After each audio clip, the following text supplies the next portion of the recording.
Good morning.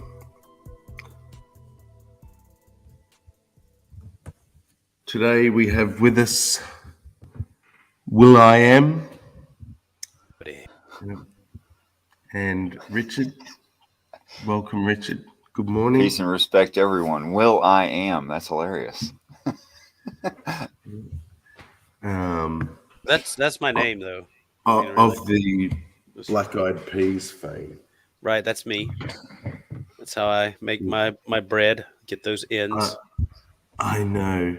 Praise had no idea you were black. Well, Jill and Beckel detected it early on. So I was going to have a chat about this, but I don't know how much I really want to get into it now, but I do want to point it out because it's an interesting fact that I've recently discovered. Revelation 2:22, now specifically the KJV, says, "Behold," and this is in reference to to Jezebel, the Jezebel. "I will cast her into a bed, and them that commit adultery with her into great tribulation, except they repent of their deeds." And I wanted to have a look. Ring a bell. Yeah, because I've seen some claims recently that, this is Jesus essentially saying he's going to throw this woman into a bed and have men have their way with her, Christian men. And that then if you read the following verses, he's going to kill their babies. Yes, very specifically. And do all sorts of horrible things. Now, this is Jesus supposedly saying this, according to John. So I went to Bible Reference and had a look what it had to say about it. And I found in the context summary here, it says, Revelation 2:18-29 reveals what Jesus instructed John to write to the church at Thyatira.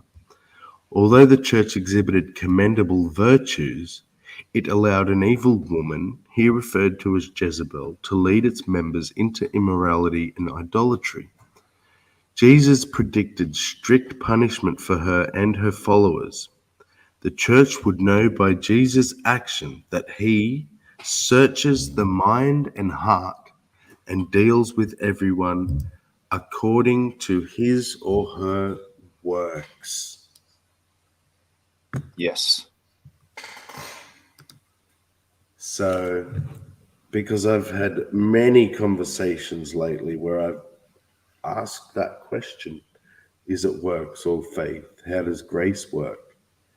And, the majority, regardless of denomination, will say that grace means by faith. As long as you accept Christ's sacrifice, you're in. Whereas this, if you hold to this being true and John being correct, that Jesus is saying, no. I'm more interested in who you're having sex with and what your works are. What are your thoughts, Richard? Okay, I'll go first. Sure. Okay, so I suppose your overarching point here is faith versus works. Yeah. And the argument essentially is that it's not just faith that allows a person to be in heaven or keeps them out. After all, here it doesn't mention their faith, but only their works. Because of the time frame, as I understand it, I don't see this, I think, in some ways the same as that you do. But certainly this is some kind of argument against what Christians normally say.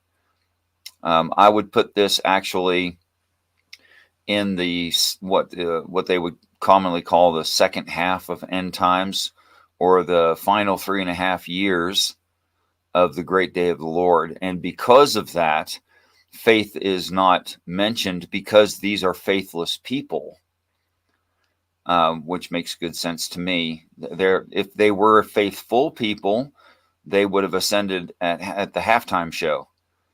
So in order that they're still here, in fact, they are faithless people, or those that deeply misunderstood. Right on. And let us not forget that this, of course, is not the absolute end of the book of Revelation. In fact, it's just the opening scenes. So we have 3 times throughout the book of Revelation a wrap up of the total. And in the book, there's 3 different perspectives given. So it's pretty darn repetitive. So you can see this rather early in the story, although it looks like it looks like a finality. I believe that it's not actually a finality, but a summation of a few of them.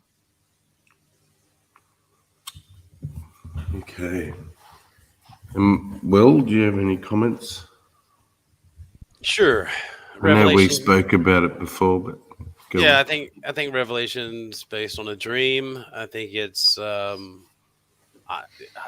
possible that the writer was familiar with Paul's beliefs and may have had a grudge against the Judaizers when it mentions the those that call themselves Jews or whatever, but really the synagogue of Satan, blah blah blah.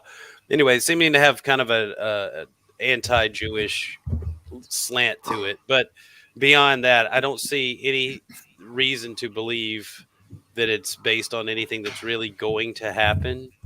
And has been used to keep people in compliance, and people wait. Every generation thinks their generation is the one, and that's been going on since Paul. So at this point,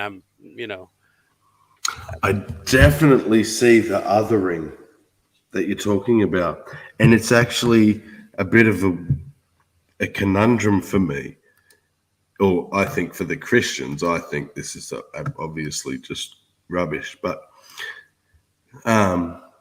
Jesus encouraged them to stay loyal to him until his return, when he will rule the nations and permit the faithful to rule with him.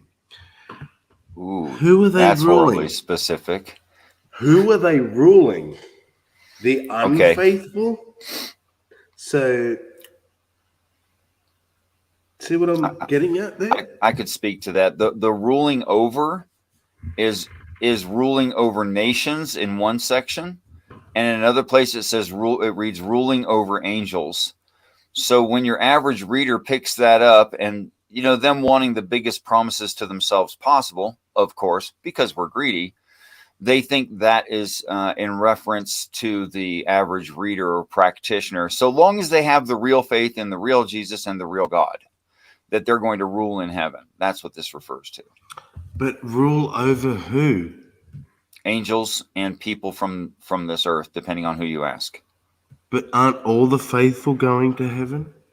Yes, all the faithful would be in heaven, and all of them are ruling apparently over themselves. Yes, you immediately see the problem with it. Yes, they apparently don't always find a problem with that. This is my issue. And this is why, for growing up, the Jehovah's Witnesses, believe it or not, made more sense, because you had people going to heaven to rule over people on earth. But that would make a reasonable justification a for little it. bit more sense. Yeah. Yes. Unfortunately, the earth destroyed, you can't have that either. But what it actually does read, and it is plural, those who rule, and it speaks further to this in the apostles, and speaks to them being pillars in heaven that will judge with Christ. And I think this this group that rule over is Christ and the apostles.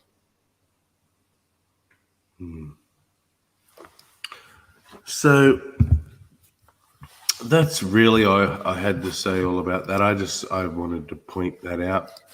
But what I think's interesting and tied into this idea that Jesus isn't necessarily the loving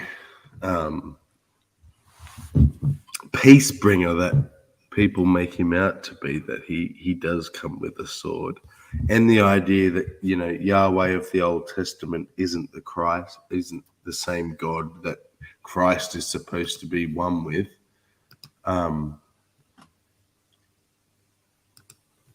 I want to present this video, which I had just come out a few hours ago, 17 hours now, from Myth Vision. And he's entitled it, "This is War." Oh boy. Drama. Just going to... did you say grammar? No, drama, like drama. Oh, drama, yep. Drama.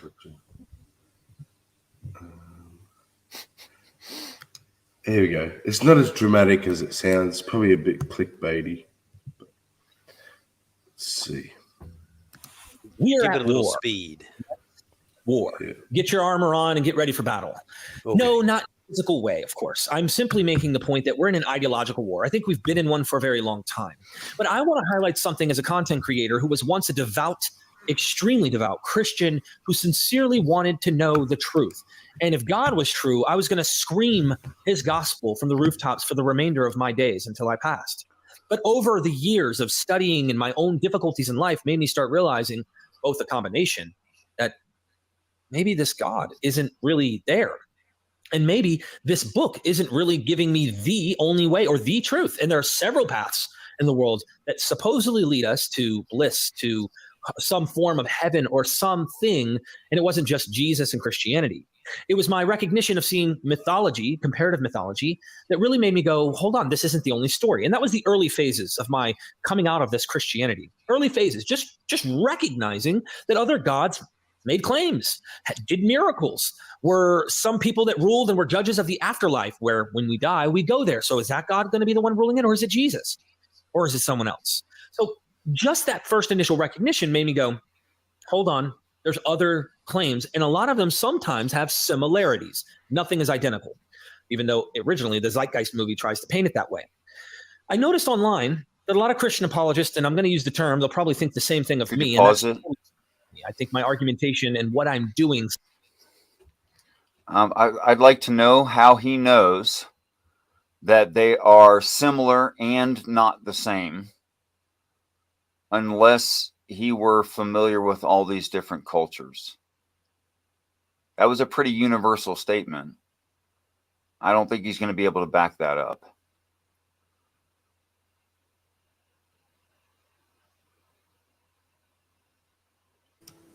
Welcome O'Dean says his first mistake was looking for truth in a religion grounded in having faith.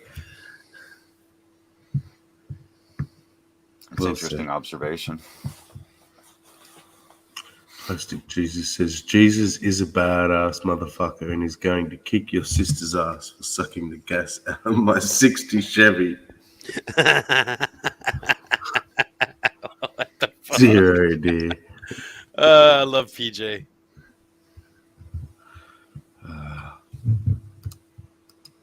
Stands up for itself.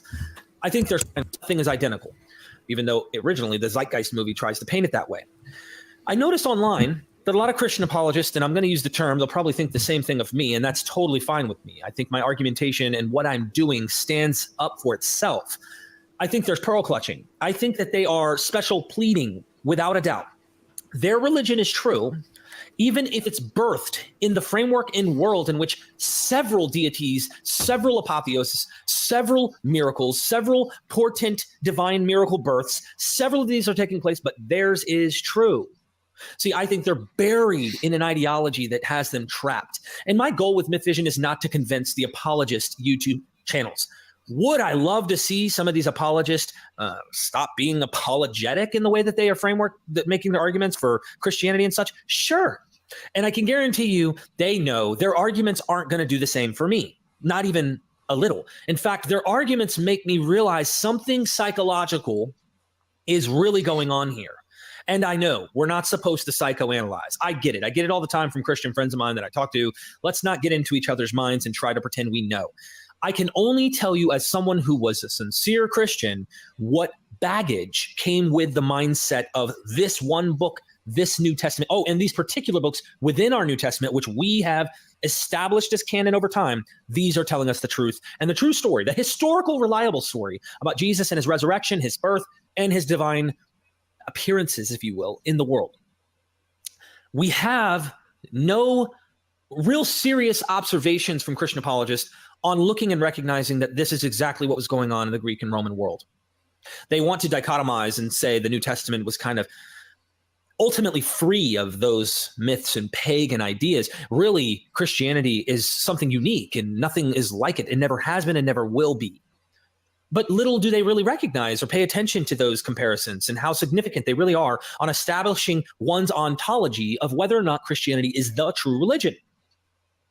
You see, I did not know about those things as a Christian. No one told me that Caesar Augustus had a divine birth, and when he died, had an apotheosis, and people even saw him. Eyewitnesses of him after he was dead, he appeared to them. Of course, he ascends into heaven, becoming a god. But Jesus did all that. Why is... Now, obviously, Richard would agree with all that. Have you looked much into that, Will? Prometheus? What do you mean? Look. Oh, sorry. Is he up to? I walked away from him. Is he up to Augustus? He is talking about Caesar again. Oh, yeah. I had no clue that Augustus was also raised from the dead and ascended to died, and yeah, that's one of the claims. There's several different people or leaders who've been claimed to rise from the dead. A lot of different deified Roman emperors too.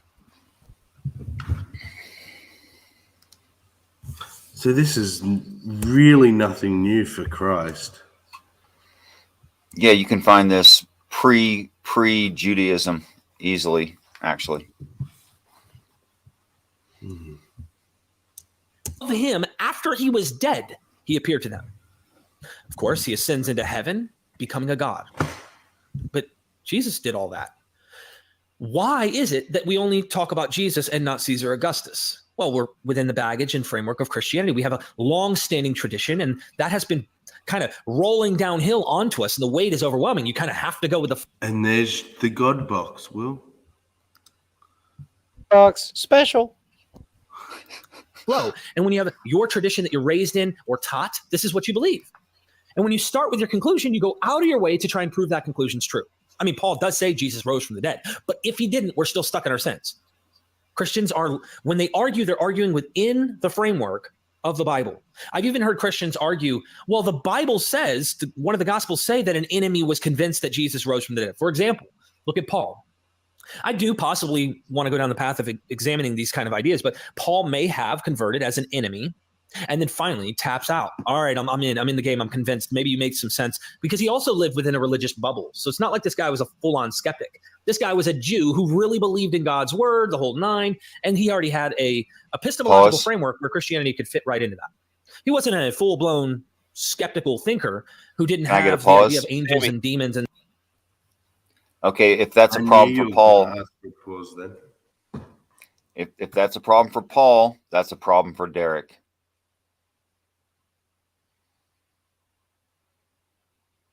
He's pointing out the society he lived in was religious, and how free can his mind be if that's the way he grew up?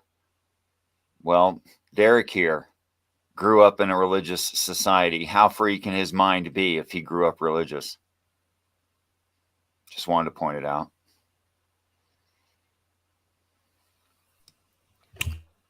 I guess, yeah, I see what you're saying. And I guess the point he's trying to say, though, is he's aware of it. Is he? As though they weren't. Yeah, that's what he's saying. It's all what he's implying. I'm not agreeing by any stretch, but yeah. Yeah, that's what he's saying. I just don't think that can be accurate. He must have his own biases. Yeah, of course. And such in his mind. He already believed in those things.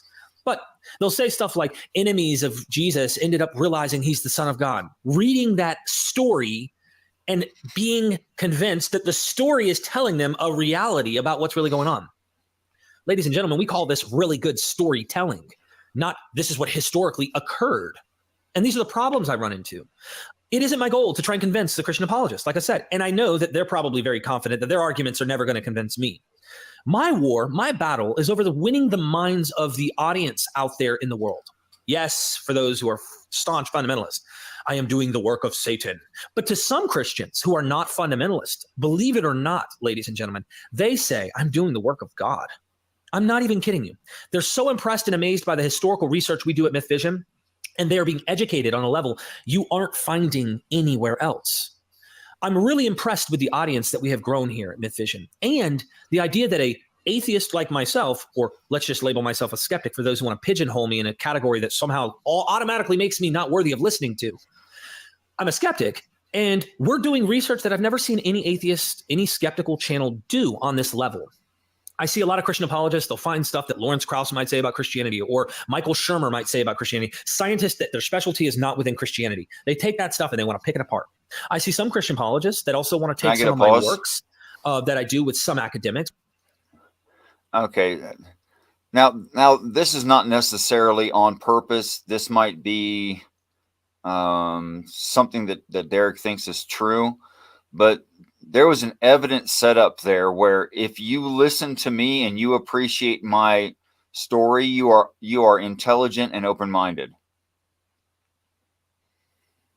And if you don't, you're a fundamentalist Christian. The list can go on of academics I have, and they want to critique it, and they want to. And if you don't, you're a fundamentalist who has problems. Wrong buttons. Yeah, well, exactly. That's what I was going to say. It's a gaslight. Yeah. Because rather than saying if you listen to me, you're smart, it's saying if you don't, you're not smart. Mm-hmm. I want to bring back a historical reliance and trustworthiness of the New Testament. And this is stuff that they do.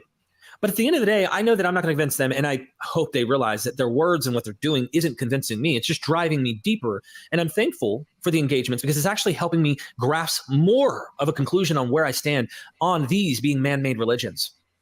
All of the religions, Judaism, Christianity, Islam, Abrahamic-wise, and I would even go beyond, are man-made religions. That doesn't mean there isn't some applicable behavioral benefits that come from them. I know a lot of Buddhist friends who say that that worldview extremely helps them. And it is something that they apply and it works for them. I know Christians who say that this worldview works for them. But I know for a fact that the ideology I find within the New Testament is kind of a world self-hating kind of ideology. This flesh is bad. This world is corrupt. We can't wait for our Lord and Savior to come and fix things, making it all right and better. And that kind of worldview really, I think, is harmful in the long run. So what do I want to do? I'll tell you what I want to do. Yes, I have an axe to grind. Of course I do. I came from a radical fundamentalist view, and sure, there are probably some tendencies within me that are in opposition to the worldview I had, which means I still probably have some baggage of fundamentalist tendencies, but in the opposition. Okay, I grant it. Maybe that's the case. I also try to be very polite and balanced in my approach of doing these things. But at the end of the day, here's my goal. The historical bedrock in which all of this stuff is laid. I want to show you that the God of the Hebrew Bible, the God that the New Testament is ascribing to Jesus, his father, the God that you pray to is an ancient Near Eastern deity that evolves and changes over a long period of time. And if you knew this God's origins as just an ancient Near Eastern deity that had a physical body, had sex, and eventually, of course, stops doing all those things, divorces the wife, Asherah, in particular context, of course, not all Yahweh worshiping had Asherah in it. But the idea and context that it's like the other ancient Near Eastern gods can't be divorced. I want to show you your God was man-made. Not because I can't wait to prove to you, because I just hate God. No. If you think that, grow up, little child. Grow up. I really want to know the truth. Now, if you aren't interested in truth, then you're watching the wrong video. If you want to know the actual origins of your deity, that's what I'm after. If you want to know what the Israelites actually practiced on a daily, or even what the biblical authors taught and say, which was not the popular religion, it was an elitist practice, Can I because pause? the common religion was polytheistic within ancient Israel. Thanks. Okay. Now, I let him get to a point in that before I asked you to pause it for a very specific reason. Would it make sense to you that people wrote something believable to their society to justify their present situation, and simultaneously what is written to do that is against their society? Would that make any sense? No, that wouldn't make sense to do that. It's what he just said.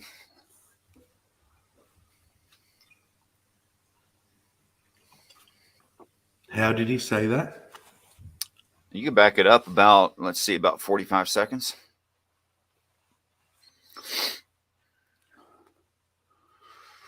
Worshipping had Asherah in it, but the idea and context that it's like the other ancient Near Eastern gods can't be divorced.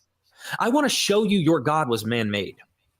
Not because I can't wait to prove to you, because I just hate God. No.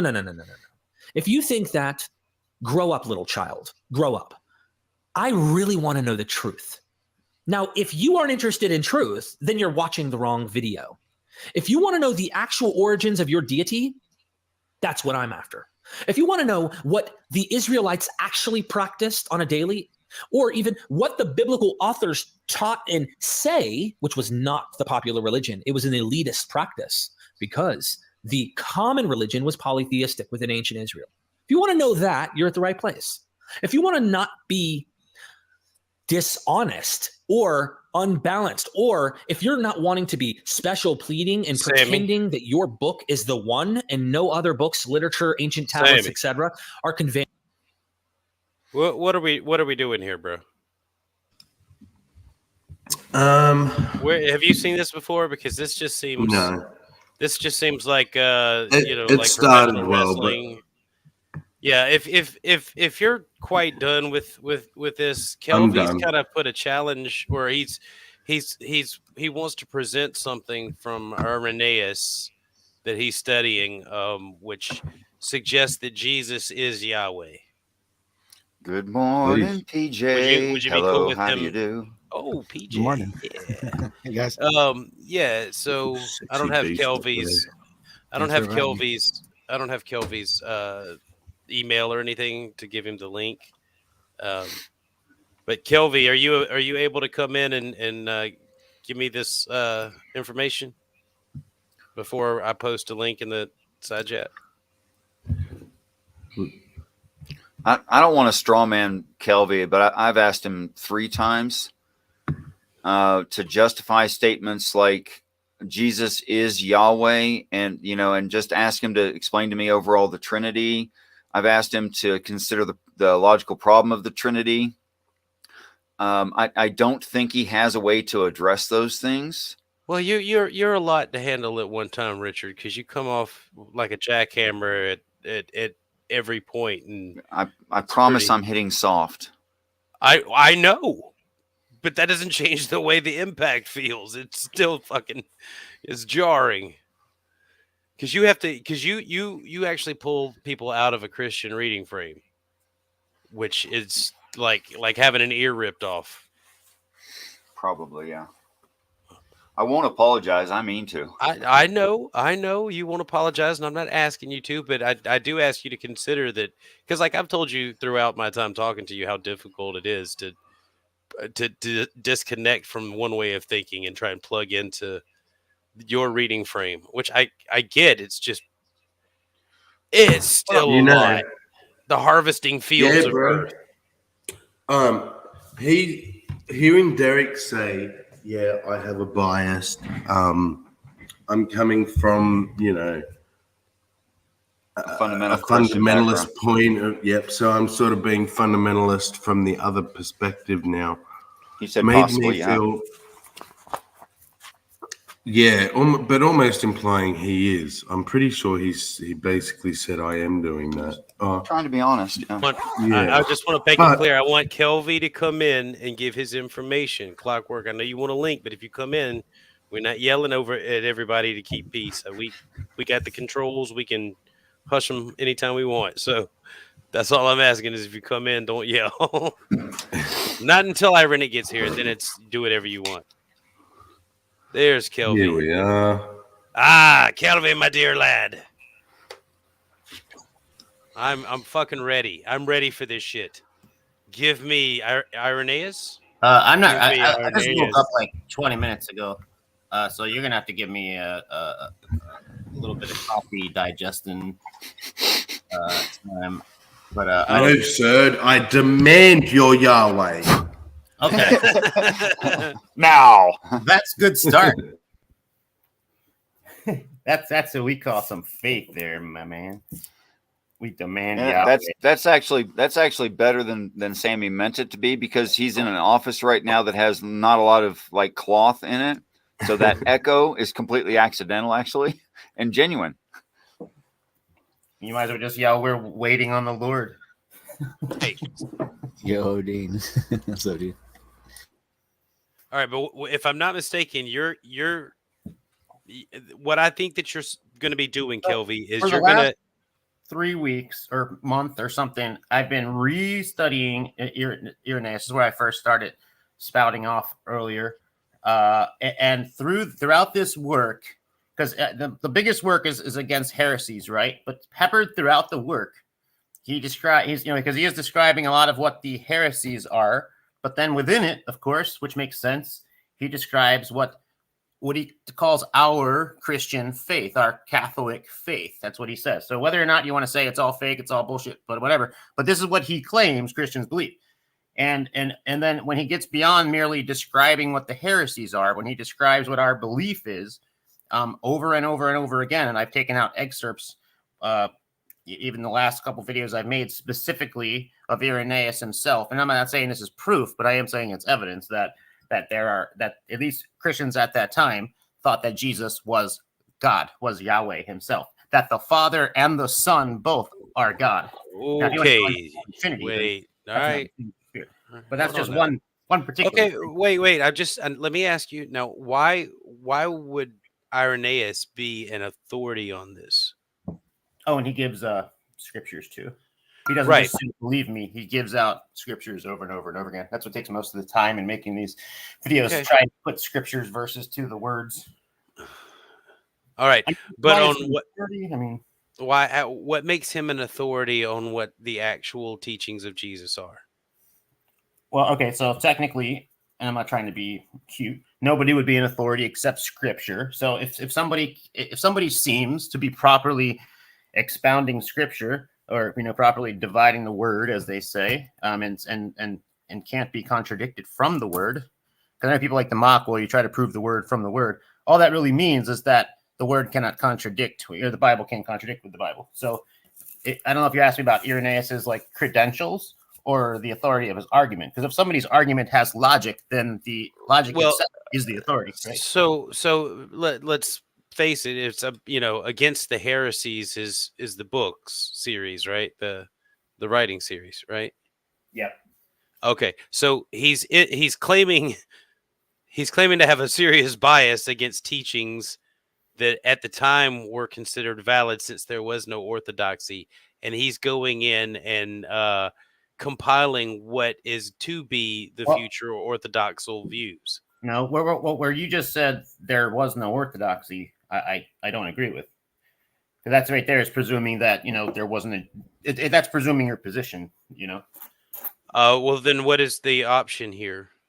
Who is the orthodoxy? What the apostles taught, because again, over and over again in this particular work, he is describing why, and the whole point of what salvation is. Like what the title of what I saw this was is faith enough, and that sort of thing. And over again, that's what his entire point is. And he's describing why he considers these heresies to be heresies. And usually it's because they go against the faith in who God is and who Jesus is. Now, can Very- you explain why we're not able to look at those documents that he was damning and condemning as heresies today? Are you talking about like the fact that the writings of ask that again? Okay, so I'll just say it. He was in the business of controlling opposition. So destroying the heretical texts was kind of part of what he did. He may have written about what these people believed with their own slants, or with his own slant to it, but we'll never know for sure since he destroyed all these writings, and we only have his writings on it. So it's an extremely one-sided perspective that he's giving, which again just goes to show that he was building a narrative and getting rid of any dissension. Well, again, you're a priorizing your position because you're just kind of like, Was okay, he not a heresiologist?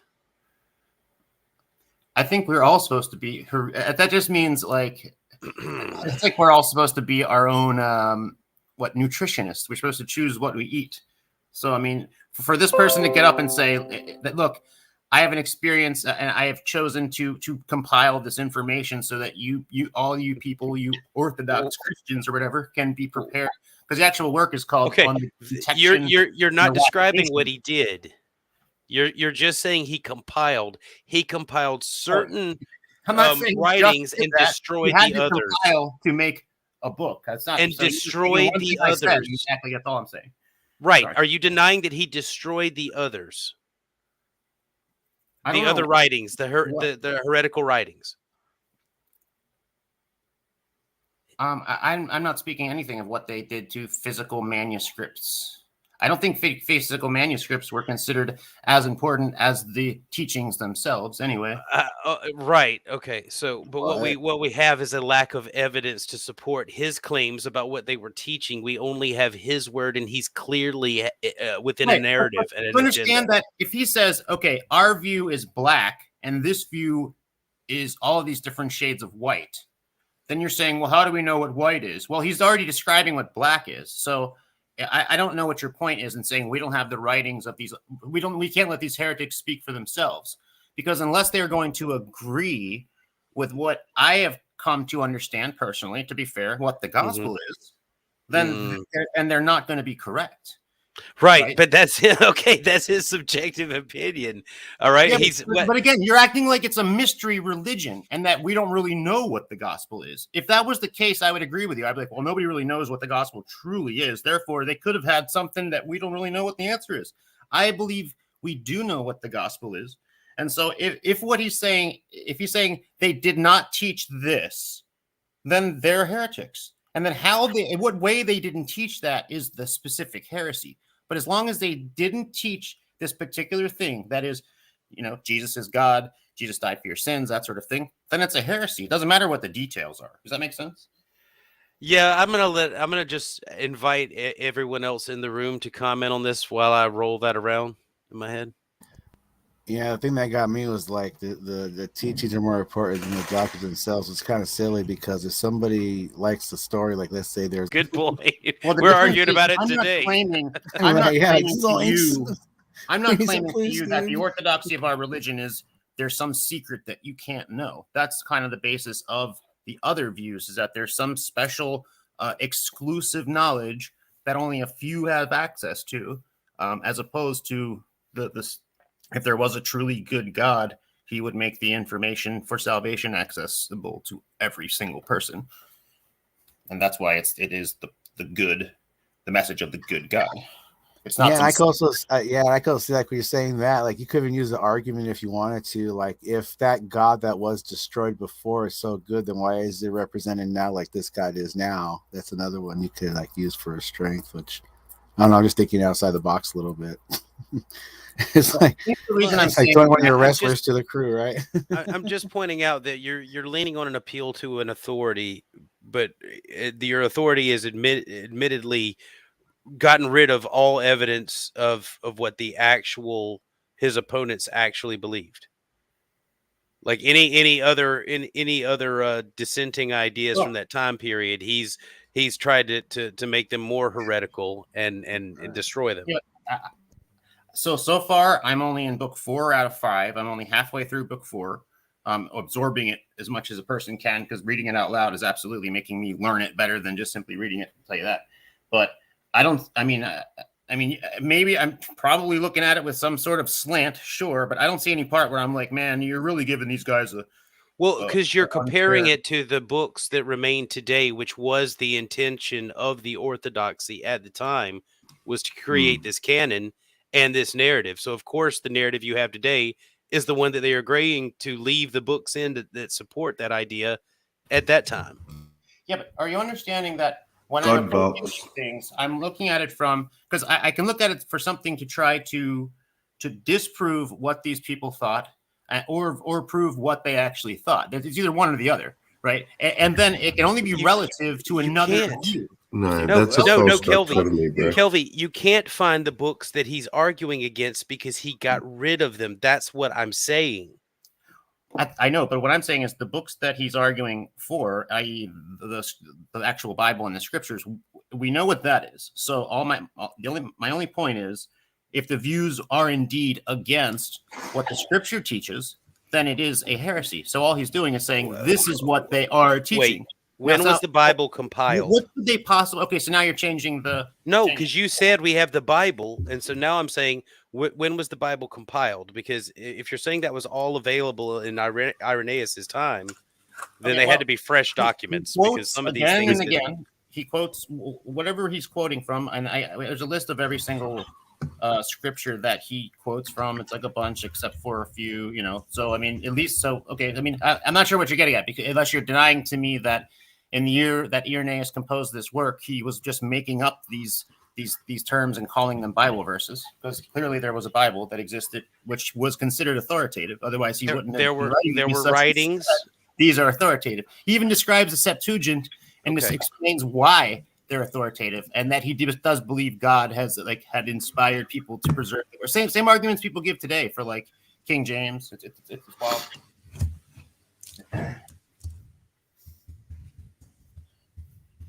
Some of the stuff the arguments that he gives are absolutely fascinating. Council of Trent, 1546. Sir. Okay, I don't know what that. I don't remember what that was. Yeah, there you go. You don't even know what that is. That says an awful lot, Kelvy. What does it have to do with my faith in Christ? Because that's when the Bible that you base your faith in Christ on was Okay, so decided. before anybody can believe in God, oh, dude, just fucking talk over me. Calm. is my Let me faith speak. counsel? That's what it is. Yeah, so you seem to know what's in my head. Go for it, brother. The Council of Trent is what he's talking about, Kelvy.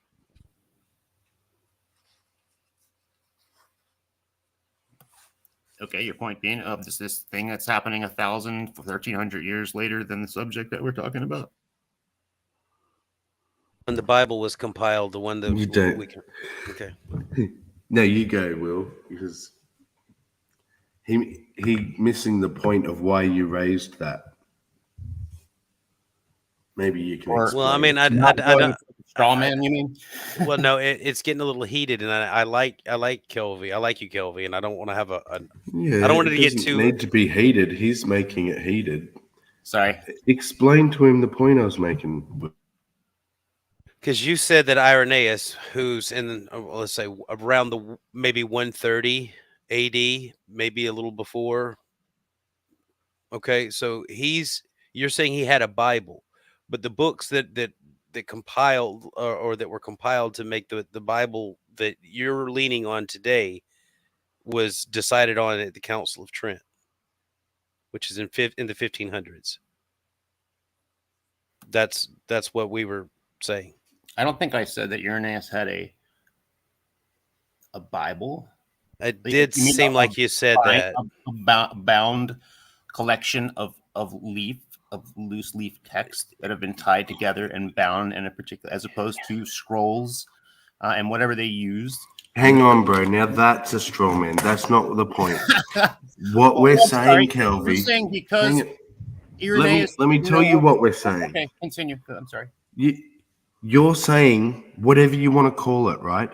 The Holy Scriptures, we'll call it that. Which ones, which books did Irenaeus refer to? You don't know. All you know is the books that were What do you mean, I decided don't on in know? the I have an entire- 1500s. What do you mean? You And just said- let me review. I'm sorry. okay, You just answer said- the question you just- then. Sorry. Okay, you go just on. said Irenaeus. You said Kelvy Irenaeus. What books Yeah.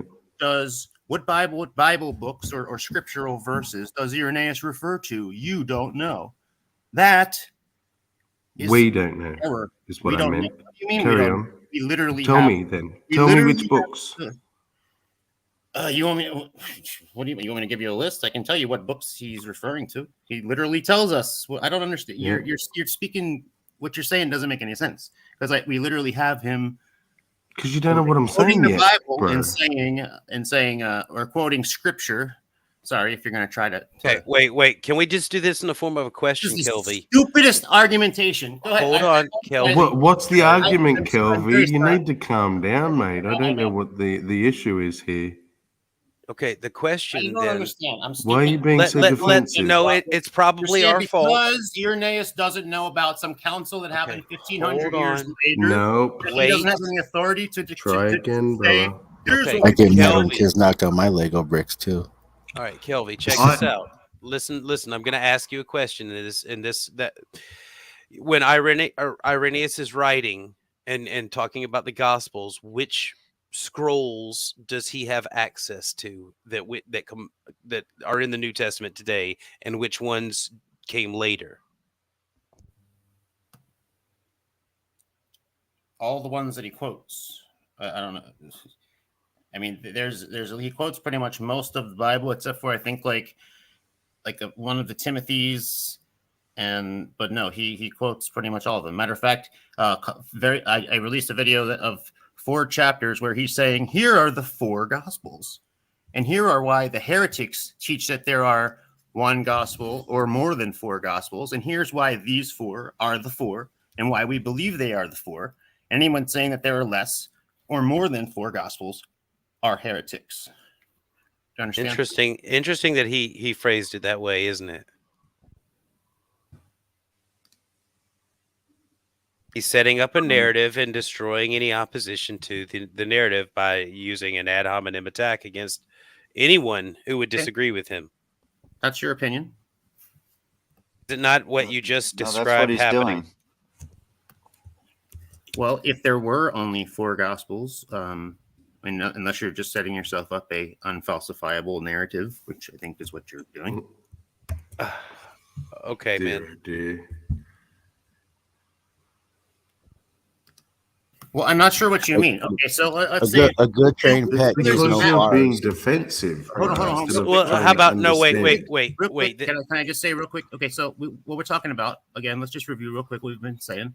There's in my view, and what Orthodox Christian view, and in Irenaeus's claim that there is Matthew, Mark, Luke, and John, and all you guys are saying you don't have any validation to believe that. He could have just been lying to say that there was no less or more than 4, right? That's your claim. Even though there's any number of variables to where I can say, and what his claim is that we have 3 generations of knowing what these 4 Gospels were. So all of a sudden, new Gospels popping up. I'm just saying there are arguments that he uses that you can choose to believe or not believe. To think, oh, well, there's really 6 Gospels. The Gospel of Thomas is valid. The Gospel of Judas is valid. I mean, that's your opinion. That's fair. But I'm just saying it's a shitty argument. But the point is that they were valid until the Council of Trent. Until the Council of Irenaeus decided that all these, because this is in 130 that he's alive and he's writing that these are there are no other. There's just the 4, but that doesn't include Acts, does it? Ladies Or and gentlemen, Hebrews? aren't we all at the Council of Will Freeman at the moment? Oh, Yuri, what's up, buddy? What's going on? The Council That was of William Freeman. Yeah, No. well, the council was very impressed with the Bible that you sent to Paul. Dude, that was beautiful. This is Yeah, I actually mean, known as the that's Promethean Council, not just as for beautiful as reference. Gift of Salvation, though. That's what I hear. Oh man, Salvation from what, Yuri? Oh, please from don't let him change the topic. Sorry, No, Salvation that from wait, was a what? Yuri. joke. Well, It was a wait. dig. Listen. To be fair to Kelvy, what I invited him in here to do, and I kind of stopped him with the argument from authority, and I didn't give him a chance to make his case that Jesus was actually Yahweh, and that's probably would get us a lot further because that's the evidence Well, he that I is. was looking for. He is Yahweh. He's That all in and one. that's what Kelvy's going to demonstrate that, and this would be a good time for you to go in with what Kelvy's saying if you agree with him. But the challenge was to Kelvy, and he answered the call like a boss. It doesn't Eddie matter what you Kelvy? guys talk about because I'm dead. My You don't. soul You're has dead? left me. I'm dead. Yeah, I'm dead in Jesus, What? man. Oh, It doesn't matter what you guys say. None of it matters because God got you where He wants you. cool. Well, then I guess I'm It's doing kind something of right. creepy when you stare into my soul and say that, Yuri. Well, You I like like the that? argumentation you started giving, William, but it really, because you were just talking about, well, what about an Acts? Like, but I don't think you're getting that.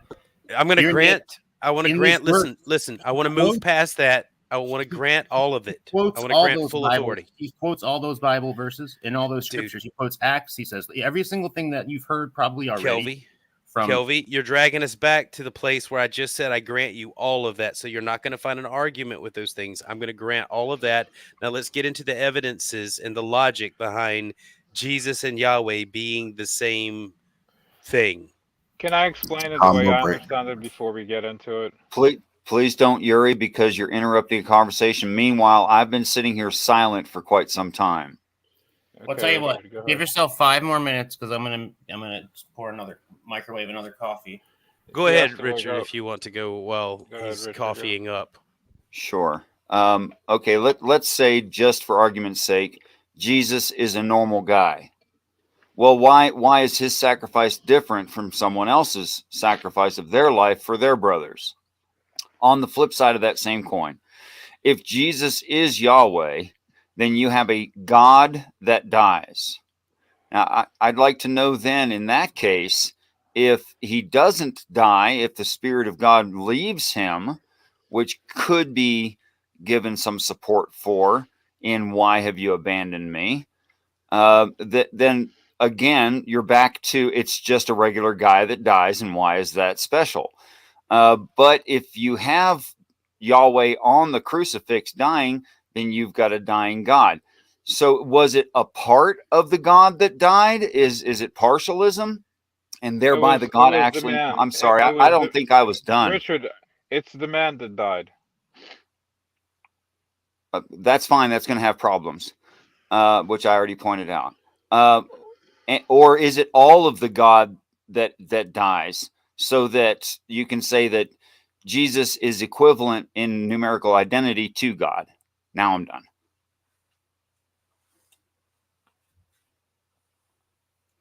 The Trinity answers all that, and I'm actually out of coffee, so I'm brewing a pot. So you got a bit longer to. Although I can, although Like being at the whim of your coffee. I don't like that. You're right. Oh well, all right. Well, then where do we want to go then? I want your reason for believing that Jesus is Yahweh. All right. Well, so we have to make sure that we understand that what I mean by Yahweh is the God, the creator of all things, the creator of creation. Okay. Are we? Is that where are we going to start in the agreement?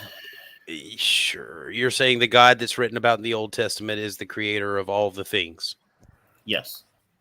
No other thing except for well yeah. There's only God, and then there's everything that God created. So it's just God and nothing else, and then he creates. Got it. Right. And when we say that, what we're talking about, what can you imagine we're talking about when we say created? What is being created here? We have This is your show, man. okay. We have substances, things. So Can I clarify something, please, brother? Can we call Yahweh in? Would I be correct in steel manning you if we called him the Most High? Shaddai. yes. Elyon, However, or the it depends Elohim. on our perspective. But which one is it? On Most High, Probably because not. God Himself is the Most High. Yes, but if we're talking about, for example, if we look at Jesus, Jesus is the Most High. So is he El Elyon? Because he's Yahweh. Okay, but who is El I know that's Elyon begging then? the question, but that's just. Might I say that again? Sorry. So who is El Elyon? Who's Who's the that? God who? Is it the same guy? Well, so if we're just talking about titles, the Most High God is Yahweh. So all of these terms are still just describing the one Yahweh. Right. Okay. It's ultimately going to have to go down to the Trinity, but unless you just want to go with individual scripture verses. Well, but again, there's explain no the way Trinity. to go into the Can scripture I jump verses in real quick? without wanna interrupt expounding on anyone. them with expoundations. And let me go duck my coffee under that. Hey, you get your coffee. Go ahead, Yuri. So what I wanted to hear was who is Yahweh, and as far as I understand, that He's the Lord of spirits, of all the spirits. All right. So Yahweh is in charge of all the spirits that are available to man, and not man. I guess He's the Lord of spirits. Now, if you think of God as a spirit, not a physical entity, He had to come to earth as a man, Jesus, go through whatever He went through, so we would have salvation, because he we would not understand something that we cannot see, like the wind, so we had to have man Jesus appear to us. Yuri, I agree with most of what you're saying. Although to say he's Lord of spirits seems kind of superfluous. He's Lord of all. It's out of the scripture. It's what the scriptures call him. Okay, but to say that versus calling him Lord of all, like just because, I mean, if he is Lord of all, he can still be Lord of spirits and still be Lord of all, right? Well, he's a spirit, so we have a problem understanding what God is and what God is capable of. That's why there's always a mystery. So we cannot really, say who he really is. Okay, so the Trinity, again, this is why I think the Trinity explains the whole shebang, because the Trinity is not described, because what we're talking about here is substances. So usually if I'm going to say God is a three Trinity thing, whatever you may think I'm talking about, is that to say when we get into heaven in God's throne room that we're going to see three Yahwehs standing there. That's not the case. So if I'm saying then what's the nature of the threes? Well, and what they are. I can answer that quickly the way I understand you it. already said it. You said very well that the Son is the visible of the Father. Like I just read it in Irenaeus because this is why it's fresh in my head. And if I get it wrong, I'm really bad. But that the Son is the visible of the Father, and the Father is the invisible of the Son. And in order for, and like you said, in order for us to understand Him and to know Him, and it was never that God never intended for us to know Him. There's no accident that we have come to know Him. God has come to us. He's come down to us. And over and over again in Scripture, in the Old Testament, He says, I'm going to come, and I'm going to come amongst you. I want to explain the Holy Spirit part of it, because it plays a big role between the Father and the Son. So when we say the Holy Trinity, the Holy Spirit is also invisible, just like the Father. But what the Holy Spirit does, it testifies between the Father and the Son of righteousness constantly. That's why He's always present. I think the Father sends both. What is it? I think the Father sends both, because the Spirit would be analogous with, if we're thinking of God as in a single. Well, they're creature, all inclusive. not a All creature, three are in not one. Can I Oh, can I get single- Richard? Hold okay. on. Can I get Richard to comment, please? But breath, Because- word, and being. Because I know he's dying. Yeah, I'd love to. Thank you. Okay, so we're about to get back into all of the problems of the Trinity, and why people will say things like that's a mystery. Well, the reason people say it's a mystery is because it doesn't logically follow, and Notice it's I haven't said that contradictory. yet. I don't think I've said it. Yeah, I don't think you said it either, Well, but I don't you do agree there's know mystery? that just Yuri enough. did say it. So I if you did don't say, mind me yeah. commenting just real quick, Kelvy. So it's going to get into this vague kind of speech that doesn't have explanatory power, but sounds intelligent, but runs in circles. That's what's going to happen now. And I don't think that really William invited Kelvy on so that Kelvy and Yuri could try to figure out what they think the Trinity is. Listen, I know what the Trinity is. You guys have to figure it That's out. not the question, Yuri. I'm just saying you guys should go separately instead of speaking between each other, trying to figure out your differences and agreements on the Trinity. After all, the show isn't, I mean, welcome guests and love you as a brother, but William is the one trying to figure some stuff up, and you guys are supposed to be helping. I'm just like All a right. lawn sprinkler. Just Okay, tell me so how much pressure you want, and I'll try to. But Kelvy, I'm Can not you- a good lawn sprinkler. all right. So the acts of Yahweh and the way that Yahweh conducts business in the Old Testament seems to be at odds when I look at Jesus and the way that he treats things in the New Testament. So again, I don't know how crazy you want me to make this, but basically, Jesus, the Son, is the word of Yahweh, which is eternal.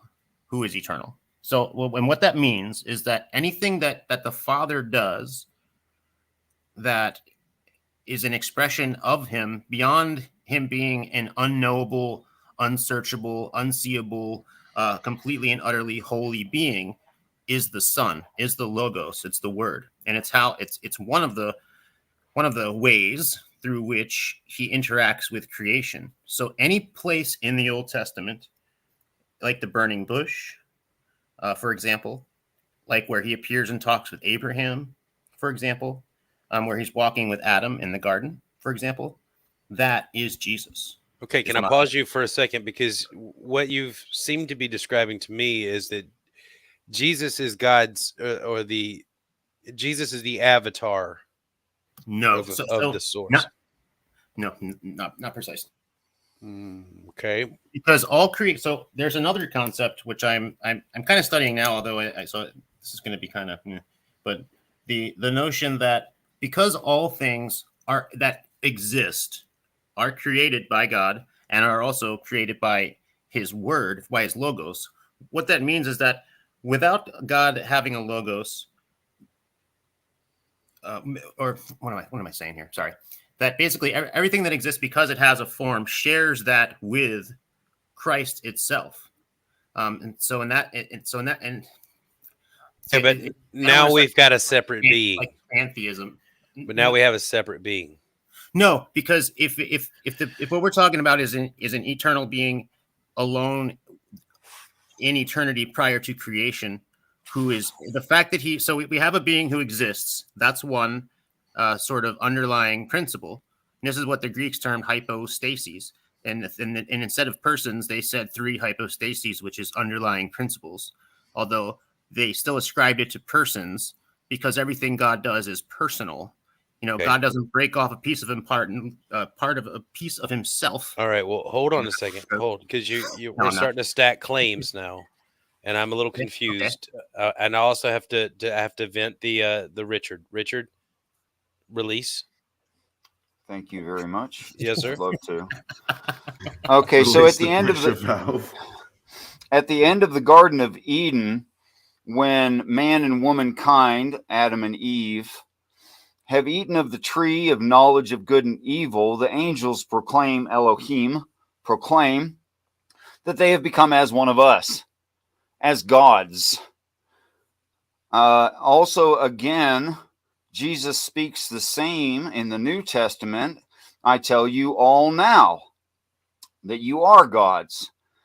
I don't have a problem with making even, I mean, if it can make even us commoners as God, why can Jesus not be a created God, which again resolves this problem?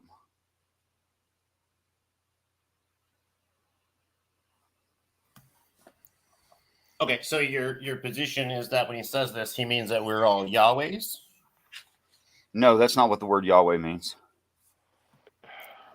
The reason Okay, for so that is again, we're very back to the very simple beginning where I because said we agree on what Richard, Yahweh. can I answer you, Richard? I'd love to hear an answer, We sure. we don't need to be like gods because Jesus already done that for us. It's too much work. It's not a question of whether or not we need to be. The Bible We proclaims just we do we just become. turn to Jesus for our own gift of godliness, everlasting life. And That's that it. apparently And teaches us the knowledge of good and evil, and ascends us, and it offers us eternal life, and we become as gods. We're already like well, God yes. in some ways, correct?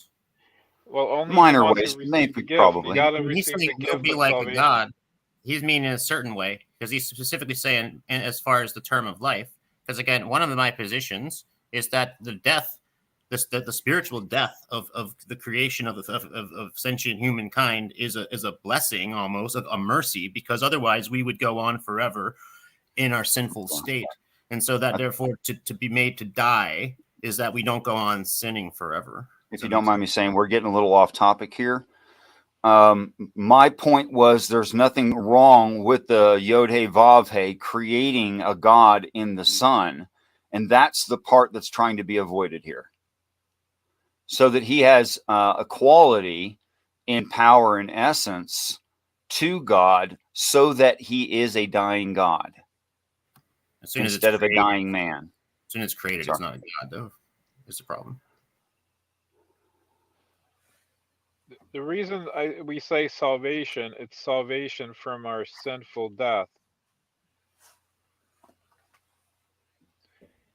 That's what its Yeah. salvation is from. Because, I mean, without the It's not that gift, that's not interesting, Yuri. you It's will just not not the be. topic at hand. You will not be like. You will not receive the new body like Jesus did after he was resurrected. Because that's So what it's all about. you have an echo. You're on. I think you're on the right track, man. Because what you're talking about sounds like again what I recently am reading about why and how, and why it's important as far as the notion of Christ being God, becoming in the flesh, taking on flesh through like the Virgin Mary, for example. Why that's important and why that's a very important notion. Again, like that's not just some frivolous. Oh, this is just born of a virgin because it's magic. No, it's the notion that God taking on flesh, now flesh itself, is touching the divine, and therefore the flesh has this like intimate connection with it. And then like that's one notion of why God came down and experienced these things, like really experienced them truly, not just the act. That God's pretending, like he truly was a man and truly felt pain. That's it. As opposed to there are lots that said that because he's God, therefore God could never feel pain. But the fact that he came down and chose to feel pain is part of the gospel. I mean, but I'll shut up. I have two questions, if I may. Quick ones. Maybe not quick, but okay, so this is to the panel, I guess maybe to William and Richard, especially. Do you feel that this topic or the questions that you've been putting forth would require any kind of like suspension of world belief, or worldview, just temporarily to consider the questions that you're putting forth, or are you are you okay with the questions being answered from a purely Christian point of view? I That's understood. for you, William. Hey, how's everyone doing? Hey, howdy. I don't know that I understood what the question was there. If I'm understanding the question correctly, my answer is I'm trying to suspend my personal beliefs in order to consider what they're saying. And I'm trying to only look at the logic of what they're saying and whether or not it's consistent within itself. And I find that it's not. Were you Got it. meaning Halsey? Which part do you find that's not consistent, Richard? Hold on. What were you, before Logical you go stuff. before you Yeah. dive into that? What were you going to say, Sammy? Were you meaning Halsey, Richard and William, possibly implying that the other guys need to do this, not so much Richard and Will? No, I was asking them if, in asking their question, would it be to anyone's advantage for the people answering to not answer as Christians, or would it be more useful in any way for them to set aside their worldviews and their beliefs to answer the question without that, like, kind of binding them up? I could do that, I think. I thought that's what I just said, but just not I as don't well. know. It was, I mean, I'm not sure how you described it, though. Hit me the same way, I guess. If the truth Welcome. is the truth, then we should be able to replace certain concepts with any particular word, and the equation should work out the same, right? I agree with you. We should be. Okay, welcome, Ariel. I got it in there real quick. Okay. Then, okay, so I'll just ask that and leave the answer where it is. But then there was just and this doesn't have to be answered. I just maybe want you to think about answering it. You know, you said God came down and experienced all the stuff that a man would experience in living and dying and all that stuff. Why was it necessary for God to learn anything, or to have a new perspective on anything, or a human perspective, having lived in the flesh? Like, Can I answer that? why wouldn't he know that already? Well, also, if I could just real quick, just kind of interject here, because like Can the I Jewish, answer you real quick or no? I think you'll probably touch on something that like this will give some good rapport as well. But You can go next, Jerry. basically, there's this idea within Judaism, and I mean, you basically get it kind of within Christianity as well. Except it's in a different context. This idea that the Holy Spirit, or God as the Holy Spirit, is constantly like existing within basically all life, but specifically within all life that's been given this godly spark. And so by extension, God has, it's kind of that idea that God's been there, with you, and you only see one set of footsteps. But the idea of like the whole thing being invisible or whatever, it's because there's this idea that it's like within you and within everyone. And so that's also where within the New Age context, people end up kind of misappropriating it into this idea of Christ consciousness.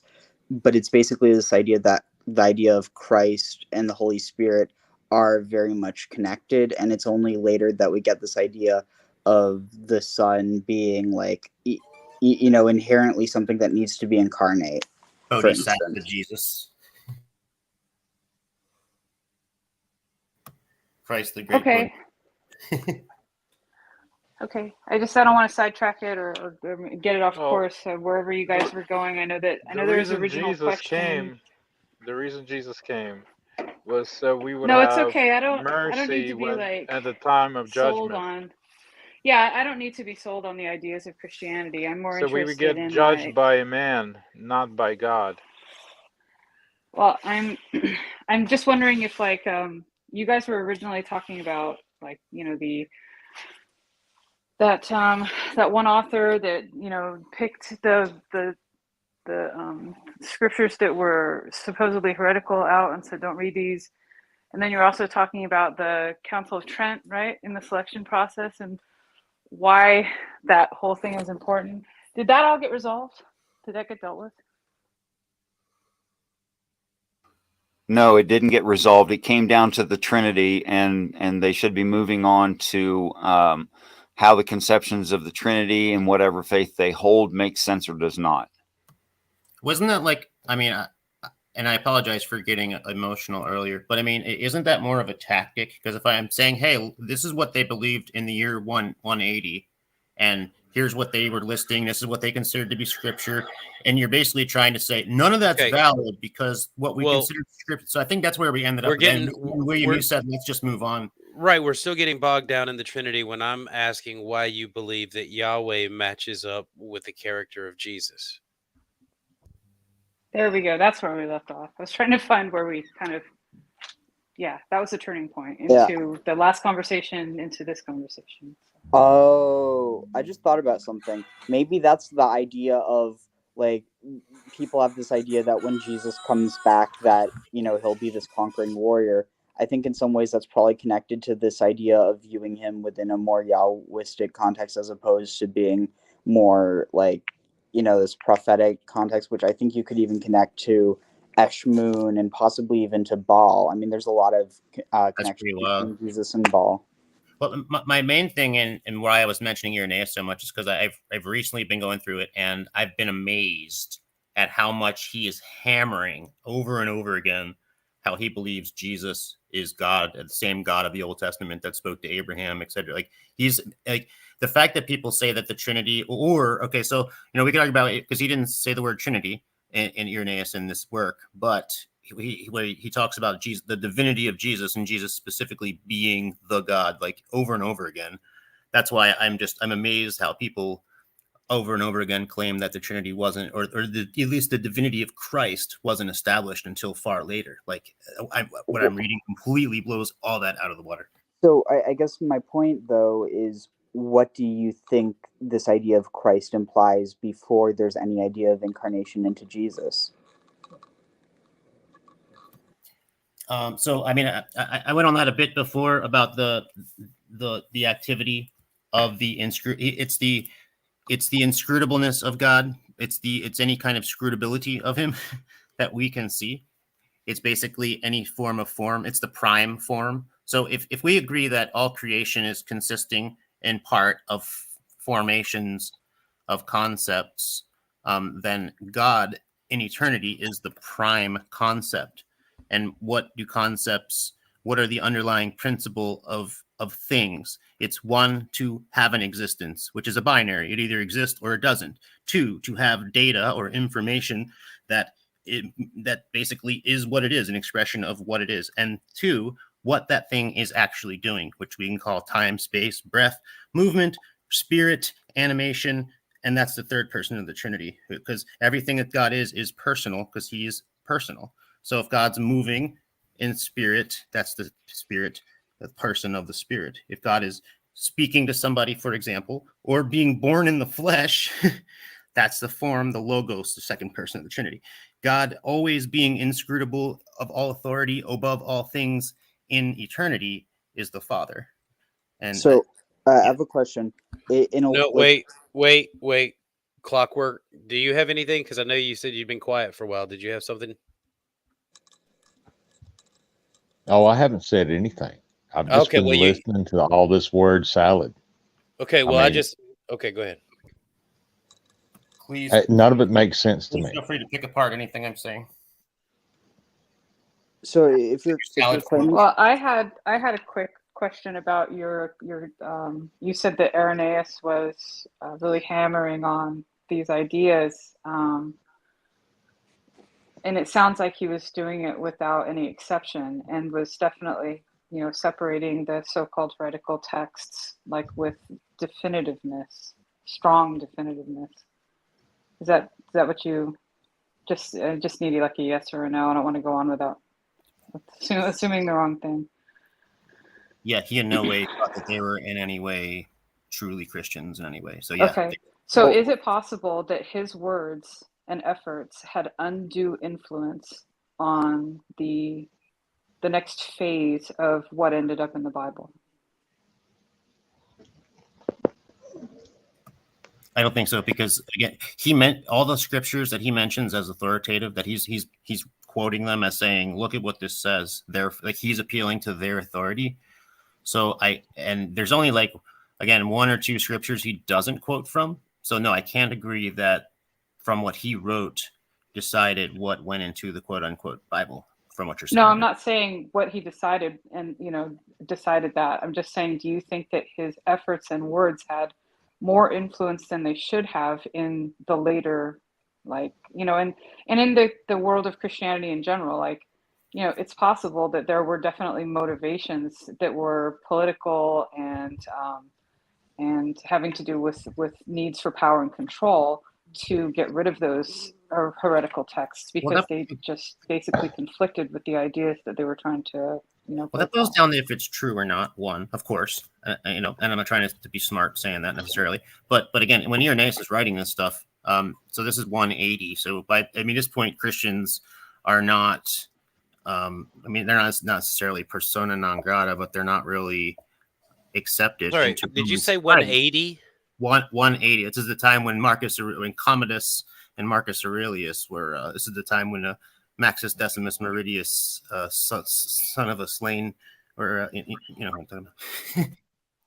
right, but but okay. So I thought he was alive around 130.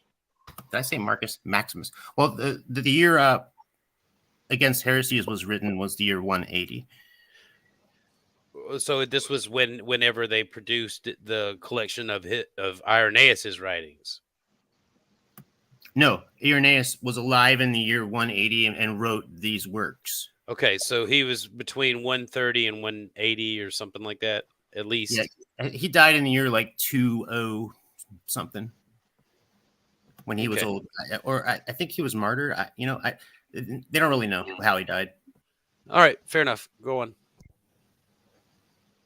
My question's been answered. If you guys want to keep going towards your goal. Oh, can I just throw one more thing in? The only two people that have really irritated me on the internet are Irenic and Jill, but I think I just found two more. Okay. Am I one of them? No. Oh, damn it. I haven't done well enough to be obnoxious. Is it my passive aggressive quality? Well, that's your own problem. Yeah, that's a you This problem. is a good way to side. Yeah, I don't want to go down this route. Well, it bothers you. It doesn't bother anybody else, does it? Hey, it bothers me. The only reason I'm making this appeal to authority with Irenaeus is my main point is that because people think that or always posit that a lot of these concepts didn't come in until way later. And what I'm learning more and more and going through these things from the year 180 is that these things were confirmed.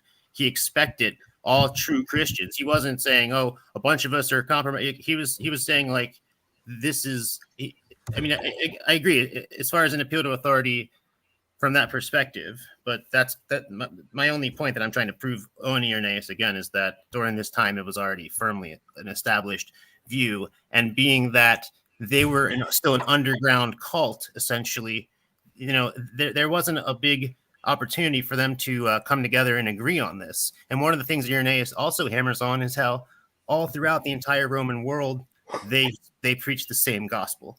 And maybe he was lying, which is fair, but he's claiming at that time there is a unified gospel that is preached versus what these guys are preaching. Well, I honestly I just want to jump in with a quick comment. I think it was really necessary for there to be a sense of unification because it's my belief that the Romans. I think that their sort of takeover of Christianity was very strategic. They needed to be the new authority with this new religion that was so popular and taking people in Rome was huge always numbers. The authority, though. Rome was always the authority. Well, not when they were a polytheistic society. No, they were still the authority. I have no idea. Okay, I don't know if that's true or not. Like, why would they be? Well, it wasn't about religion; it was about politics. But at the end of the day, the emperor was a god, and it didn't matter whether you believed it or not. But you had to say you did. Well, during they the time, just called him a god, right? when Constantine unified the emperorhood, because when Constantine became emperor, immediately before there was two emperors, and then there were two co-emperors, and during that time there was a 20-year long state-sanctioned persecution of Christians. And Constantine, he was the co-emperor, or no, I'm sorry, he was the emperor, one of the four of the tetrarchy of the area over. Well, my point is, when he came in and when he finally became the unifier of the, when he eradicated the tetrarchy, he put an end to the persecutions. And when he did that, the Christians basically saw him. I don't know if you're familiar with scripture where like Cyrus the Great came in and freed the Jews, or like Israel just recently made a coin to Trump. Well, not recently, a couple of years ago, because he made the capital Jerusalem. Like they saw him as sort of almost a Messiah type figure. Dude, That's very Israel convenient. it was a political game. Don't push Well, that. that's It's really There's it's two gross. very sides convenient, of it. Is my though. point. But But it's still the fact that he came in and he certainly would utilize that. I'm not denying that at all. But then I put it on the church are the ones that pulled him into it to try to settle their arguments, which is where a lot of the problems start, which scripture prophesies is going to happen when he says the marriage between the church and the state in Revelation chapter 2. So yeah, to bring up my comment here, why in almost all this Christian art is the Holy Spirit always depicted as being above the Father and the Son? Because it testifies between the Father and the Son. Yeah, but it's not just between them, it's above them. Because it's holiness, man. Because Yeah, people but thought of it it's the above. utmost. Wait, so you're So saying does that mean it's holier than God, It is God the and utmost. It doesn't mean that. It's just it's different. it's the most pure form. The other ones are contaminated. That old picture should be burned and spitted. Okay, Irenaeus. Yeah, people shouldn't worship the image. That's for sure. Is there any possibility that the books that Irenaeus said, dispose of these, don't read these, they'll just corrupt you and make you think the wrong things? Do you think that any of what he chose to discard has merit, or should we do as he says? Without a doubt. Which one? But he doesn't say this guy's books, because everybody already knew what these guys teach. Like, again, that's why I said earlier the teaching is more damaging almost at that time, because as far as like libraries goes, like it wasn't the same here. You go and check out the books of Valentinius the Gnostic. Like the teachings were you went and joined their cult, and then they taught you the thing. And if they had writings amongst themselves, the burning of writings is I think that's kind of an anachronism, honestly. We ever get to the part where Yahweh is like Jesus in some fashion? Not exactly. Yahweh means. Still waiting. Please keep going on that point. Please do. Also, wait, just on that note, who is Jesus's father? Because is it Yahweh or is it Elyon? Because he never actually says Yahweh. He only ever says Most High and the Father or God. I'm going to That's quote right. Michael Scott, and he said, if there's no God, then who's Jesus' dad? Which is why I asked you, is Yahweh the Most High, Kelby?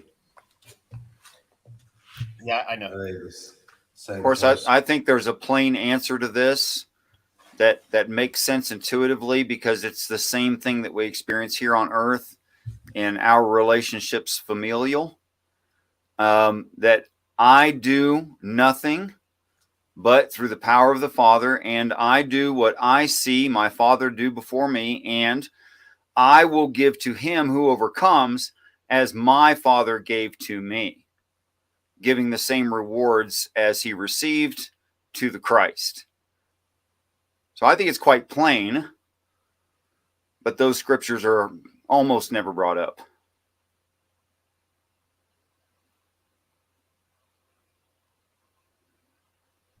And Richard slays. Almost never brought up. Do you mean to I mean- as any part of like People just don't read. That's why. legitimate writings that you should consider? Is that what you mean? Never brought up? No, those are standard canon throughout all the modern translations And there's nothing fringe about that. It's widely accepted. It's just there's no way for them to justify it in any real and meaningful way within the conception of the Trinity. So they just don't talk about it. They just don't think about it. Oh, Wait, I what see what text you are mean. we Can you talking sum it about? up for me again in like a sentence? Sorry, I wasn't really. Sure, that the Yahweh is more effective in the universe than one planet. And whenever there is an earth, which means, a location where there's dirt, that's Can what I that stop you means. there? Can I stop you there? No, You not said- really, because I you're haven't telling me completed there's the You're thought. telling me there's some canon that Christians all are ignoring that involves Yes, God being having something to do with planets, I didn't say God, or Yahweh having something to do with what source are you getting and, this and from? you're To where this is you're some not going form to of- be able mean- to understand this if you interrupt in the middle of the thought, Kelby. Well, even already there at that point, if you can't justify that, then there's no point in even going. Hold on, though. Kelby, Let him Kelby, can we finish. have some decorum? Okay. Okay, so it's not a wasted universe out there, and we have found other Earth-like planets. We have every reason to believe they're very similar to this, and that if the purpose of an Earth is to have children of God on it, and them of the nature and essence of God, then we would have the same problems here as they would have there, in that we have some amount of free choice, believing Satan's lies. And again, as we do, they would need a savior. So a savior provided.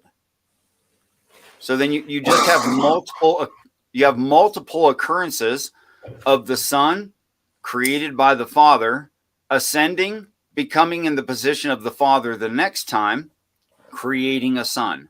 And I think that is just evident in the text. I see you just stacking error and presumption upon error and presumption. Where? All in right, the well, text wait, does it say that- Kelby. Sorry. Where there is nothing in what Richard said that was illogical, the idea of a triune God does strike me as illogical. Well, especially when there's insistence on one hand that God is one and the only God, and then there's another thing that says that it's actually sort of a split God that cannot do without one of its members. Like, you can't get rid of the Holy Spirit and still have a complete God on your hands, right? It can't must get be rid that I of Jesus. misunderstood what Richard was saying. Then, if that is the reply. Well, let me ask you I directly, wasn't Kelby. commenting on Richard's thing, but go ahead. Let me ask you directly, Kelby. Sorry, I'm all over the place. Is the Most High, the El Elyon, is that unchanging? You're gonna have to. What's El Elyon? The Most High. The Most High, is the Most High unchanging? So that's the title for Yahweh. Is No, Yahweh no, no, unchanging? no. Hold on. Let me just go with it, Astra. Don't fix it. It's Okay. Well, again, you're ignoring everything I've already. Because my original question to you was asking you where you're getting the fact that there being a giant universe of which you're basically talking about is space, right? Empty Yes. space is somehow a waste to God. Like, what I would add, like, do you consider space to be not part of creation in itself, and therefore I don't know isn't why you would say Well, that. you're not answering his question. Richard, how nobody's can answering my the wind question. be changing or no? Can the wind change? Sure, it can. No, God doesn't The wind change. can, Yes, God the does wind not. can blow hard or it can blow weak, and it can turn into a tornado. Yuri, that's an interesting observation, and I know that's true in reality, and I see your analogy. However, I don't think that would be Kelby's answer.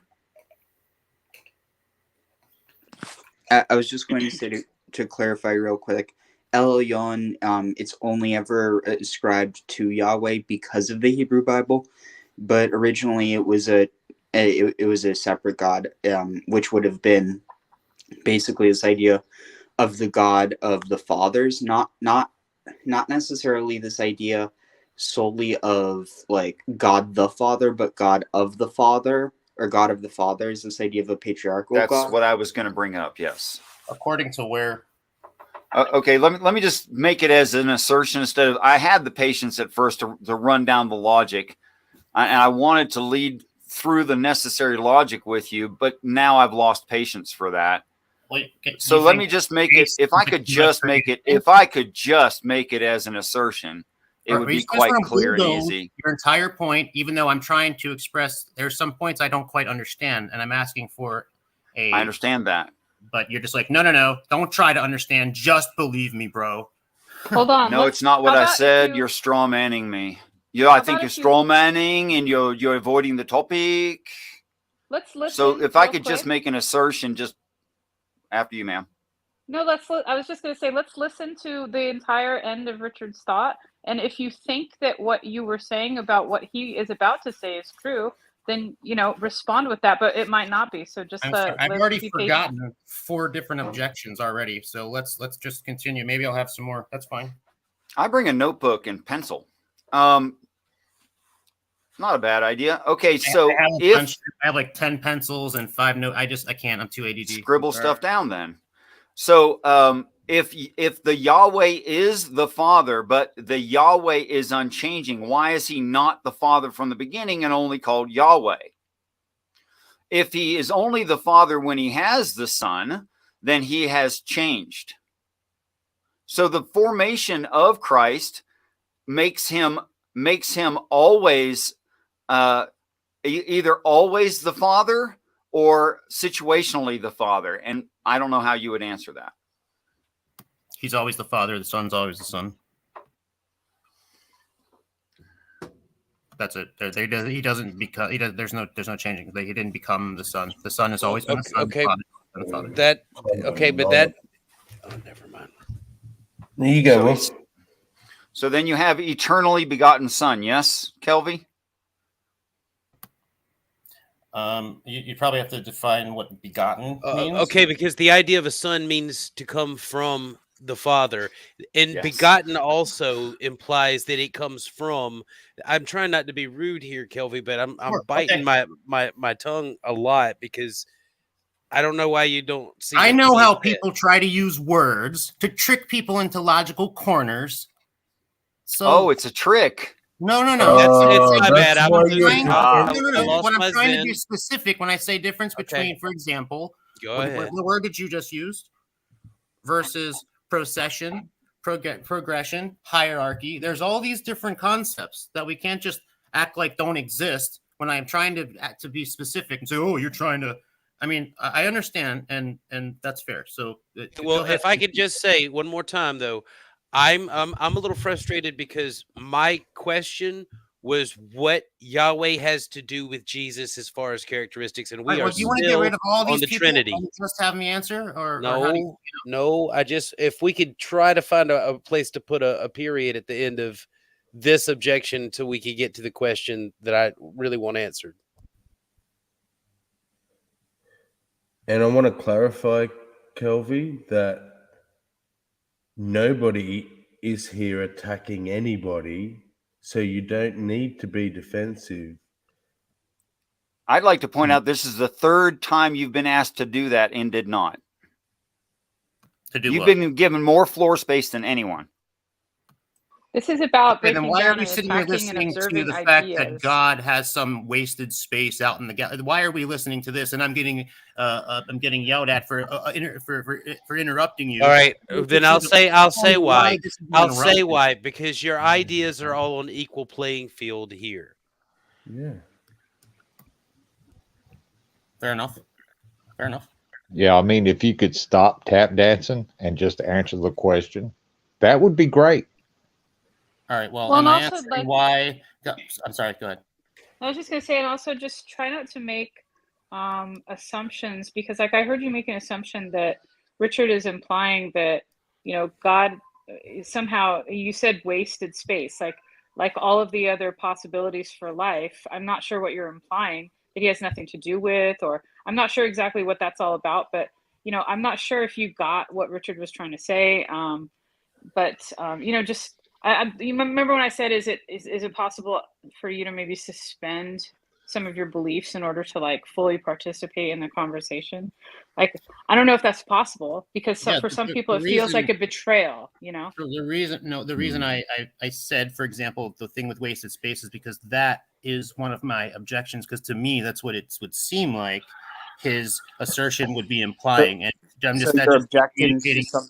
in a Has he fairly- ever actually said that? Because otherwise, you're objecting to something you're projecting onto him. Yeah, exactly. Well, yeah, I think it has. That's why I say it. And just even on a more simpler note, You're just like, oh, You- did what he say really make you think that he'd said that? Of course, you that's kind why. of misunderstood him. He wasn't saying it's wasted to God. He's saying from our perspective, it's a waste. I can understand how, with If the I'm point wrong, you're making, to God, like space is there for God's pleasure, whatever, cool.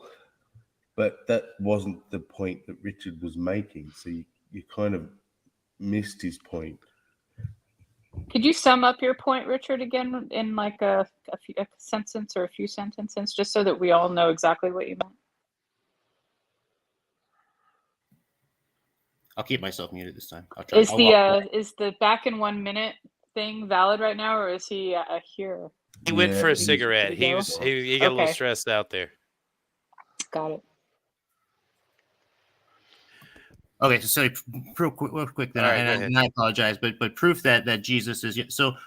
Again, I'm trying to get from what your criteria is, but so let's say the criteria is love. What would you expect a loving God to do? Would you expect him to provide a way for all people to be saved? Because that's exactly what the God of the Old Testament did, and that is by the same God of himself in the New Testament, revealed from the Father to the Son. Like that's the same. Like I don't know what. So beyond that, I'm not sure, because I mean, and I'm only slightly trying to be coy, because I know what your argument is, like, oh, this horrible, vindictive. So there's a lot packed in there for me to just say, well, this is proof, because then obviously, depending on what your criteria is, maybe we can hone in, Kelvy, and can you address something that Will's been raising with people lately of the idea of collateral damage? I agree that a loving God would not have a need for collateral damage. So babies to die because of the sins of the parent, for example. And we can give specific examples if you need, but I think you Sammy, you think about this from a mortal's perspective. Sammy, you think about this from a mortal's perspective. Yes, I appreciate your rhetoric. Perspective of an immortal. It's lovely rhetoric, but it's not helpful, Yuri, sorry. Kelvy, do you want to address that, or you don't remember the question now because Yuri so politely interrupted? I think maybe something to do with like the forest for the trees, because if we are going to presume that death, and I know you know this argument, and I know where you're so again, the ultimate what's the word, ultimaticity of the totality of the existence of who and what we are. The hell did you just say? Death. All right, now hold on. Wait. What I heard. Okay, but what I heard you say was because God made a way from salvation for us, that's proof that he's the same as Jesus. Okay, but again, he's the one that set the bar, made up the rules, decided that human sacrifice was the answer to this. I don't know why he has to go through all this to forgive. Why he set the bar impossibly high. Excuse me. All right, Jesus came along and said, he who is without sin cast the first stone. But this was supposedly to his own rules that he set up. That he said an eye for an eye, tooth for a tooth, do these things. This is my law through Moses. Now Jesus comes along and says, yeah, never mind that shit. Yeah, turn the other cheek. You want me to You tell you where you gotta understand where the law comes from. I mean, this Holy Spirit is there for a reason. Well, yeah, you said rules he set up. So God is not setting up rules. He is just saying this is what needs to be in arrangement in order for you to be Wait. near me. If he didn't set up the rules, then how? He is Then the who rule. did? Okay, yeah. If he didn't set up the rules and he didn't define what sin was, Well, no, how he can doesn't he need to accuse set up us of it? anything because he exists eternally. Everything else is set up. The rules exist with him. He is the rules. He doesn't Okay. set them up. He exists. Everything else exists at his So he wait. creation. This is entrapment at very least. Explain, Will, please. Okay, so there's the whole garden thing. Either he- There's the tree. There's the snake coming in and tempting them. The knowledge of good and evil. Ha, you bit the fruit. Fuck you. You're out of the garden. Things are rough now, and you need me to save you from that trap I set for you that I knew you would do. You know what I'm saying? It just seems insane. And also knew you would do. Knew I gave you a test before you knew what good and evil was. So there's no way you could possibly make the choice to eat the fruit, knowing whether or not you were doing something good or bad. You didn't even know what disobeying was, or that it was bad. And it's more than that, too, because I'm just going to leave you clues as to what the right answers are. And if you get them wrong, you're going to burn in hell forever. Bada boom, bada bing. Not just you, but all of the forward of, the forward future of mankind. Like you've sullied them all. See how crazy that sounds? It sounds awfully cruel and unusual to me.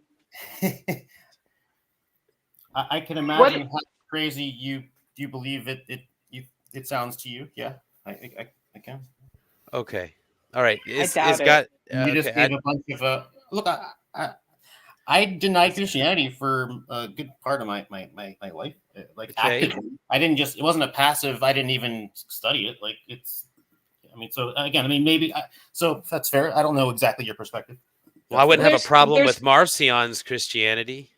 Yeah, I was going to say there's Christianity as we know it today and define it, and there's There's a few different types of Christianity that Christians today would say aren't Christianity. I don't think you would have identified with Marcion.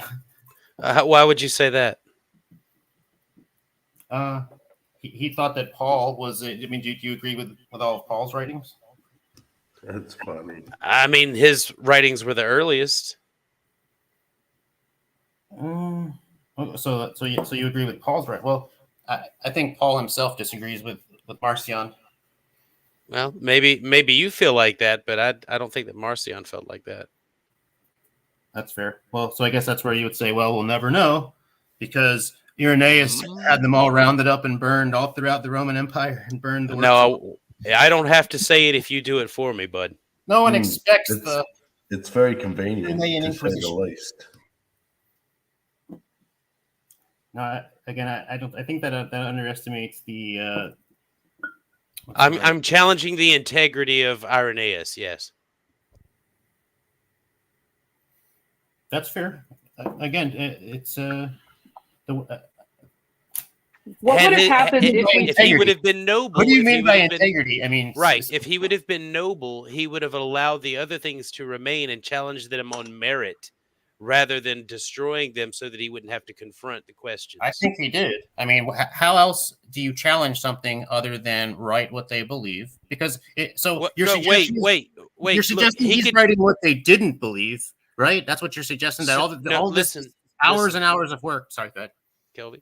All I'm saying is these things could have remained the writings that were of the heretics at the time, and he could have still written his thoughts on them, condemned them for heresy, and allowed people to make up their own minds by reading why he thought they were heretical and what the Gospels, in his opinion, were. But instead of doing that, he eliminated the possibility of being questioned about it, because all the evidence of what they actually wrote is gone. That's what was already happening in his time. And I should add, that's what would continue to happen hundreds of years thence. It's it's kind of fascist. How do you know that was happening in his time? Are you saying that people were already disregarding? Sorry, what? No, I was just wondering, are you meaning that people were already making up their minds that those texts were heretical, or are you saying that they were already? What are you saying exactly? Well, my main point, just for brevity, is that we have other writings from around the same time period and beyond, and they get more and more copious as the decades go on, and they all seem to agree that, you know, as far as like nobody was. Well, again, if your point is just like an argument from absence, I mean, what do you want me to say? Like, oh, there's a whole bunch of secret, but again, he's described the main point that I'm making as far as to the argument Irenaeus is lying about what they believed is that if they taught the God is again, if you're assuming the gospel isn't true, there's no truth and everything is just relative. But he's specifically describing in his works. Here's the gospel. Here's what they believe. Here's why they're That's not the assumption. That is not what we're talking about at all. I don't know what, bro. When What's you make happening with those you jumps, right it changes the whole conversation. Just FYI, you know, we need to go one little segment, baby step at a time, to make sure we don't jump somewhere we're not supposed to be. Let's go back 30 seconds. What was it again? Okay, so the issue is that Irenaeus is not. I challenged his integrity because he's getting rid of anything that we could possibly compare his critique of the heresies with. There is nothing but his writings, the framing, and his records of what the heretics believed, and he was clearly writing with an agenda because it's called Against the Heresies. So it's a hugely admission of bias. I mean, it's a terribly biased body of work. And his actions show that he's not interested in comparing them based on merit. Because Literally tells you what they believe. So what else is he responsible for I don't this argument doesn't make any sense to me. Like, I don't. Can someone help me? I don't know how else to explain this. Wrong, because he literally spends hours and hours explaining what they believe and why and the difference between what he believes. So we'll just take his word for it then. Okay, we'll just take his word for it. Like, don't you think that it's kind of suspect? Okay, well, can I address that argument? So if you want to, how else do we verify somebody's work? We compare them with other works. It's a good question. We compare them with other works, right? Or I can compare him with Scripture, and I've done that, and I have not found him to be lacking integrity. If you understand that he removed the documents that would have challenged his narrative of the Scriptures that you have today. What do you mean he removed? I don't. When did he do that? How did he do that? When he was getting rid of the writings of the heretics. That's the whole point of Against Heretics. When was he doing, I don't even. When was he doing that? He was a bishop of Lugdunum, which is a Roman colony in Celtic Gaul. So he's responsible for rounding up the. Then these same views. Okay, all right, fine, Kelvin. Listen, at this point, I have no reason to trust Irenaeus. I've tried to explain to you why. Now, I don't see any relation between Yahweh and Jesus in character or in act. So I don't know. You can claim what you want, but they're just totally different in the way they deal with issues. Okay, so you want to ignore. Okay, so again, you want to ignore Irenaeus. You want to ignore early. I'm going to ignore Irenaeus. I don't know how else I could say. I think his integrity is challenged. So you can't deal with that argumentation. So we can pretend like that doesn't exist. That's fair. Fine. Yeah, of course we can. He just made an assertion that he can't deal with it. It's not that he can't deal with it. He's questioning okay, so what's my assertion? My assertion is that here we have evidence that early Christians believed this particular thing. And what they believed was that Jesus was the same God of the Old Testament. That was my only point. You're just like, well, all right, Irenaeus doesn't count. Okay, that's fine. We can move on. Hey guys, I got to go. Thanks for letting me on your show for a minute. Peace and respect with you all. Glad to have you, Richard. Anytime. Peace too. Peace and respect, Richard. Hey, Kelvy. Listen, man. I don't know if you understand what I'm saying about bias and why I can't trust Irenaeus, but if you're really having a hard time understanding why I'm challenging it, then I don't know how we can move forward. But if we can leave Irenaeus behind, and you could just tell me why you relate the actions of Jesus to the reactions of Yahweh, that might help. Well, again, what particular source material would it be that you would accept, other than my words? I love this video. Because it seems like anything that I would put, I mean, what do you want? Scriptures? Because then you're going to say, well, validate that scripture. How do we know that scriptures? I mean, so I don't think you're really, I don't know. I mean, what again, I'm asking, what is the nature of the criteria you're looking for? Because I've already told you as far as, and I'm also trying to, and I'm also not quite sure as far as what your definition of, because I've already said a loving God. Do we think that Jesus is not a vengeful, jealous God, or do we think that the Yahweh of the Old Testament is not somehow a loving God? Yeah, no, I would say that I don't see Jesus as a vengeful, jealous God. Okay, so then there are I do. some parts of the New Testament that you consider invalid, then, right? Oh yeah, absolutely. I think that Revelation is complete horseshit. Well, that's the best book in the New Testament. Come on, man. It's the book that's convinced every generation that this is the end. This is the end. Since Paul died, it's been, oh, well, it's coming. Just keep waiting. Yeah, whatever. It's too vague, and I've heard too many different interpretations of it. It's some dude's dream, and I don't trust it. The Martin end is Luther an agreed with you. ongoing event. Didn't you know? It's always What? happening. Why would you went to an argument from authority? You said Martin Luther. Why would I care what Martin Luther thought? Well, no, I said he agreed with you. He hated Revelation too. Oh, okay. But again, it doesn't matter what anyone else thought, whether he All right, agreed well, or don't get disagreed. defensive, yo. I'm just bringing it up. I thought it was an interesting point. Even in your Okay. favor, that Martin Luther, this great spiritual leader, he also thought Revelation was not inspired, nor James. Okay, fine. Maybe I overreacted. Which I disagree with him on. And you know what? We have more information at our fingertips than Martin Luther could ever dream of having. So I don't care what Martin Luther freaking said. You know? I mean, I respect the man for nailing that stuff up to the doors, but you know what? People nail stuff up to lots of doors. Right.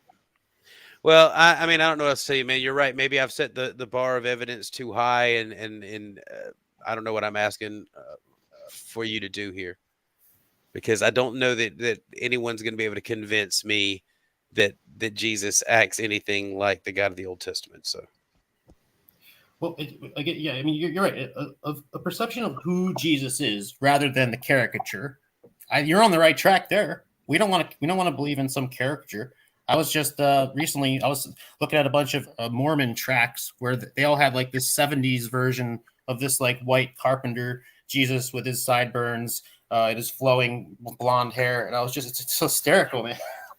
I believe it's with the JWs have Kenny Rogers. Yeah. It's kind of a, but yeah, I mean, it's those kind of caricatures versus believing that we can actually, like, specifically know him same way we know one another, even though I've never seen you. Whoa! You just kind of made it sound like I'm looking at artwork and going, yeah, that's Jesus, and I'll derive my entire opinion of what he said and acted based on that. Yeah, like I can relate to this guy, so I'm gonna like this image of Jesus. Just based on a lot of the writings about Jesus. You have sideburns and flowing blonde hair. I didn't know. You look like Kenny Rogers. Short one. Here, I got a question. I don't know if I don't think it's off topic, but it may be off of this particular topic.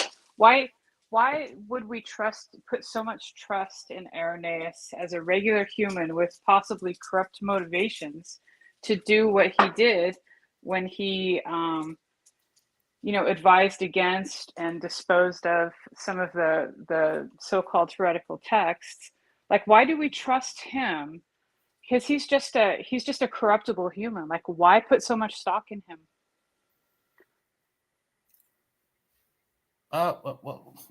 So I just happen to be making audiobooks of his work right now. That's why, and like I said, I'm shocked. I saw that on your channel. Yeah, I'm shocked at how much these early Christians and I didn't realize until it was kind of hammered to me as I'm going through this at how much they did hammer the fact that Jesus is God. That's my main point. So if you want to say, well, Irenaeus is nonsense, but I mean that is. But they didn't believe that all by themselves. That's Christianity. So. Don't you think that was something that they were told and then were parroting? I mean, what else? How did they get to that belief? That's part of the issue here. Well, I came to my belief in Christ and stuff. I mean, this is just anecdotal, sure, but I mean, I didn't get my belief from it. I came to my belief, I believe, not through any particular denomination, just through studying. And then I came to different churches and found that most of them just don't really teach the Bible. They don't really teach anything of meaningful other than La La Land. But when I studied, for example, but I come in studying, piecing together and arguing with like rabbis and stuff like that, trying to figure out what like this stuff could possibly mean, and that it making sense to me. And I'm like, wow, this makes sense. And then I happen to read the earliest Christians because I'm a history nerd. And then I find that they happen to agree with me. Yeah, you can call that confirmation bias on my behalf. But at the same time, I am not going to claim that I don't believe what I have come to think is logical. And again, all I'm presenting is why. I'm not questioning your beliefs. Irenaeus is authority. And my main point is that we don't have a lot of writings from that early time period. And a lot of people claim that a lot of these views on who Christ is are concocted in a later era. And my main point is that we have evidence that, at least at this point, and I mean, I could start quoting the Bible, but I know that, I mean, again, like I said, I can forget Irenaeus altogether. My main reasoning is because it's fresh on my mind. But I mean, as far as him being an authority, if there were things, there's some things that I don't agree with him on. But there's nothing I've read from him being like, this dude is an absolute nut job, you know? Because there are other. You just said that early Christians had like a they already believed this idea, right? That Jesus was God, but they had to believe it from somewhere. And you're saying that you did all this studying, but what did they have access to? So Irenaeus himself, I'm going to say that he's just for example, why he claims to be an authority is just, and you can say, well, he's a liar or whatever, but he claims that he studied under a man named Polycarp, and Polycarp, everybody knows, or maybe they're all lying, but it's generally accepted that Polycarp studied under the Apostle John. So that is one of Irenaeus himself's claim to knowing and hearing what the apostles taught, as opposed to what the quote unquote heretics taught. So that's part of his appeal to authority.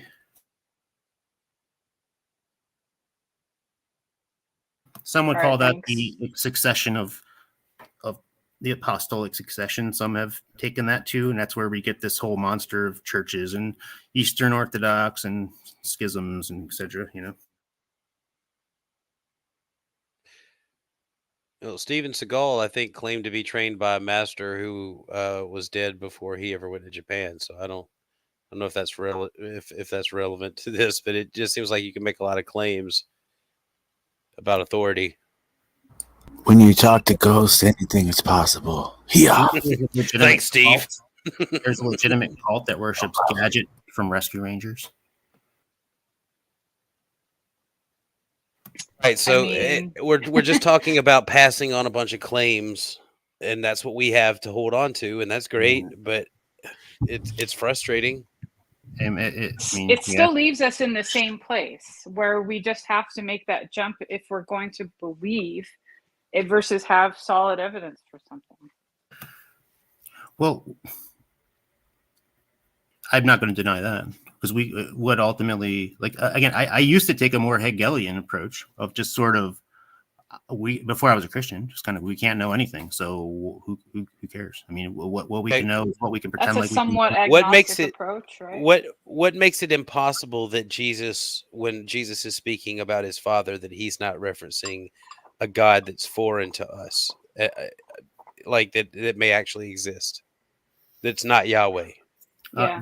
There's a number of places in Scripture that detail that God is a God who wants to be known, not a God who is not an unknown God.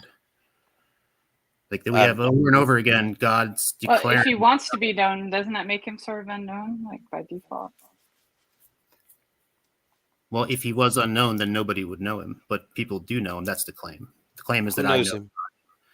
Jesus is the only one that knows the Father. I'm claiming, true, but also we who are with the Holy Spirit. Yeah, got a Holy Spirit. Well, I mean, that's there. Nobody actually believes without the Holy Spirit. It's as simple as that. But again, the spirit isn't the soul. Oh. So I mean, if we're looking at it in this, so yeah, I don't know if we want to get bogged down in that sort of thing. But generally, a spirit is simply like Told you, little buddy. the wind in the sails of the the soul itself is the substance of your sails. That's one thing, but the spirit is the that which is driving it. It's not perfect analogy, but just for example. just to kind of clarify when I'm talking about spirits versus souls. So just for the sake of the conversation, do you think it's at all possible, like in any reality, that when Jesus talked about his origin, that he was not talking about Yahweh? Is there any way that the No. information got distorted and made it so that he definitely was, when it's possible that he wasn't? I mean, if you want me to just answer, based off of what I've seen, the evidence I've seen, no, I don't think it's possible. I can't, and if you want me to sit here and think of ways that it could be possible, that would be pretty difficult, based off of what I've particularly seen. I mean, it would be speculation, right? And that's kind of like what we have to deal with in a lot of this. I mean, that's if we're taking it to that level, then yeah, like I said, Hegelian, nothing can be known. But that's how I see it. But again, if God wants to be known, then he would be known. And I think that the Son of God is God making himself known. And the Son of God making himself known is one thing, because somebody can experience the Son of God and not be saved. But the Holy Spirit, when I'm talking about the Trinity, the Holy Spirit is me now believing that he is God. And then or knowing him in some way to the point where I believe he's my savior. I don't know what I don't know what that feels like for different people, or how different people experience the fact that particular. I think faith is just, like he says, the mustard seed, but after I believe it does become knowledge, because blind faith is one thing, and maybe some people can be saved by blind faith, and like I said, bless their heart. But I don't think blind faith is something that's necessarily healthy. So again, I don't think that faith can ever become knowledge. I think that it's always ever a thing that you believe in, I don't think and so. not objective reality. So But if we're cavemen, and I'm like, oh, we're starving or something, is there food over that hill? And I think that there isn't.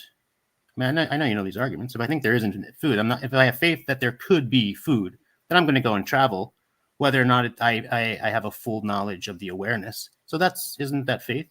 I think faith is a fundamental element of having a psyche. I mean, you're considering the possibility of something, right? You're saying it's possible there's food over there, and I'm going to go see whether or not there is. I don't know if that's faith or not. They're just regular inquiry.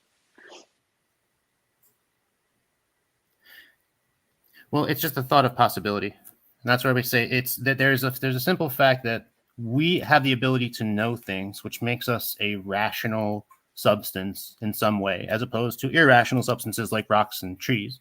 But that doesn't equal Yahweh. True, but the ability to know things is one thing. So what we're talking about is what it means to know something. Let me try a different approach with you, Kelvy, because I can get behind the idea of a God. I can an eternal God that's always existed, an eternal energy, whatever. I can get behind that. Get me from there to Yahweh definitively. So if you say you can get behind a like George Carlin called the giant electron, woo, like that sort of thing. What I usually say, because that would be what's called, I suppose, a Unitarian sort of God, where he's just a singular type of thing.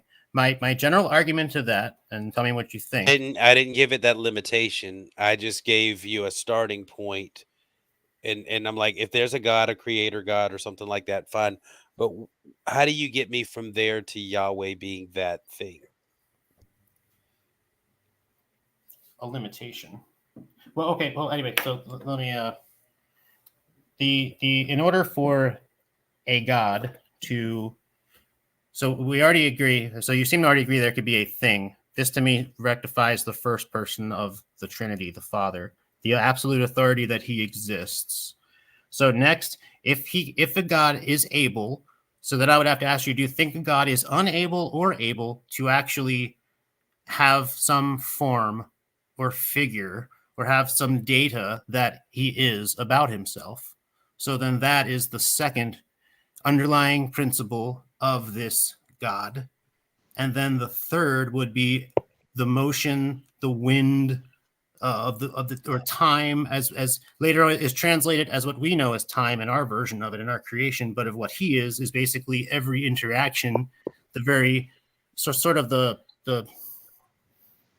well, I'm not going to go into trying to define what the Holy Spirit is. You had me for a second, and then you lost me completely. Okay, so we got the eternity of the eternal God. Then we have the eternity of his eternal form and logos, and then we have his motion. We also have creation, of which we're a part of.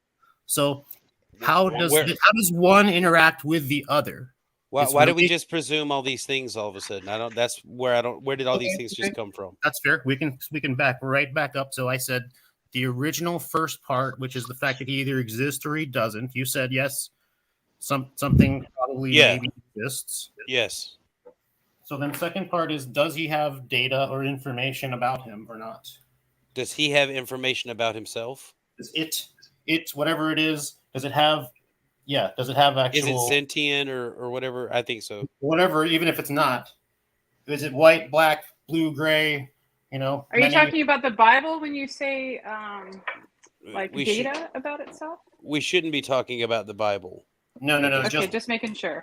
If we're just talking about any particular original primal existing thing. Prime mover / creator. Just making sure we're straight, that I'm not trying to straw man you inadvertently or advertently. I don't know. So yeah, okay. So going from that, the second part of that is a whole different underlying principle other than simply merely existing. So that's one thing about this. So that's information about this quote unquote God, right? So that's where I'm taking it. We have existence plus.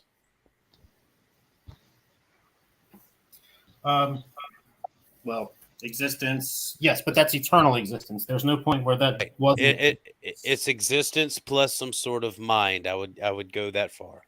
Special existence. And then, like super substantialness. I don't know what that means. The way Boethius describes it, but so then, so far what we have is the existence of something that has code, the code itself, and then we need to actually put that code into motion. So then the motion itself is the third underlying principle. So we have the existence, the code, and then the motion or the time or the actual inaction or initiation of whatever that data is doing or being, or, I don't like to use the word being because that causes its own issue. But these are three underlying principles of, and again, now I don't know if that is, so if you're, I don't want to anticipate what your argument, because if I were you, I'd probably say, well, you trying to prove some Trinity to me doesn't prove to me who Yahweh is, because nobody's proved that Yahweh is a Trinity or something like that. I don't know, but I'll shut up for the moment. Okay, so we've got a being that has some characteristics that we're saying it has. Okay, we have several characteristics. We have action, thought, and existence, energy. Is that what? Am I correct? Is that where we're at? Well, energy and thought, like they're basically yes.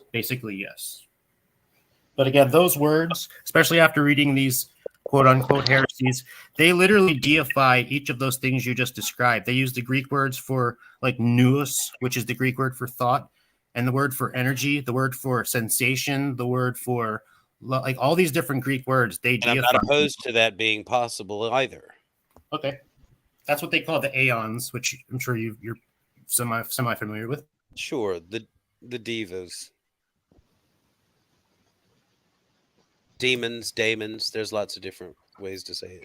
Oh yeah, I mean every culture that I've ever seen, basically. I mean, maybe there's some exceptions, but that has seemed to have had some view of these beings that are coming down and doing things with people, more or less. Right. So And we have many of options that can be the case with what we've established so far. There's loads and loads of myths that would kind of slide into there. So where do we go from there? The logic. So the logic of a singular God, I think, is supreme.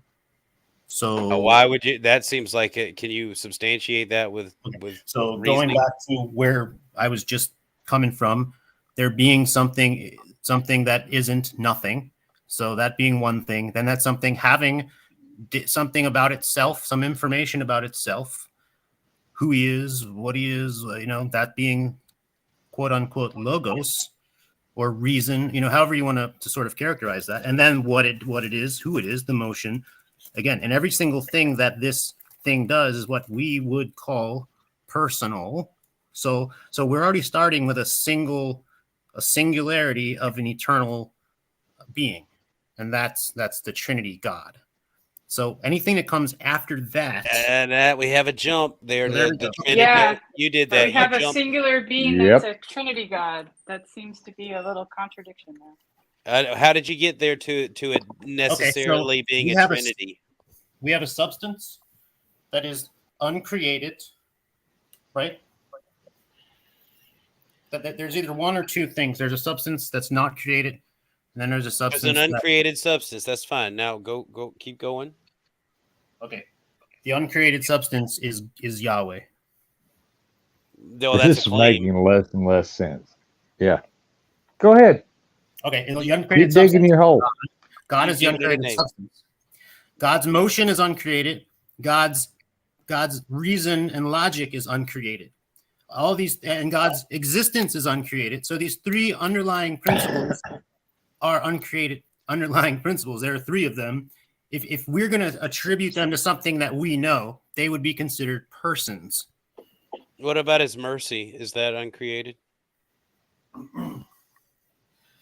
What about his wrath? Mercy is an action, an activity. So again, we have a difference between his So is- expression. Expression So is like no Jesus, knowledge of his self. That's also the spirit. like an action. Well, yeah. What I'm saying is you're wanting to isolate this based on not enough information. You're trying to say Yahweh for this. You're trying to set this up to be a Trinity, but you're not.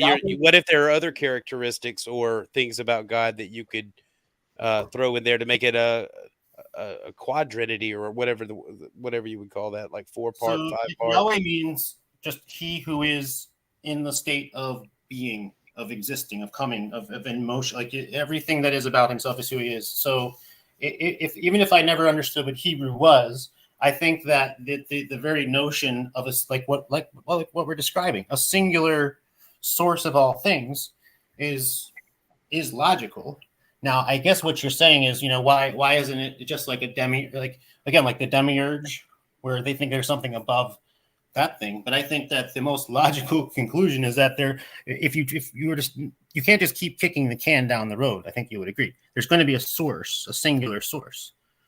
So that singular source. You're not talking about a singular. You're talking about a triune source.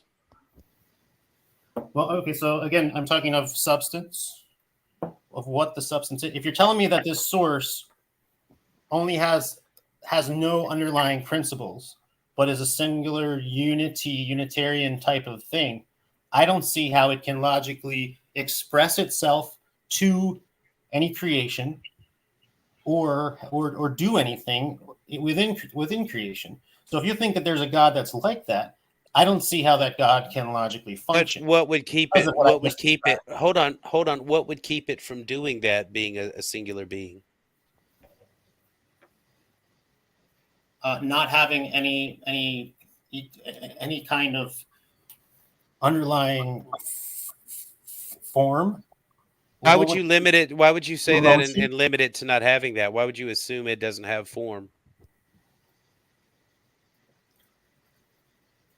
Well, what is form? Does a spirit have form?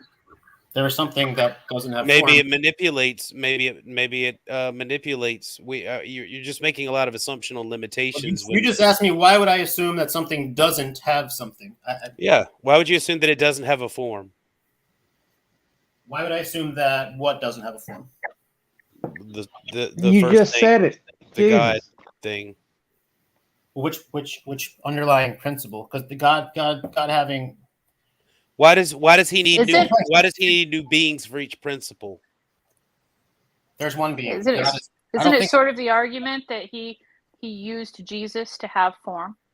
Like he used the incarnation of Jesus as like he didn't have form before that, and that was his version of himself with form.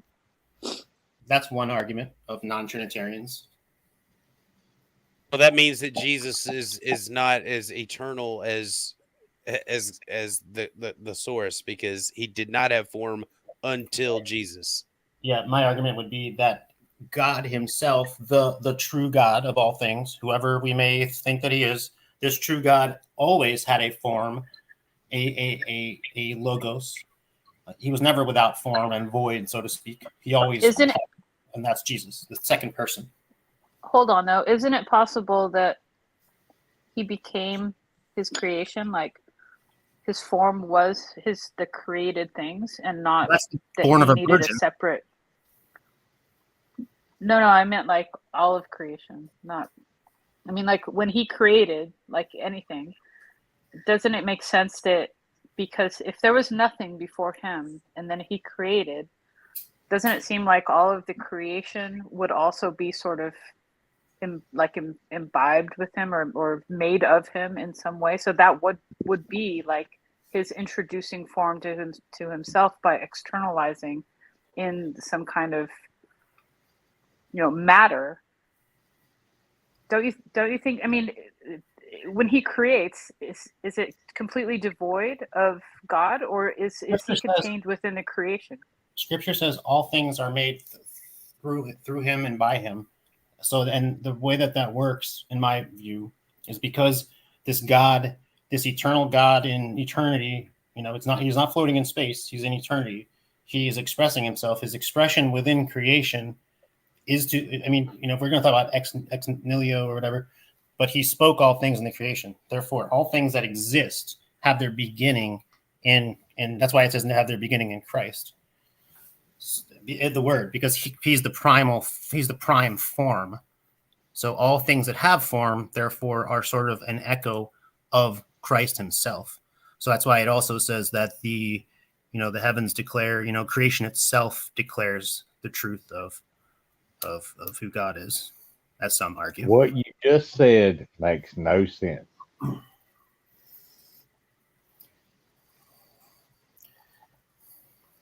Well, I mean, there's a few that agree with me. Do you not? I guess do you I not would feel? Hold on, wait. Do you not feel a little bit, Kelvy, like you're trying to shoehorn the idea of Yahweh into the necessary role? Well, if I did feel that way, I would hope I would admit it. But no, I don't. I think that it does make sense. Now, there's a thing. I didn't originally think that the Trinity, I didn't think much about the Trinity. I was like, okay, yeah, I think that God is somehow God, or Jesus is somehow God, and the Spirit is somehow the Spirit. This is, I think that there's a matter of coming to, I don't think it has to be some big mystery, is my point. I'm trying, but maybe it does, because apparently I'm incapable of explaining it, even though I think I have some understanding. Do you think it's possible that the Trinity was created in the idea, anyway, like the concept of the Trinity was created as a possible, like sort of a transition between people that were believing in many gods to one God, and also like to make God seem, because the gods of the Greeks and the Romans were quite different from the idea of the Christian God, the Old Testament God and all that. Do you think that it's possible that to say that there was three forms was to sort of allow people to feel more comfortable with the idea of God, because they had these choices in front of them, not of which to believe in, but that there's this Father, this Creator, and then there's a Son, someone who sacrificed and made God in the flesh, and then there's this Holy Spirit. Like, there's, to me, it makes it almost more personable to have these things, these a variety of definitions to define this God, instead of like a more abstract idea of God that would be hard for people to sort of hang on to, especially coming from societies where they had many gods, and then they're moving into this idea of just one God. Do you think it's possible that the Trinity was created for to allow people to believe easier, and also to feel like they had something to sort of hang on to and relate to? I mean, I can understand arguments for that, but from evidence that I've seen, I don't think that's the case. But I mean, I can see how you can argue that. But again, like there's many arguments that, like, as far as one, like what I was saying about what the definitions of the three underlying principles of the Trinity are, comprise of everything required for the existence of any kind of reality in three different what's called hypostases, because there's no real word for it except for persons, because everything that this God would do is personal. That's that. So what you're talking about, a sort of easing people into monotheism. Yeah, I mean, just one evidence I would think of is again looking at early writings that are by and to Jews, where they're, and we also have yeah, but again, I understand your point as far as that being the case, but that wouldn't explain how they would be doing that in attempting to like, we have people like Philo, for example, describing a Trinity, because I think all these things are just simply logical deductions when it comes down to it. So I don't think that polytheistic gods are the same, or even the same category as the persons of the Trinity, as in any polytheistic religion I've ever seen, at least personally. So I mean, so maybe I guess my answer then is no. Maybe I've changed it to no now. That no, I don't think that could be the case, because it well, yeah, I could probably ramble on for a bit longer, so I'll shut up. Oh, I'm sure you could. If I've answered thank you. You were waiting for that clockwork. I was. I just Ariel, think, are I you don't still know. with us, buddy? Did I even come close to answering what you were asking? You're still rambling on. Yeah. You didn't shut up. I mean, I think that you answered as best as you could, because it's a difficult question to answer, because none of us can actually know what the answer is. You know, it's all just speculation. What I got is that you feel like Yahweh best answers the question of who did all this and what's it all about. And that's cool. But you're still asking a lot for someone to accept that without kind of recognizing Yahweh being shoehorned into that role.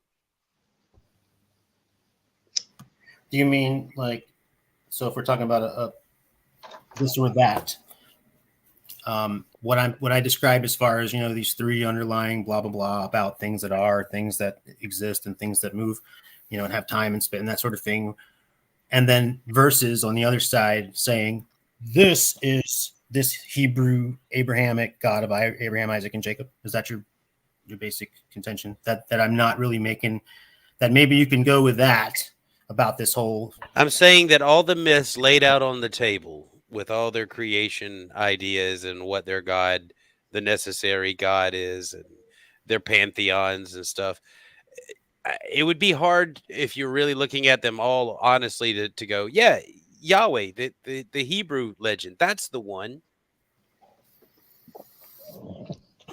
Well, I agree. I mean, if we're just slapping names on things and just saying this is the God.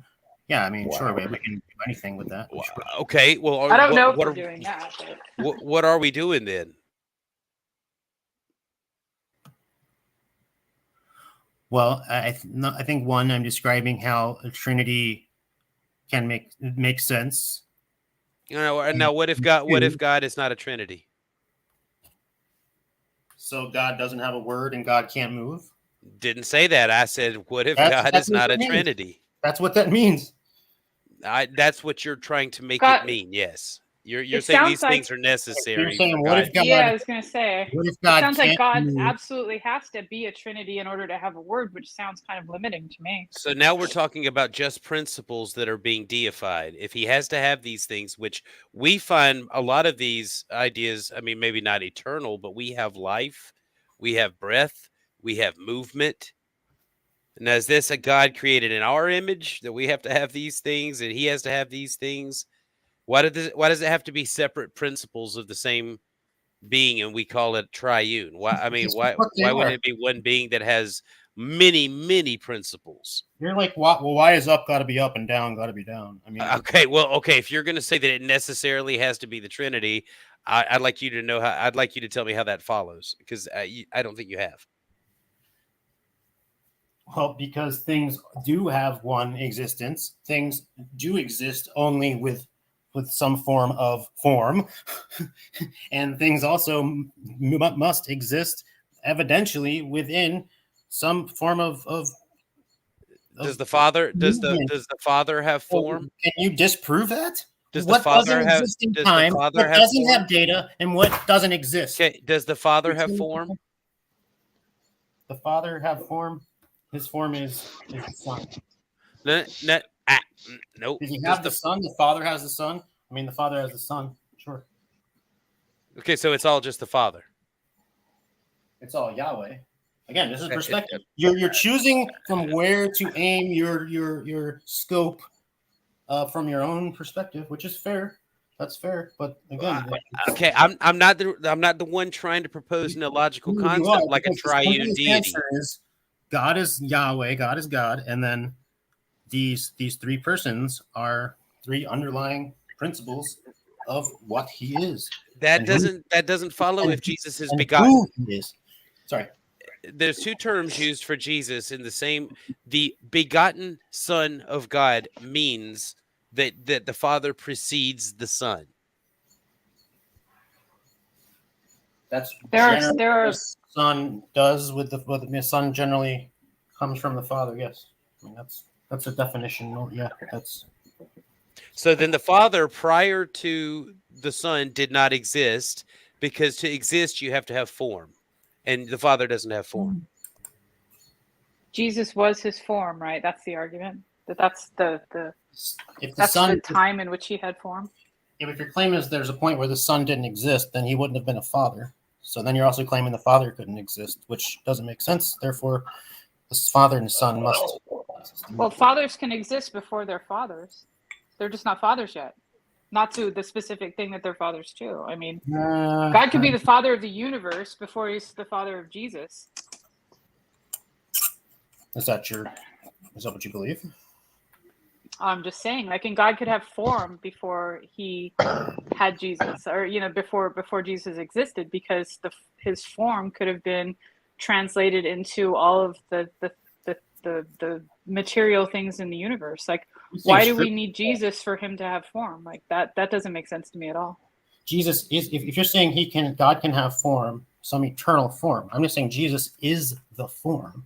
You're saying, well, the form plus the Jesus. Jesus is the form. Not the Son, and he's not begotten. He's not the Son, and he's not begotten. That still doesn't make a fucking bit of sense. He can be neither the Son nor begotten if he has always existed as part of the Father, and the Father has no form without Jesus, and things without forms don't exist. So the Father couldn't exist without Jesus, and therefore Jesus couldn't be begotten or the Son. Didn't God make us in his own image, according to the Bible, the Bible, however you want to say it? At first, he made us in his own image. So why did he need Jesus? Ah, brain fart. Who said he needed Jesus? The fuck, you didn't just say he needed Jesus. And he did in order to exist. He had to No, have in form. case you're not keeping up, my position is Jesus is God. Jesus is God. Now he's changing the story. Well, that's fine. Go ahead. Then he's not Do the it. son, and Right. he's not That's begotten. confusing. He can't be begotten, and he can't be the son, because both of these require a coming from something else. Now he's going to change the story again. Just wait. Just wait. So our argument is that God cannot have a processional relationship with himself. It's eternal. Not if you no wait. You said that without a form, a thing can't exist, and the Father has no form. If Jesus came from something without a form, how is that possible when things without forms don't exist? I can say some pretty smart shit down sometimes. like 4 different points, maybe 3.5. Well, can you repeat that, the first part? All right. Earlier, you said that in order to exist, a thing must. One of the requirements is that it has a form, and that's why Jesus was there. Okay. Jesus being a son and being begotten means to come from, but he could not come from something without a form, since things without forms don't exist. I meant created things to exist. Created things, all created things have have. But Jesus is created. In that regard, like anything that's created has a form. Anything that's created has You're killing a form. me. You're killing me, dude. Exactly. What? So you're trying to convince me that I don't believe what I actually believe? What? No, I'm just no. I didn't say you could. You I'm clearly saying- believe it. It's just that I don't know that you understand what the objection is or where the logical issues lie, because you said things without forms. That okay, fine. Go ahead. Go ahead. You tell me. What you just said is where I was speaking of things that are created having a form. Everything that's created, that's in existence, that we can look at, they consist of 3 underlying attributes. So Jesus was created. My point. Again, I'm not talking about Jesus. I'm talking about things that are created. You are jumping to, you're talking about God for no reason other than to disagree with me. Which No. Okay, wait. If you're willing to say that Jesus is not begotten and he's not the Son, and that language doesn't imply coming from the Father or the God, the source, then I don't. I mean, say that then if that's not what you mean. But I take those things to mean coming from. You're the one equivocating creation with procession. Begotten is procession. Son is procession. Okay. What? Show me in Scripture where you're referring to the word God. John 3:16. Or Genesis. Okay, because we have multiple places again where obviously, as I've already confirmed, that makes sense to me that a son is begotten of the Father, and he was never the Father and the Son. So that's one. Or he was never not the Father, and the Son was never not the Son. So that's one. Wait. No, that's 2 actually. That's 2. Well, one particular point. I mean, I don't think he gets math. I really don't. You're talking about God as though it's multiple beings when you, especially if you're talking about a father-son relationship and a begotten relationship. Okay, if you'd like to look up those words, I'll wait for a second while you see. But there's the other notion. If we're talking about Christ after he was born of a virgin and was born of the seed of David and begotten into the line of King David, because he promised to Israel to have a physical king who will sit on the throne forever. Wait, how did we get into There we go. this far into Scripture without even You're asking me about establishing begotten that language. Yahweh? He's tap dancing. I He I is don't know how Well, you. we fucking told tap you there dancing. are two answers to what we could look at with begotten, something coming You from said it was one Father and answer. the Son. The Father, the Son coming from the Father, is simply a relational description. What's wrong with it? Okay, so yeah, what's your problem? You see with it? why I get aggravated with some people?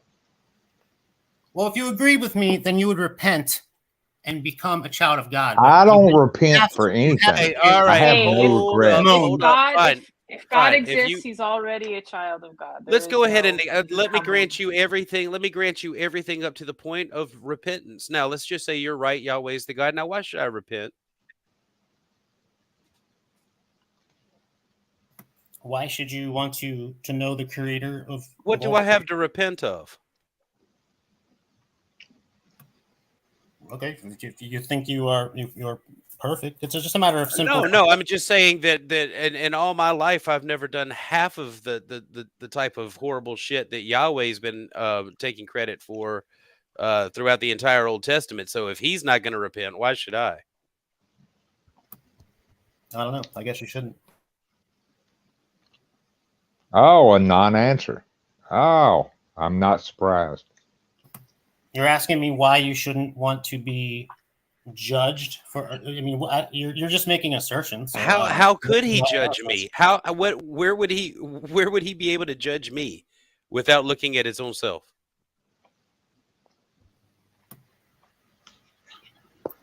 Promise you, I've never flooded the fucking earth If you're asking before. me that, then we're obviously not in agreement with who God is. So Well, no, if you say not he's the just- God of the scriptures, point. I've never flooded the earth. I've never rained down plagues on innocent people or any of that shit. So unless I've done something worse than him, where does he get what store does he go to buy the balls to judge me? Again, if you're asking me that, then you we're not talking about the same thing. Because I don't believe that Yahweh exists. And if he does exist, he's evil, and I couldn't worship him because he's nothing like Jesus. Do you think Jesus loves evil? Or do you think evil and good don't exist? Well, which one? I mean, That's not a. I mean, I don't. Why are those my only Wait. options there? So if you think that Yahweh is evil Okay. and you think that Jesus is good, I mean, who do you think Jesus' father is? Who do I think Jesus' father is? Yeah, if it's not Yahweh. The source. Well, the source of all creation, the actual God. Will would say probably El Elyon. Yeah, if you wanted to give it a name, Didn't you also call it like the monad or something like that at one point? that's a term that's been used for it. Sure. Oh, never mind. This is Will. I thought we were going to get into it, I kind of knew that about Will. I thought it was I thought it was one of the other Christians. Okay. I mean, still interesting conversation, but I mean, there are. It would be interesting to hear from someone who thought that Yahweh was the Father, but also was evil, and somehow Jesus is good, but is also good. Like, I don't know. That'd be an interesting theology. I think that I mean, Jesus's mission was to stop the ruler of this world, to take would authority away from it. would it be like dualism in your view then, that there's a evil God or evil source of all things, that it's contending against the good source of all things, the source of all good versus the source Are you of all- familiar with the concept of Yaldabaoth? That's one of the Gnostic. That's described in Against Heresies, right? I probably Yeah. pronounce it wrong when I read it. So That's okay. Not Yeah. It's kind of a hard one to wrap your tongue around at first, you know. Yaldabaoth. Oh, yeah. It's Aramaic. It means so Yalda from I mean the root is Yalad, which means child, and then Baot is from Bahut, which means chaos, and so basically it means child of chaos. So This say was this was the The defective demiurge, if the you will. defective creation of Sophia, right? Yeah. One of the aspects, I guess. Oh, hello, visitor. Who's come? Kelvy, how did you sneak out? I think he Kelvy's popped out by accident, maybe. you sneaky. He had to go get more coffee, I bet. My phone died. I had to join on my computer because I wasn't paying attention. So I dropped out too. Oh, I couldn't stand to hear the name of the Yaoboath, and I had to flee from its evil expression. Yaldabaoth. It's And like the a name- magic word, like a curse. Do you know that they believe that basically they gang raped the demiurge and filled it with holy semen in order to have it Say, like? Who's So- that? say, You mean one of the people, so one again, of the heretics that Irenaeus You're- was Okay, slandering? fine. We're going. sounds like fake news to me. You don't think that people would actually believe such things? Because I guarantee they will. They definitely will. That's why people say it. You know about the Borborite Christians? Borborate Christians, no.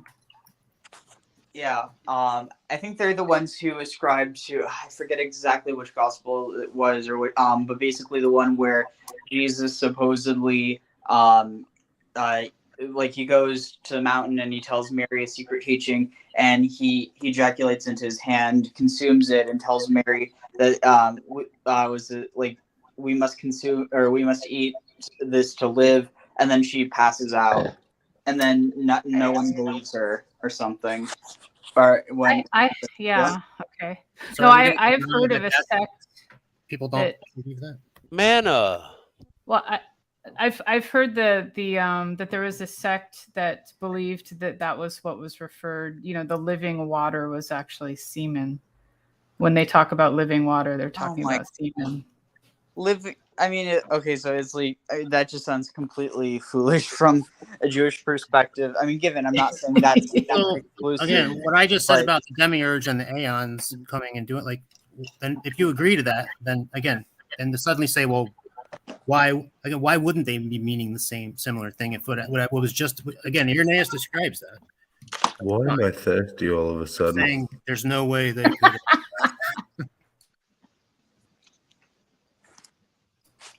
No, Not what I was gonna say is necessarily that- here. Oh, sorry. Go ahead.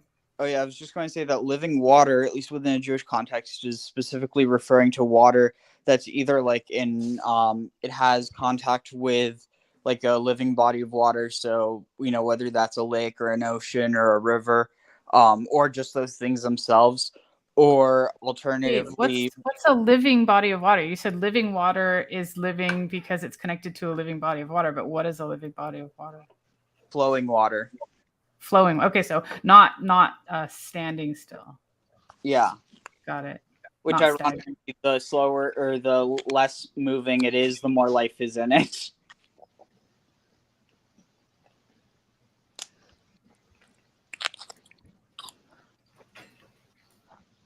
Okay, I'm trying to think about the next thing I was.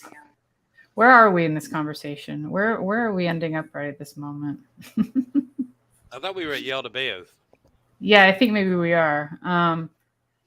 So okay, I was going to throw this out here, and I don't want to derail anything. But if anyone's interested at some point, doesn't have to be today, to take another perusal at the Gospel of Thomas, just for fun and stuff like that. What about what are your thoughts on the Apocryphon of John? I'm open to it. That's the one where you have this mention of Barbello, the mother father, who is both the Holy Spirit and the triple male. And this idea of like being both the feminine Sophia and the masculine Logos. Right. Oh, just as Irenaeus describes that. Genderless, but also both genders and everything in between, I suppose, you know. There's actually a theory that the term Baphomet, because there's some people who say that it's just a mispronunciation of Muhammad or Mahomet, but I don't think that has as much like backing as the idea that Baphomet is actually Sophia, because if you throw it in a Hebrew app, just a Apash cipher, but for Hebrew, then Baphomet becomes Sophia.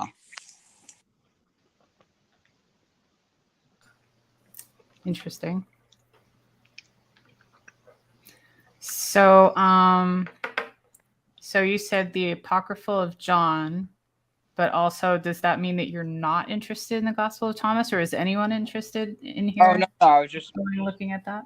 Oh yeah. And has Do anyone we here can- not seen it? Hey, we can do any one of them as long as it's by that albino wizard.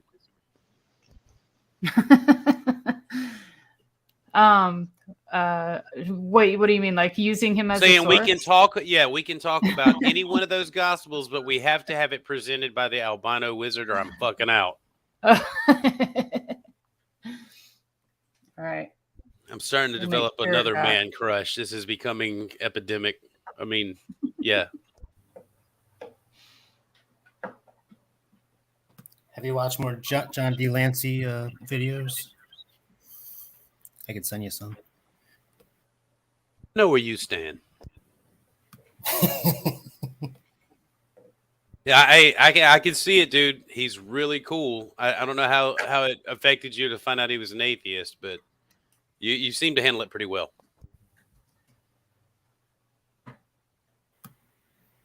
Oh, Star Trek is totally satanic for sure.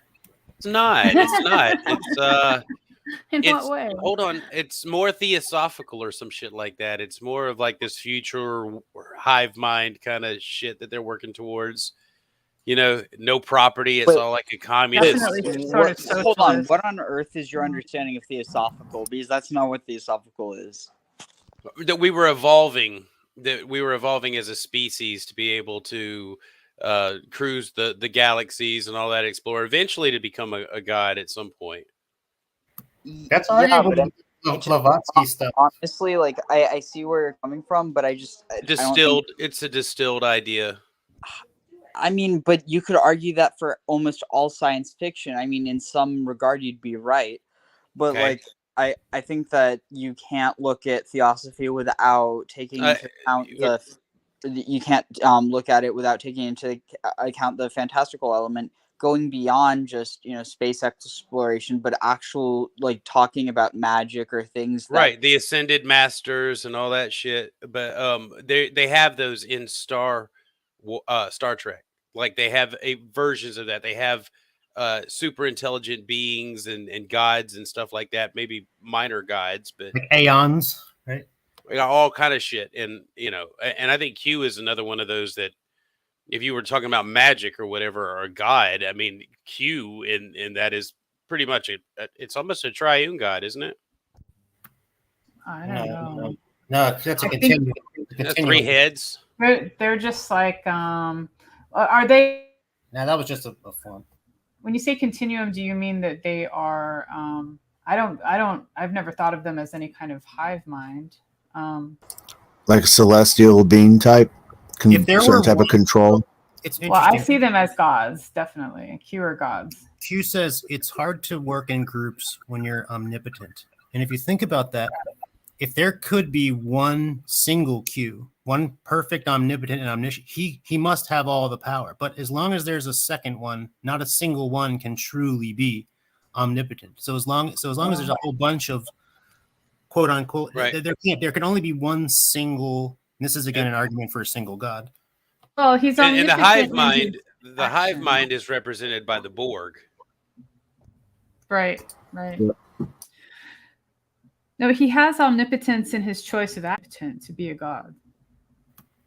But that's that's going into our definition of a god to be truly. To me, it would have to be truly omnipotent. Nah, it So just needs if to be. you- It if- just needs to be as powerful as necessary to accomplish its intent. So I was just going to ask you if omnipotence was a necessary requirement for being a god.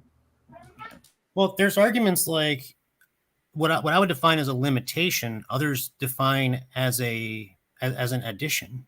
Like being able to tell a lie, being able to contradict, making a square circle. but I don't think that those are actual. I think those are Okay, those are well, limitations in themselves. Like, they're like, here's one. God can't make man love him.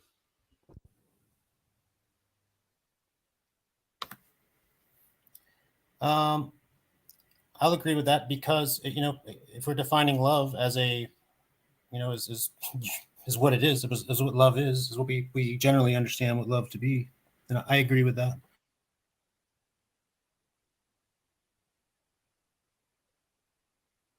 Generally, my cannot is God can't. Am I disconnected? I might be disconnected. No, I can hear you. That God can't force you to love him. God can't learn, and God can't lie. That's my three can'ts generally from Chuck Missler. I think I got them.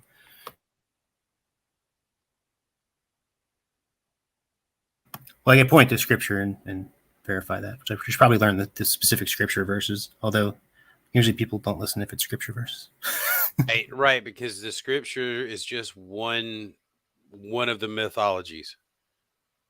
Like what you call the scriptures are just one set of the mythologies. Well, generally, if I'm trying to prove the nature of God versus the nature of the God of the Bible, but I think if I can prove the nature of God is a whole separate thing. But if we're still there, then that's where I'm Well, in that case would be approaching it from. well, again, doesn't that kind of bring up an issue that if you're talking about God of the Bible as because the God of the Hebrew Bible, you could argue. I mean, I personally don't think this is like, obviously you can make this case. I just think it's reductive to look at it as only that. So like, I don't personally view Yahweh in like Eloah or El or El Elyon or El Shaddai. I mean, in terms of using scripture to prove my point versus just saying something and saying, yeah, argue with this, versus quoting a scripture and saying, argue with this scripture. Now, I agree. You're probably right. Like, maybe I should just learn the scripture and just spout that out and say, Well, no. But there's a reason that I bring this up, though, because you could actually argue that in some ways, if you, and I mean, there are some scholars, I mean, I don't know how fringe this is. I personally think there's an interesting argument, but not because of the claim that this one guy makes, but this idea that like the Phoenician tradition is actually more connected to Christianity than not necessarily Judaism, but I think both, like, in some ways you could say that Judaism and Christianity are more closely connected to the Phoenician tradition than they are actually to any maybe not objective history, but anything that's objectively written in the Hebrew Bible. So like a lot of what you have is actually just a fictive history of the story. Again, whenever you're dealing with a mythology, you're not dealing with things that are literally happening on Earth, as like they do when we write stories. But is this my wizard, by the way? Who's presenting my wizard? Is this you, Sammy? It is. Okay, that's cool. I just want to make sure. So that's on deck. All right, go ahead, Ariel. Finish up. I just wanted to make sure that was you. I didn't see Hillary's anywhere. Is this that 15-minute or so video that he does on the Gospel of Thomas? Or no? This is an 11-minute video on something. All right. Thomas. But just real quick, because I remember my point. Like, you could actually argue that in some ways, if you're Christian, that you might get some more spiritual fulfillment. I mean, from like almost what's the word, from the like the Canaanite and Ugaritic texts than you would from the Hebrew Bible. Given, I don't think it's as simple as just to throw it out, but that there's a lot to be gained there, because if you accept that Yahweh and El aren't the same God, then all of a sudden you get this interesting idea that it all of a sudden makes a lot of Canaanite canon a lot more relevant.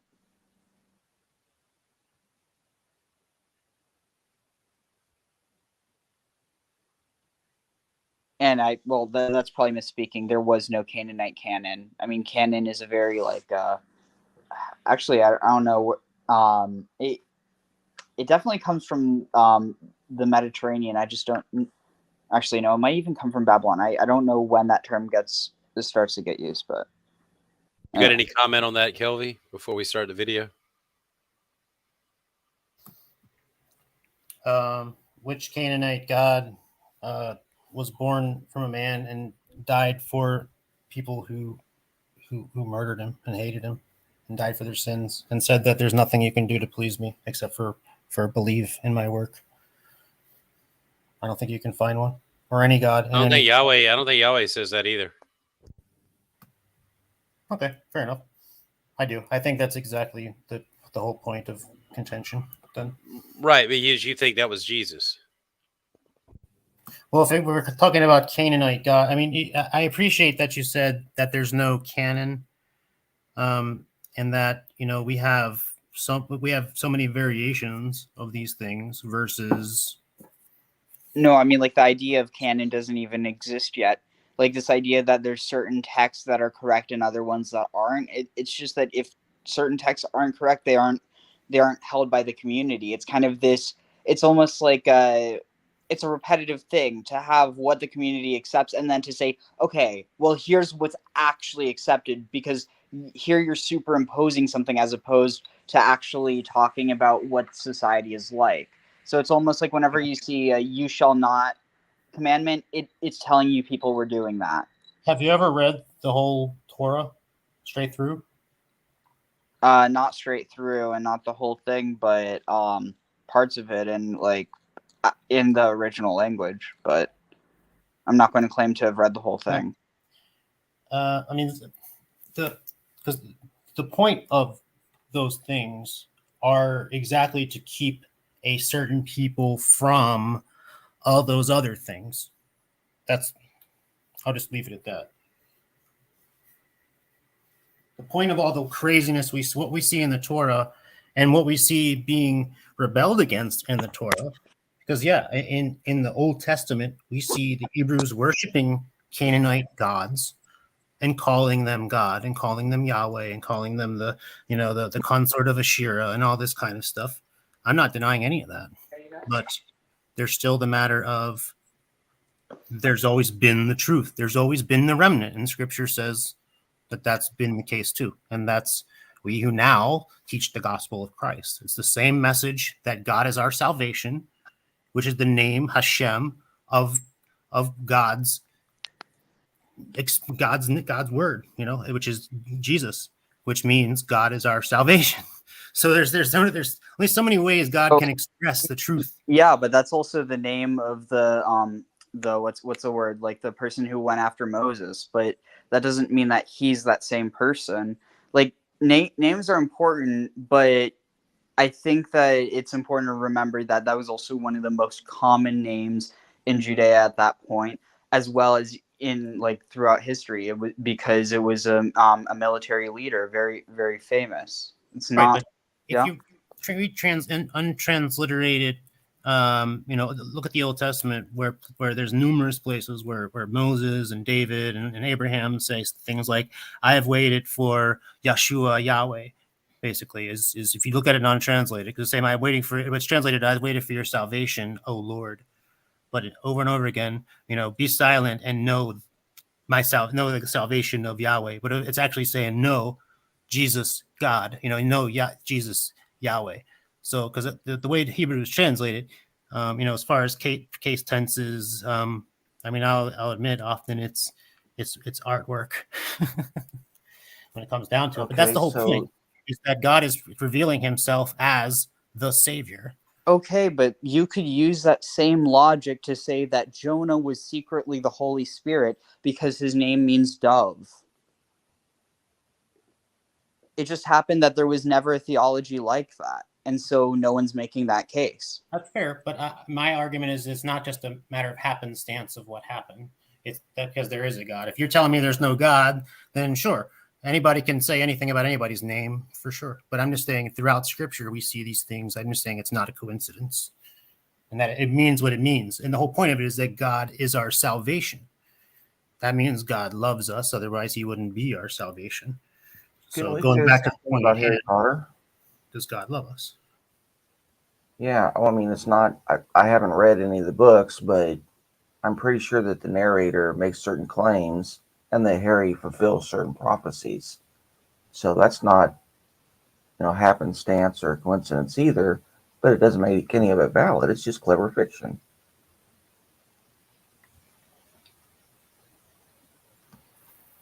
You know, I've never read those. Good to see you, Hillary's. Thank you.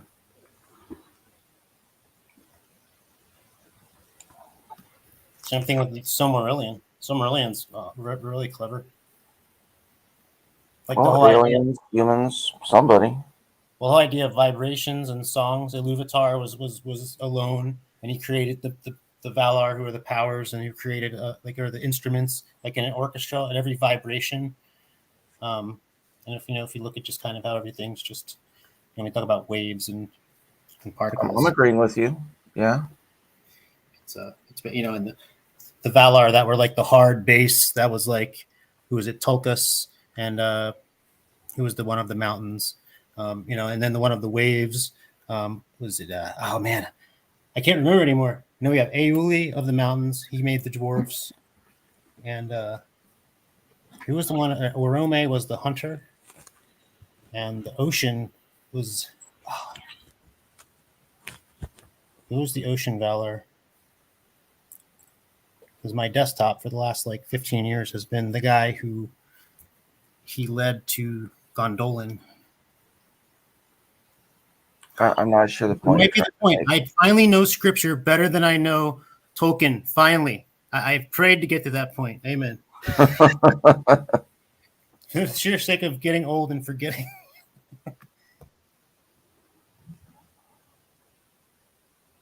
So, do y'all want to take on this video? The albino wizard, of course. Sounds great. Fantastic. Okay. That is if Sammy's still around. Egypt in the year 19. Near the tombs of Egypt in the year 1945, a discovery was made that shook the very foundations of Christianity and contained the secret to immortality. Buried for centuries, a trove of 13 manuscripts banned by the church was discovered, and one of these ancient texts contained the secret teachings of Jesus Christ, and it said that anyone who correctly understands them will never die. These manuscripts shed light on the mystical teachings of the Gnostics, who believed in salvation not through faith, but through secret knowledge. However, the Gnostics were seen as a threat by the Roman Orthodox Church, and their followers were brutally persecuted. Their writings were burned and destroyed, leaving us with a great loss of their hidden knowledge. The Gnostics claimed to possess secret teachings of Jesus that were passed down through a mystical tradition. Church Father St. Irenaeus writes, the Gnostics declared that Jesus spoke in a mystery to his disciples and apostles privately, and that they requested and obtained permission to hand down the things thus taught them to others who should be worthy and believing. The Gospel of Thomas was one of the manuscripts found near the ancient tombs, and the very first line reads, "These are the secret sayings that the living Jesus spoke, and he said, whoever discovers the correct interpretation of these sayings will not taste death." And that hidden interpretation is exactly what we're going to reveal right now. But first, make sure that you like and subscribe. My channel is all about transforming consciousness and revealing. So just think about that. If you want someone to read your shit, tell them that if they get it right, they're going to live for fucking ever. I mean, that's pretty fucking surefire, because the moment someone discovers it, it's going to disseminate and people are going to want to get to the bottom of it. Well, especially if you tell people there's some secret way to come to believe something that, according to what my belief is in scripture, is open to every single human being, not just some secret, some special people that have some special knowledge. If God, it truly is a God of love, then his saving message would be open to all, and it would keep no secrets. Or alternatively, you could just decide, if you want to hold on to power and you want to convince people that they're doing something wrong, just tell them that they have to eat their own seed, and then, see who joins. And then by the time that you get those people to join, you'll be able to convince them that the reason it's not working is because you haven't done it right, and you just have to keep trying until eventually something works. And, how many times will people enter the lottery before they win? Most people never win, and yet they still try. Yeah, I mean, if salvation is hidden knowledge to go out, it's not really. It's again, it goes against the entire message of the whole thing about grace and etc.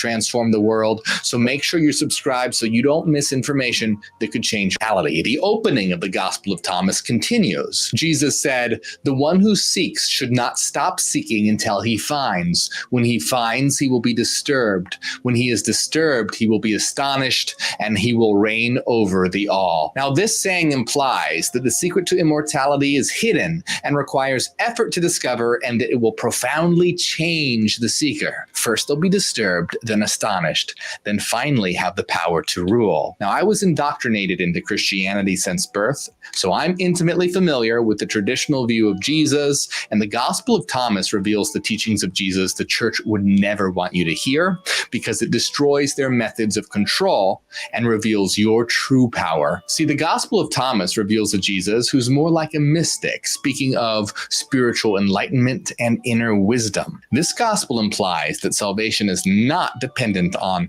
religious dogma, but on gaining self-knowledge and connecting with the divine core within. It teaches that the key to unlocking the mysteries of the universe lies within us, not in some God in the sky. In saying 50, Jesus says, "If they say to you, 'Where did you come from?' say to them, 'We came from the light,' the place where the light came into being on its own accord and established itself and became manifest through their image. If they say to you, 'Is it you?'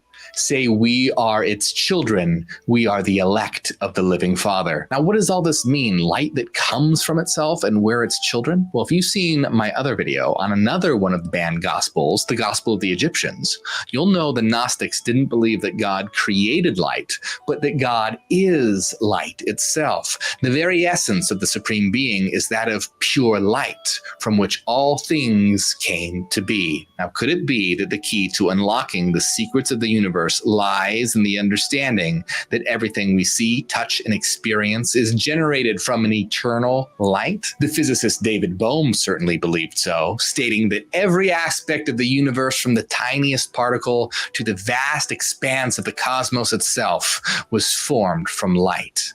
He said, "Light can carry information about the entire universe. Light, by interactions of different rays, produce particles and all the diverse structures of matter. Matter is condensed or frozen light. When we come to light, we are coming to the fundamental activity in which existence has its ground." Thousands of years before modern physics, the Gospel of Thomas echoed this same idea, revealing that we originated from a divine light. It teaches that we are children of this sacred light, and that our immortal existence is rooted in our connection to the divine.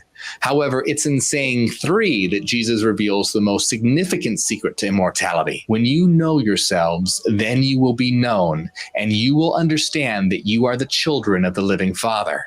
But if you do not know yourselves, then you live in poverty, and you are the poverty. This saying implies that the key to immortality lies in self-knowledge. But what does it mean to know ourselves? Well, in saying 108, Jesus says, "Whoever drinks from my mouth will become like me.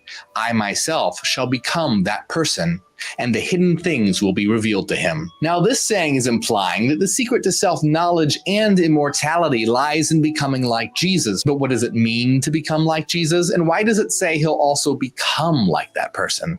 Well, the answer lies in understanding what Jesus means by becoming like me. Drinking from Christ's mouth isn't a fetish. It means to understand the words that he's saying. When you understand the message that he's trying to convey, you will become like him, and he will become like Can you you. pause it for a Why?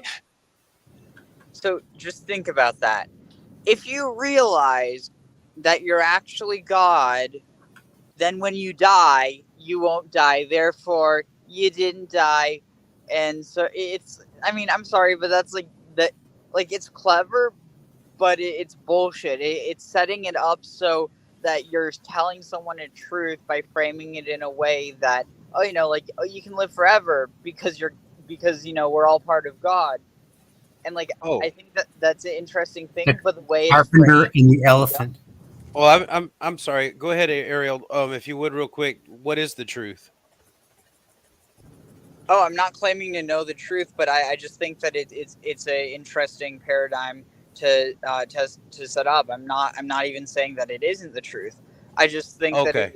like I thought you said it was bullshit. I thought that's what you said. oh no.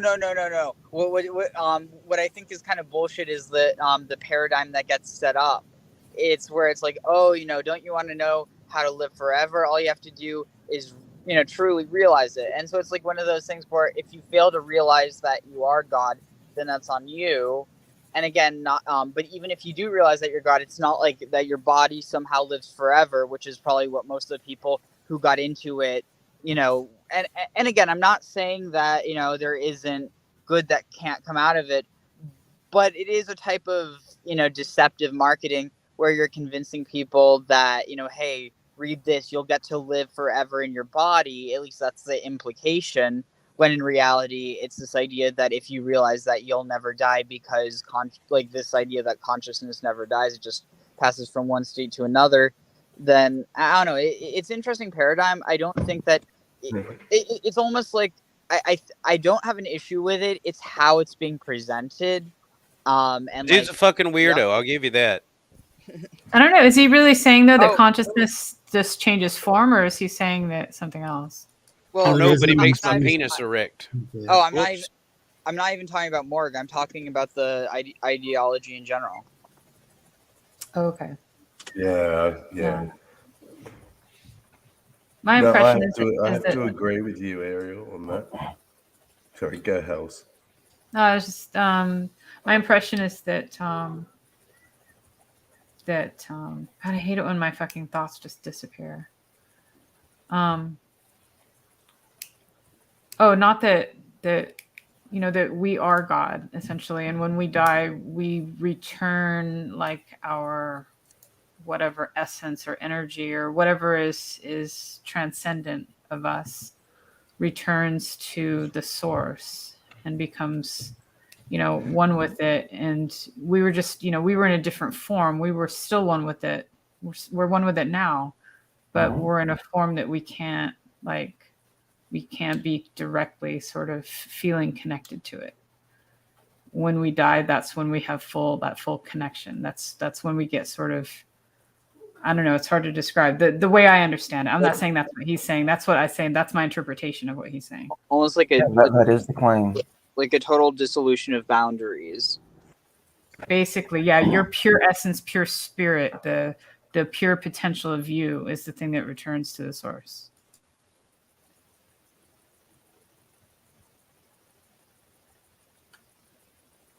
Yeah, we're all drops of water. We have the illusion of separateness, but eventually we'll all return to the ocean. Oof! Oh my God! Not glorifying God or anything like that. And when you go to so-called heaven isn't, it's just returning to the source, and you're one with it again. And I don't know if what's possible beyond that idea, like if there's any kind of perception or experience or anything like that. But I don't know. I think there's like kind of an assumption that because you're in that pure form, like the teardrops in the rain, you no longer have those Time to human Yeah, concerns. you ever read Ecclesiastes? No. I think you'd enjoy it. Yeah, I'm open to it. Sure. But like one of the things is it talks about that there's one place for the wicked and one for the righteous, but it doesn't mean that there's a good and a bad place. It literally means that everyone's going to the same place, and that was it.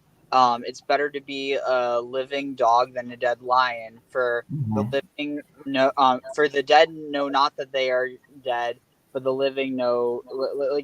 Basically, there's this idea that when you're living, you can do things. When you're dead, all you could. Actually, no. In this context, you don't even have this idea of consciousness and death. It's literally just the dead know not nothing. Yeah, or know not it's that anything. whole idea that you will not taste death. It's true. Like the moment that you die, you stop feeling in this human way, so you will not experience it. Oh, that's another one of those tricks. Like, it's almost like a what is it? It's a sleight of logos versus sleight of tongue. What? Sleight of at all in dying, in death. Like when you die, are you experiencing anything? I mean, apart from the suffering leading up to it and stuff, it seems like the life. Yeah, there has to be a moment when you feel death, when you're not alive, you're dead, and you know what death tastes like. But it seems like Death if would you seem to be the absence of feeling or consciousness. So right, by so the how could you know it at all? How could you feel it at right, all? Right. you wouldn't even have the time to savor it because you wouldn't exist to be able to appreciate the difference. Right. Right. So okay, so here's another thing. You know, the thing about new life with Jesus, I think I explained this once before. It was just this idea I had this one day that it's probably I'm probably not the first to have it either, but you know, this new life that people talk about when you become a Christian, it seems like that new life is like the unburdening of oneself of the fear of like death, so you can live your life without that fear, and that different state of being between fearing death and then not fearing death is that new life. Like that's, you get your life like in a way that feels renewed because of this unburdening. And if you feel that way all the way up until the moment that you die, you never taste death. It's true.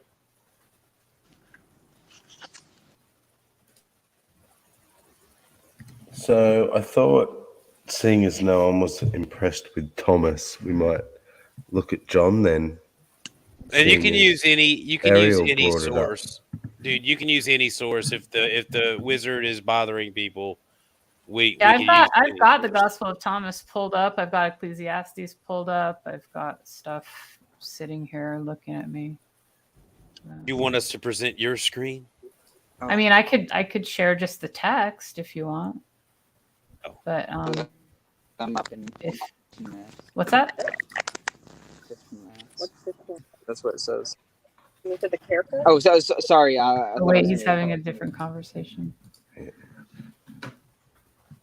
All right, there it is.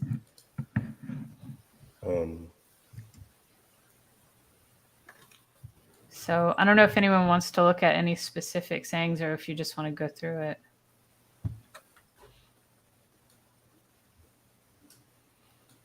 When they pulled up the text, that means you have to read it.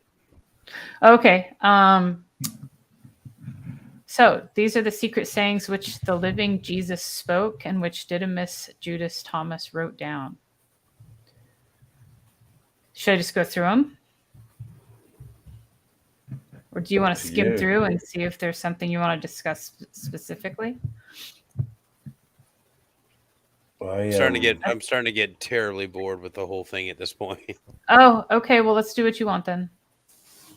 I don't have I don't know where the conversation is going to go, and I'm getting a little sleepy because I've been up all night. So Okay. I need to argue with somebody, or I'm going to be asleep soon. No, that's cool. Go for it. Bring it. JG would come in. JG. So here's a case where somebody would say, why don't you consider this scripture? And here is a case where it seemingly was well known what this scripture was, and that it was to be avoided as not being truth.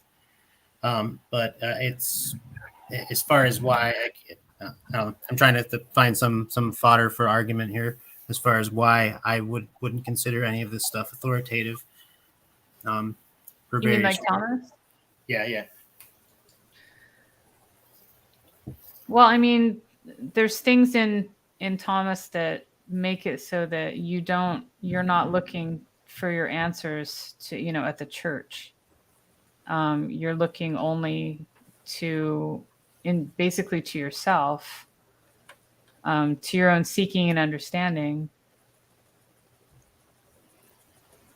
So I don't know. Like I think that shifts it too much away from the having control of people versus having, because they can't have this splintered thing going on. They had to have a unified thing happening. I just think that it's more advantageous to get rid of something that says, seek within yourself. The kingdom is within you. It's basically not somewhere else, not some other time. It's now and within you. And there's really nothing in there that leads us to believe that we're glorifying God or having to fear God or dealing with sins and forgiving sins and all that stuff. Like there's not what I'm saying, I guess, is it's hard for me to say, oh well, like this isn't genuine or whatever. I think that it's a matter of just choosing the thing that helps them maintain control of people and the ideas that they had. Would you agree that what's espoused in the Gospel of Thomas is is basically opposed to what I don't know how well, I probably haven't represented myself too well, but is opposed to Orthodox Christianity, that you're saved by believing in Jesus Christ alone? I don't think that's covered here. No. Okay. So, yeah, let me try and find this one thing here. LV, why do you think that that God gives a shit what we believe in?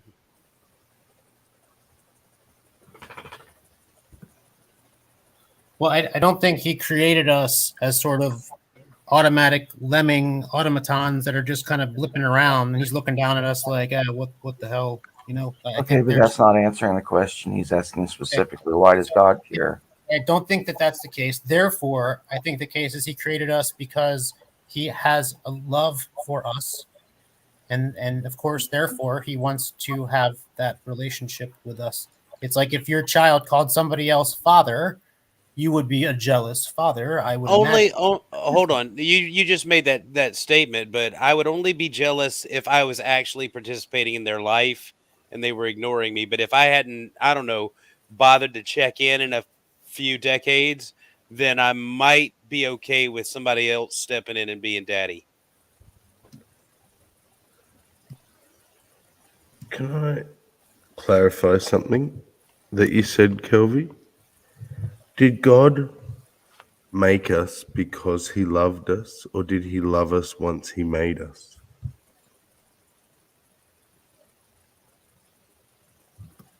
I believe his creation, as he makes it, is good. So I do think that he loves us in a way. Just for example, again, if you saw baby Hitler, you would have something in you, I would imagine. Now, maybe you could argue against this, but that would say, oh, that's a cute baby. Maybe Hitler was an ugly baby. But to know a baby and then to know what a baby's going to do throughout their life doesn't negate loving the baby itself. So I think there's a distinction there, and where God has all knowledge of all of us. So I think it is possible for him to at the same time love us and yet hate our actions, because our actions do precipitate him having you to see that you're not answering the question. What was that the question was, did he make us because he loved us, or did he love us once he made us? Isn't that the question that you asked, Sammy? Yeah. Didn't I just answer that? I don't think so. Not really. I thought about No. something. You know the whole phrase, so God was it God so loved the world that he gave his only begotten son? Before that you have, for God so loved God's self that God created the world. I mean, at the end of the day, you have this idea that the whole purpose of creation, both of humanity, but of creation in general, is this idea of divinity knowing itself. Mm-hmm. Yeah, that's. I don't think so. But when you say knowing itself, it kind Irenaeus would disagree. Yes. Yeah. Yes. Thank you. Oh, is that what you were going to say? No. But I would say What that were you gonna say, divinity does know himself. Divinity knowing himself eternally. But in order for him to know himself, that does necessitate there being some sort of distinctiveness happening, which I would describe as the Father and the Son. So then what's the purpose of creation?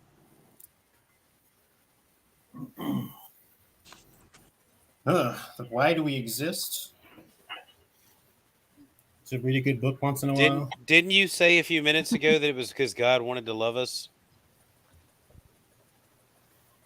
He Well, was remember, I lonely. also believe God knows the outcome of all eventualities. I can excuse that idea. That's fine if you can't support it.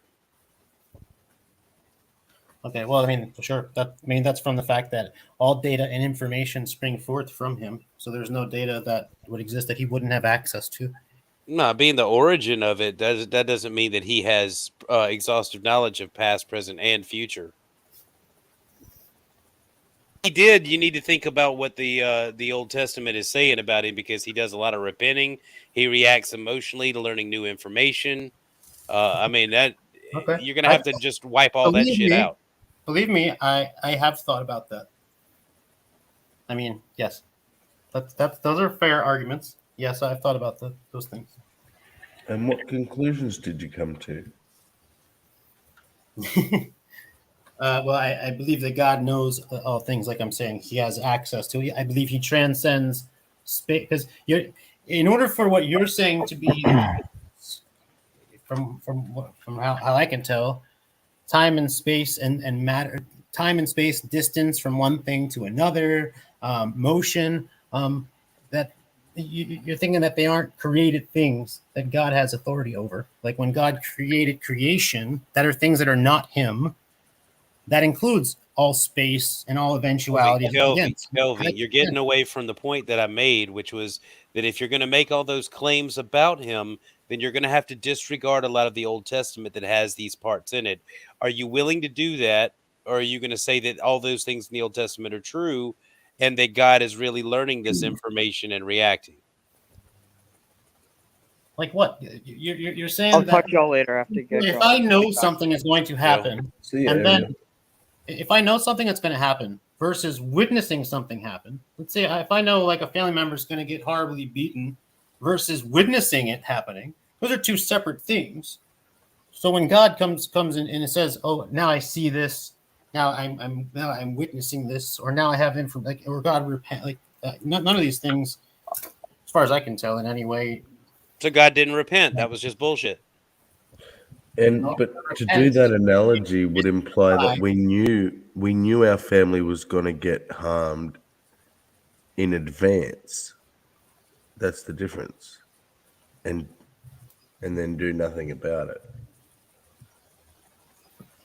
So that takes us all back down, really, to the tree and the problem of evil, really. Sure, if you want to go to that. So tell me what that fruit is on that tree that got us in trouble. What was that? What do you mean? Was it like a pomegranate or a? Oh, what did they call it? They called it something. I'm trying to remember what it was. It was a tree of the biscuits. No, it wasn't biscuits. It was tree of the knowledge of blueberry jam. No, it was knowledge of good and evil, right? It's the opposite of biscuit, non-biscuit. No, it's Danish. Yeah. So anyway, I don't know. But think about. I really think you're going to have a hard time defining the conscience other than knowledge of good and evil. Well, I mean, I would think there can be knowledge without knowledge of good and evil. But as far as there being a choice in the matter, because this is God creating beings, and then God giving them freedom. I mean, for me, free will is the answer to a lot of the questions when it comes down to it. God has created beings that in His image are able to make a choice, and on a long enough timeline, every single being will be making a choice. If not, to hold them in some sort of a artificial stasis. So, I mean, I guess that's what you would be asking. Why doesn't God hold His creation in some form of artificial stasis so that they won't ever sin? And for me, that would be like God just simply creating nebula and undulating. Okay, you're saying so they won't ever sin, but then we're going to have to define sin. We're going to have to define so much. That's exactly where I was, Bo. That's exactly where I was. Okay, I apologize. Yeah, if I'm jumping the gun, let me know. I'm used to talking to. We need you to define what a sin is when we're just talking about the first incidence of people in the tree and the whatever. And why do we have to have? These people have committed this so-called sin without the knowledge of sin.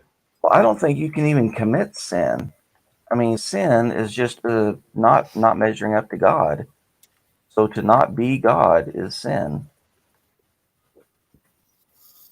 Well, I wouldn't say like the mark. Yeah. Like an asteroid floating through space, like isn't committing sin by merely not being God. So there's and this is why I was on about before the difference between a rational substance Wait a minute. and a non-substance. Or So not wait, rational. Sammy, are you the one that just said a sin was not measuring up to God or something like That's that? Will. Hillary's. And Well, that was Hillary. Hillary's. Hillary Yeah. said that. That's my claim. And then, so you said not measuring up to God, and then you said not God, essentially, right? Missing the mark, which is the mark that only God can reach. His nature purportedly Right. can satisfy. Then I think it was Kelvy, right? He said that he doesn't consider an asteroid going by to be sinful because it's not God. Do you see what happened there? It's moving the goalpost, I guess. I don't know. The difference We've gone between from measuring rational, up to God. rational to substance being versus God. irrational. Well, Hillary said that not measuring up to God / missing the mark and being like not of God, essentially, right, is sin. And Kelvy said that he didn't consider an asteroid going by. Yeah, if an asteroid's It's a purpose category error. and being An created asteroid was is, to hit Exactly, Earth. category error. That is correct. is Yes. incapable Well, no, I of can living make up it. to God. Okay, if the asteroid's purpose for being created was to hit Earth and it didn't hit Earth, that would be sin. It didn't live up to what it was made Sin for. is intentional, though, isn't it? So yeah, No. you're not requiring sin to have need agency or intention. If you're meaning to think that I mean like an asteroid that God's not aware of or that's out of his knowledge or control or authority, I mean, yeah, but no, that's not what I mean. So in that case, yeah, I would disagree with myself if that were the case. That there is an asteroid that God's out of. My point is that there's a difference between something having a will and something not having a will. Asteroids don't have a desire to go against God's desire. So to sin, in my view, to go against Yeah, God's will. he's adding intentionality, and I'm not. That's the Have you difference. ever interviewed an asteroid because they might disagree? I don't know. I've never done it. Well, I can think of Asteroids are very willful. Being a dick. myself. I can think of how to disagree with myself because I mean, all things like an asteroid is an imperfect thing, and therefore it's not perfect. So I don't think that somebody could argue asteroids, the nature of them is from this fallen universe. But One of the commandments does an asteroid break? It's a good question. I don't think it. Okay, so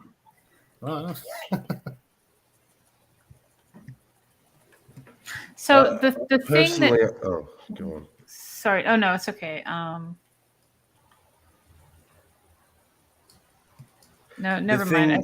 For I just me, want to talk about we space. still haven't even left the tree, as far as I'm concerned. I've never had an explanation as to how someone incapable or who does not know the idea of sin, which is to go against God's wishes, someone who does not have that ability or knowledge of it, even the concept of it yet, somehow does it and is punished for it. The circular reasoning of the tree of knowledge of good and bad. They did a bad thing before they had knowledge of bad things.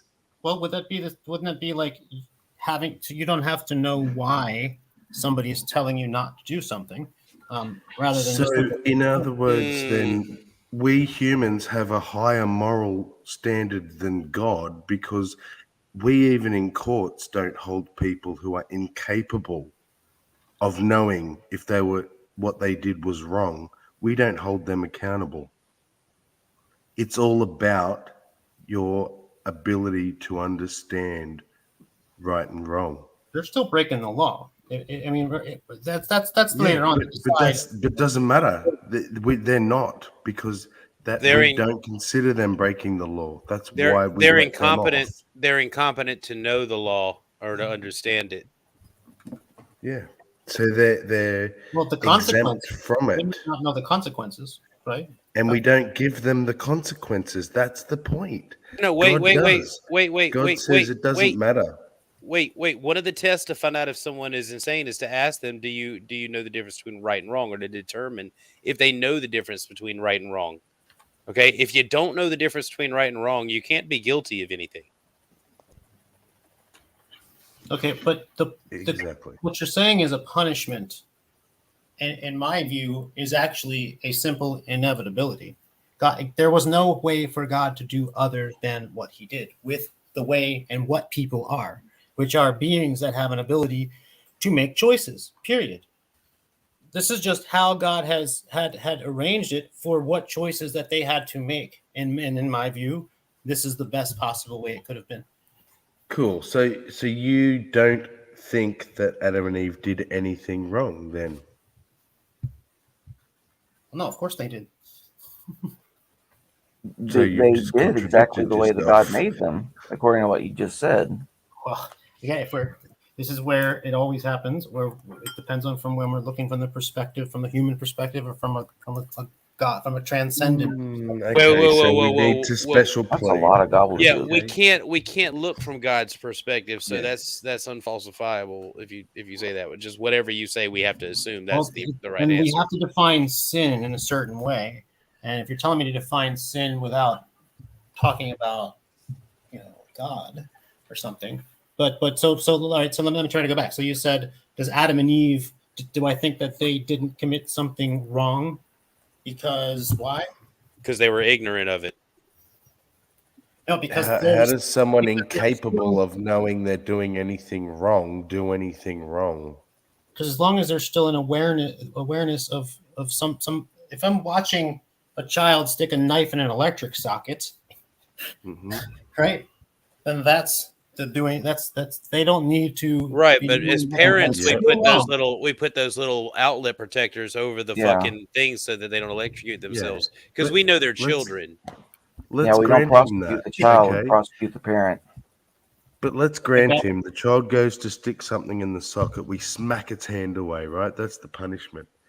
If you want to use that analogy, then you must punish your grandchildren and their children and their children for the same crime, of which the child had no knowledge of what it was doing wrong, mind you. The analogy just falls apart instantly. Well, yeah, because if it would be the case that instead of an electric socket, it's a sugar dispenser, Eating or a piece of otherwise unhealthy. I mean, well, yeah, I'll agree. The analogy was pretty poor and laughable, even. No, I think it was perfect. But because it points out the ridiculousness of this idea that you can be given a consequence by this God because of something you had no option in. He had no option in. No Well, one I had don't any think you're options getting in my any of this, particular. apparently. If God's truly transcendent above all things, and according to Him, to do anything, well, even not even according to logic itself, which is God itself, anything to do anything that He doesn't want you to do is to do something wrong, whether or not you know it or not. And We're if going to there was be, no- you're if still we were begging going to the be, question of no God. Then if we were going to be logical here, we wouldn't start off with such absolute presumptions, would we? that there's a God or that there's good and bad. Because if there is a God, there has to be His will of what He wants or what He doesn't want. If He has a thought. Well, how about that? This God inspired people to write a book about Him. Well, beyond that, if He told people don't eat from that tree. So let's replace that with the book that He wrote. Instead, he told them don't eat from that tree. Yeah, that's what He said, supposedly. So I'm just saying it's the same type of analogy, I think. And they knew that disobeying was good. To use your analogy, which fits, is to say to a 3-month-old baby, who doesn't know language yet, do not do this thing.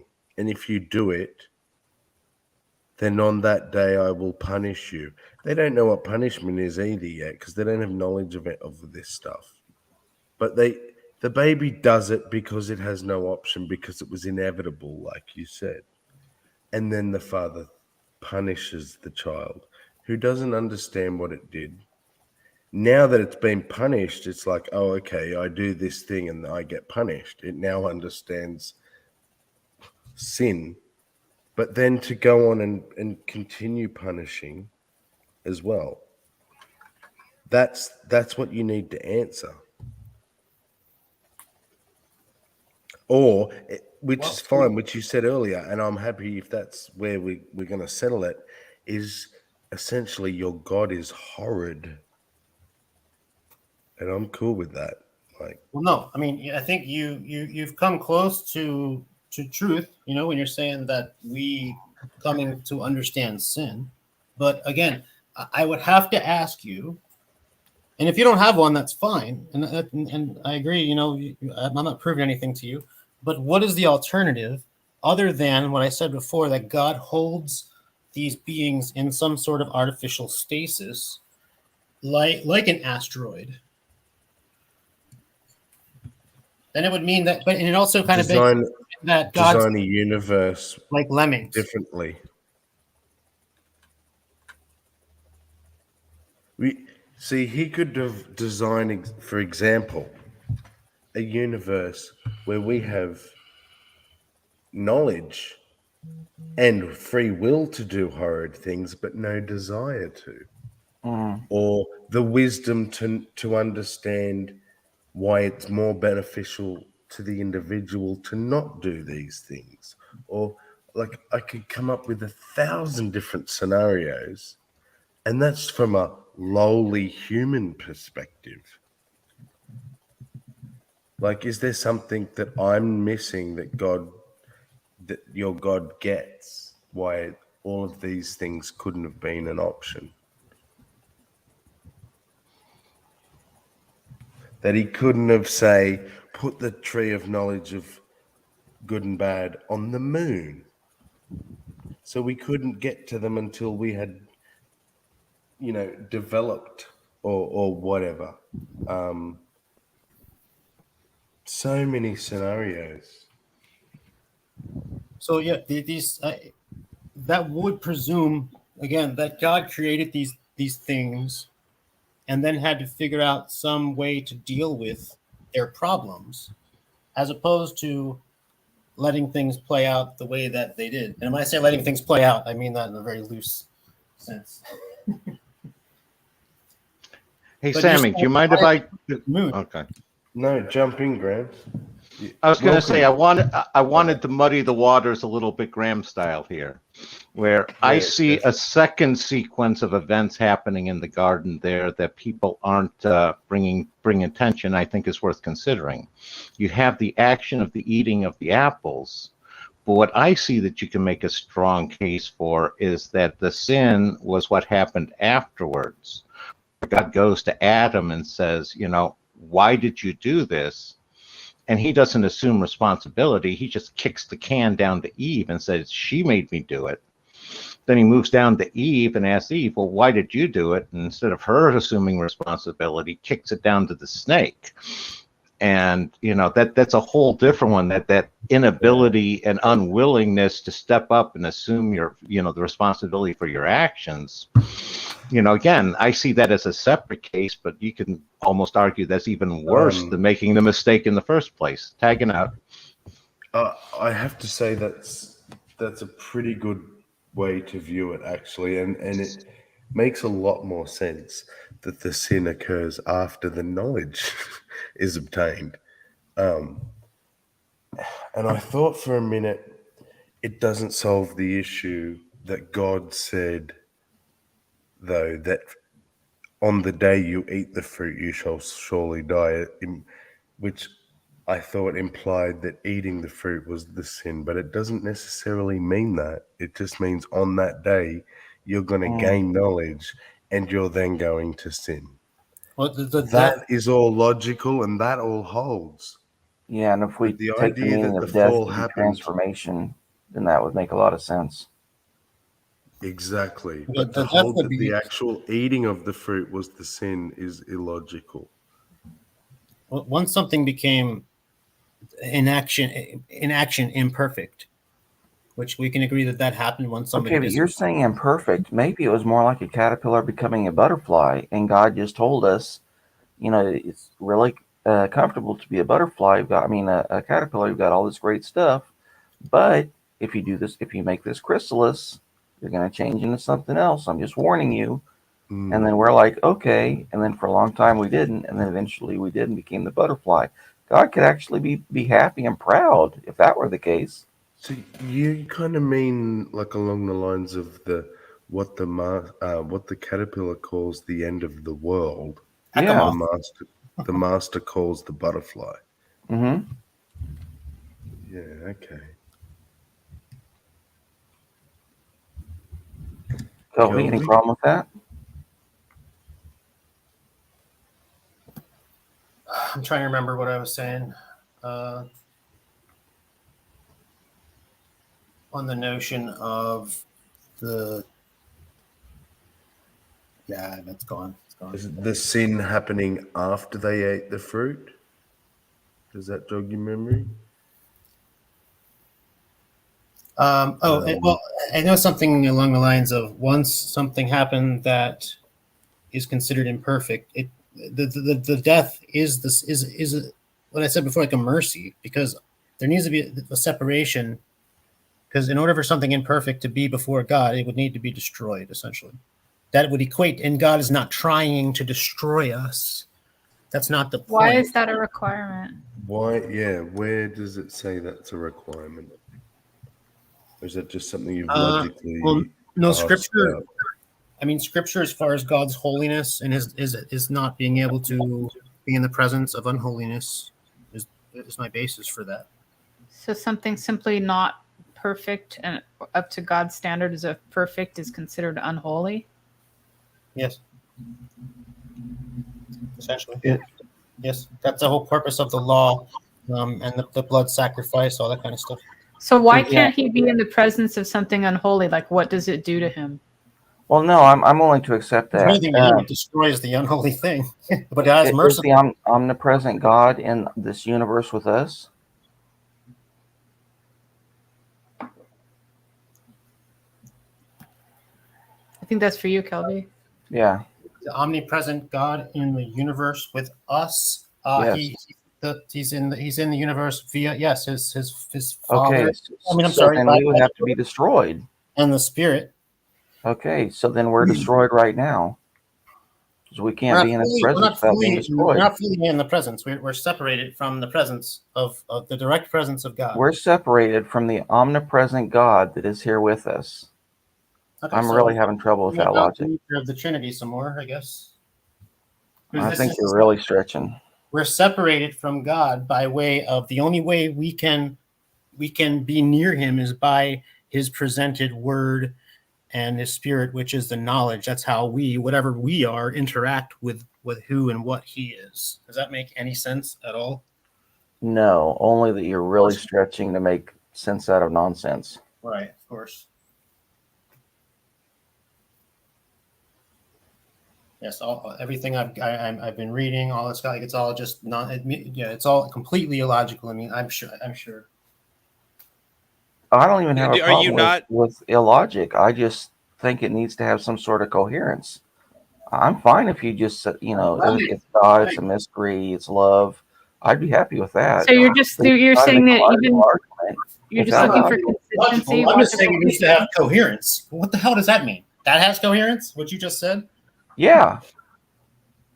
If as long as you're making illogical claims with then you can have an illogical structure. But if you're trying to make a logical argument, you have to have a logical structure. If I just say Jesus is love, love is everywhere, just love Jesus, that's no logic. It just is. It's a tautology. So then I don't need to have logic. I can accept it as a mystery. But if I try to start aligning it out with math, like you seem to be doing, then I have to stick to that form. That's the difference.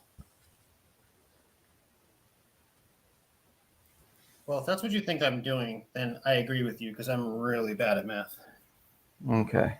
As you non-Trinitarian people would probably agree with.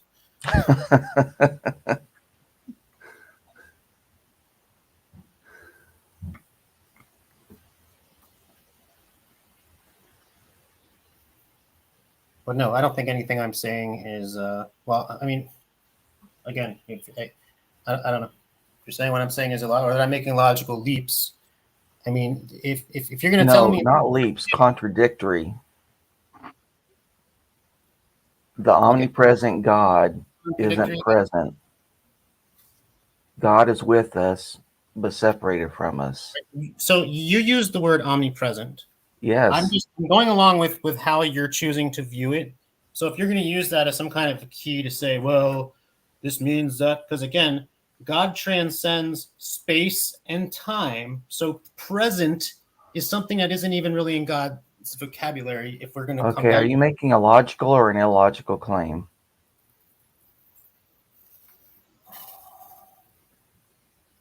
You think I'm making an illogical claim? I'm asking a question.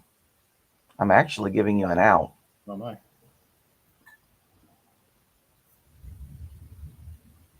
I didn't hear whatever you just. Sorry, what? I didn't hear whatever you had just mumbled. You asked me if I'm making a logical claim or an illogical claim. All right, so I'm guessing you mean this in some kind of like philosopher's terms and not just as far as logical. Okay. Yes, but it's not jargon. It's just what you understand logic to be. Well, I don't know. You tell me. You tell me. He's talking. Can I interject something real quick? Yeah, sure. When Richard is talking about logic and logical correctness and all this stuff, he's talking about. It's actually Hillary, not Richard. Oh, sorry. I get your voices. Okay. I get them Problem, confused Pixie. sometimes. Don't worry, Pixie. We all do it. God, can I get back to my thought? Sure. No, really, can I? Can somebody tell me where I was? Logic and illogic. That's all you'd really say. Right. I think that we're talking about, when we say logic, we're talking about reasoning correctly and using, just correct logical structure and trying not to be fallacious and stuff like that.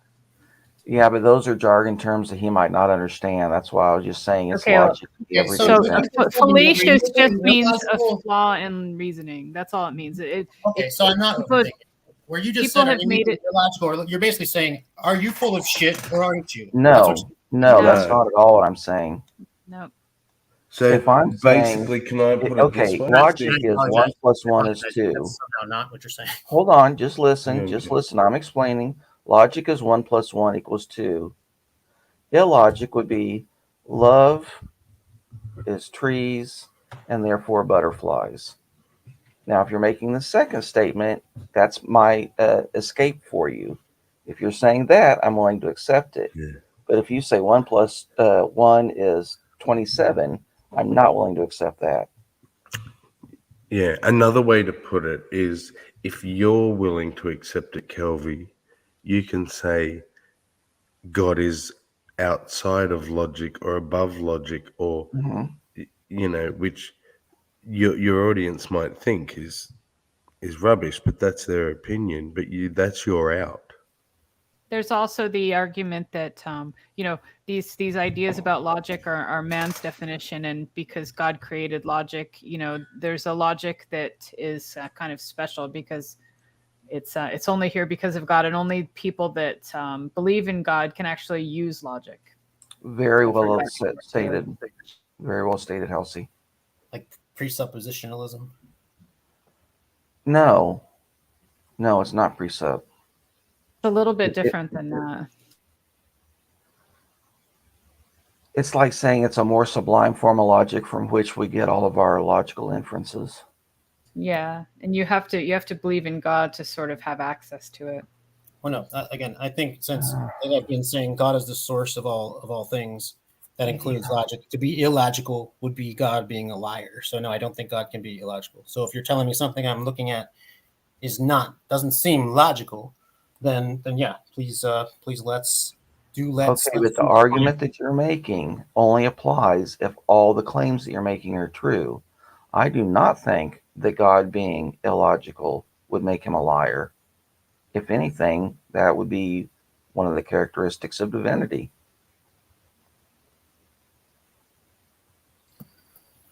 Okay, so that would probably mean that we differ on what our definitions of a lie are, or the substance of a lie, or the substance of reality itself. So right. I don't know where you want to start with that one, or end.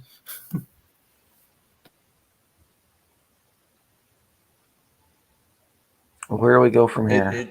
It depends on your willingness to shift on God's ultimacy. Hey, I tried to use that word earlier. It didn't work out. If you want to claim ultimates, then that's when you essentially have nothing left but to appeal to faith. Well, which can is we fine. Can we pretend I'm not claiming what an ultimate is, only that an ultimate is? And then I'm just saying whatever that ultimate is, and then I have a bunch of claims on what I believe we would expect to see, and then et cetera, and then you guys would say either, well, your ultimate can't exist because X, Y, Z. Because I think as I'm explaining an ultimate, and including how I'm explaining the Trinity and its underlying principles, I don't think necessitate a Hebraic religion, but I do believe the Hebraic religion of Abraham, Isaac, and Jacob do describe this God, this ultimaticity of all things that I'm describing. But I don't think I think you could strip the culture from what I'm saying, and I think I would still have a logical stance. But again, if you're thinking that what I'm saying is somehow in a place of illogical, I'm comparing apples to oranges. I'd love. Sorry, you go. Finish. I thought you were finished. No, I disagree. I mean, I appreciate what you're saying as far as with the illogic, you're not necessarily just saying, oh, you're full of shit, but rather there's actual case of people that can say, like you said, oh, how plus 6 reindeer plus 15 skyscrapers equals 1 planet Saturn. It's like that's not what I'm saying. I don't think God adheres to that, and that would make God a liar if that were the case. Yeah, I'd love Graham to weigh in at this point on both sides, if you want to. Oh, I was going to say, I don't know quite how to weigh in here, because part of it is my take is it's God as a unity and then gets split into the two extremes. I go with that dialectical monism, where God's an indivisible monad, but can only be expressed as a duality. And the aspect of what you guys again throwing back earlier to the conversation was the idea of God creating humanity. It's like God is seeing reality through the human's eyes. It's sort of in a sense like each of us is a tiny depowered piece of God trying to make sense of the reality from a human perspective, which then God kind of integrates together into a whole, into his sense, is sort of what I think. So there you go. That's what I can contribute right now. Tagging out, guys. Oh, nice. I'll see what's going through your mind at the moment. I think that I've kind of had a little bit of a one-track mind during a lot of this conversation that says that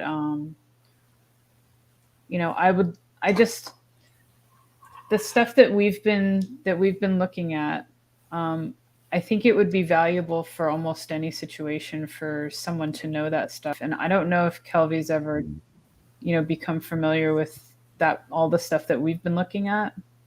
Yeah. But it might, just for the sake of arguing with people that also have looked at the same information, it might enhance the arguments. Are you talking about like classical philosophy terms? No, it's not about philosophy. I'm literally a philosophy dropout. It's from about Yeah. correct. It's when Clinton got caught with the blowjob. That's when I was in college in philosophy. Look, we've been getting quite specific and just looking at particularly fallacies mhm. and the different types of fallacies that there are. And Deductive and inductive reasoning. yeah, and then to a bigger point, reasoning. Yeah, and deductive reasoning, inductive reasoning. When there's wh- errors, what that looks like, stuff like that. Yeah. So Yeah, when someone presents an argument or a statement, if you will, So far, nobody has there actually said, "Here's why your shit is illogical." You've just said, "Do you know if that's illogical or not? Do you know if that adheres to the XYZ blah blah blah basification of the?" yeah, And I'm like, I don't know, basically, but yeah, this is what I'm saying. If it doesn't, then please show me how it doesn't. You know. yeah. But the Well, problem is, if you don't have the language to understand the way that we would explain it, it wouldn't make any sense. And the only way that we know to explain it is using that language. mhm. Yeah. So, So, where does that? Okay. we I mean, so far you haven't said anything that's out. Like I said, Well, let's make it simple then. What's a fallacy that's been committed, and we can point it out. when are you talking about? Just at any point during the conversation. That Well, the anyone's typical noticed. ones are circular, special pleading, Are you category errors. Oh yes. Well, a special pleading occurred very recently. Let me see if I can remember. I might have used it with God Himself, because I think if there's anything that merits special pleading, it's God, who is very special. And that's the big one. That's That's kind the of big one that like it. a lot of Christians or believers in general, they want to say he's in a different category, so you can't apply normal reasoning to him, Like a which normal is anything. the very, very definition of special pleading, which is I don't think he can have contradictions, though. I think there's a way to that can work where he still doesn't break contradiction laws or even laws of identity. We go into the Trinity at some other point, but that versus like I don't think they're necessarily incompatible in that regard, anyway. Especially it can be special. so. Things.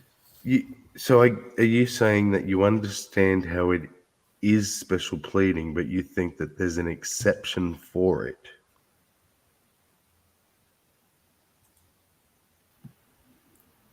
If there was going to be any exception, it would be for the one who is himself. Because here's the thing: when somebody asks me, "Can God tell a lie?" and to me, that is a fallacy, because God Himself is the. But you're the one saying that would make God a liar. What? I don't think God can tell a lie. But you're the one that's saying that would make God a liar. Earlier, that was your claim. That if God superseded logic, that would make him a liar. And I said, well, that's your claim. I don't see that at all. If anything, I think that would make him divine. That would be one of the characteristics of divinity, is the way I said it. That God having a defect? No, you're calling it a defect. Me saying ultimacy and you're saying defect. It's your way of looking at things that is so different than mine. Let me put in an argument for you, Kelvy, like we've been doing. So, if God is omnipotent, then God can do everything. God cannot lie.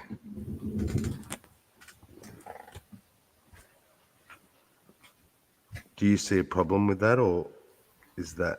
Yeah, I've already gone into this. Sorry, it's like 80 degrees in here. I need to think if I'm going to turn the air conditioner on or not. No, because again, what the nature of what a lie is, and if you could think I'm being a sophist or whatever, but the nature of the lie is to basically a divergence from or a a divergence from the truth of truth itself. That's what a lie is. So a lie is in itself effect a limitation by its very substance. God has no limitation, therefore God cannot lie, I think would be my argument there. Is that illogical? Okay, but that has, you're defining things in a weird way to make it make sense. If the green cheese is a certain type of rock, then therefore the moon is made of green cheese. Yeah, that's a tautology. But you're claiming that something is a lie, so that's the first false claim that I would make. The second one is you're saying that lying is a limitation. Well, I can show how lying can be beneficial. So that's the second false claim that you've made. And then there was something else that was the third one about whatever the most recent one was.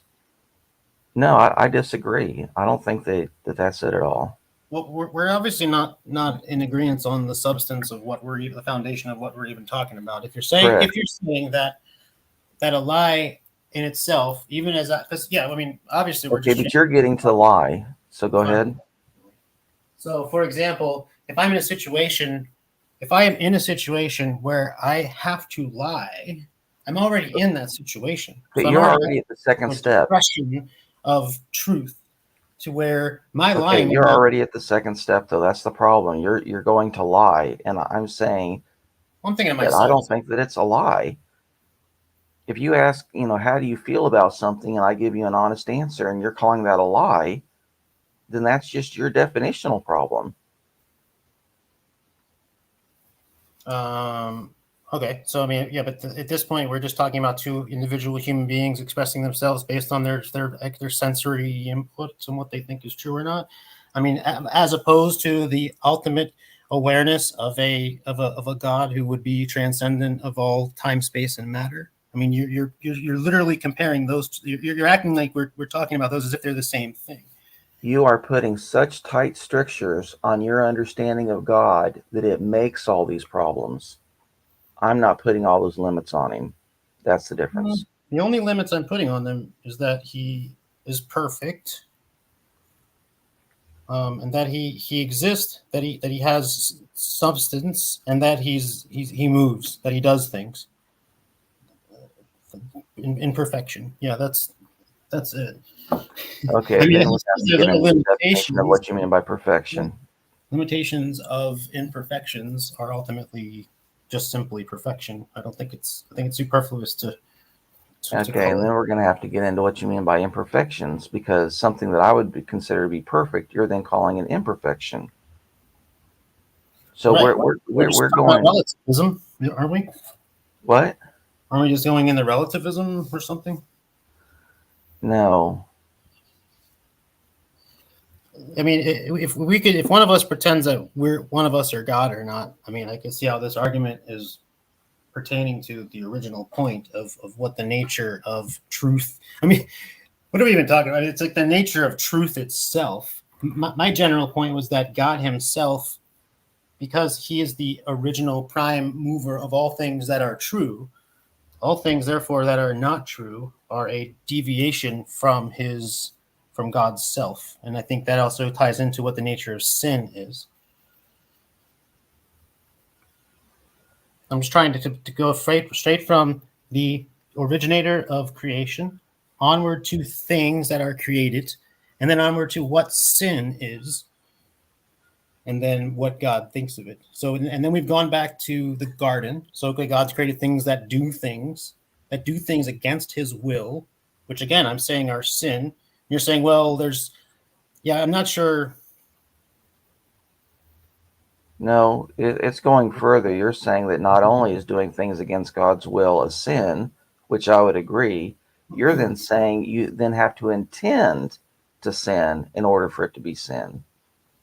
And you've made a bunch of extraneous claims that have narrowed it and put you in such a corner that I don't think you can fight your way out of it. I don't think so, because if we're talking about the garden, I've actually been saying the opposite. If God's aware of everything, he's aware of two people committing a sin.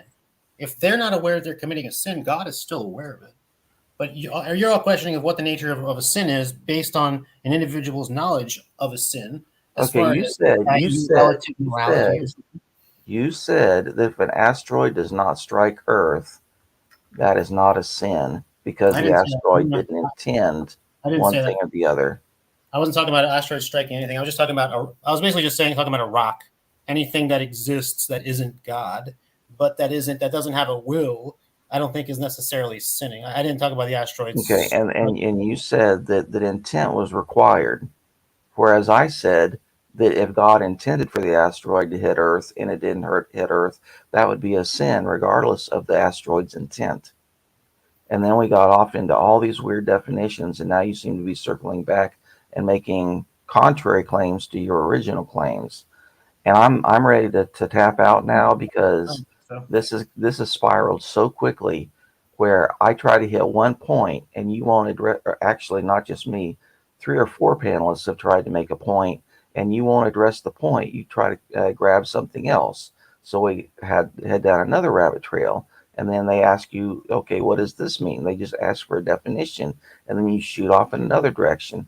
So if you're not willing to define your terms, to make logical or even illogical statements, then that's it. I mean, we've already effectively stopped communicating. yeah, I agree. That's why I was asking earlier if you were able to kind of just set aside your personal, like your attachment, your personal beliefs about the subject matter that we were talking about in order to talk about it without those like. How am I not doing that? Every Requirements single and person just about who has come against me on this is doing precisely what you've just said. You're basically doing everything. This is pure hypocrisy. How Because every so? time I bring up a subject, everybody's like, "Whoa, that doesn't conform to this particular thing," and I'm like, "Well, how doesn't it?" Well, it doesn't conform. It's illogical. How is it illogical? Well, like you can't show me. I mean, anything. we could map stuff out if you want. I don't know if we've really gone into why something would sound or seem specifically. I mean, I know that there's been some So nobody circular can prove stuff. me wrong unless you bring up some kind of a what? Some So sort of wait. Hold on. You just said something interesting.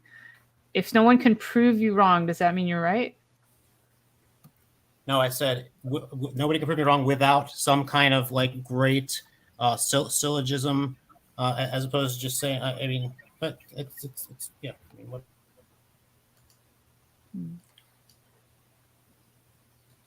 You're right. You're right. We can't communicate because if we can't just I'm telling you things and then everybody's like, well, that doesn't conform to and you're acting like that these things are illogical. You're claiming that it's illogical.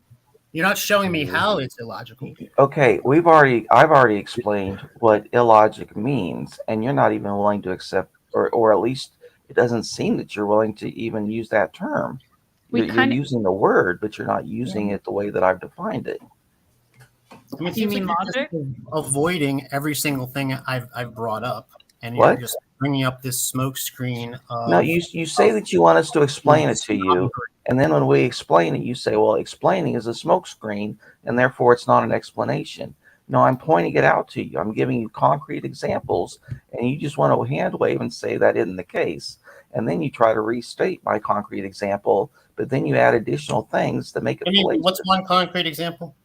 Like, for instance, if I say, the love, just A, and then B, and then C, and then you start adding numbers to them, that in and of itself was fallacious because adding numbers makes it logical. If I just say love is B's, and anyway, I'm not going to just keep repeating it. Right. Every time you do it, you want for us to show you, we show you, and then you just claim it makes no sense. The thing that I think literally what you just did. Hold on. No, that's the difference between logic. Logic is numbers. Illogic doesn't mean wrong. It doesn't mean false. In fact, it can't be false because it's illogical. Okay. And that's the problem. You're trying to understand. Again, I guess another way to say it is you're trying to understand with a human mind the God concept that can't be understood by human minds. Are you And talking about then the you're saying that Trinity there's some sort of three a in one problem. or something else? Are you talking about the Trinity thing being illogical, or are you talking about just everything No, I'm else? not talking about the Trinity at I'm all. still trying to get something concrete about what you've proven me wrong with what you're calling logic by claiming what I'm saying is not logical. Because again, Okay, again, my you're not question listening to must me. be logical. You're If not I'm saying listening to something me. not logical, You're then no. not listening to me. And you're adding extraneous terms. You're saying not logical. Not logical is not So the you're same having as a problem with illogic. the way I am communicating with you, yeah? Not logic is not the same as I'm making illogic. extreme That is a different item entirely. And you're not willing to listen to what I'm saying. So I'm done. I'm done explaining. Go back and listen to this again. Maybe you'll pick up what I said. I think what's needed in this situation, since we seem to always be circling around questions regarding, things to do with God. I think what would be best is at some point in the future, maybe, to look at, what is this thing? What is, formal critical thinking, and what is logic in that context? And what are the different kinds of arguments, and look at what those things all mean. What are the different fallacies, and look at it outside of the context of religion, just to look at what all that information is, right? It's a claim Hold that on, God, hold on, just for a second. So the point, though, is to look at the information, look at that learning without having it emotionally attached to emotionally charged information, in order to see what it is clearly without that like hindering you in any way. And then once you know more about that, it's up to you if you want to look at, like anything to do with religion, knowing, new information about how to look at it. And that's up to you. But I think to know the information, when people say that's not a logical argument, or that's not this or that, I think that you need to know what the process of determining whether or not something seems logical, or a good strong argument is. What are those criteria? Because there are definite criteria. It's not just that person's idea of what logic is. People seem to be saying that God and the truth can be separated, right? I don't know if I'm saying that. I don't think I am. Not you. I mean, people, as far as saying that, and this is how I'm seeing it, and my, because I understand where it's like, well, I'm if I'm basing presumptions upon presumptions, but ultimately, my view is that if there is an ultimaticity of something that is God, that it can't be separated from the truth, and I'm being told that in itself is illogical. No. You're not being told that. And I have no problem with your presuppositions. My problem is that you then freight them with so much nonsense that they become contradictory. They incohere. They unravel. That's the problem. You're saying, I mean, we're starting off with the same stuff, I think, that God exists and they have certain characteristics. But then you start loading in all this extra trash that makes the whole thing unravel. Okay, so the fact that he has you're talking about the Trinity, the three underlying principles of God. No, you keep adding in the Trinity. Yeah, but without the Trinity, it doesn't work. I concede to that. You're not even listening. You have a bone, and you want to run around with the bone trying to get us to chase you. And when I won't chase you, you say, therefore I win. What? Yeah, you keep adding additional stuff. No one was discussing the Trinity, and then now you bring in the straw man of, well, you mean the Trinity? And I said, no, I never brought that up. Anything I've said about what the Trinity actually is or means. That's why I assumed that you had actually been listening to me at some point as far as what the Trinity is and what the three underlying principles of God would have to be, as opposed to just saying it as some kind of orthodox Christian doctrine and I'm throwing on the pile like you're trying to characterize it as.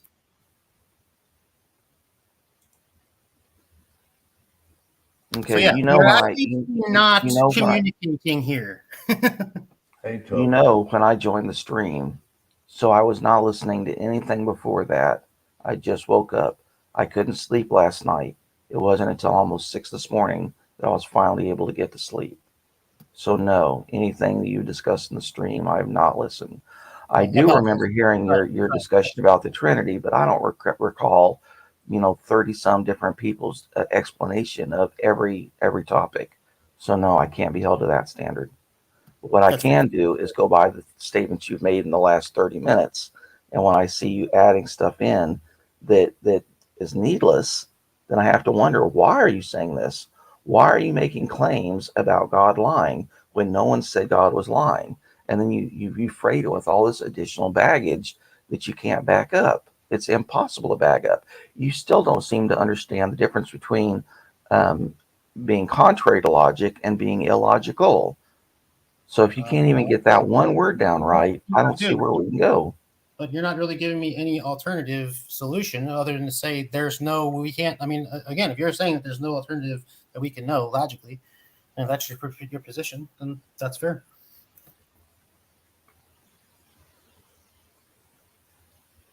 I disagree. But I think logic himself is God. God is the embodiment of logic. Therefore, if he wants to be known, if we know God, therefore we know logic. Okay, so you make that claim, but then you counter it. I think that God is logic. I think that God is a lie. I think that God can't lie. What? It's just too weird.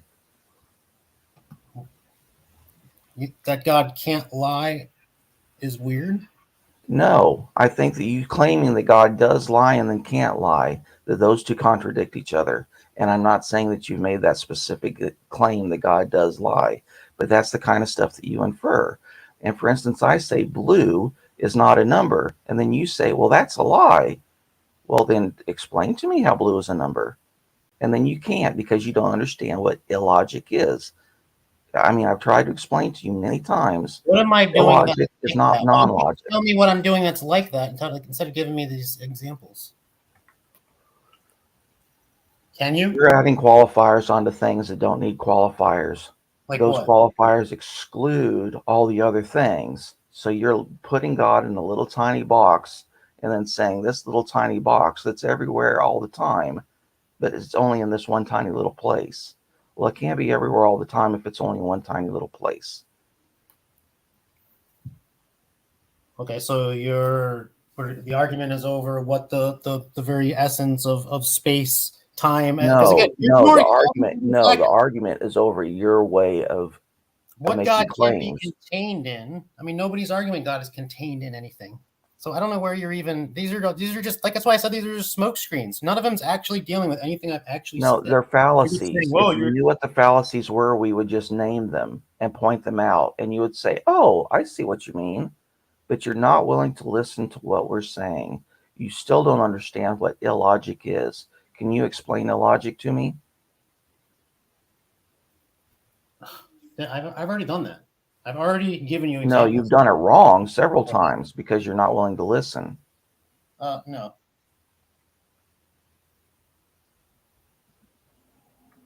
That's why I think that. Well, just tell me. You want me to jump through your hoops and dance like a fucking monkey? Tell me what's illogic then. You tell him, Halsey. Well, what's logic if we're talking about? I already know. What's your point? What's the point? Well, never mind. What's illogic? What's logic? How do you see logic? What is your definition or idea of logic in your personal usefulness world? Can I just Google it? You want me to Google it? No, I mean, but what does it mean to you? No, because you won't understand it. You'll just be repeating words. Because yes, I mean, you're not giving me any arguments against what I've said. You're just simply attacking my intelligence and my character. No, we're not. No, I'm we're just asking you. We're attacking the form of your argument. That's what it is. I'm telling you, God can't lie. I'm telling you, illogic is a form of a lie from God because God is a sort. And you're like, I mean, I think you're being obtuse as anything. I think we're being way too vague. Things I'm saying are illogical. Yep. Okay, I explained from the beginning. Logic is math. Color is not math. And you keep saying the color is anti-math, and that's not the claim. What am I doing? What am I doing? I don't know if I could say logic is just math. No, I didn't And say just math. no, it Again, means that the would be difference adding between an numbers and additional term that I colors, didn't use. category errors, and that sort of thing. I get it. Okay. So your argument is not an argument. It's just you're just telling me you're wrong. No, I'm pointing out the word that you seem to keep misunderstanding, and then you go off on all these wild tangents that have nothing to do with what I initially said. You That can't seems to be the associate it with main anything. focus of this. Because then you'd have to agree with me and believe it. So no, I don't expect you to connect. You're speaking so quickly and so difficult for me to hear that I can't understand half the syllables you're using. All right, I should probably just yeah.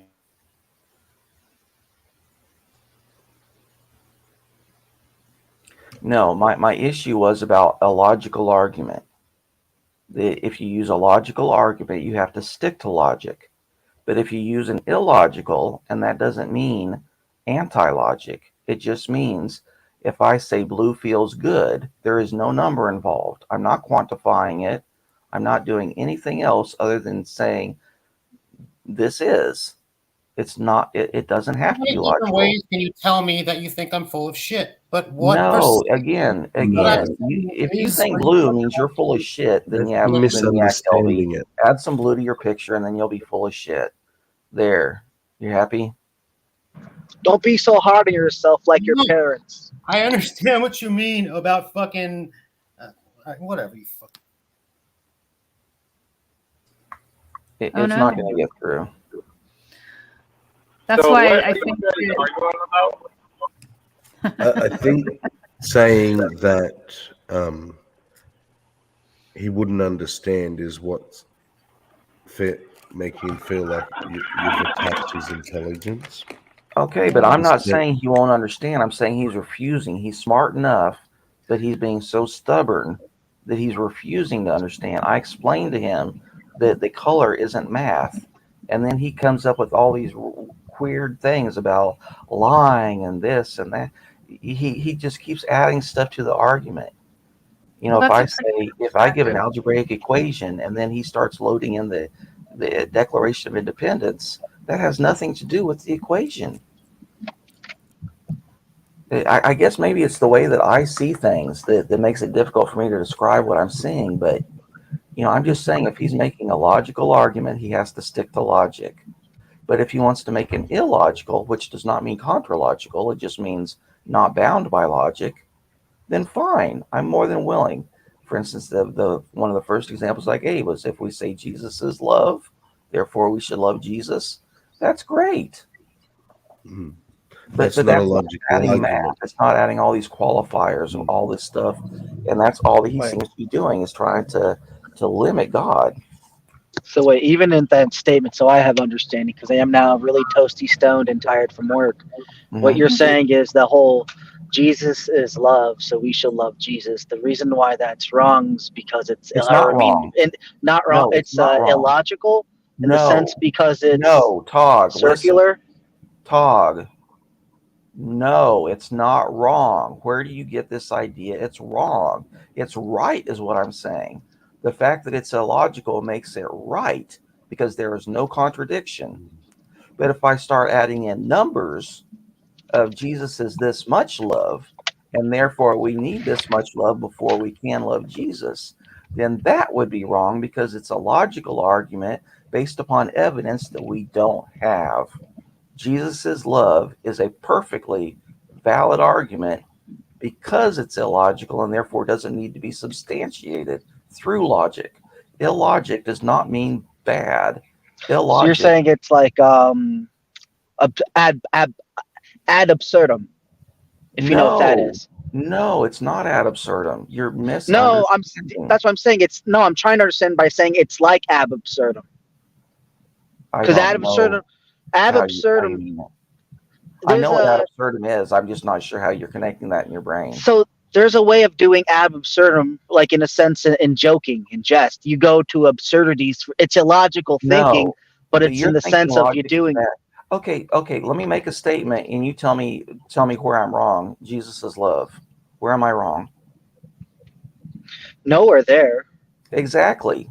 Right. But I made an illogical statement. There's no numbers in it, is there? I'm not Well, making a whole bunch of. there's I'm not one with making a long Jesus, syllogism. I'm not making technically. a long syllogism that can be falsified. That's the issue. There is Technically, like nothing wrong. There is nothing false about illogic. Illogic can be perfectly true. That seems to be the stumbling block. yeah, that doesn't make sense. I understand that it doesn't make sense to you. And Proclaimer of the Gospel But- said logic is math, color is not, is a pretty lame explanation to make an What was I assertion. gonna say? Okay, what's You're the saying in a sense that like because it is illogical, it is right for its own sake because it has to be. It's nothing else, Okay, no, therefore it cannot be that's wrong. an additional claim. That's an additional claim claiming necessity. I'm not making that claim. I'm just saying you can't falsify that Jesus is love if we observe that Jesus is love. But if I start saying Jesus is a liar, then how does that follow from Jesus' love? That's an additional claim that's not based in what I said. And that's what Kelby keeps doing. He keeps adding on additional freighting that doesn't make sense to what I'm saying. You know, God is this, but then let's add all these extra things that we haven't shown. No. And so wrong in a sense is not to be taken negatively, right? Oh, no, don't And even that's use the word wrong. The problem is illogic is not Well, wrong. I didn't. You Evil did. is not I didn't wrong. use that word. You did, or did I?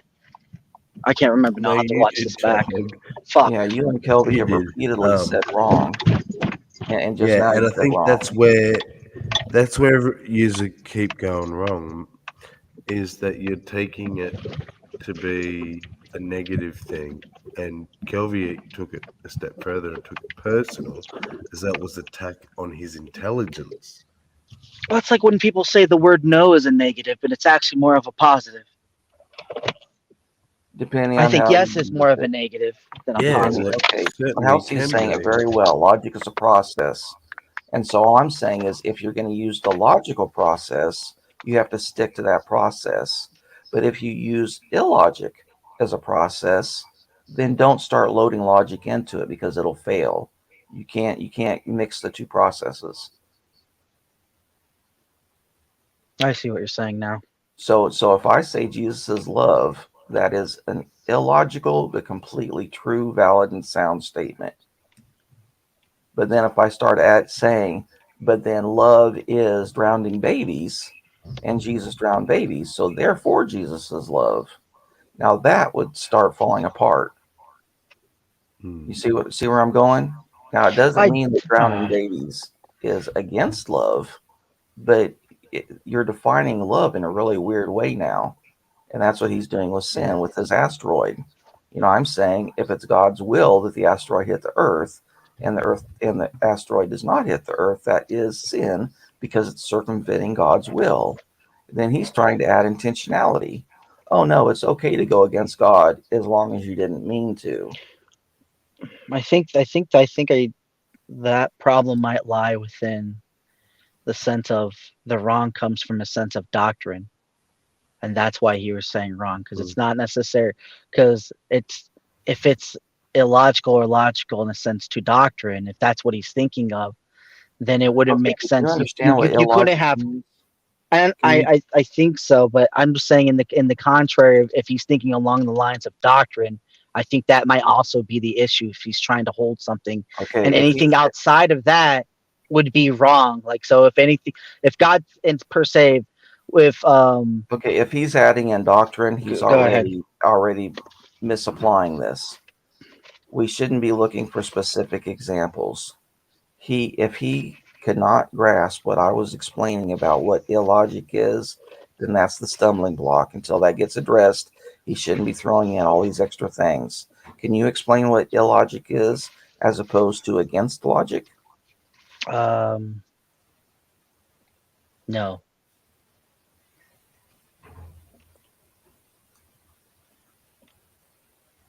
Okay, I'll say it a different way. Logic is a formula. Illogic is just is. So I'll give you another example of an illogical statement. Red feels angry. Perfectly, you understand what I mean. It's a perfectly logical thing. We say jealousy feels green. We say cowardice feels yellow. We say, Yeah, but the thing is, you said it's a logical statement. That's where you contradicted yourself. No, it's no, illogical but valid. no, It's accurate. I'm saying illogical, not Oh, I'm sorry. logical. Yeah. That's okay.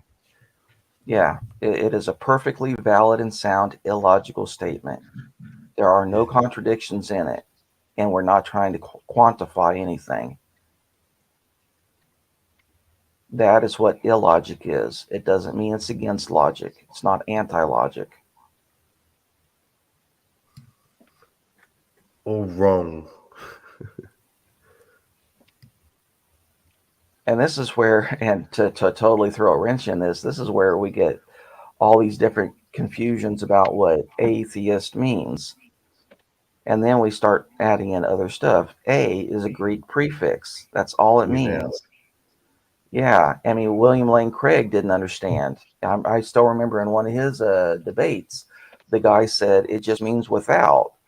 And then the guy said, oh, and then William Lane Craig says, oh, so you mean atheistic as in theistic? Duh, that is literally what the word is. But yet he was trying to use it as anti-theistic, and anti is Latin. So already he's switching to a different language, a different meaning, and he's loading it with all these extra things, all these extra characteristics that don't exist in the word itself. And that's what Kelby was doing. He's freighting it with so much additional baggage that the donkey can't even stand up. But if he just let the donkey have the saddle and nothing else, then it works just fine. And that's where he's defining, or he's labeling God with so many labels that it unravels, it tears itself apart. If he just let God stand with the few characteristics that we can agree with, then we do just fine.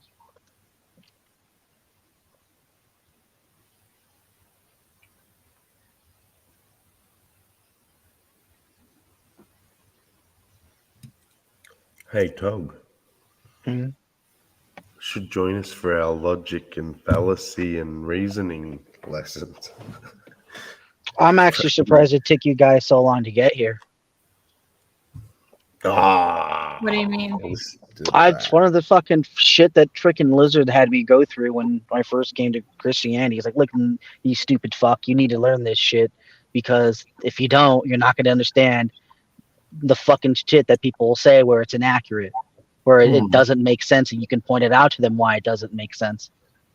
And that's what fallacies do. They point out the the reasoning isn't sound anymore, and it needs to be fixed. So when as far as I'm aware of it. But also through philosophy, I learned it through like reading Plato, The Republic, and how it shouldn't be how philosophy is also a dangerous tool. Yeah, because it corrupts, and it can corrupt immensely. Is it philosophy or rhetoric that does it in that case? The case of the Republic. Well, in that sense, it was the tyrant. The tyrant. The tyrant is the one who corrupts the philosophizing king. Yeah. So it's the one who keeps true good wisdom, good philosophy, is the king. But then again, that's not. You're not going to win any favors pointing out people's fucking fallacies to them if they don't know what the fuck you're talking about either. They get mad when you go, "Oh, that's fallacious. That's fallacious." But the thing is, like, you can describe. Sorry. No, it's okay. I was just going to say, like, you don't necessarily have to say that's this kind of fallacy. Like, you can just explain why the reasoning doesn't work instead of like explaining the named defined fallacy. Yeah, which is what Kelvy was trying to say. But we were trying to do that, but he was still getting upset. He was so invested in his ego, he wasn't listening. He wasn't willing to listen to anyone else. When we tried to explain something, he totally refused it and just wanted to contradict us as soon as he could. Well, Will put it so good to somebody in a discussion the other day. He said, you won't take your God out of his God box. Hmm. And if you won't do that, the discussion is at a standstill. Yes. And that's what Kelvy was doing. Is like, Yeah, that's what he, it's and then he didn't scary even to recognize think it when about I. God possibly having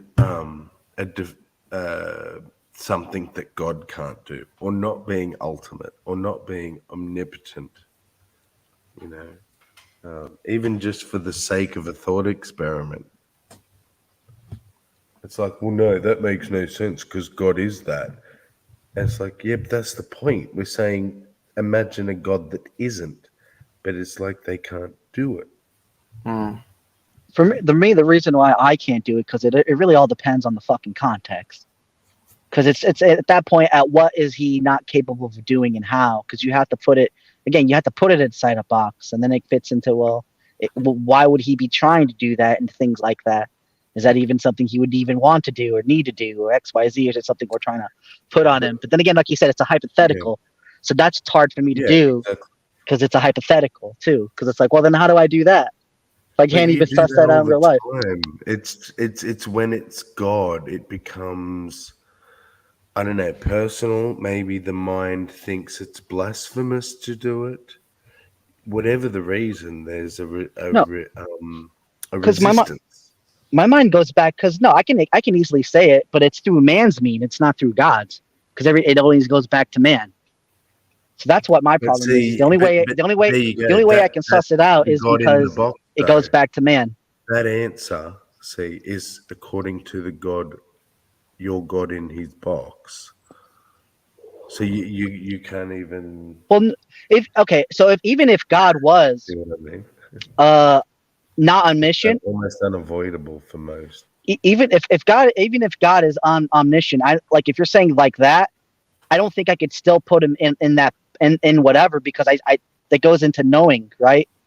In that sense. Well, then if I don't know that he doesn't know anything, then I don't know what he is. So would it even matter then at that point? Well, it could Because again, matter. he doesn't know what the fuck. If he doesn't know anything, then what do I know what he No, can but and cannot you've do? just gone Because straight I to don't the know, and he extreme what that does he he know? doesn't know. You've gone to the extreme that he doesn't know anything. Well, not It's anything. Like like in a sense. it's opening yourself up to the Oh, I see what you're saying. possibility. Say, for There, example, if you look at the omniscience one, that maybe he doesn't know everything or chose not to know everything. Like maybe God wants to be surprised. You know what I mean? Because well, otherwise, there God, is that. Yeah, there is the that idea actually. the idea that God is all of time and existence, like that means nothing happens for God. It already happened and never happened. And it's always happening. Like all of a sudden, you have to appeal to an illogical argument, which is fine. But you know I don't know. I that's always say nothing happens till it happens, right? In under which system? Under presentism, yes, but under B theory of time, which I adhere to, then everything has already happened, and all possible things that could have happened have already happened, just in different universes. I understand universes differently. I think because my idea of universes is the select group of everything and everyone. So Yes. like I think everyone expands that to like a copy of the world, right? Elsewhere and stuff, which may be the case. I don't see it like that. I see it as No, I agree with what you said. It's a like particular like set of things. the whole idea of the whole one verse. You know how the Big Bang and time stretched out. Like that is the universe and universes all together, right? Because everything, all that's gonna have to fit into somewhere anyway. So it might as well just be that anyway. But like the people, the animals and shit, all that is and this is where it gets lost is that stuff that makes it whatever the hell we were talking about. My brain slipped. Sorry, I got distracted because someone just like pulled up and I was like, huh? Yeah, I'm sitting at home now. The Sorry. universe is one set of cosmic laws. And so if we went into another universe, it would have a different set of cosmic laws. Our experiences are that is what I'm speaking to. Like everyone's unique experience is their own universe. So the universe of our perspective, like my universe is that. No, you can't use the same term that way. You'd have to say miniverse or egoverse or something like that. Well, I could say whatever I want. You know, I can define my terms Yeah, however which but it way. wouldn't make any sense if you're saying It doesn't have to make apple sense to is a others pear. now. An apple is a pear, is a banana. So any banana I grab is necessarily a pear. So yeah, you can say that, but none of the rest of us are going to agree with you. Well, that's not what I was saying, but that's how you understood it. If you say that it's a universe, which I understand what you're trying to say there with uni and verse, but the fact that we already have labeled a set of things as the universe, meaning all the stars and space, time, all that, you can't then say that your individual subjective experience is an entire new universe. No, it's a subset of that. So you're going to have to give it a different name, or at least a different subscript notation. I don't see how. But then again, Because that's from your understanding, though, not from mine. It's just like Peter said earlier, it's equivocation. You're claiming the two things are equal that are inherently not equal. But how is it not equal when we both? You see what I'm saying? That's where I'm getting lost. Like, I don't know if you're seeing it from. I don't know. Maybe I can understand what you're saying, but the fact that we're all here sharing the one universes and multi is what makes it all. Like I said, even if there were multiple universes, we would still be all in one big thing. It wouldn't change. Which actually goes into the concept of heaven and hell being connected into. I'm not going to get into that, but I didn't mean to say it out loud. What you're saying now is the omniverse, which is all possible multiverses. And yes, we are all a subset of that. Well, sure. Then that would probably be the correct word to replace universe. Then. Okay. Because I guess that would make more sense in that omni involving everything in that sense. Then yeah. Mm-hmm. So hey, you got me to change the term. Congratulations. Good job.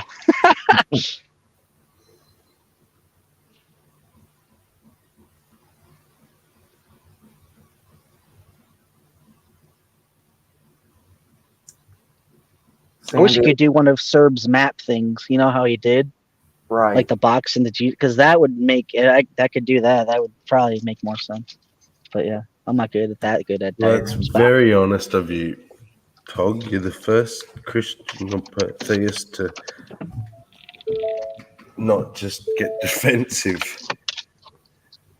in ages. I mean, I did get defensive. Well, sorry, you did actually, so I'll take that back. But at least you were willing to shift your definition.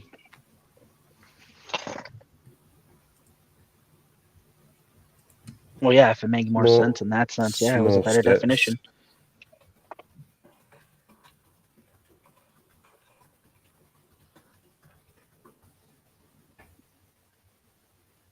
And Sandy, yes, it's not worth it to pick every nit, but if we don't pick nits, then they just accumulate. So we have to pick some. That's true. And picking nits is a very affectionate and loving thing to do in nature. That's right. Very social thing.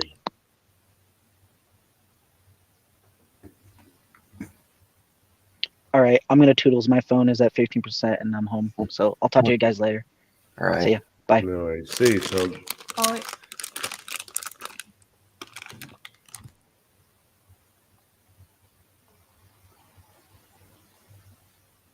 Seems to be some lively conversations in the chat. Yeah, I just scrolled up and was reading it. Proclaimer, I don't know how far you are in your discussion, but I'll tell you what method this comes from. It comes from the hellfire and brimstone teaching of John Wesley, that if you use the method of scaring the piss out of people, that it will lower their inhibitions and make them accept the claims more easily.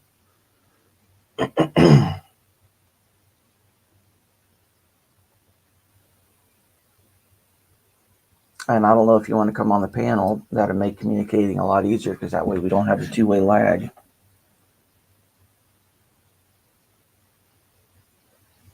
And Revelation 2:21.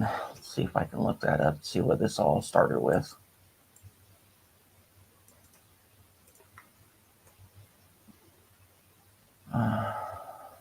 It's still hot here today. What's that? I've just put the link.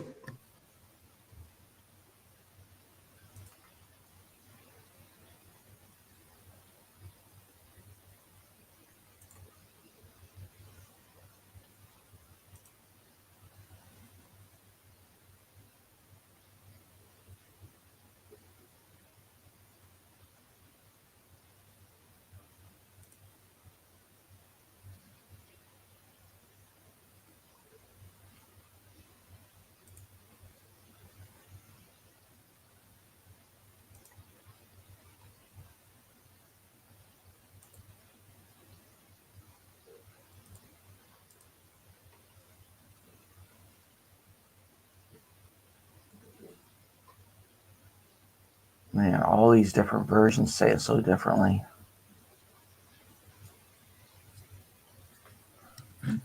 Which? Oh, I just went through a bunch of different ones. Like the Young's Literal and the King James are pretty close to the same, but then you go into all the different ones and they get wild about sick bed of affliction and all this stuff. When clearly, Oh, yeah, you're looking at that one. Yeah, adultery is not taking place in the hospital. Behold, I will cast her into a bed, and them that commit adultery with her into great tribulation, except they repent of their deeds. Oh, I'm not sure who the her is here. I'm guessing that's the whore of Babylon. And then what form does this adultery take? Is it just seeking after knowledge? Because that was the sin of Babel.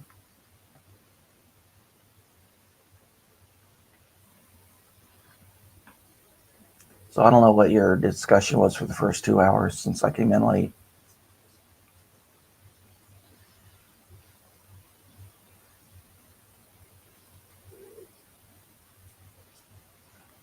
I'm just trying to find video that got me to think of it.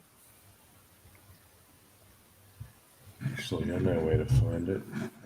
Oh, well, Will came in before we went live and kind of killed it for me, so I didn't do much about Revelation. I wonder if Proclaimer follows Paul's teachings.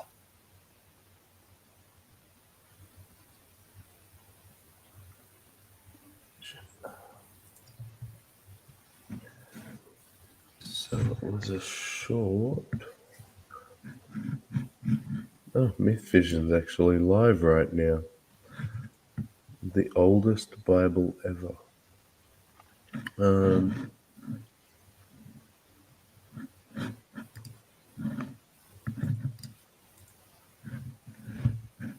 Shorts. Here we go. All right.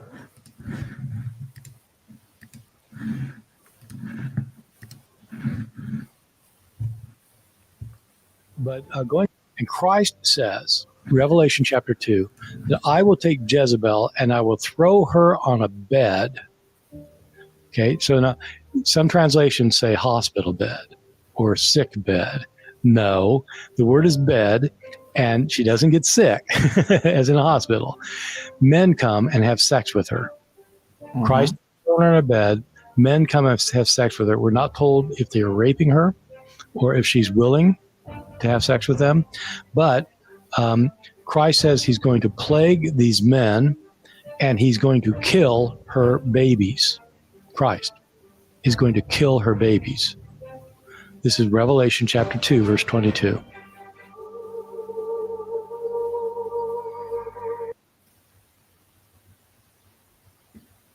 Well, I take revelation to be metaphorical language, and so yeah, he's going to kill the offspring of the joining of the two. But is that ideas and concepts? Are those what the babies are? Well, and then, yeah. So I was pretty much, over it by that point. But I looked it up on Bible reference, and so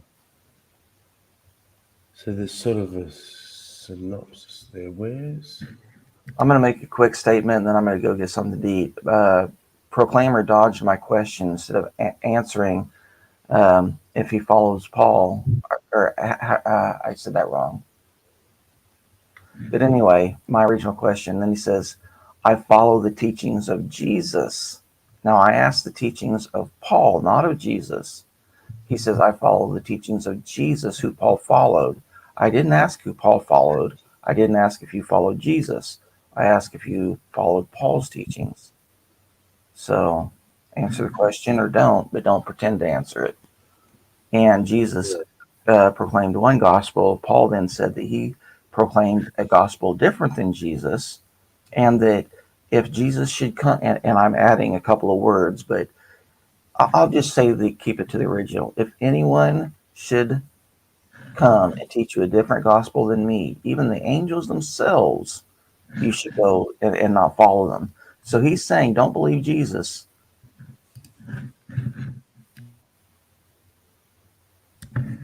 Yeah. Yeah, okay, so he's saying yes. Okay, but you qualified it. You qualified all that extra stuff. And yes isn't included. You following the teachings of Jesus, who Paul followed, is not a yes. The two are completely unrelated statements. So you can say yes, or you can say the nonsense that you said. And I'm going to go warm up a plate. I'll be listening in the background. No worries. Well, the other thing I noticed, Hillary, is as you warm your food up, is in this context summary, it says Revelation 2:18-29 reveals what Jesus instructed John to write to the church of Thyatira. Although the church exhibited commendable virtues, it allowed an evil woman he referred to as Jezebel to lead its members into immorality and idolatry. Now, this is the good bit. Jesus predicted strict punishment for her and her followers. Churches would know by Jesus' action that he searches the mind and hearts and deals with everyone according to his or her works. And then finishes off by saying Jesus encouraged them to stay loyal to him until his return, when he will rule the nations and permit the faithful to rule with him. But I'm unsure of who they're going to rule over, because I thought all the faithful went to heaven and everyone else was dead, or in hell, or in the second death. So, a little confused, but I was interested to notice that he was judging people. Jesus was judging people on their works.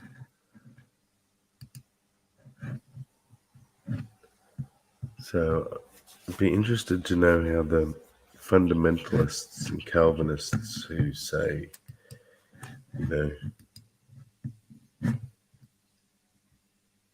works essentially don't matter, how they get around that.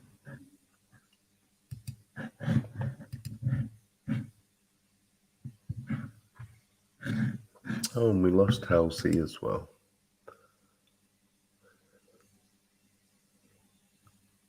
She'll be back.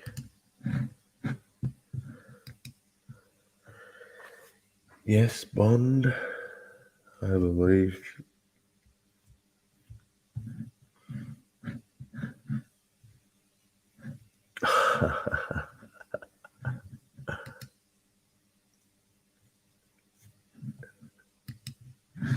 Of course you'd say that.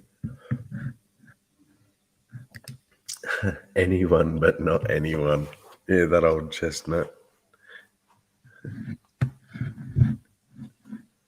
This special.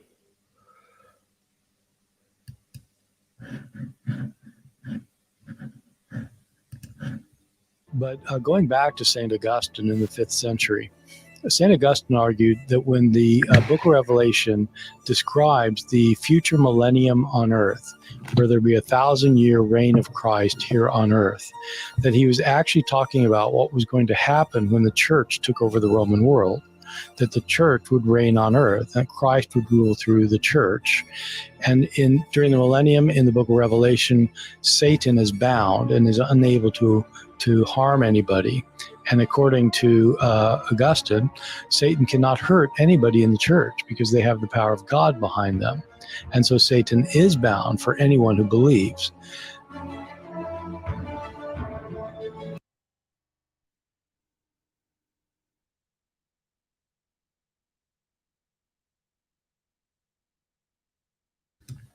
Love me some Art Berman.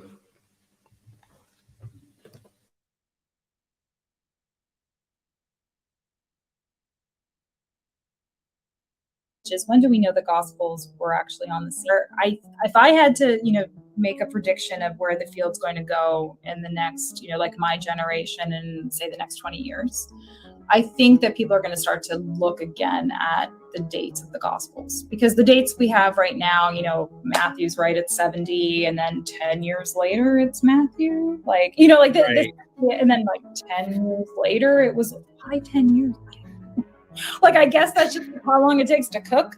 I don't understand. Like, I've never seen anybody explain why the methodology behind exactly knowing that. Sometimes people are like, "Oh, well, John must be early 2nd century," and then sometimes people will be like, "No, it's got to be first, the earliest one. We've gotten that wrong." And why we say any of that, I actually have no idea.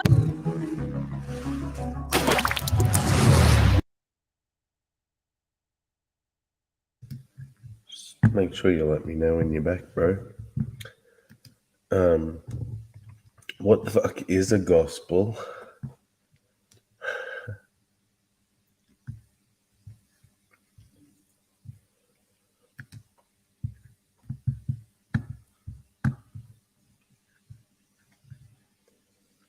Good question, Gio. My mom got expelled from Scientology. Scientology then came to me and said, well, you have to disconnect from your mom or you're going to be expelled. And when you're declared and expelled, all Scientologists have to sever ties with you. Well, my wife's a Scientologist. My wife's parents are Scientologists. Her 3 siblings are Scientologists. They're married to Scientologists. So as much as I didn't really give a shit about Scientology, I wasn't looking to completely destroy my entire life. So I told Scientology I disconnected from my mom, but I never really did. So for 2 years, I basically lived this lie, and various Scientologists in my life would be spying on me. And in that, Baal is defeated by the god Mot, who's the god of death, who swallows him, because death is a swallower. Which is where we get all that imagery in the Bible about, when the ground opens up and swallows kind of idolatrous priests. That's exactly what's going on there. The underworld swallows Jonah, the fish. Yeah, exactly. Jonah being swallowed by the fish, exactly.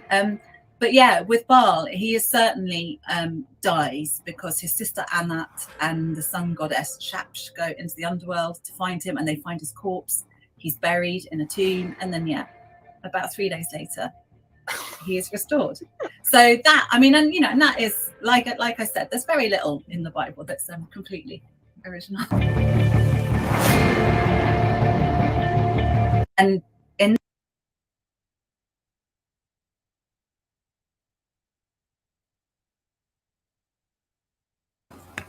You're muted. No, couldn't get me mouse across.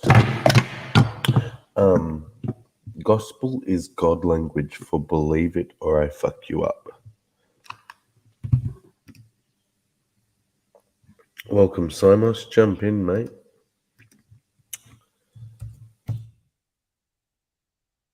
We're just hanging out at this point. It's gone from a full panel to just the two of us.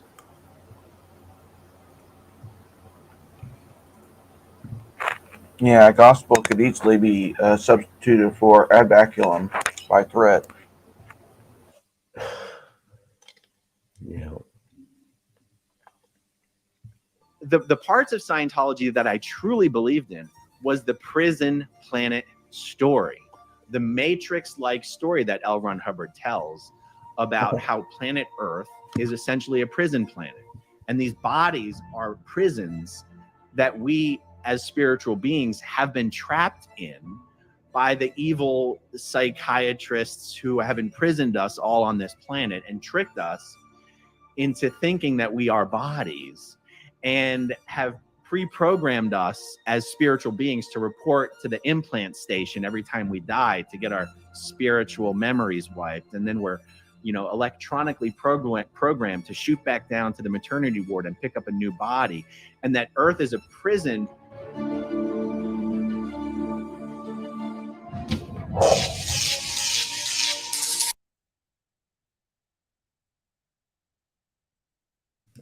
I think I want to look that up.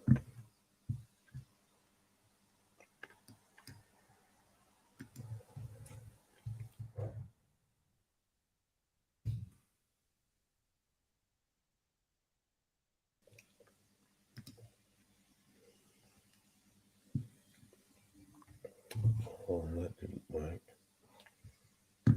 Actually, did it say the dude's name? The parts of Scientology that I truly believed in was the prison planet story, the Matrix-like story that L. Ron Hubbard tells about how planet Earth is essentially a prison planet.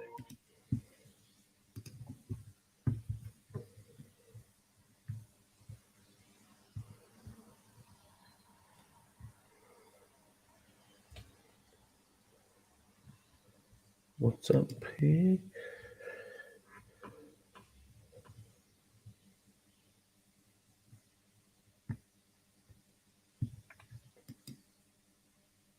So what's the good news? Where is it? I've missed it.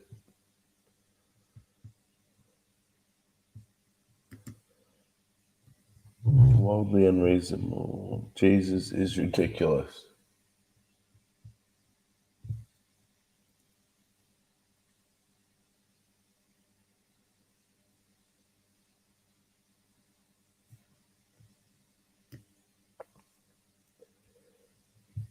Yeah, I don't understand people that want to still cling to the Trinity.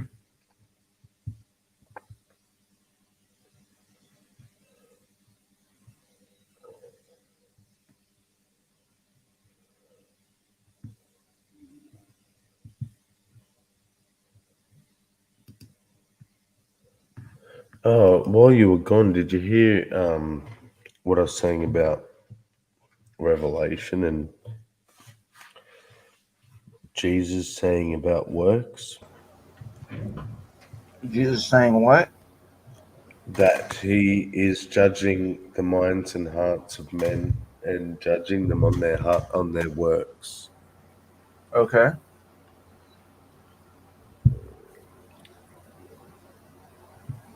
It's pretty damning to the people that hold to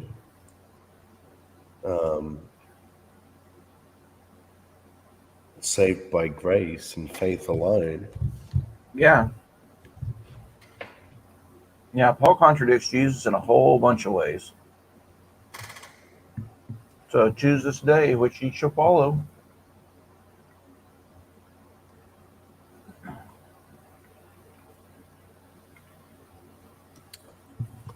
And even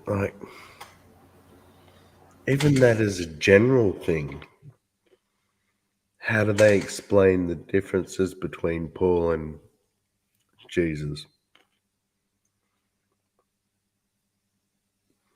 Like the difference between Jesus and Yahweh, they'll say, oh, Jesus come to complete that covenant, and bring a new covenant.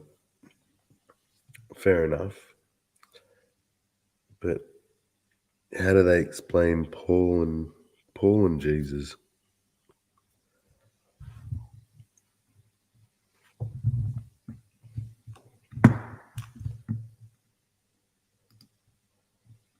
Surely that's probably not a bad thing to.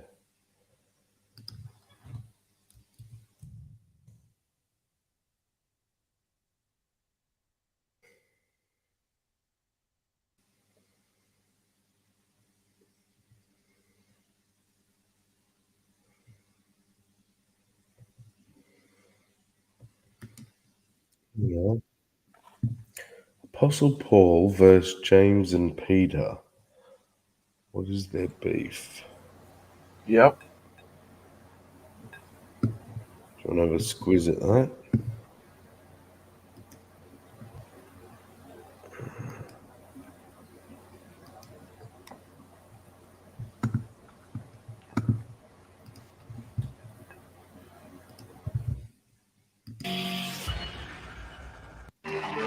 Professor James D. Tabor.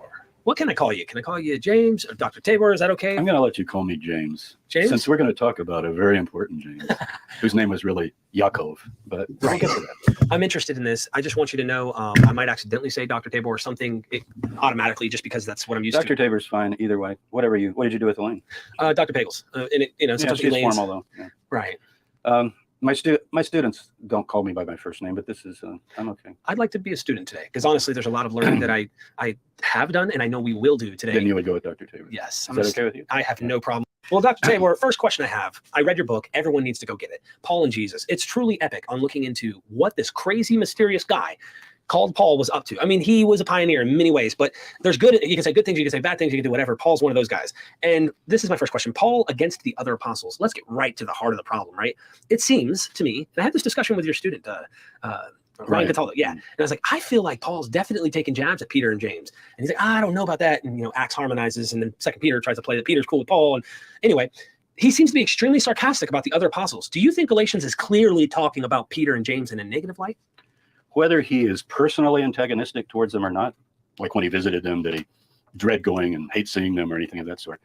I don't think so. But where he's adamant, and you have to look at the context of Galatians, is where did he get his gospel?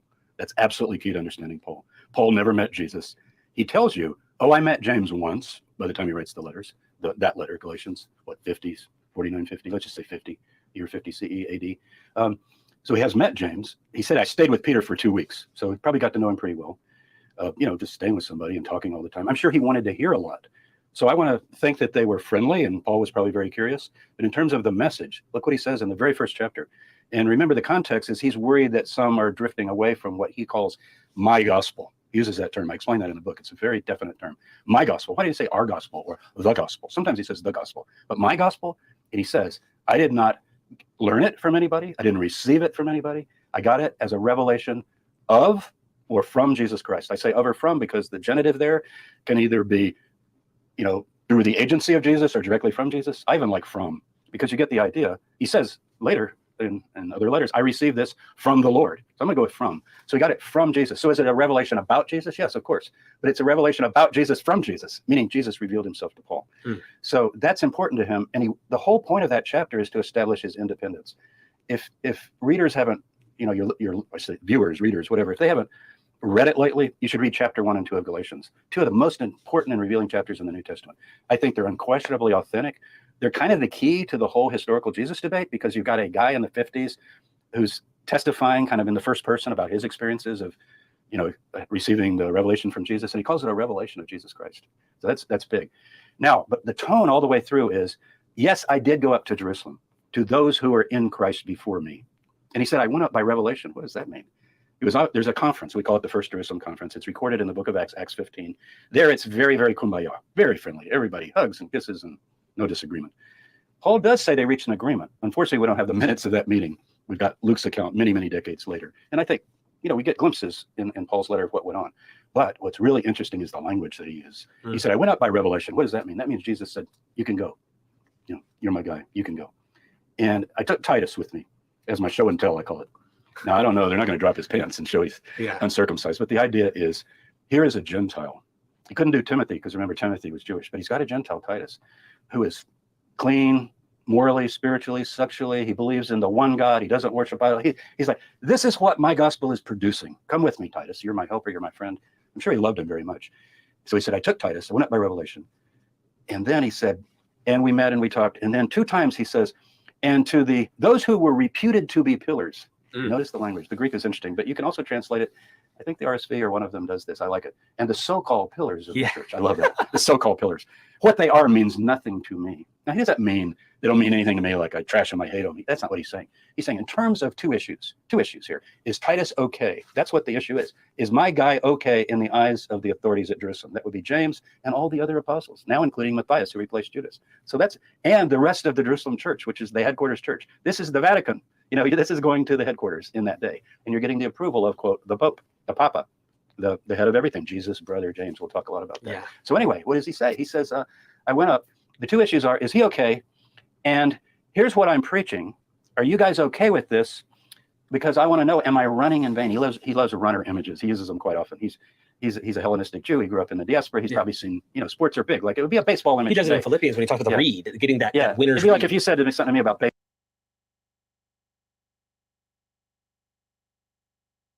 baseball or football or basketball in America, it'd be like, hey, Paul, So he says, I could be running in vain in this race, So that's why he's going. He wants to know.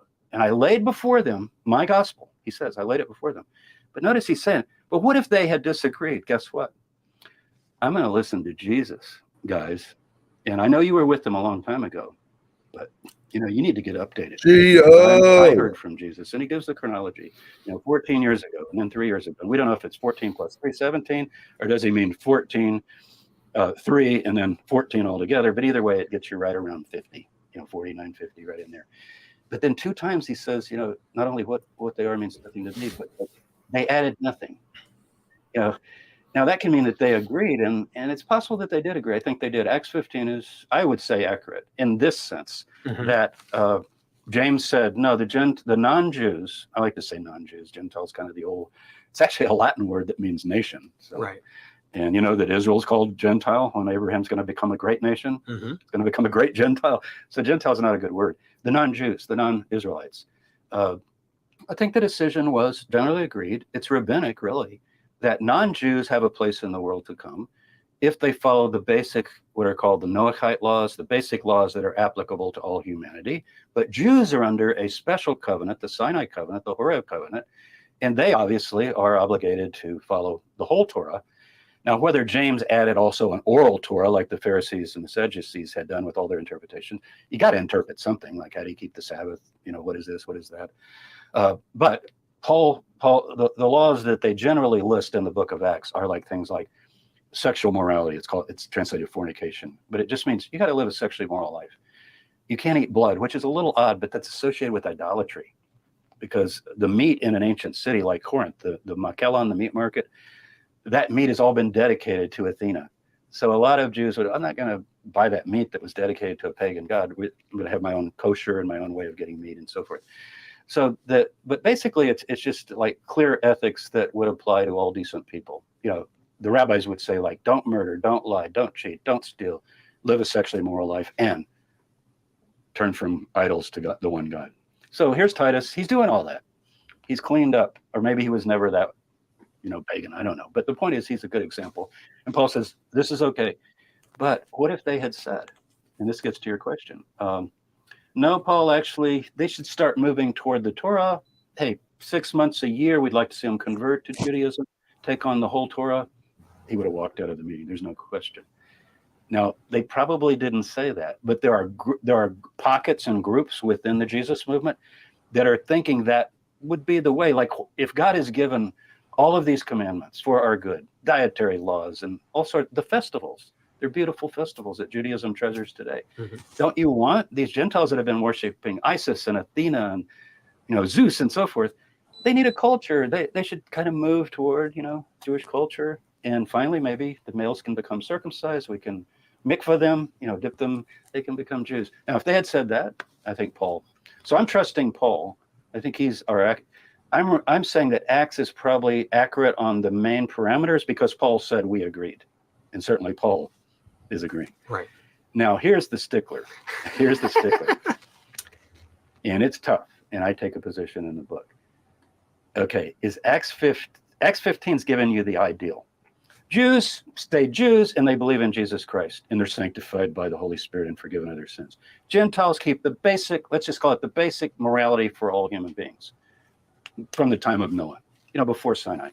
Obviously, you can't lie, cheat, steal back then either. God is a God of justice and righteousness throughout history.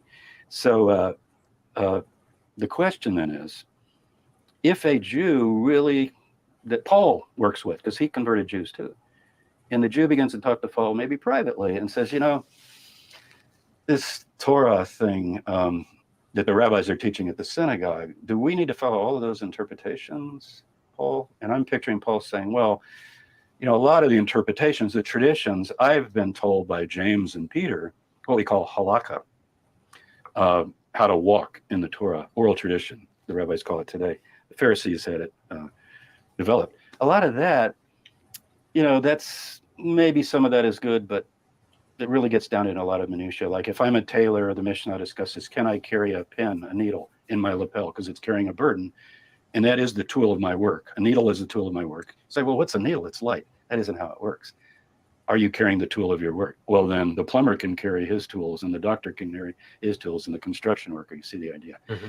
And I kind of picture Paul being, and maybe James, I think James and Peter as well, being pretty, back then it would be considered, the word liberal and conservative is misused even today, but to have a freer, more open interpretation of how to keep the commands. Like I'm going to keep the Sabbath, for example, but how do I keep the Sabbath?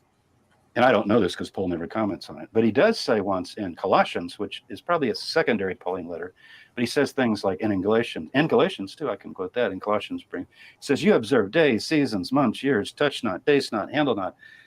That's not what it's about. So some of his people are getting pulled toward more that, fully observant, maybe in following the Pharisaic interpretation, maybe the Sadducean interpretation, maybe the Qumran interpretation, which is the Dead Sea Scroll, more Sadducean, but even more strict than the Pharisees. I want your listeners to know that the Pharisees are the liberals. Everybody thinks they're conservative. They're actually the liberals because they try to figure out how to make ways for people to practically live according to Torah. For example, the Torah says you can't go out of your house on the Sabbath. It says to put the toilets outside the house. Whoa, what are we going to do there? No problem with the Pharisees. They mark what's called the Pharisees are the liberals. Mm-hmm. Jill would love that. a roof around the area. They still do it today in Jerusalem. And you can have a toilet, way out or whatever. You don't have house is defined. Now my house is like my town. That's my house. Whereas at Qumran, they apparently, Josephus says, no, you got to hold it 24 hours. You stay in the camp. Toilets are outside the camp. And Josephus says, and I admire them so for their great piety. And, I did work at Qumran and found the latrines. I published this in the Revue de Qumran, the journal. People can look it up. It's also on my website, all my articles, jamestabor.com. If you look. Anyway, Josias and I found the latrines, and they're 200 cubits northwest of the camp that they were actually using. And as Joe said, can you imagine at sundown when the bell rung, so to speak? People are lining up the hill. So anyway, so I mentioned all that just to say that an example of some of the, and I'm not making fun of Judaism for orthodoxy and strict. Right. I've been in Orthodox homes for the Sabbath. It's a pleasure. It's a delight. Believe me. Some way, like you're not answering the phone, you're not doing this and that. That's also a good thing. And you don't have to worry about anything. You just for 24 hours have talk and eat and drink wine and associate, So, right. Yeah. But go ahead. Yeah, no, what I guess getting to the heart of the problem, Paul, Peter, and James, I've heard people say, even I think Dr. Pagels thinks that, there's definitely a problem between the groups because soon after that, Paul is now confronting Peter. This isn't, they're not just best pals and buds in this whole thing. Now, I confronted to his face. what's Paul trying to say to his Galatian audience? Because he's trying to tell them something, and then he's constantly defending himself from this day forward, it seems. Yeah. I am not a liar. I did not lie. What's the accusation? There's so many problems that Paul's trying to address, and it makes me think that they fractioned. At first, we were cool. They even approved of it. Yeah. Why are you saying that about they approved of I it? think what's probably, I'll come back to Peter, but there's a wider, Peter was a table fellowship thing, and we know what that was about. Right. I'll get back to that. But there's a wider issue, and it's absolutely the major issue.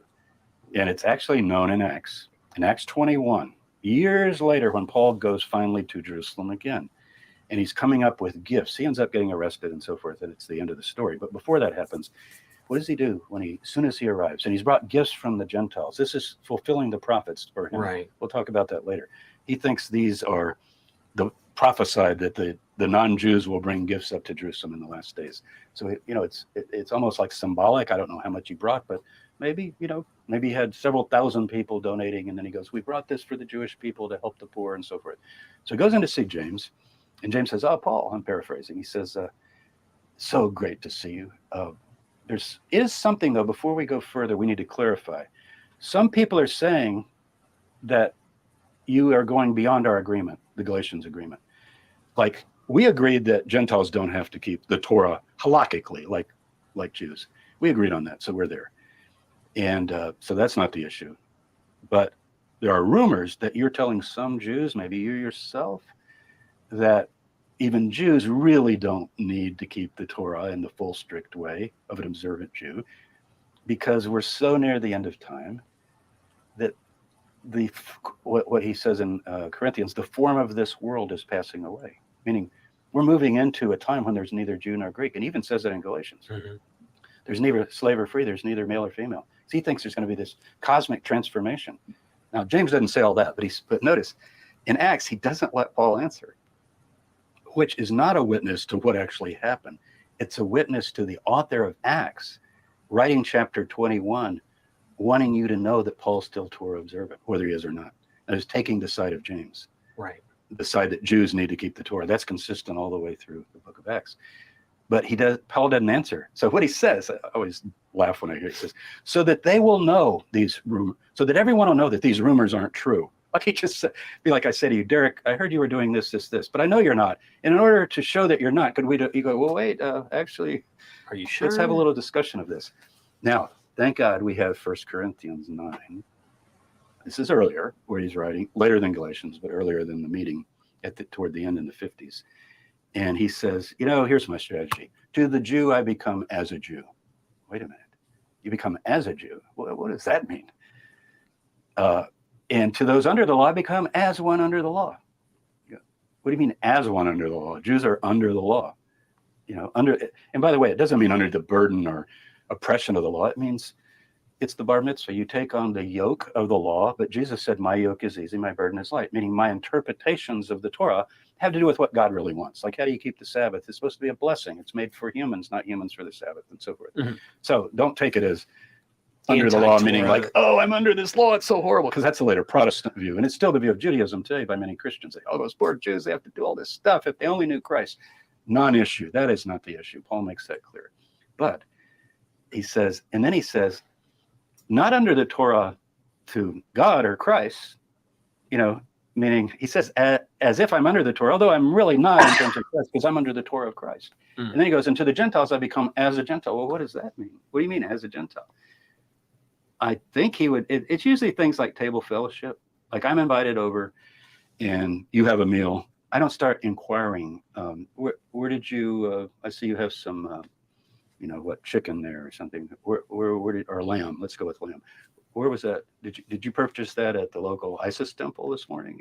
Yeah. So they become, and he says in Romans 14, eat what is put before you, don't ask questions, just the earth is the Lord's, the fullness thereof. This is all in Corinthians.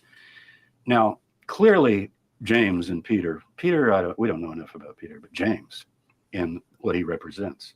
Torah observant, Messianic Judaism with Jesus as the Messiah, raised from the dead, returning again.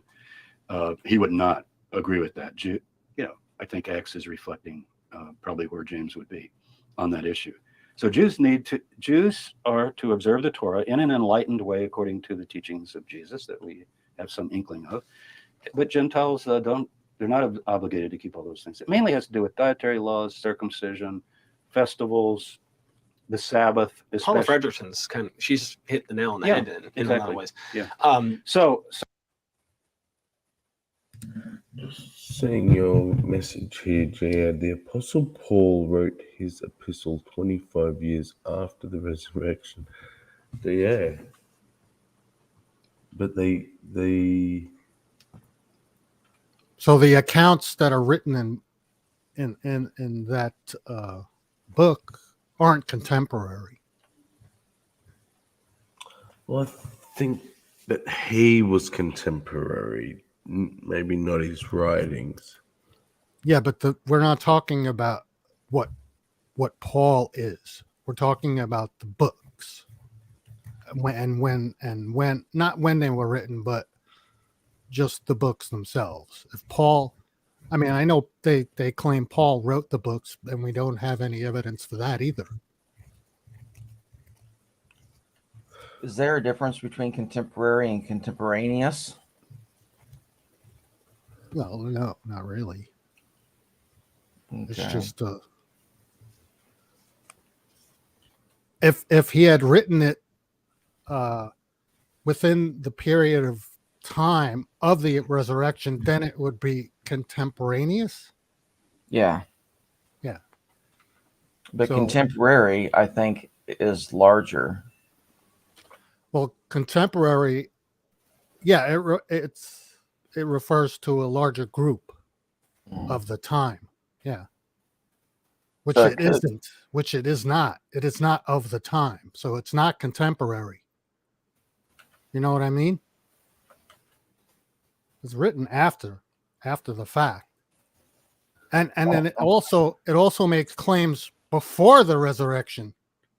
It makes claims about the Christ before his resurrection.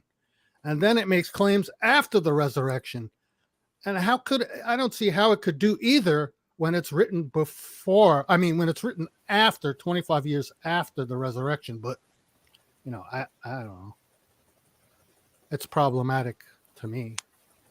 I'm not a scholar, though, so, I'm just taking it from a layman's perspective, from looking outside, Since it's within the lifetime, I think it is contemporary, but not contemporaneous, because he wasn't like keeping a journal day after day, but it was within one lifetime.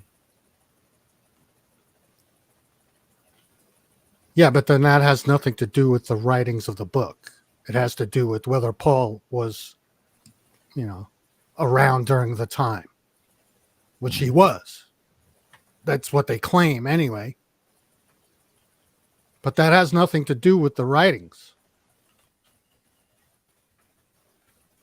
But I feel like scholars say it's the same thing, because if the person was there at the time, then yeah, you could say they forgot things and whatnot, but it's essentially, it's still the even if the person wasn't alive, but there were people who were alive that they could speak with, that would still be considered contemporary, but not contemporaneous. There is a distinction between the two, and I'm not sure if that's really something to get hung up on. Well, it speaks to the validity of the claims. Mm-hmm.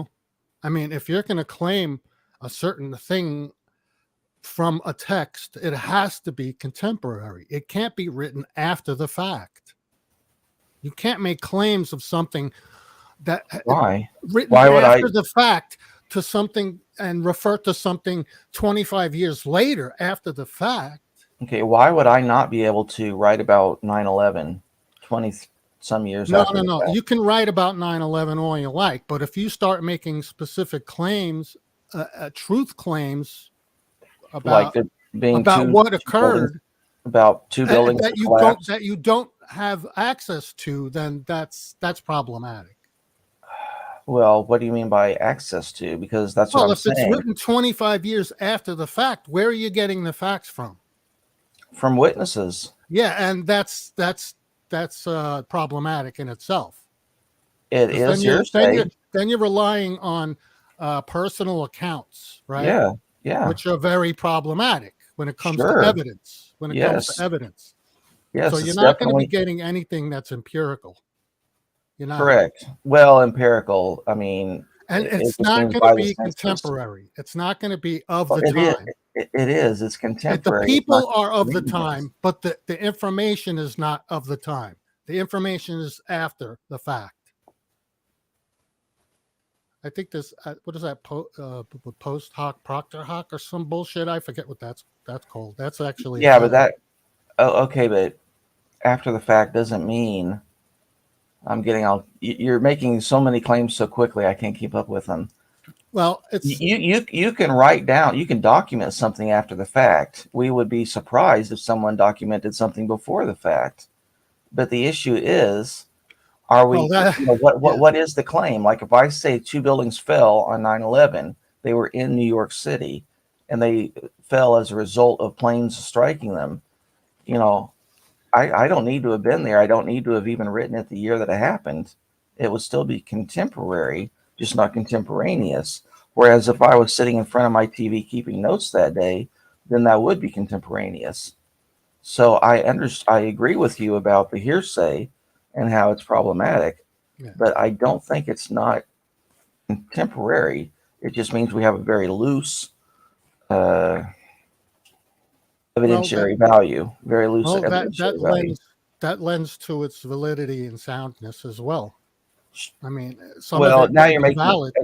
okay. When you say valid and sound, that's only if it's an argument. If it's just a factual claim, then they don't need to be valid or sound. They just need to be true or not true. Well, I've read the Gospels. I've read Paul. I don't remember the whole thing because I didn't read it. Right. I read it as a book. Yeah, Right. I didn't read it like You weren't memorizing it. study. I got you. Right. I was just reading it for reading. Right. sake. So, I can only. Yeah. I'm just saying it's problematic. Because Sure, it's, it is. Yeah. it's Yeah, stating very- it's stating things it can't possibly know. Can't possibly know. I think you took a step too far there. Well, it's stating things that aren't clearly established. That's for sure. And then it's writing it 25 years after the fact, which is problematic alone. So I would agree with problematic, but not with completely impossible. I think we definitely. No, you're right. Yeah, Okay. you're right. I'll have to take that back. Okay.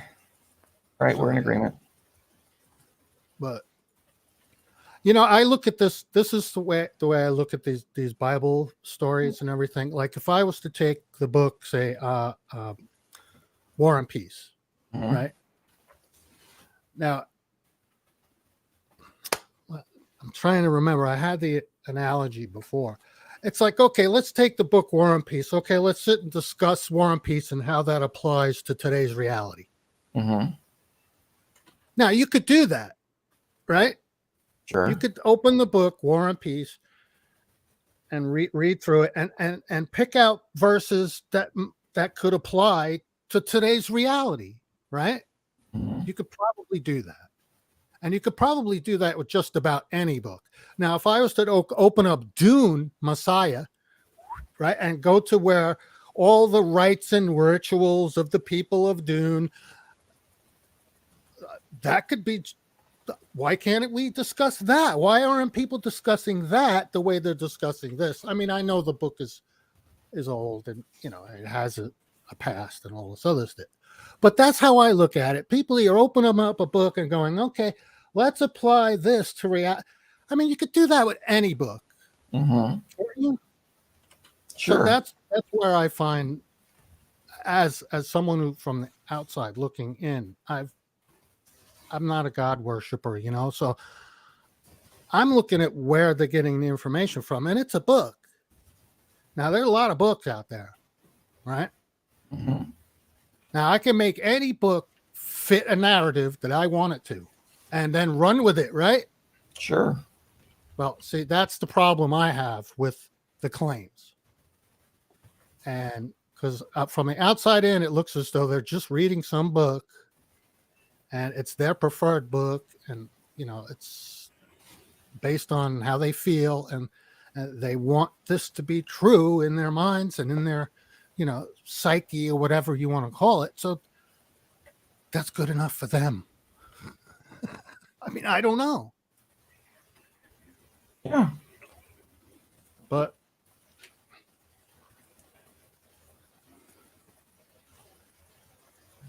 I think if people weren't raised believing, being told to believe this stuff, then it just wouldn't be a thing.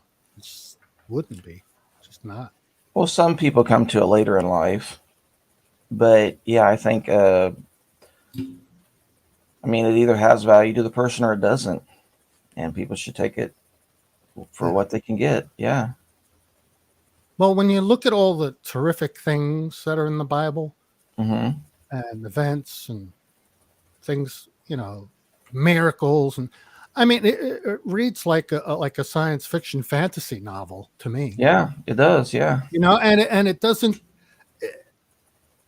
I can't distinguish between the one fantasy novel from another fantasy novel, except for its details. But they're all fantasy to me. If I go into the fantasy aisle and I pick a book, they're all going to be of the same genre, right? So that's how I look at it. Mm-hmm. I mean, I don't know how else to look at it, but is that incredulity? But you've gotten value from reading the Dune series. What do you mean? I've gotten value from Yeah. reading? Have you? Have you gotten value from reading the Dune series? I don't know if I have or not. I might have. Not too clear to me. Okay. I mean, Well, I read it just as a pastime to enjoy, to have. So you did get some entertainment value from it. Yeah, I got entertainment value, and I enjoyed the story. I enjoyed the But whole yeah, thing. you don't have to convert to Dunism just because you enjoy the story. Oh yeah. So that's fine. No, yeah, of course, yeah. So, I don't know. I'm not trying to solve any real problem here. I'm just kind of showing how I see what. Right. I'm just showing how I see what it is, in my opinion. People should take whatever they get from it. If they get entertainment, great. If they get some moralistic truths, wonderful. If it makes them a better person, excellent. But that doesn't mean you have to actually believe that there are unicorns and talking donkeys. Maybe it was metaphor. Maybe it is, hyperbole. Who knows? Allegorical, right? Yeah, absolutely. Yeah. So, I have no objection to that kind of belief at all. I really have no objections to anyone's beliefs, because why the fuck should I care? Right. Yeah. That's on you, what you believe. And to me, it's whether it makes a person better or worse. So if it makes them worse, even if it was true, I would encourage them not to have that harmful belief. That's why I would never call a believer a liar. I would never do that. Because I know they believe it. Otherwise, why would they say what they're saying? It would be ridiculous to say the things they're saying if they didn't believe it. Wouldn't it? Yeah, it would. So, people say, oh, they're being dishonest. But hey, if they truly believe it, that's not dishonesty. That's not being dishonest. Yeah. Now they may be mistaken, which is different from lying. That's not the same thing, but that's something they have to realize. I could tell people, well, you're wrong, you're mistaken, you're not correct. I'm right, you're wrong.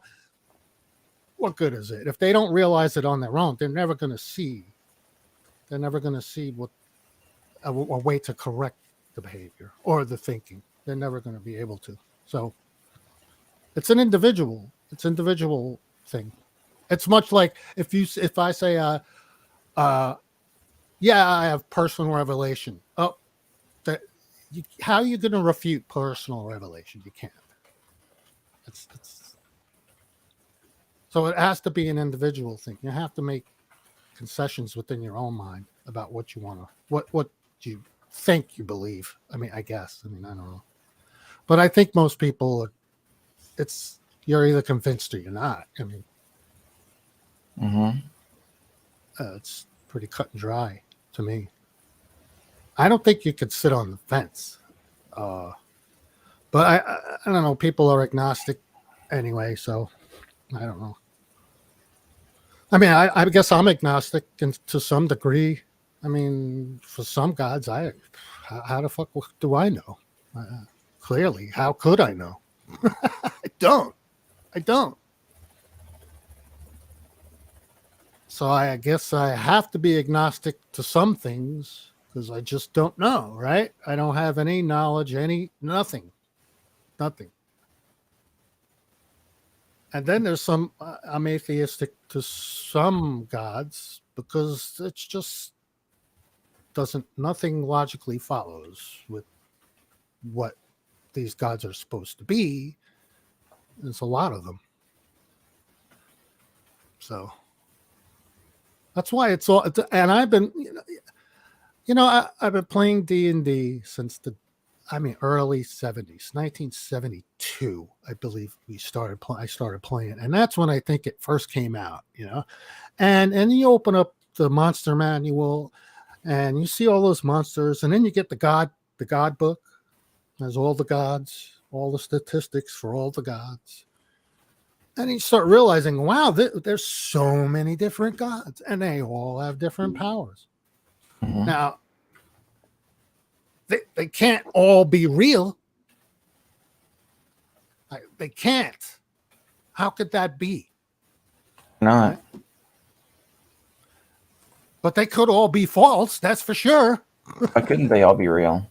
They can't all be real, but Why? they could all be false. In that book, why could they not all be real? They can't all be real. They can't. In the Dungeons and Dragon book, you're saying that the Dungeons and Dragon book makes no sense because there's no way there could be multiple beings. No, what I'm saying is this competing claims, God claims. They can't all be real. Okay, because I think you took a step out from D&D for a moment, and that was I'm just using the D&D as a way that categorized the whole thing. That's what it did for me. It put God in a category.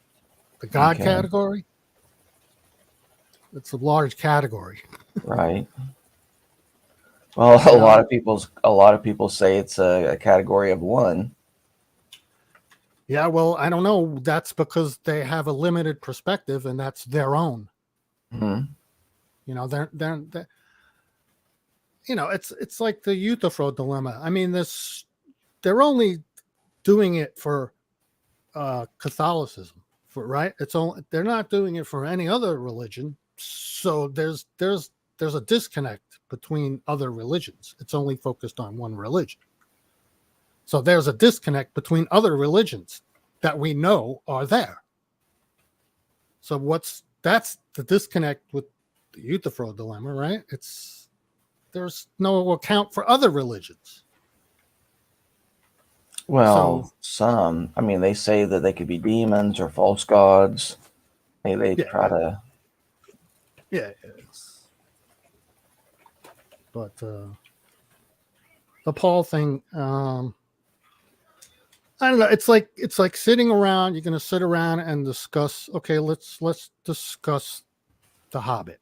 All right, let's sit around and see what The Hobbit can reveal to us about the world today. Now, if you do that, you could probably sift through The Hobbit and find some things that are parallel to what's going on today. Probably. I'm not saying that it's likely. It's probable. How true is that? I mean, what's the truth in that? It's not. There's none. It's just made up, right? They're just taking things and finding patterns, and then finding patterns in today and matching the patterns up. That's all it is.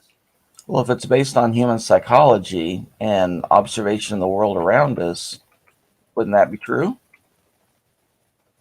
Well, yeah. Okay. So there can be truths in The Hobbit. Doesn't mean that it all factually happened historically. Right. Yeah. But that doesn't speak to the truth or soundness of all the claims within The Hobbit. Right. Right. Yeah. That's what I'm getting at. So I think people are doing, like Kelby was doing earlier, too much, and trying to use a wrench like a hammer and then being upset. Yeah, I was telling him it was saying something eternal particles. Mm-hmm. I was like, I heard that phrase and I immediately looked it up. Of course, I'm not going to get any straightforward answers from Googling that because I know eternal and particle. Now, if I separate the two words, I can look. Yeah, it's a nonsensical claim. You can't have an eternal particle because that would mean the time didn't exist and it never changed. But And then for every particle we've ever observed or can even posit, but that's besides change. the point because it has nothing to do with particles. Uh-huh. Nothing to do with particles. That's why I don't get it, what he's saying. All he's doing is changing words. Yeah. And he's turning a hammer into a wrench and using it as a tool. He's taking the hammer and turning it into like a wrench, like you said, and it's still a tool. I mean, he just changed the tool to fit his usage. Mm-hmm. So I told him that, and he told me, "Oh, go look it up." And I said, "I did look it up. That's why I said what I said in the side chat because I looked it up and I did not get the answer he gave me. It did not. The answer he gave me did not come up in my Google search. So eternal particle has nothing to do with the Trinity, nothing at all. He just made it up. He went and read it on the internet and came to a conclusion that was the Trinity. How he came to that conclusion is beyond me, maybe because he read an article. That's not a good way to come to a conclusion about something. But, it's good enough for him. Yeah, that's a very dishonest way to substantiate a claim is to say, I'm not going to cite anything. You just go look it up. And if you don't prove my claim, then that means I won. It frustrates me when Jill does that. I mean, he needs to say, well, look it up where? Is there a book of the Bible that makes this claim? Is it, on a certain web page? Where do we find this eternal, non-changing particle? It doesn't exist. That's why I Googled it, because I figured if it was an actual thing, it would have an actual meaning and I could find it right away. But of course, that's not the case. Right.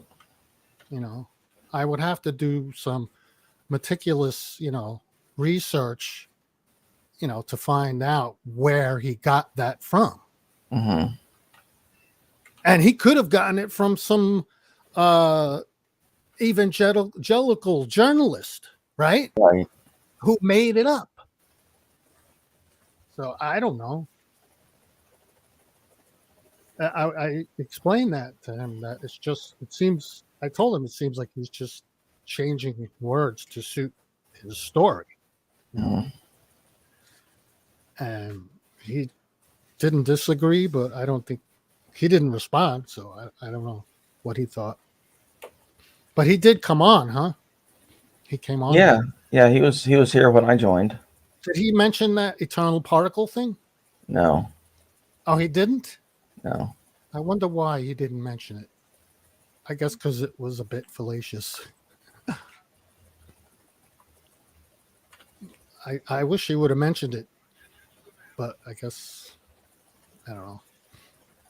Because he was saying it was the Trinity. And I'm like, well, then if it's the Trinity, it's the Trinity, right? Mm-hmm. Why are you calling it eternal particle?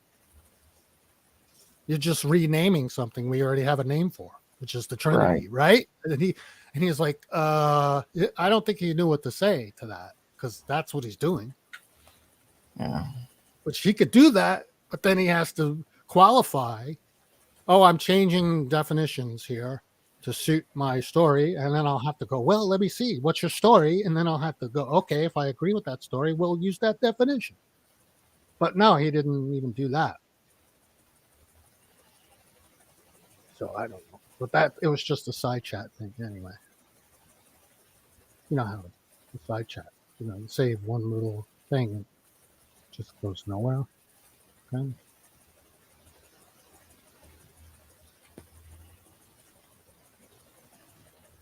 Imagine someone saying something they didn't believe.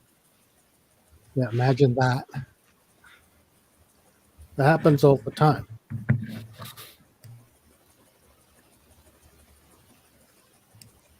That one.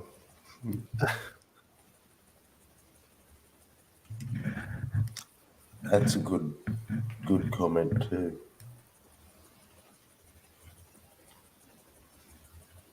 Yeah. Well, fear is a very powerful motivator. Anyway, if you want to continue.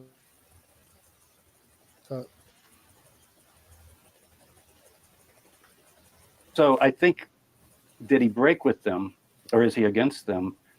My sense is that he believes things that if they knew he believed them, there would be an absolute break. The question is, did that time ever come? Now, and I'll finish the question with this because I know you have other related things. Yeah, we got 4 minutes left till time's good. out. So in my book, Paul and Jesus, and I struggle with this more than anything, called Battle of the Apostles, and I cover all this, but I finally say, did they keep this uneasy kind of coexistence where Paul doesn't really let on what he's really saying and doing because he's out in the hinterland? And then when he goes up to James, he's like, oh yeah, we agreed. Yeah, Jews need to keep the Torah. Here, give me some of your kosher meat. That's really good. Did he kind of play along? Because he says, I act like a Jew. I'm under the law. Although I'm really not under the law, he says. He is under the law of Christ, whatever that means. And we can talk about that on his ethics. So anyway, here's the question. Did he get exposed at some point by people visiting Corinth primarily? Because in 2 Corinthians, which is not a single letter, it's probably as many as 4 letters, it's all fragmented. But I did my PhD dissertation on 10 through 12. That's actually 10 through 13, include 13. And I focus particularly on Paul's ascent to paradise. But the question is, he starts talking about, are they Hebrews? So am I. Are they Israelites? So am I. Are they apostles? So am I. I'm a better one, and so forth. And people go, well, he's not talking about the Jerusalem people. No way. It's other apostles and Jews and leaders. That's the standard opinion. I'm sure 99% of my colleagues hold that view. But I went back to F.C. Bauer. This is 1800s. F.C. Bauer taught a lot of the greats of the Enlightenment in the German, movement of New Testament studies. This is Ferdinand Christian Bauer. And he argued that there was an absolute split and dichotomy. A lot of people will say things like, can you believe that Tabor went back to Bauer? He's been totally discredited. This is B-A-U-R, not E-R, because there's an E-R that's known for his New Testament dictionary, Walter Bauer. So F.C. Bauer. And I just say to that, yeah, I did go back to Bauer and I got convinced he was right. I think Paul broke with the apostles. And I'm sure it was on this issue. And yet, I don't think he was really against the Torah. He just thought it was passing away. I don't think he wrote Hebrews, but there's a line in Hebrews that I think he would sign on to. The opening. What is obsolete is passing is presently passing away. The form of this cosmos is passing away. And he says the time will come that those who have wives will be as those who have none, and so forth. He believes the parousia, the coming of Jesus, and the transformation is so near that this touch not, taste not, handle not. And there's a sense in which this would resonate, I think, with many people. I mean, on some levels, it certainly resonates with me. I want to be the objective scholar that's trying to descriptively figure out what happened and not take a side like, well, that was really good what he said or bad. Obviously, the parousia didn't come. But, his idea was all of that will be completely moot very soon. We won't even be talking about it.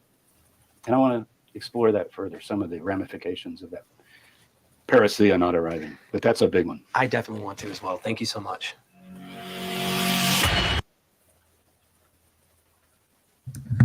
There you go. Didn't really say masses, to be honest. I'm wondering where they got that artificial time limit. I got 4 more minutes. That was weird.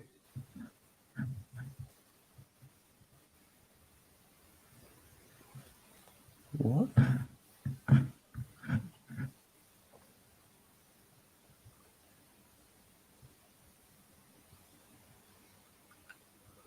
Do not worship the powerful ones from your Sumerian heritage.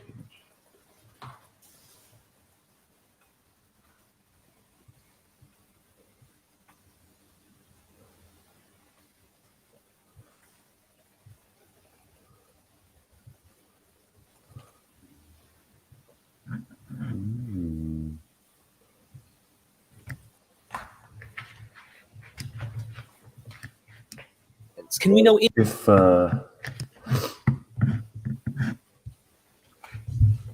unless anyone has anything they want to talk about, I can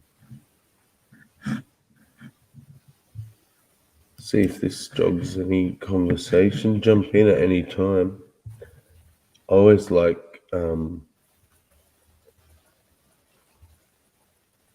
looking at how the evidence for Jesus isn't as strong as they like to make out it is. anything about the historical Jesus? And how do we know, looking at Paul's letters or the Gospels, what's going on? I sat at her feet and learned, and I hope you do as well. Remember, this is one of 12 videos. There's an entire series. No one has ever done this before. Dr. Paula Fredrickson, thank you for giving me your time here at Myth Vision Podcast.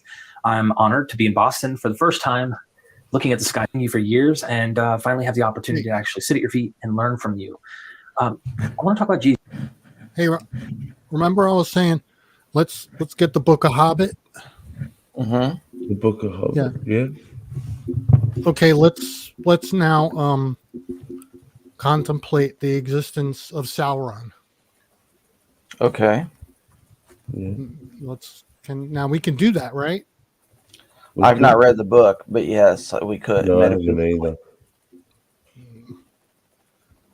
Do you see what I'm getting at? I mean, this could go Sure, on. we can contemplate it. Sure, as it goes a on and on and And, on. do you know, Gio, if 2 billion people worshipped Sauron, I probably would sit and talk about it and contemplate it.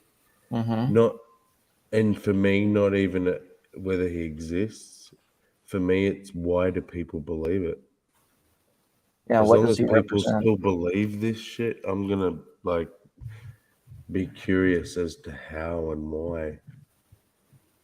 And well, then I and guess to you find can't. find Then ways to then you talk need about to. it and argue about it. Then you would need to contemplate every religion. You would Only need if I to, wanted to argue every religion. but you would need to suss every one of them out, because how could you come to a conclusion that this one religion is the one you should follow? How do you come to that conclusion without first don't know how anyone evaluating every other thing that's out there? I agree. You're pigeonholing yourself is what you're doing. Yeah. No, I agree with that. So, Well, go ahead and evangelize the message of Sauron. no thanks.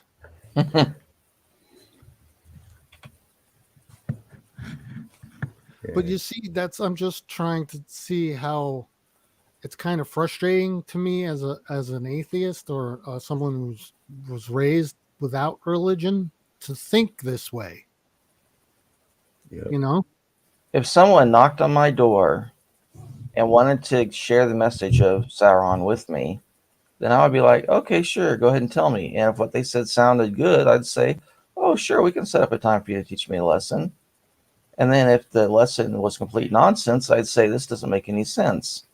But if they said, oh, well, this will make you happier and it will help you do this, and I'll say, oh, we'll substantiate your claim. will it help my health? Will it help my finances? And if it does, sure, let's continue our lessons.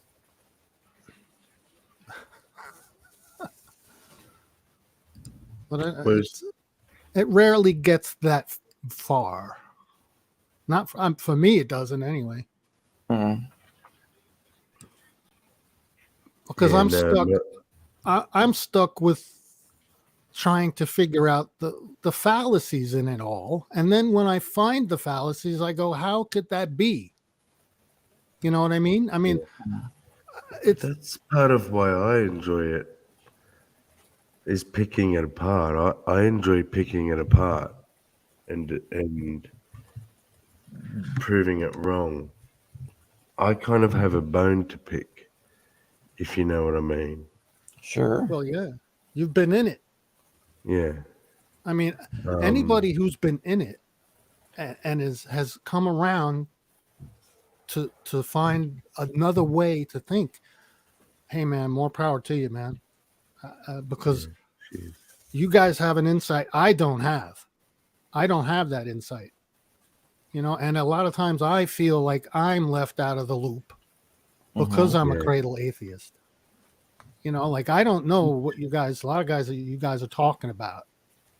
And it has a lot to do with the thinking that's involved and the way you guys behaved back then, when you were believers. That's what I was about to say. If it has to do a lot, if it has a lot to do with thinking itself, because there's some situations where people are surrounded by religion and different types of religion, but yet still don't find or see something there that's it just doesn't seem right. It doesn't seem, I don't know, it's weird. Yeah. Shouting to the sky and trying to put people's hands on other people and things like that. That's such a type of religion. I mean, the church type. And that's how I grew up. I grew up around a lot of religion, but for me, it was just like, I don't see it. I don't make the connection. It just doesn't seem right to me. It's too magical. It's too mystical. Jack and the Beanstalky, Yeah. And that's where I relate to Geo, and I think he can connect to me, is I have that same inability to comprehend, right? How I look at people that I hold very dear and are very intelligent people. Even Hillary's here in the panel, right? One of the smartest dudes I've ever met, but he's a theist. So that instantly piques my curiosity. Like I want to know how, why, what's convinced someone that I think being intelligent should not believe in a God. So it just raises so many questions. Am I being dogmatic myself? Well, I think it just piques my curiosity. I think Hillary gets something out of being a theist, and that's why he's a theist. Yeah. I don't know that's how a simple answer, but I want to know what he gets out of it, for example. Yeah. Stuff Well, like that. to me, it's an unnecessary step. I don't need to take that step. I don't see agency in everything and stuff like that. I mean, I'm not saying that that's what Hillary does, but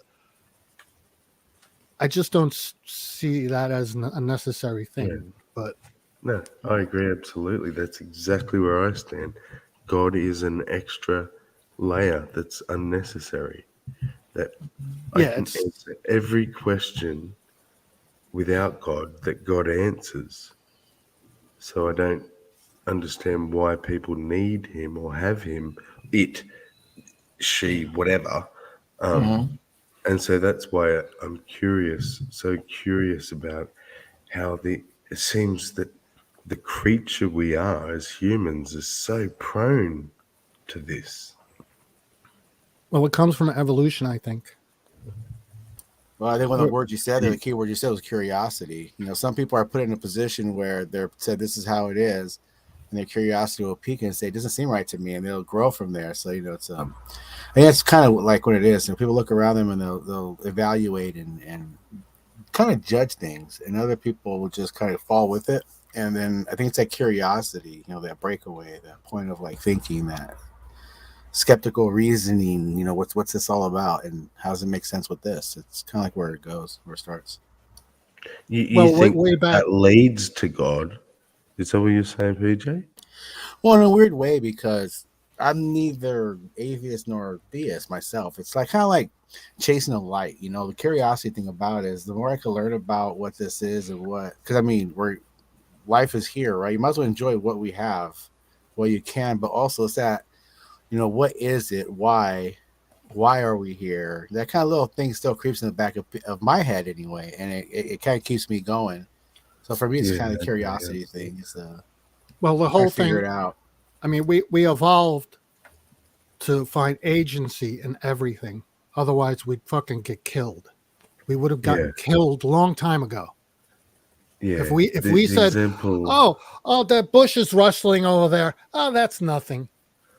If we did that, we'd all be dead. There would be no humans. Yeah. So we had to go, oh, that's something over there that's going to come and get me. I better turn around and or run, or that agency over there is good. I have to give that thing agency, right?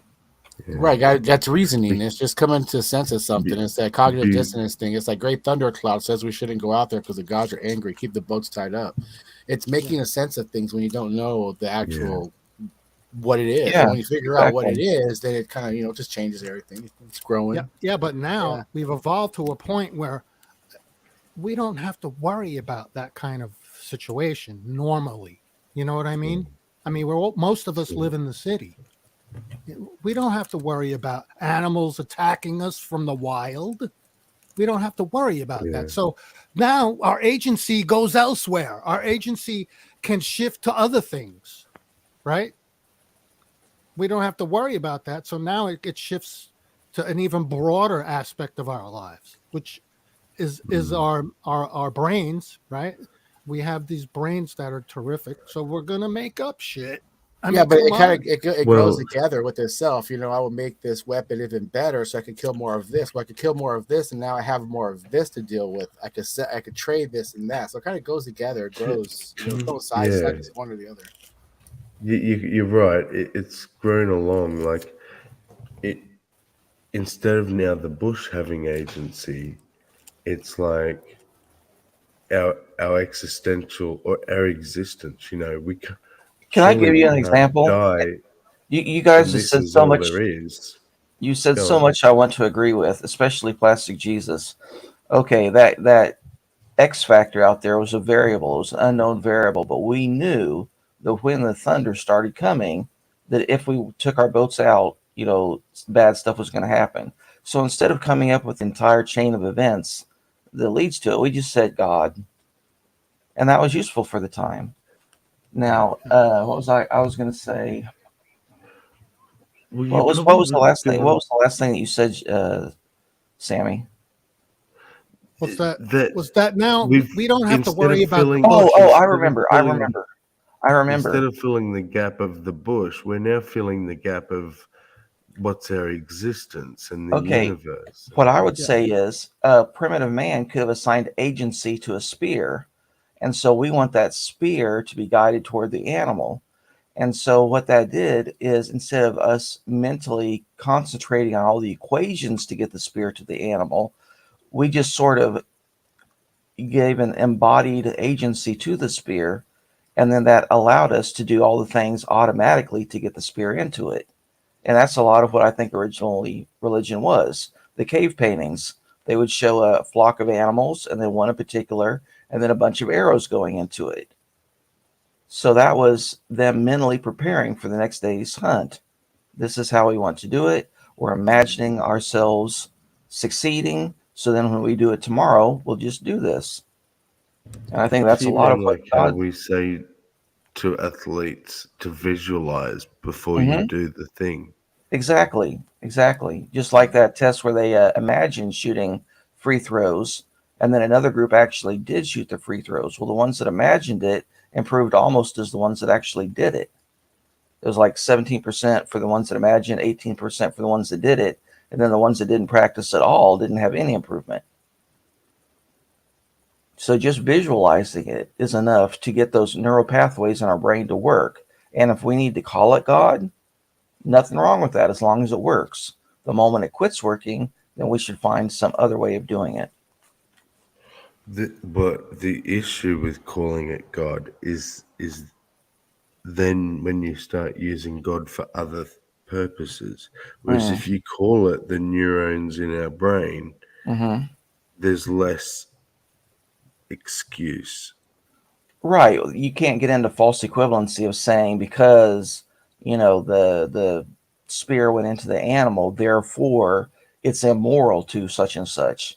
Totally different claim. Yeah. Exactly. What do you think, PJ?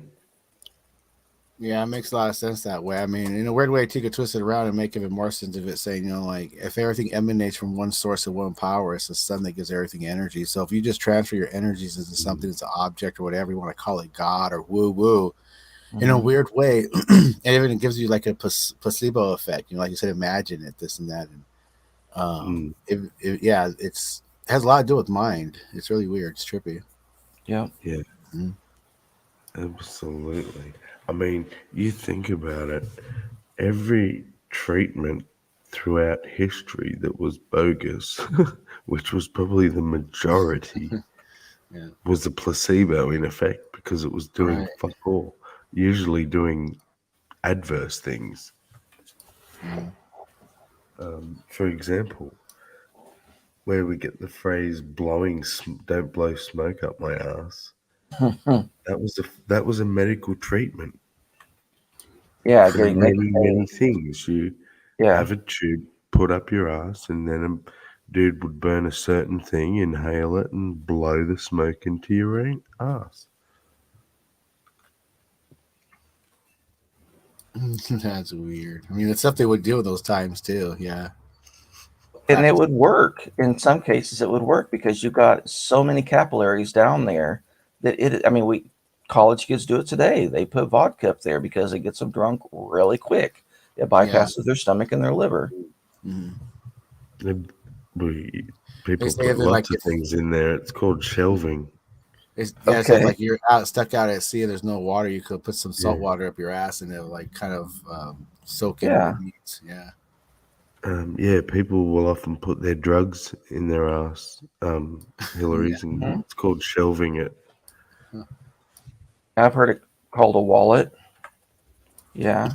A wallet. And I don't mean like for storage or transporting purposes. I mean because it absorbs. Oh, okay. I see what you're saying. Yeah. Yeah. They actually ingest their drugs that way. They call it, what they call it, shelving? Shelving, yeah. Shelving. I wonder why they came up with that, because is it like when you're putting something up on a shelf or something, the same motion, just sticking something up your ass? Yeah. Wow, that's funny. So blowing smoke could have some real benefits. Like if you had some sort of bacteria and you blew nicotine up there, it would kill that bad bacteria and let the good bacteria take over. But if it was lemongrass, then that's a complete placebo. It's not going to do any value at all. It's just going to make you feel better and allow the person to get paid. So here we go. I thought it might be on Urban Dictionary. So blowing smoke up the ass is the original shelving. See, Urban Dictionary says inserting a foreign item into the rectum, usually in regards to recreational drugs, a discreet and effective way of taking them. I haven't got much left, so I guess I'll shelve the rest. When it comes to taking drugs, it's all about shelving. He passed out early, so we shelved him a Gurner to get him keen again. I definitely shelved too much MXE last night. That's good.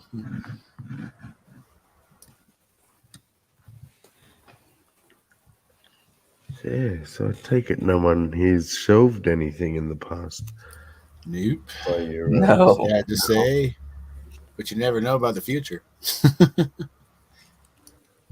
Well, I think it was sort of where the idea for the South Park episode came from, where they were eating up their ass and pooping out their mouths. Yeah, I remember that one. Yeah, that's funny. Well, it's also the power of a suggestion. Once one of them decided that they could and they convinced themselves of it, then everybody started doing it. And logically, we all know this is crap. This could never happen. But because it's a fictional world, you have to suspend that disbelief and say, well, apparently in South Park, it does happen. Hey, when I was a teenager, maybe younger. Yeah, definitely younger. Maybe 12, maybe 13, maybe. A friend of mine who lived in the neighborhood stopped by the house, and he said he's got some stuff, man. Right? So he comes to the house. He called me on the phone and says, come on over. I got some stuff. I was like, what do you mean? He says, I got some stuff. My uncle's got some pills and stuff. I said, okay, yeah, come on over. I'll check it out. So he comes over. He's got these big, giant not red, they were like orange pills. They were really big. I said, what is this? What is this? He says, it's morphine, man, morphine. I was like, you're kidding. I said, there's morphine? I'm like, he says, yeah, it'll get you really high. So I'm like, getting ready. He says, no. It goes in your butt. You put it in your butt. Suppository, yep. I was like, what? I said, no, that's okay. I don't want any. I said, thanks, but I'm not doing that. I says, what? I was a kid. I didn't understand that. And I was just like, I'm not doing it. But he did it. He put the thing up his butt. He was not. Yeah.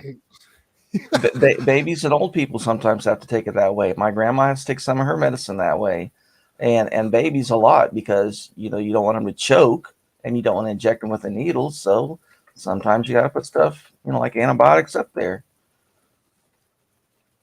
It's a crazy story. Yeah, it's. I have to admit, I thought you were going to go someplace totally different with that story, but glad to hear it. You were going to tell us that day you found a new love for shelving. Yeah, I was like, hey, this has an extra benefit. I'll take 4. It's going to be a long night. But I was a kid. I'd never heard about that. I've never heard of. Right. I didn't know what a suppository was. But see, I know now as an adult that, wow, he must have gotten really high. Yeah, some good stuff. I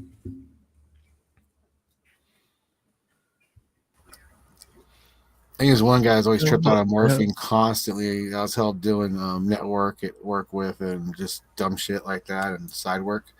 This guy was constantly like popping. I think it was like some type of like a Vicodin, like the same type of, I guess what it is, the generic brand of Vicodin, always doping him. But he always had freaking morphine. He was always freaking popping morphine, man. Just nuts. Well, when I was in the service and when we were out in the field, the medics had this cough medicine that had morphine in it, and you'd see guys in a line. There'd be a line where you could just go get on the line. You got to go tell your squad commander where you were going, and then you just get on the line and wait, and you get like a shot of morphine. You see the lines that I'm like, what are all these guys waiting in line for? Oh, they're getting morphine. Dr. Feelgood, jump on in, baby. I never did it, but I had a friend who was a medic, and he told me, yeah, this shit is good, man. You should try it. And I was like, man. Yeah, if they take it every day, though. If they take it every day, they're going to get dependent on it. So that wouldn't be any good. But, pick me up once a week. Yeah, I'd probably do that. Yeah, they get hooked on that shit. I mean, if you really need it, I mean, that Army cough medicine can kick your ass, man. If you don't take it right.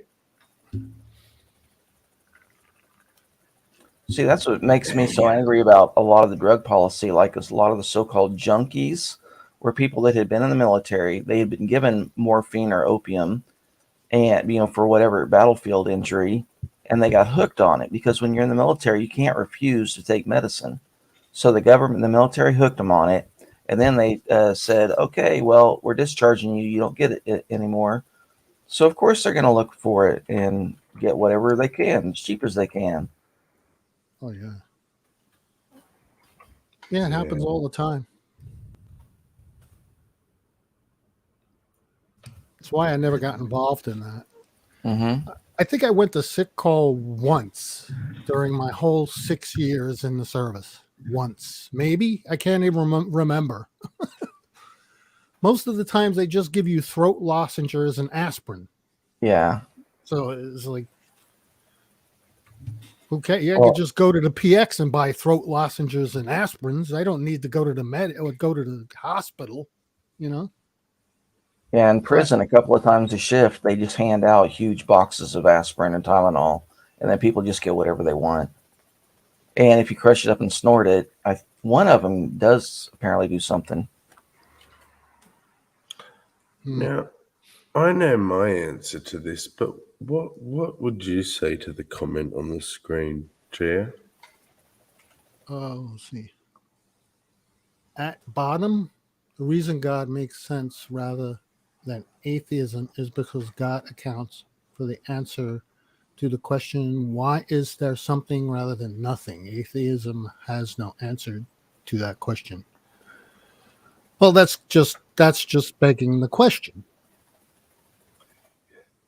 If you're placing God in the gap. Kicking the can down the road. Yeah. Well, Yeah, there's a gap. for a person that doesn't know what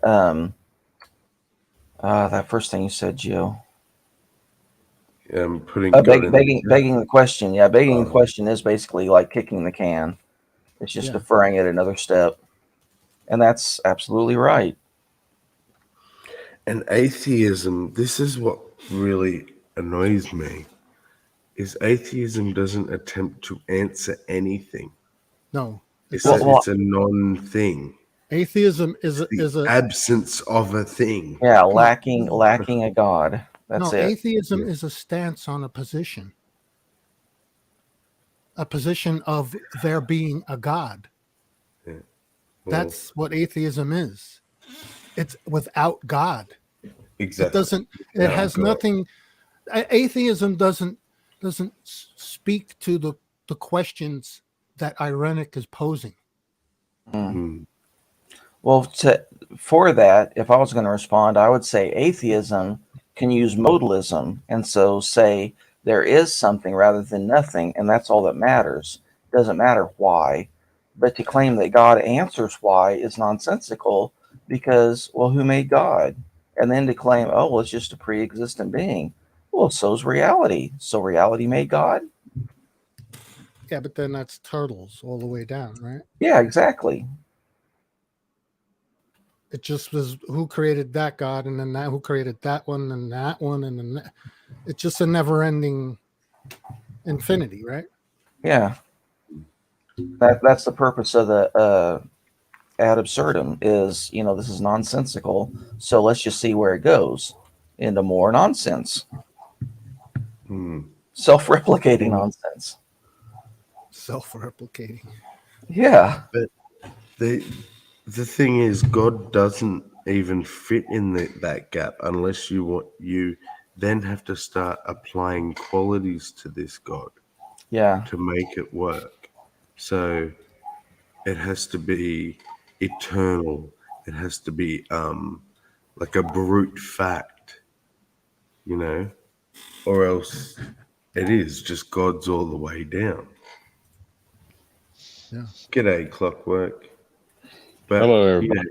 If you're going to give God all these qualities, why not just give a quantum flux in a static universe? Why can't that be the thing that kicked everything off? Now you're getting into my world. Watch it. Well, there is no definition of nothing. Yeah. God tastes like chicken. Yeah.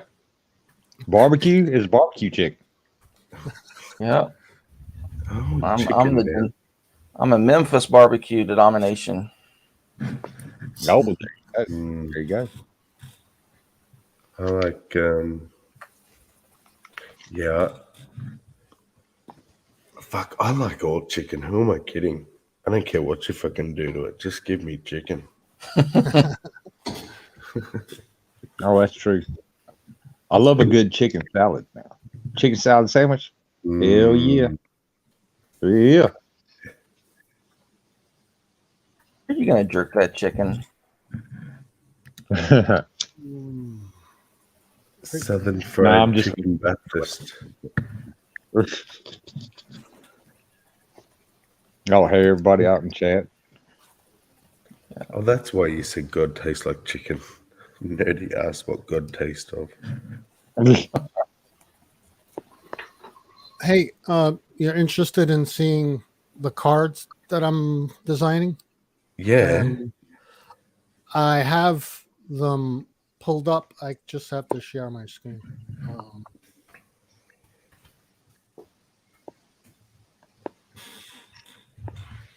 I'm actually a little bit jealous that you thought of this before we did, because you should join our little fallacy discussions that we've been having. Ad hom, right? We got Mhm. ad hom, appeal to emotions. These are all the ones that I've finished Which is designing. ad misericordium. Is Appeal to the nature. appeal to emotions. These are the finished ones. So that What's this this? is let What's me go this back. appeal to nature? Go back one. Yeah, we see it in nature, therefore that must be good. When just because something is doesn't mean that it should be. Making the argument that something is natural, it is therefore valid, Yes. justified, Gotcha. inevitable, good, or ideal. So The medicine man rolled into town on his bandwagon, offering various natural remedies, such as very special plain water. He said that it was only natural that people should be wary of artificial medicines such as antibiotics. So would that also be on the other side of that coin, it's unnatural to be a homosexual? Right. Yeah, we don't see it in nature, so therefore it's bad. Yeah. We And see it then, in all species of Even nature. though we do see it yeah, in even nature. though we do, that's what I was about to say. And then when you present that we do see it in nature, then it's going to be a new argument. Oh, yeah, they'll- but that's like they'll- well, 1% of the population. That you want to look at the outliers. Yeah. That's Ad they populum. Yep. That's appeal to nature. What was the next one? Appeal to authority. I think most of us know that. Bandwagon. That's a pretty common one. Oh, I got most of the common ones. I have. I want to make like 24 cards, but I haven't gotten there yet. Begging the question. We all know what that is. Black or white fallacy. You know what that is, right? False dichotomy. It says where two alternative states are presented as the only possibilities. Yes. False dichotomy. When in fact, that's also false dichotomy. Yeah. False cause. Cause, we know that one. We know that. Gambler's fallacy. Okay, so believing that runs occur to statistically independent phenomena such as roulette wheel spins. Yeah, okay. So like on the pokies, when I'm on the pokies, I'm like, it's got to be coming up soon because it's been so many spins. Yeah. Loaded question. Yes. Have you ever stopped beating your wife? Have you stopped beating your wife? That's a loaded question. Slippery And that's slope. and Kilby was doing a version of that earlier.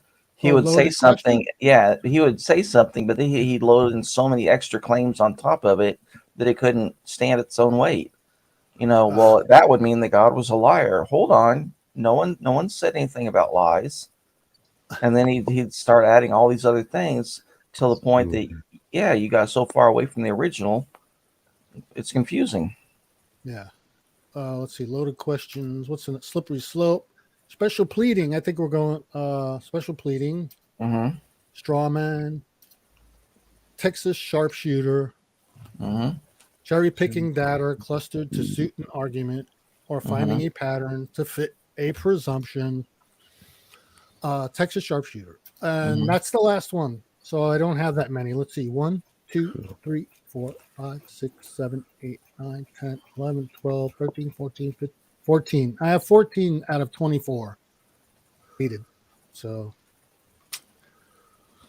I've been working on them for a long time. I have so many projects that I have to put on hold because I have other things that are pressing. So I have to push things back. I have to keep pushing things back. Hey, but when I get this thing ready, I'm going to have it and I'll be able to send it out to anybody who wants it, and they can print it on their own, print it on cardstock or whatever they want, however they want to print it up. And it'll be free. Sweet. Yeah. So, yeah. Right on. It's going to be basically just the, what do they call them? The most common fallacies. Because there's so many. There's so many. Oh, that's an ad hominem fallacy. Just the most popular ones. What about the rare ones? Well, I can't include everyone. Right. So I I'm know. putting in. I'm not missing. I'm using the ones that are most commonly Prevalent. Yeah. referred to. I think that we should name circular reasoning the ironic fallacy. What? Oh, yeah.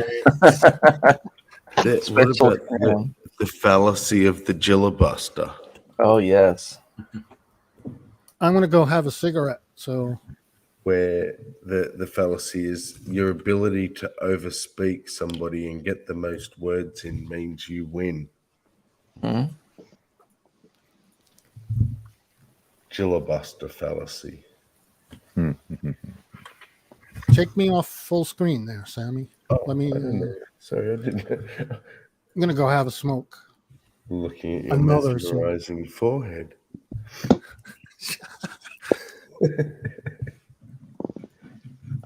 Hey, you ever play that game Fall Guys? No, never heard of it. Oh, you should play that game. It's so fucking funny. Is it an online version that we can play? Yeah, it's free too. Yeah, I'd like to play. I used to play Cards Against Humanity with some group of people.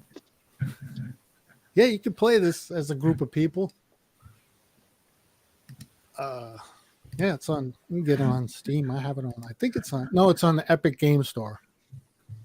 I think it's at the Epic Game Store. But it's funny. You run around. You're playing a bean. BEAN.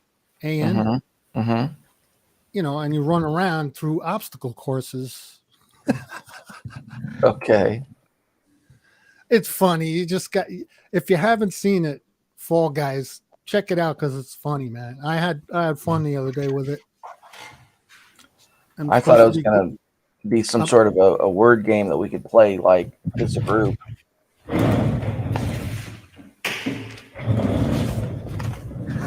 on. Give me. Oh, I'm unmuted. Give me a second. I've got Jackbox. Oh, you have Jackbox? Yeah. There's a lot of games on Jackbox. Yeah, that's fun.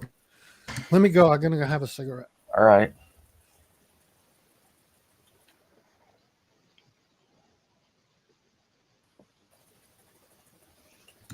That means it's up to you, Clockwork and PJ and Hillary. Yeah, I'd like to play. No, Sure. I mean to keep the conversation going while I'm gone. Oh, okay. Well, her. What do you think a good pronoun for God would be? Because that way we don't have to say he or she or it or they. Well, I was gonna say it, but you know, because we don't know. Yeah, that's a tough one. The Well, that's what the other guy earlier kept saying was he he did this, and he did that. Well, how you know it's a he? I mean, like the one, the God, the. Oh he, yes, Oh, yes, that's a the good okay, example. okay. Yeah, just- I heard like Victor Echo, VE. Oh, sorry. But yeah, the is a pretty good one. It's Gozer. It's whatever it wants to be. Mm-hmm.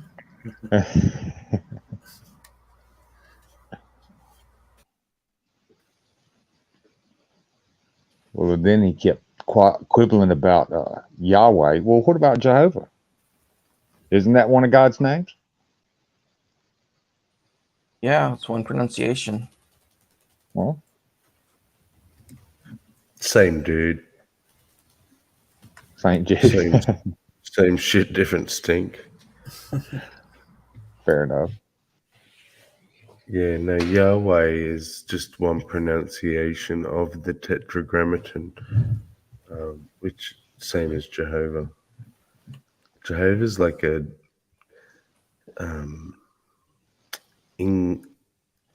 It's adding vowels that we don't know what the vowels should be. Yeah. Right, because I heard Hebrew didn't have a lot of vowels in it. Yeah. Yeah. They had a few, but not a lot. Yeah, but more specifically, they took the vowels out of the name of God so people couldn't pronounce it. Yeah.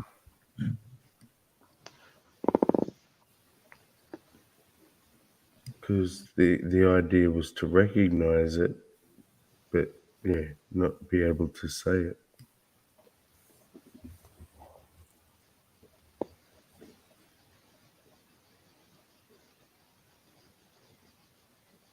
Well, Dad and I got into a debate one time because I would put Xmas on my Christmas presents that I gave to people.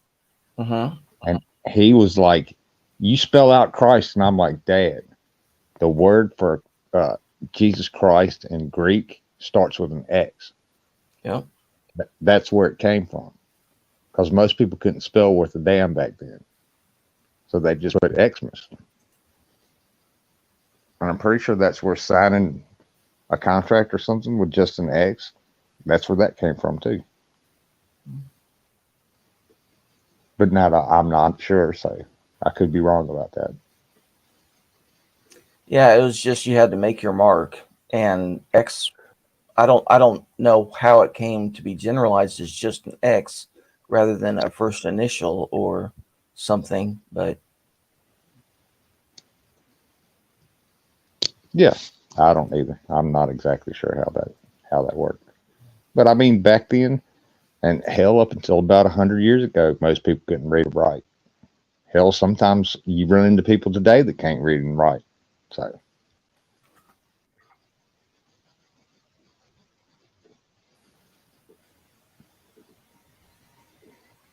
okay, I'm reading. It says that it was to be like a kiss. Oh, really? Yeah, the X was like. So it was like and I'd also read that it was like a ward saying, God protect you. That's what the X meant. Oh, okay. Fair enough. Well, then that makes sense because you got that XOXOXO thing for kisses and hugs or whatever. Mm-hmm.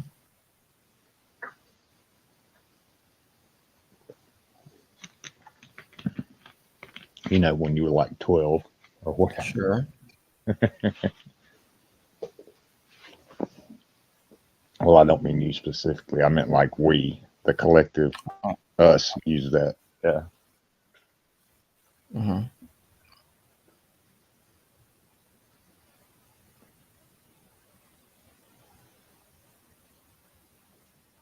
Who was it that said they didn't like Kiss? I was talking to somebody. Oh, no, it was a different panel. And somebody told me they didn't like the group Kiss. I was like, yeah, I liked the book until they did that disco album. And then they turned to crap.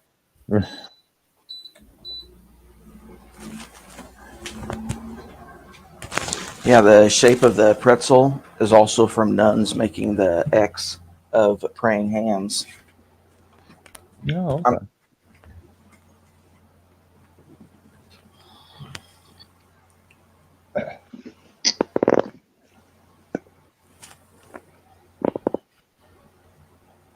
Well, when I first read the story about Jesus turning water into wine, I was like, well, what proof? I don't mean like prove it. I mean like Right, what 40 proof proof, was the 80 wine? proof. Yeah. 80 proof. Okay.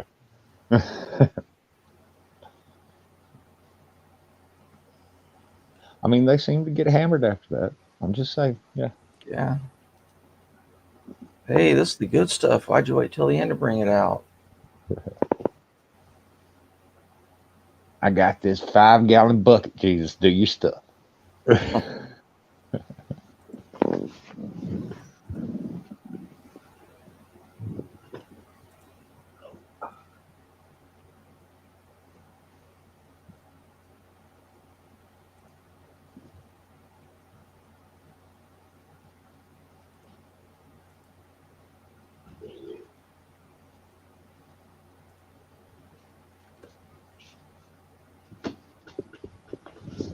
Well, okay, I walked to get a beer and I just had a question hit me.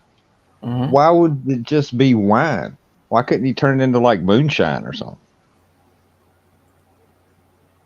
Yeah, he could have. I'm just He saying. could have turned it into any number of things. I don't think that they knew all the chemistry back then, like from potatoes and corn and stuff. They just used wine and fruit. So it would have only been recognizable as a fruit substance. I know a guy. He'll take old bananas and make some of the best moonshine you've ever tasted out of that shit. Yeah. But I don't think they had bananas over there. Well, they're not bad yet, but you know they've got the black spots and shit all over them. Right. And he'll take those and brew up some tasty moonshine. Just about anything that's high in sugar content can make good alcohol. Mm-hmm. I've got a peach tree outside the house there, and yeah, I'm just saying I may or may not have made some peach brandy out of it. Hey, wine back then was the preferred drink, right? Like I get it. Like God, if God were around today, he'd probably be turning water into Red Bull. Or Monster energy drinks, yeah. Or Monster, yeah. Because that's the preferred drink of today. I mean, I don't know. But that's kind of, isn't that true? Wine was the preferred drink back then, right? I mean, yeah. Pretty much, right? Why didn't he turn it into milk? Well, actually, it probably would have been more valuable if he had, because they didn't have enough milk to go around. I mean, where'd they get it? Yaks and goats. There's kind of sheep. Do sheep have milk? Yeah. Well, okay. There's kind of a lack of necessity to the creation of wine. It just seems to be like some magical spell thing just to show his power, rather than the need. You know what I mean? I mean, it would have been better if he had created something that was more nutritious, but you know, hey. Well, you got to look at the context. He was at a wedding. How come I can come up with something that's better? But he was at a wedding. We're talking about God. Was How he come at a I can wedding? come up with can come up with a better solution than God? How is that possible? That shouldn't be possible. Right? How is it that me, a mortal human being, can come up with a better idea to do things than God's idea? How is that possible? You underestimate yourself. I must. Maybe you are God. Maybe I am. And I'm sorry if that's the case.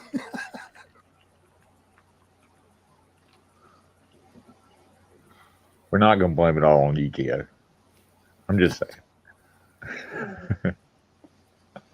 Well, who knows? I certainly don't. But there are people who claim they do know. I know. And that's the crux. How they know. And they have access to the same information we all have access to. Yet they come to a totally different conclusion. How is that possible? Or claim that we have not interpreted the information correctly. Yeah. But they have.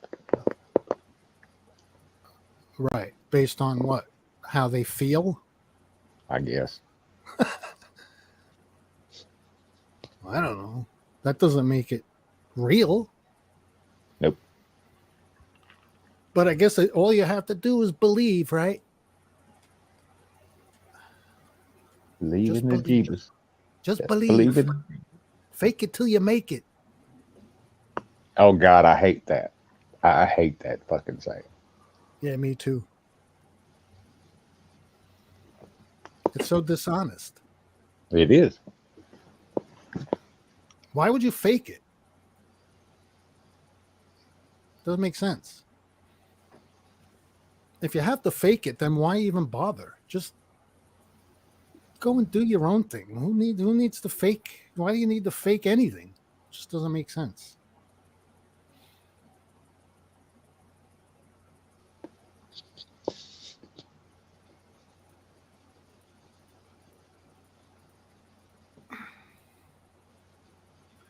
But all this talk about logical fallacies and people making mistakes in logic, and I want to know when I'm making a mistake in logic. I want to know. I want someone to tell me, "Hey, Gio, this is what you're doing. Correct it." And believe me, I will. But I have to recognize it first.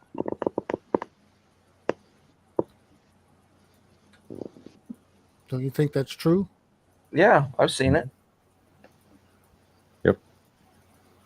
I mean, no one likes to be proven wrong unless you're a scientist, I guess.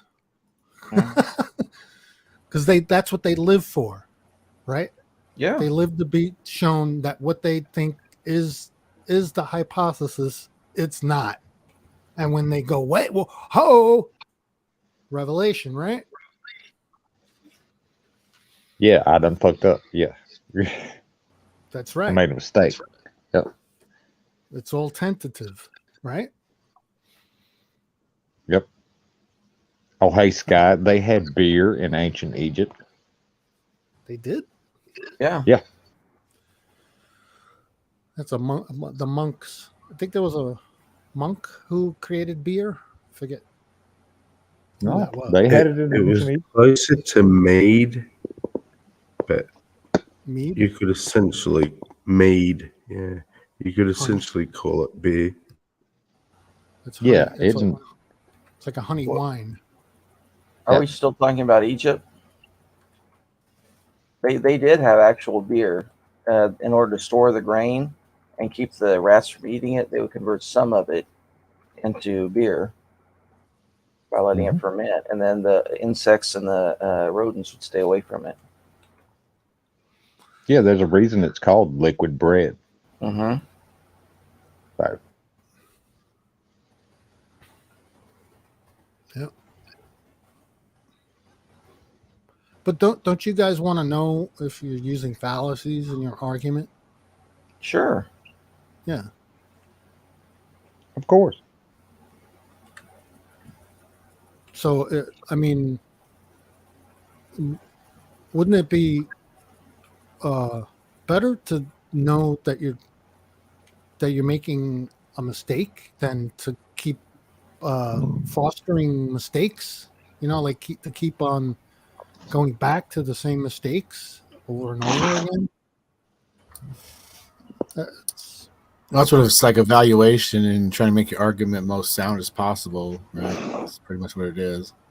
I think. I don't know. It's just People argue from something, but if you're arguing from a position of, like, let's say religion, I mean, you really can't stop a lot of that from happening. It's part of it.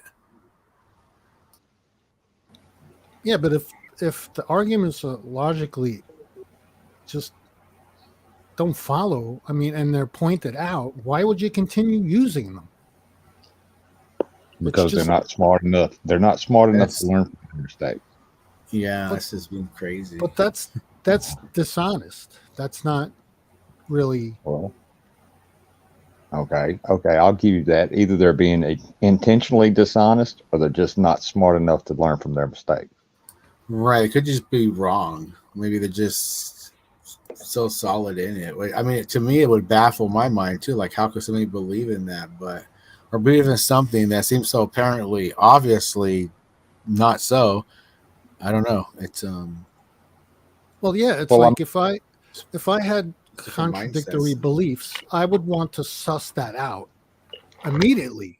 Immediately. Because that would cause me problems. Holy shit. What was that? That's Griff. Oh, okay.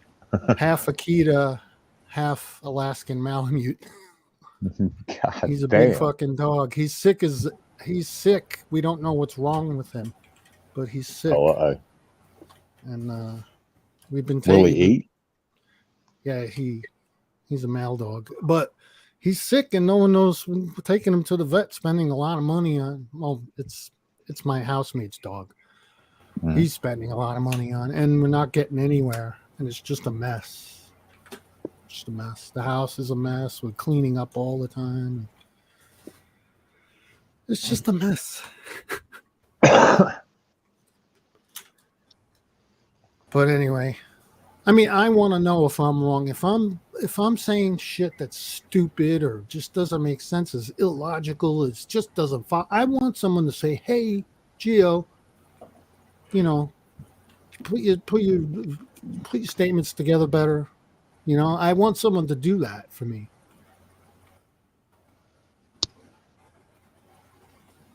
I mean, that's how I learn, I think, right? Mm-hmm. That's how I learn, at least that what I'm saying is not true or false or incorrect or whatever. But if I was pointed out that what I was saying was totally off the mark, I would look at it and go, yeah, well, okay, yeah. And I would stop saying it. Yeah, I wouldn't just fly off the handle like some people we know and have talked to, because you told them they were wrong. Mm-hmm. Mm-hmm. Well, then it's about what it's more about. It's not about the truth of the claims. Then it's about how one feels about the claims. Yeah, it's more about ego than it is facts. Yeah. So it has nothing to do with the truth of the claim. No. So it's fallacious in itself. Well, there you go. There's another card for you.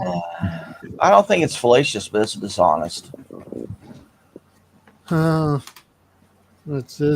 a slippery slope there too, but yeah. You're right.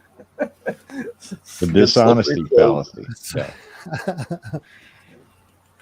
Saying some shit you know is wrong just to try to convince others that you're right. Mm-hmm. So. Well, if the goal is persuasion, then that's acceptable. But if it's to find truth, then it's dishonest. Oh, Nerdy wrote it, has pinpointed the day he was wrong. Very good, Nerdy. Mark that on your calendar, people. Yeah, I remember the day I found out that I wasn't perfect. I just had too much humility. I told that to some girl in 4th grade, and everybody laughed.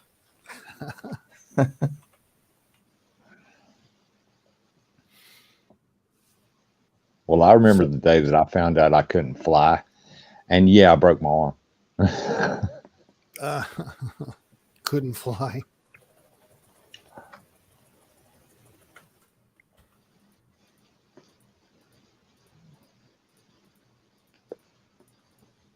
But you know, I was a kid, so I had the cape on and everything.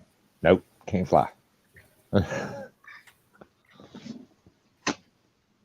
I guess you really wanted to fly, huh? Clockwork?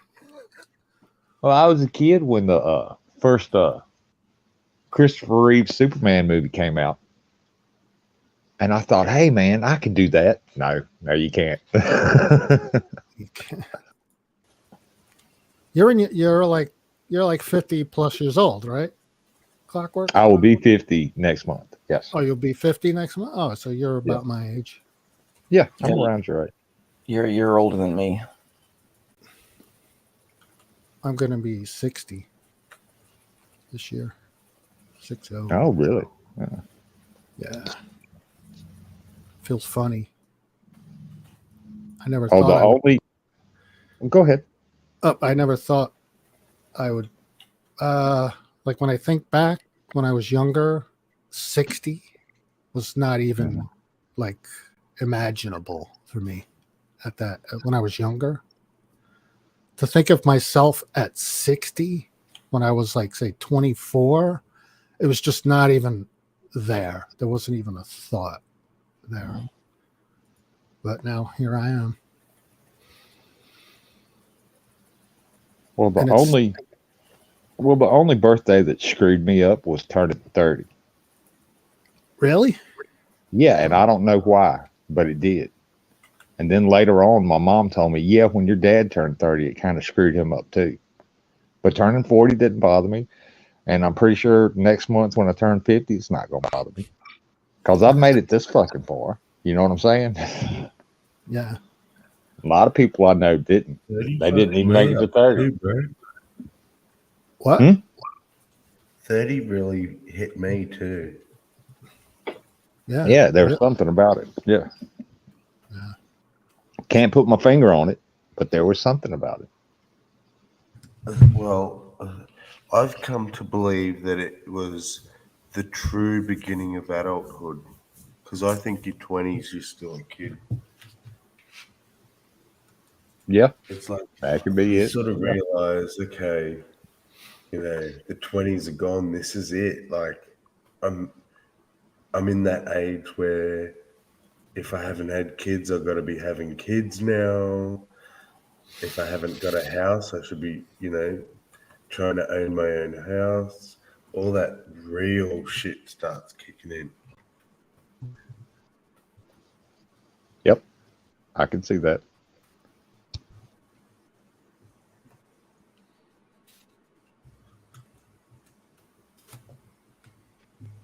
You got to get married and you got to settle down and you got to do real shit.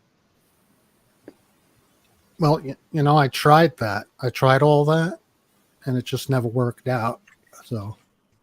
Oh, well, same here.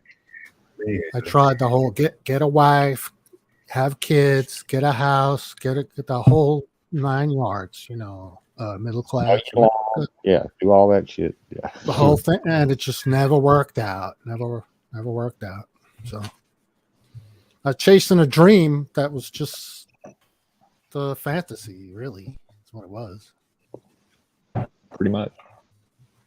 So. Oh, look at Beck. Hey, Beck, what's up? Beck in the side chat. Gonna be 53. Wow.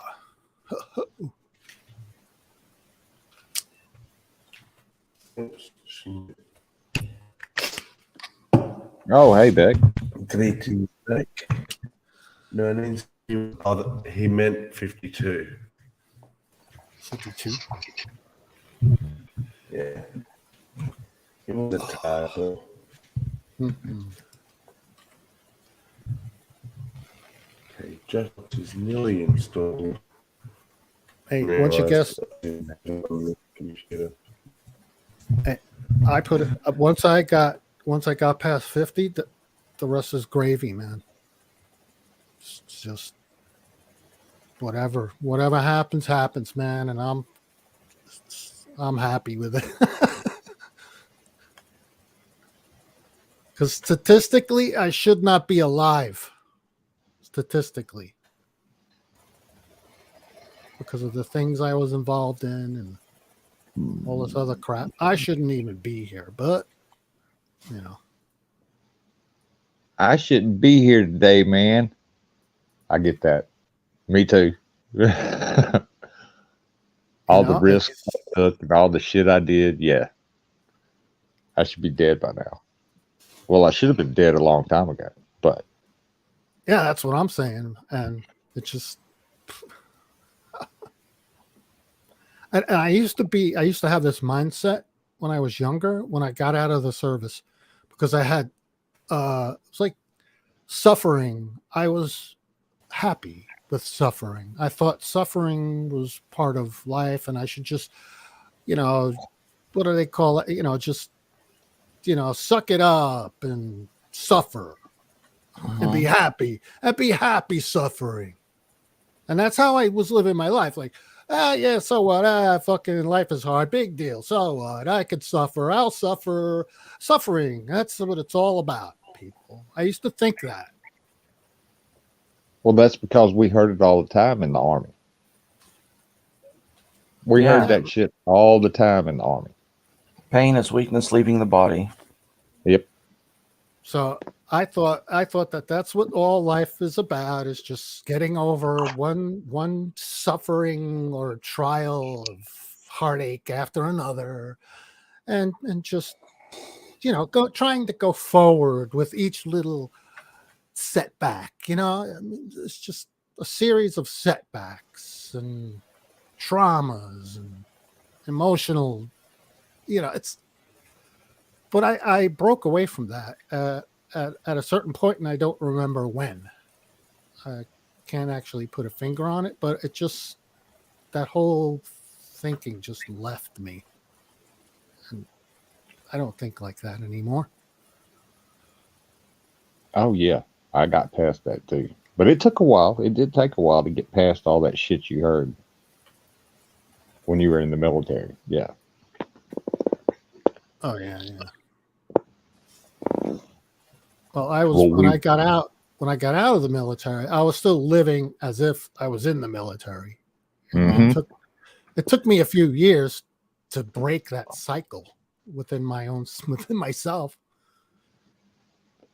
But I did. Well, I mean, sounds like we realized that we were trapped in that mindset and broke out of that box. Eventually. Didn't happen all at once. But most people can't do that.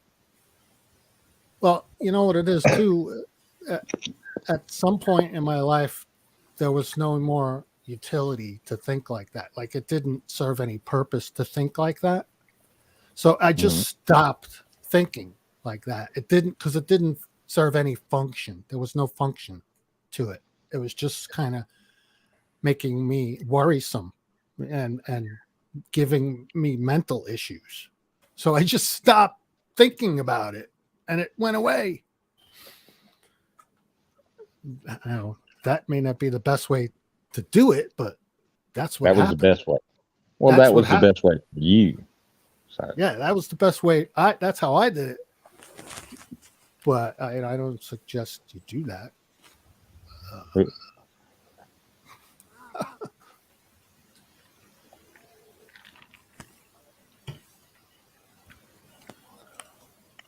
Well, I have an uncle who got drafted and sent to Vietnam, and he is still stuck in that mindset. Wow. Yeah. How long ago was that? So I'm just saying. But he got hit with 60 well, yeah, he got hit with Agent Orange, and he showed me the scars on his back. And man, that looked painfully awful. I'm just saying.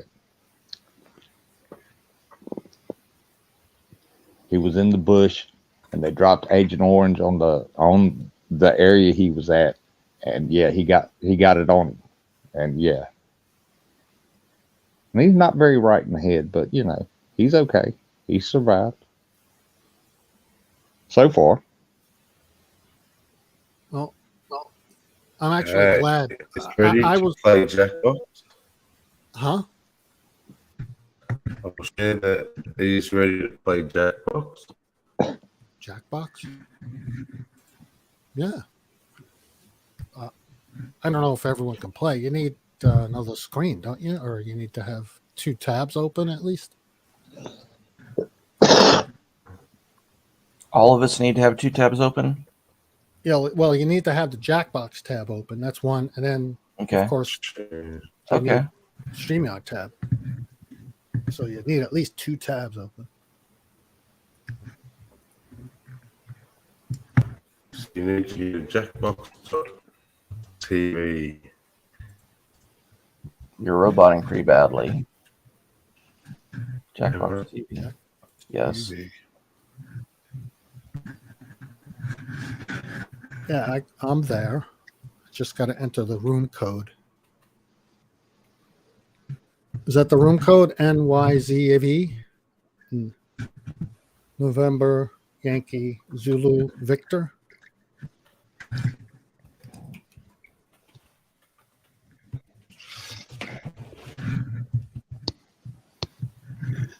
Let's see, I'm selecting my character.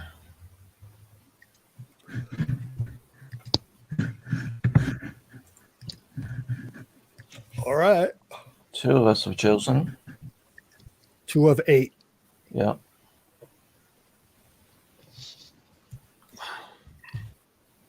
Me and Hillary so far.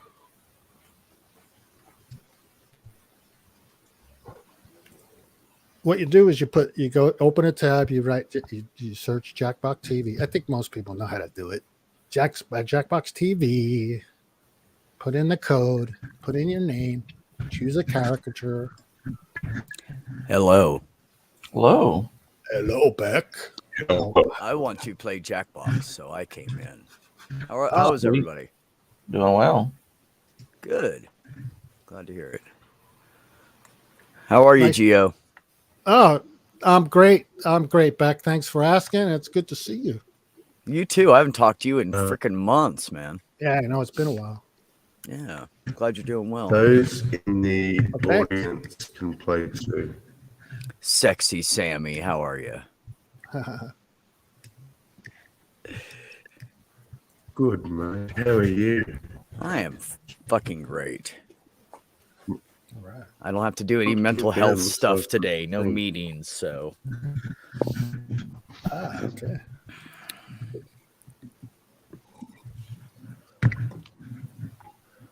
Good flash. And I was just about to get Here we high, go. so it's appropriate time to come in here. Yeah, I'm glad to hear you're doing better there, Peck. I was kind of worried Thanks, about Rex. you. Yeah, I was worried about you. Well, I appreciate that, man. It seemed like a lot of people were. I disappeared, and only about 5 people said, "Are you alive?" And I was like, "Yeah, I'm fucking alive. I'm just going through shit, you know." Sometimes you All think you right. got a friend. Points based on the percentage of players. So the audience need to go to jackbox.tv to vote. Now everyone needs to type their answers in. What was the question? Oh. Look at your screen.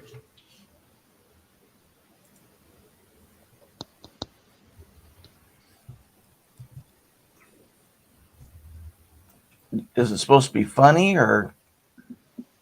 Yes, because people are going to vote for answers. So we need the audience watchers to go here and vote for us too. Oh,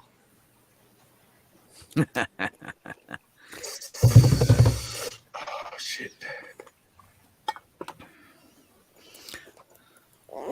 So how you been, Rex? You been all right, buddy? Yeah, I've been doing good. Good. The weather's finally clearing off up here. So Yeah, same here. The winds are cold as hell during the day, but it's steadily getting better. maybe by the end of April, it'll all be copacetic. So, It's funny. The week of my surgery, it was freaking beautiful out here. A surprising new use for kale. We have toilet paper on toilet paper. No, you guys do not hang out too much at all, ever. Never hang out too much. What sound does a shy gun make? Okay, so we look at your screen. You need to answer. What sound does it?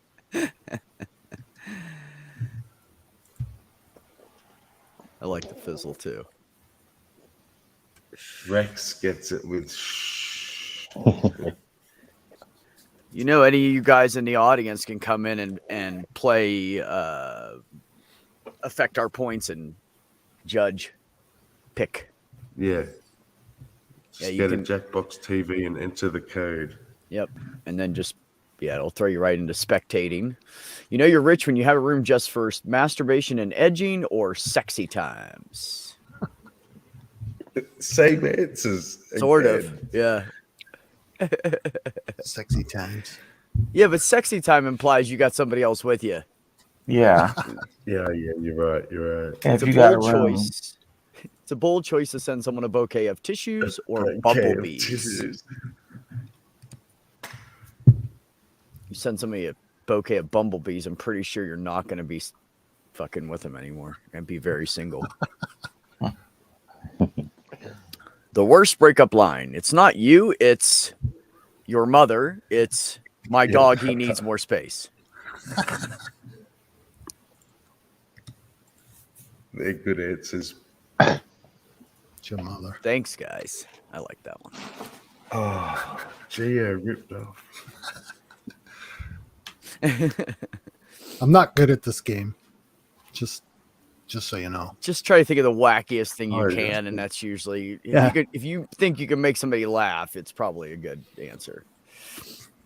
Yeah. Ooh, look at Rex and I tied. Maybe. I got a big 0. Oh. Tell me which one's yours. I'll vote for it. Get you some point. No, I'm just kidding. Don't tell me that. No, don't do that. Write your answers.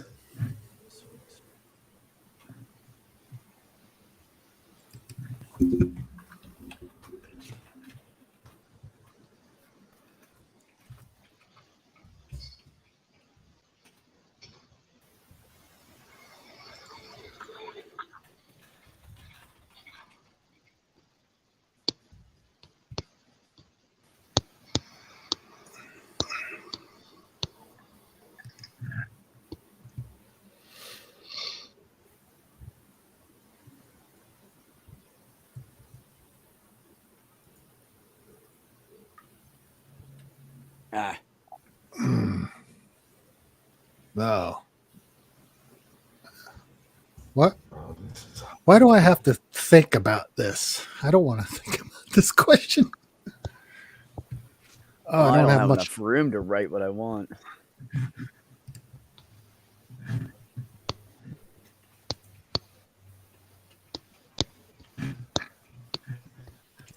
You used to have a time limit. Dude, 20 seconds, people.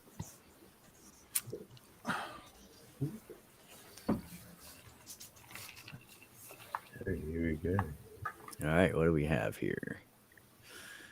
Guitars are out. The hot new combination instrument is the bomb biatches or broken shelf. Oh, brother. I like that one. Oh, there you go, Rex. Oh, quick flash. Well done, Max. I misunderstood the question. Damn it. I hate it when that happens. What is the worst message you could leave on your therapist's voicemail? I broke my chicken, or I found a use for those leftover body parts. Oh,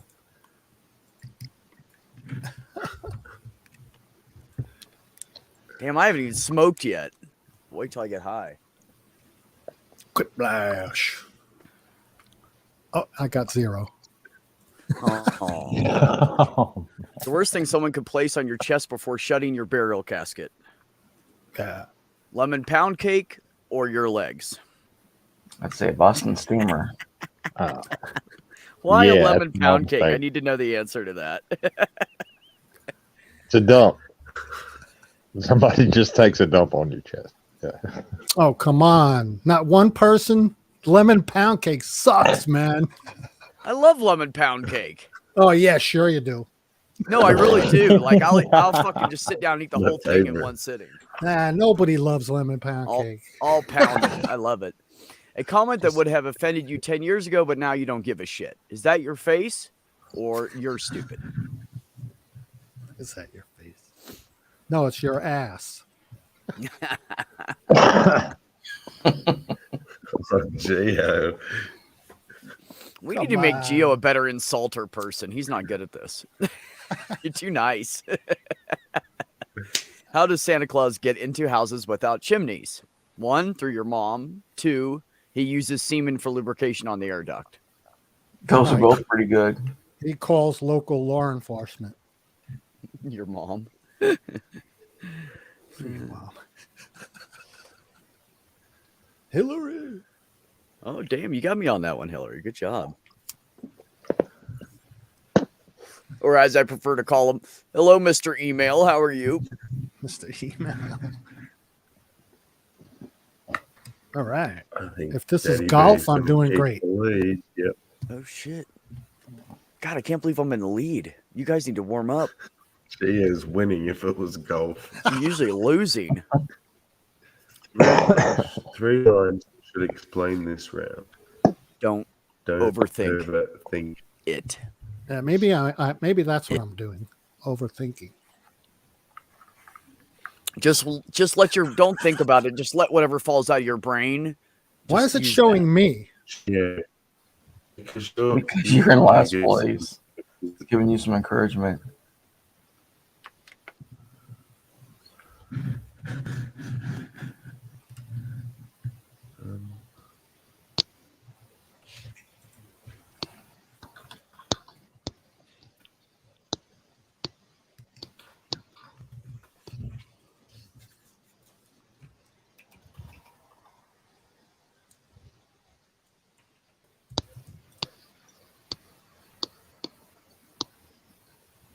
I'm curious. I think we all get the same question that time.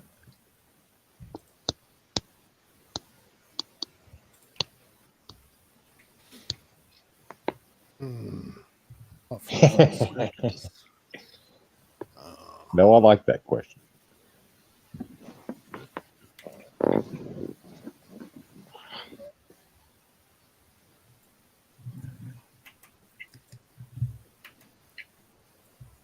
I need to give you more letters. I don't know what this I is. have no idea what this question even means. I don't know what that is. So I'm just gonna write random shit. Think about what Michael Myers wore in Halloween and put in the opposite of that. That's pretty much what I did. I thought of the most outrageous thing that I would go, what the fuck is that? And that's what I went with. The original first 3 words of the Bible. 1, 2, 3. Okay. 1, 2, Whoa. 3. Total darkness. At least you put words. Whoever that. I put numbers. J.O. What were the first 3 words? Numbers. You should have said, I would have put, this is going to be rough. I don't know why I put numbers. That really makes no sense.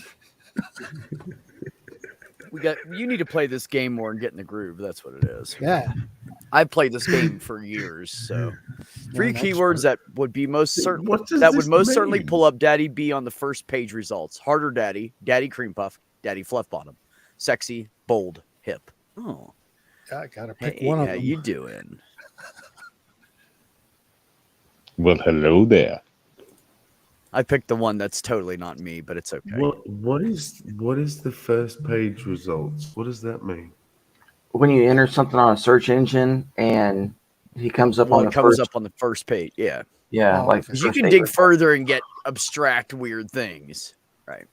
Hey, just 3 so you odd know, out. the longer your answer is, I'll vote. I vote for the longest answer, usually. 3 odd outfit choices for a horror movie slasher: Hawaiian shirt, boxer, and high heels, halter top with Wonder Woman icon, a large gold strap on, and a bright pink tutu. A lot of work went into that one. I'll vote yes on that one.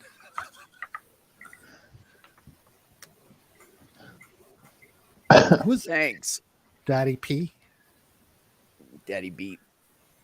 Oh, the strap on and the tutu both would frighten me, so that's why I couldn't pick it. I mean, really. Oh, the bright pink tutu with the strap-on's enough to do me in. Oh, I took second place. Wow, I actually Well done. won. We need to get you guys all more quiplashy. I never win this game. Everybody's always funnier than me. Don't I get an award for a zero? Does anyone in the audience want to join? The audience can play as well, people out there. Yeah, you guys can play. from the Silver, chat. jump in. I should get an award for not getting any points. All you've got to do, Silver, is go to jackbox.tv and enter in the code. And whatever name you want to use. I'm going to go new players. Shh. I like that one. Although the fizzle was pretty good too. Thanks. I actually had to struggle between those two. Which one do I want? Oh. It's not you, it's your mom is a legitimate reason. It's true.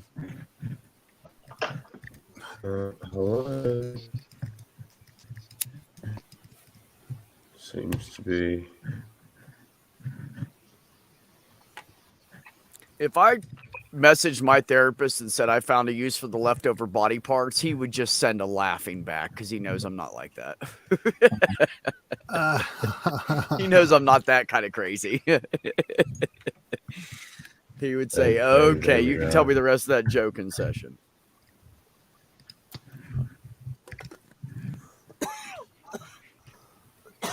Pretend like it's a wrong number.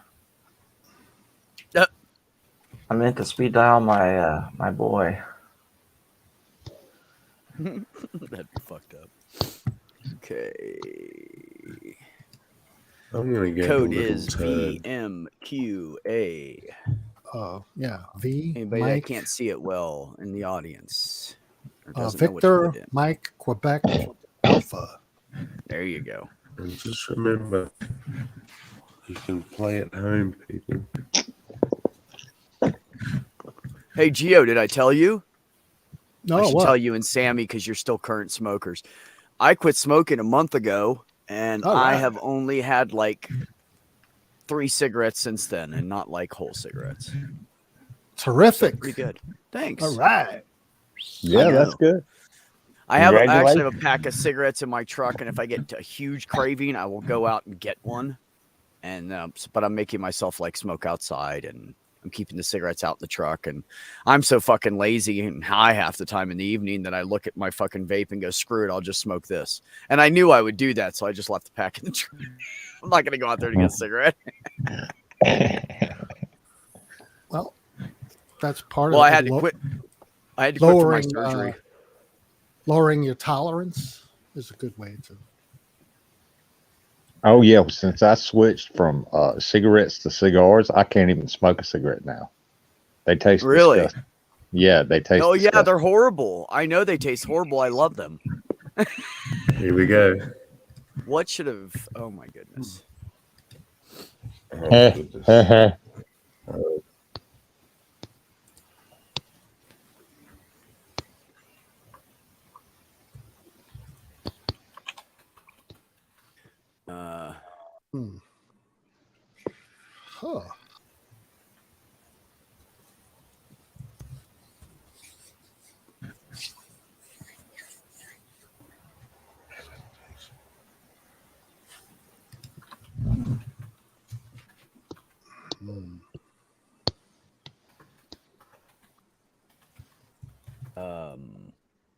Shit.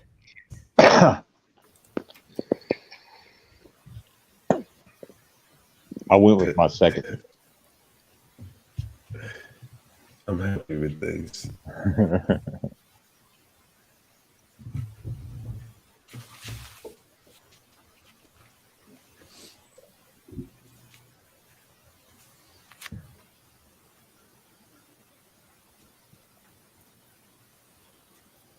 15 seconds. 10. Here we go. I know I just made it. I was stuck on that first one. I was trying to come up with something really funny. That one sucked, but it's okay. Fine. What's the sexiest animal? A vole, or Geo? Or Geo.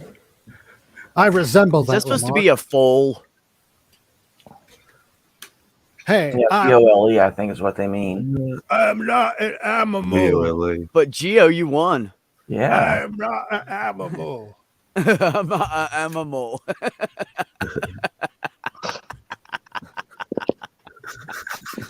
Something that would definitely not taste better pickled. Licorice? My cock. I don't know. I really think the pickling could help the cock. I think it could help. I think it would destroy the licorice. So licorice wins for me. It might help for some people. I mean, anything could help a cock taste better, I'm sure.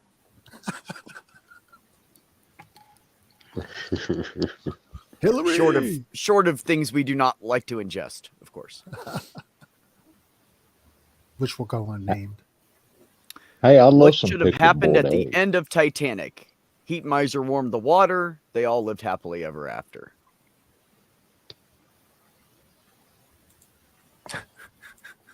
What the heat miser means. It's an old cartoon.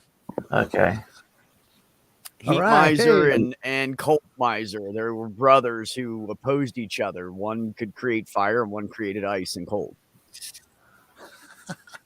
Book adaptations have gone too far. Now they're making Debbie Does Dallas on ice. Now they're making The Exorcist on ice. Wow. I'd go see either of those. I totally would go see Debbie Does Dallas on ice. I want to see all those guys trying to keep a hard dick while it's that cold. That's pretty good. If we named all the constellations today, one would definitely be called Stimpy or Your Anus. Your anus. That's Not a mine. planet. Not That's a mine. planet, not a constellation. Yeah. I changed it. It's a planet. It's a constellation now. Okay, fair enough. Constellation. See, there you go, Rex. You won. Mine Another sucked. quiplash. Oh no, the last quiplash was Hillary. I couldn't come up with anything. That's why it took me so long. I drew a blank for some reason. That's a story of my life with this game.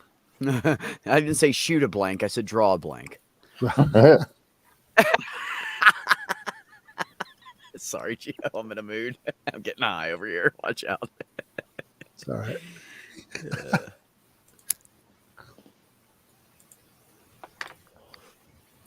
Okay. Another question.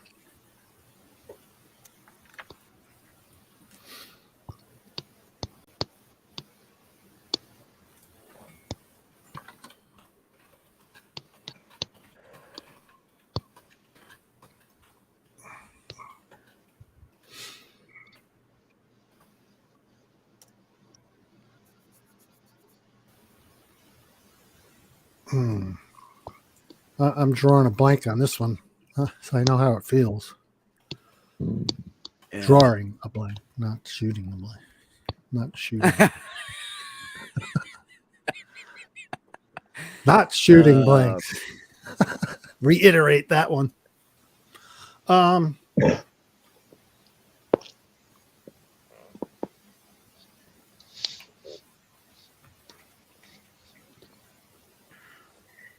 Okay. Damn, that's some good weed. We'll go with that. We'll go with that one. I don't have much time left. I got to get something in there. Yeah, okay, we'll go with that. All right, here we go. The way I typed it, well, we'll find out how it works. The worst thing to say after making eye contact with someone in an elevator. Only one of us leaves here alive. Or would you star in a remake of Two Girls, One Cup? Or I farted. I just farted. Yeah, that could be bad. I would just look at him and go, I think this one's going to be wet. It might be a shark. Let's be honest. It'd be hard not to get into a van with strippers or free broths on it. Free brat? Free? What is that? Free broths? Bratwurst? Oh. I voted for it. Thanks. At least Hillary didn't wipe me out on that one. Strippers was a really good idea. I didn't even think of that. I guess I'm hungry. I was thinking of food. The biggest reason the world would be better in 100 years is no more people or shelving. Oh, that's a clear winner on that one.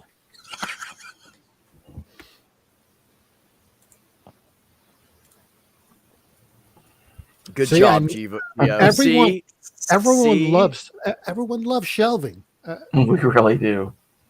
If it's disgusting, weird, perverted, anything like that, yeah, it'll win. Yeah. How to turn farming into high fashion. Drag farmers or grow more pot. Huh. I got you with that one. Sammy, you got me on that one. I had to pick drag farmers. That's the funniest shit I've seen.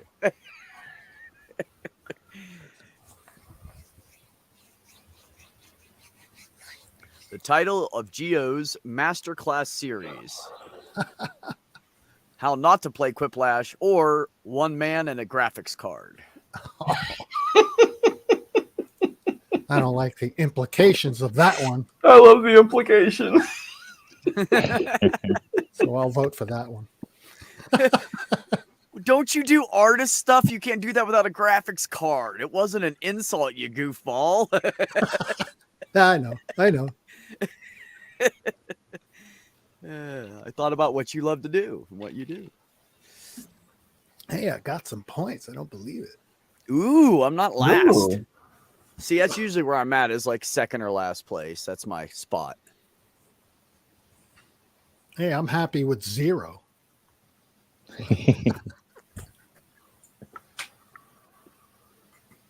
Geo's rolling snake eyes.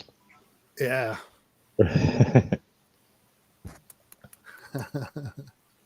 Just showcasing your last place finish. All right, here we go.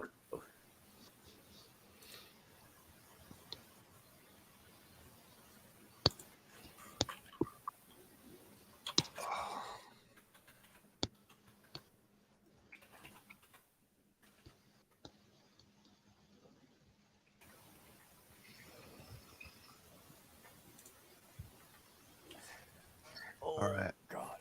I never know how serious and how truthful I should be on these. I got this one.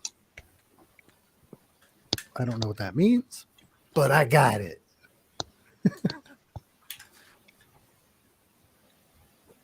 Come on, Rex. He's got 40 seconds. He's got plenty of time. I'm rushing him.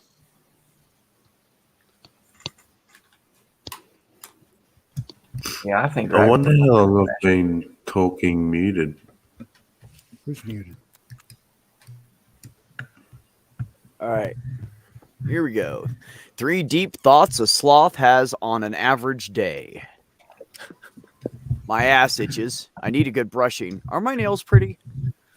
Snakes on the ground. Need to poop. I can hold it. All legitimate thoughts. I really. Are my nails pretty? I Gotta like pick my one. nails pretty too. Man, this is tough. Go eeny, meeny, miny, mo. They're both Good equally job, good. you guys. Oh wow! Oh, Smitty look with at the that. clean win. I'm surprised. Quit black. Yeah, Schmitty won, huh? Damn. It's kind of disappointing. 3 things that only get better with age. Wine, cheese, softer blowjobs, or wine, cheese, and porn. Who the hell did these? What the hell? Looks like a couple of geniuses. I mean, seriously. Wasn't me. I can't Wasn't me. choose. Honestly, can't choose. I had no hand in those answers. Well, I figured with the lack of teeth, the blowjobs would get softer, right? Yeah. Good job, Mr. Email. But you won. Yeah, but you came up with almost the exact same answer. I just made mine sound better. Let's be honest. The only things you really need to become a lawyer are money, drugs, and guns, or a stripper, a hooker, and a coke dealer.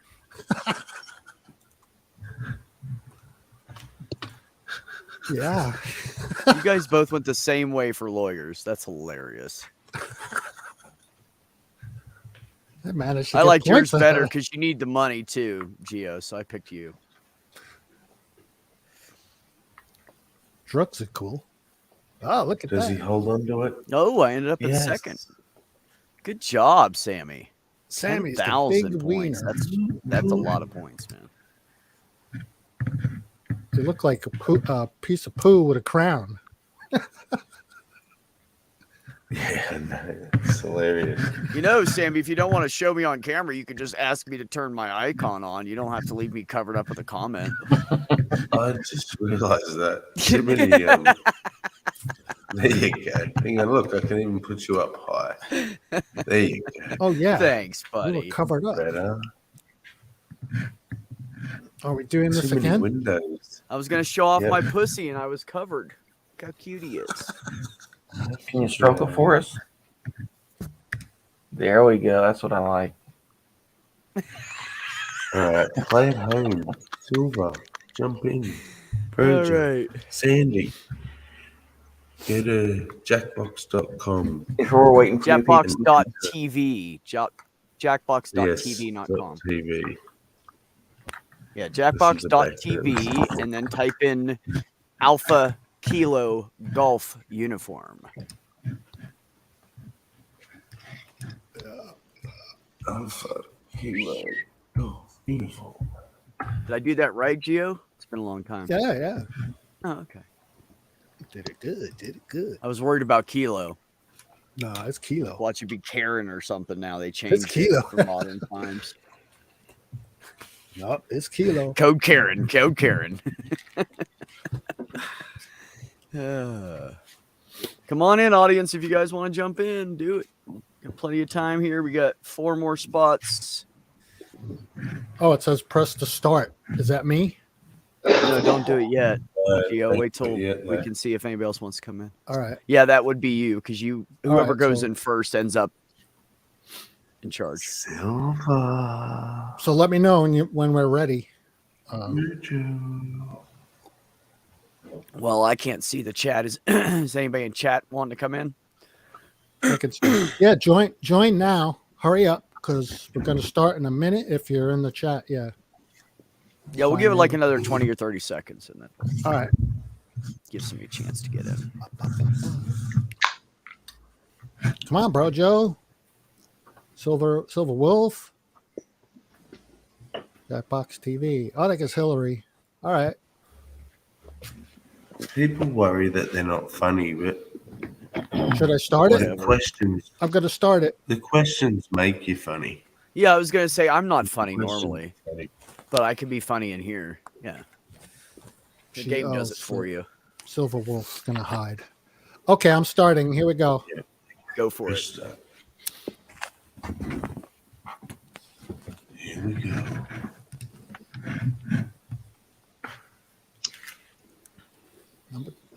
Whiplash. The quips of our fathers. Oh, no. Oh, so Schmitty is the narrator. Yeah, that you Schmitty is can't the- hear, I imagine. Schmitty. He fills in if somebody needs an opponent on Quiplash. Okay. He absolutely creamed somebody. Oh, answers.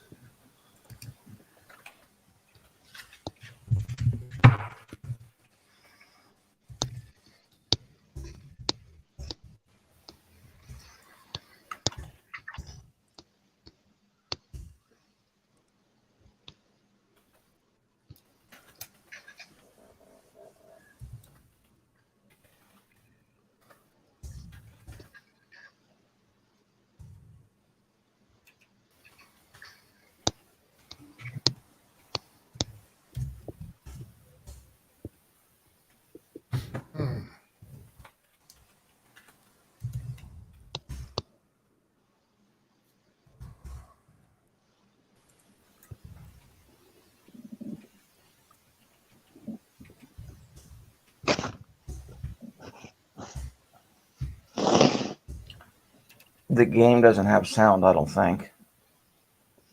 It does. I can hear it. Okay. I can't I hear it. can't I don't seem care. to share that window with sound. Somehow. Oh, it's no big thing. Yeah, who cares? We don't want to hear all that shit they have to say. All right. Come on, Gia. Oh, Just cutting Just close. in time. Here we go. How about we start with a great name for a superhero who can communicate with cats? Treat speaker or pussy whisperer?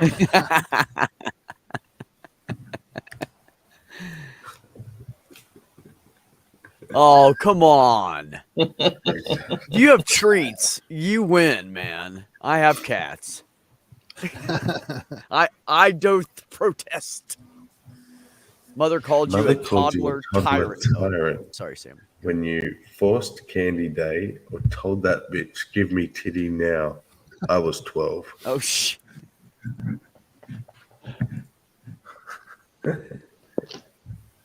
Oh, my God, you guys.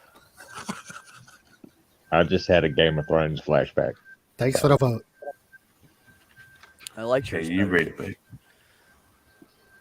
What your smart speaker wishes it could say to you. What the actual fuck? Or quit jerking off. Those two are about the same. Yeah. Yeah. Mine was I better. knew that was your answer, Rex, because you always say that. I do always say that. He does say what the actual fuck a lot. Yeah.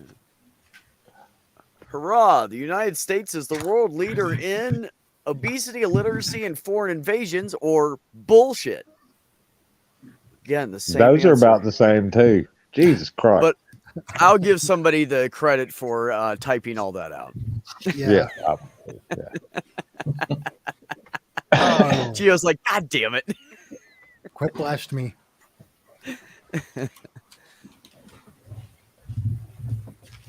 A more respectable way of saying junk in the trunk is I'd smash that fat ass or back that ass up.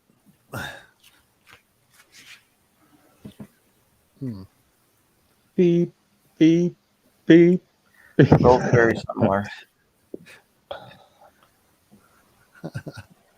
Smash that. Smash that ass. I don't think I've ever said that to anyone. No. God, no. I'd be afraid to. Good job, you guys. That's probably why I don't have much luck with it. Oh, points are doubled. Not that that matters. Write your answers.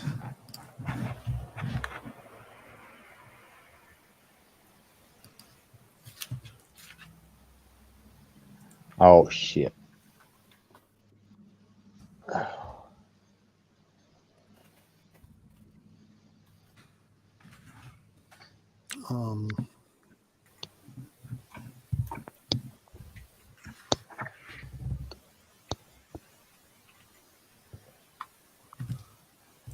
Hope I spelled that right.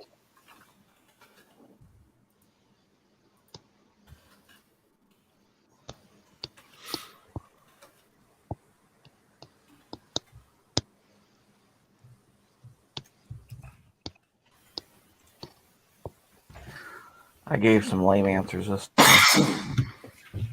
Yeah, mine were kind of lame too that time. All right.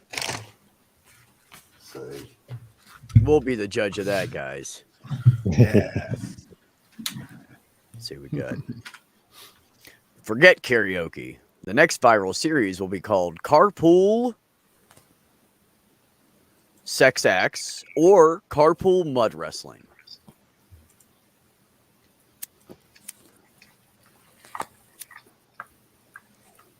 Thank you. Thank you. Quiplash. Yeah.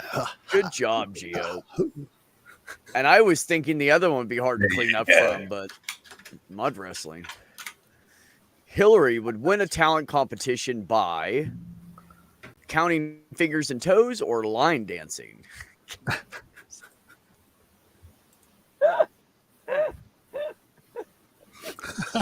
Hey, all right, 67 of you like that That's answer. pretty good. Emergency room is so stressful. Why can't we just call it done fucked up room or hell? Done fucked up. That's Rex's answer, I bet you. Oh, it's not. Sammy. No, it's not. Sammy got me No. on that one. Done fucked But up. that is a good answer. Done fucked up, bro. Yeah. That is really good. Done fucked up room, yeah. A really terrible job would be the brand ambassador for porta potties or laxatives. Wow. Oh man, this is hard. You know, there's a company named Honey Pot that makes porta potties. Oh, really? Oh, Honey Jesus Pot? Why are you mixing food and shit? I don't understand. Oh, half and half. Why did Pac-Man and Miss Pac-Man eventually split up? She was chasing other ghosts or not enough dot time. Those are both good answers. I don't know which one to pick. Rex got the quiplash. Oh my god. Heyo. That was a good answer. That Yeah. was good. Both That just popped in my head when I saw the question. That's how it works. I usually don't If get you're lucky. anything. Yeah, if you're lucky, right? Look, I'm at 0 right now, Gio. I don't even want to hear Oh. it. We switched spots, bro. How the hell did I do that? I don't know. So, You were funny this time more than the rest of us. Set up heightening twist. An odd number of plays means Daddy B is against Mitch. And he's pretty damn good. If he does say so himself. 3 steps.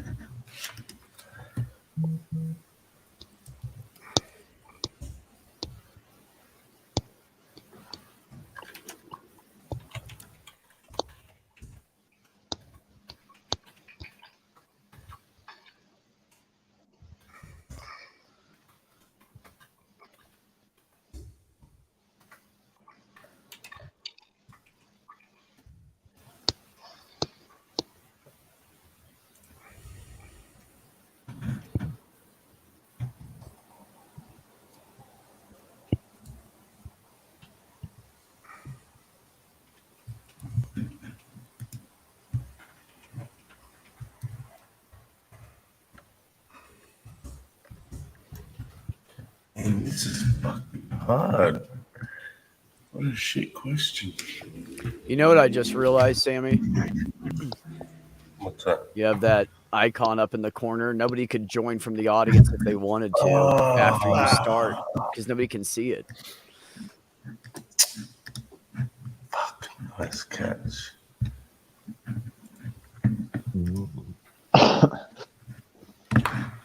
Yeah, thanks, brother. Let's be positive. Name 3 things you're looking forward to. Having my truck paid off, eating a steak with taters, wanking it. The next superhero movie, unless it's dumb, it'll probably be dumb. It's gonna be Rex. I know, right? Oh, that wasn't me. That wasn't me. Oh, he's fucking the. Oh, you voted for them. The game, you slacker. Quiplash. I voted for taters. I always vote for taters. Smitty was pretty good on that one, though. I know. I had put steak and taters in there. Who wouldn't want to fucking vote for that? 3 names of exercises in CrossFit, probably. Leg lift, tummy tuck, donkey kick. Squat and thrust, hang and drop, grab the pussy. Both brilliant. I think there's a clear There's winner. a clear winner. Gio got that with grab the pussy. There you go. See, you just had to get in the groove. You're fine. Thanks, everyone. 3 steps to a perfect surgery. Don't drop anything. Cut a good hole. Amputate the right thing. Fuck up. Get fixed. Don't fuck up again. Yeah.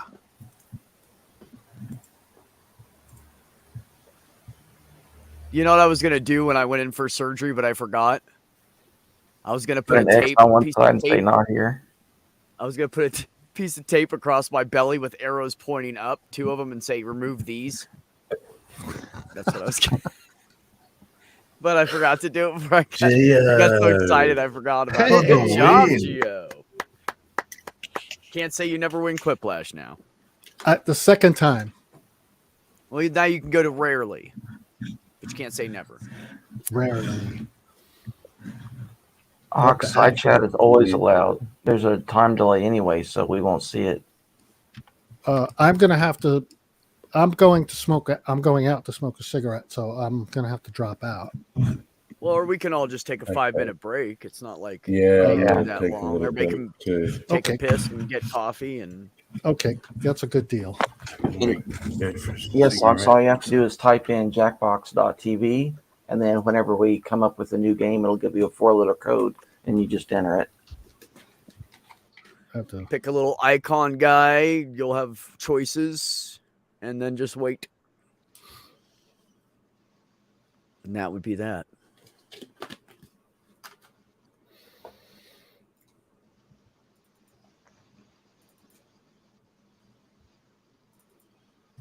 Yeah, it's fucking sick that the audience can play as well as the panel. I know. That's why I love the Jackbox games. They're pretty much all like that. There's, if you do murder mystery, because you have to read stuff sometimes, or I think it's the Murder Mystery 2 or something like that. There's a couple of them you have to read. You know, there's a couple of games in the Jackbox thing that you have to be up on the panel to read or get someone on the panel to read for you. But almost all of them, yeah, you can play from anywhere. It's great. Have you guys heard of Gather? Sammy, have you heard of that? No, I don't think so. So Gather is a Is it Gather the Following?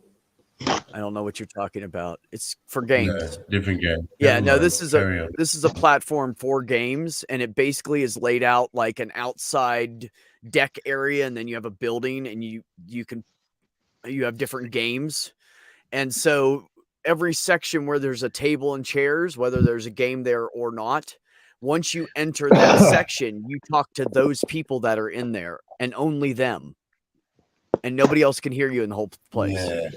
Okay. So you can just go and jump into a game and you can talk to those people through the game thing, through Gather, and, play games. You can just, and there's like games, like there's a huge chessboard out front, and there's chess and checkers, and there's, I think bad cards or something like that's in there. There's like, I don't know, 6 or 8 games. And the longer now when you get above 10 users, you have to pay for it. So, but it's free up to 10 people that you can have join. So like if you wanted to get like your group of gaming buddies together, you could put them all in there and you guys could get together whenever and play games through that platform. Yeah. So Oculus, the virtual reality goggles, had a gathering place like that where you'd go into, I guess you'd call it an arena, and then go into a group of people, and only yous would be in the conversation. Yeah. Here you go. I'm going to drop it in the private chat if anybody's interested in that. I actually set one up, but I haven't put anybody in it yet. So that's the main thing to sign up for it. Takes you right to the sign-in page.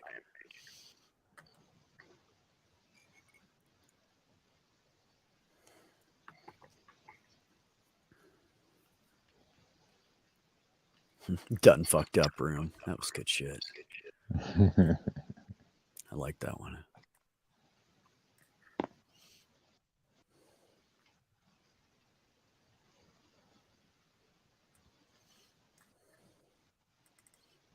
Or if only 1 or 2 people are interested in it, if there's only a couple, I'll give you guys, let me give you the link to mine. You can just go in there. I already have one set up. I already decorated it and everything too. because they give you like a blank slate, and then you can just put in like trees or whatever you want to do.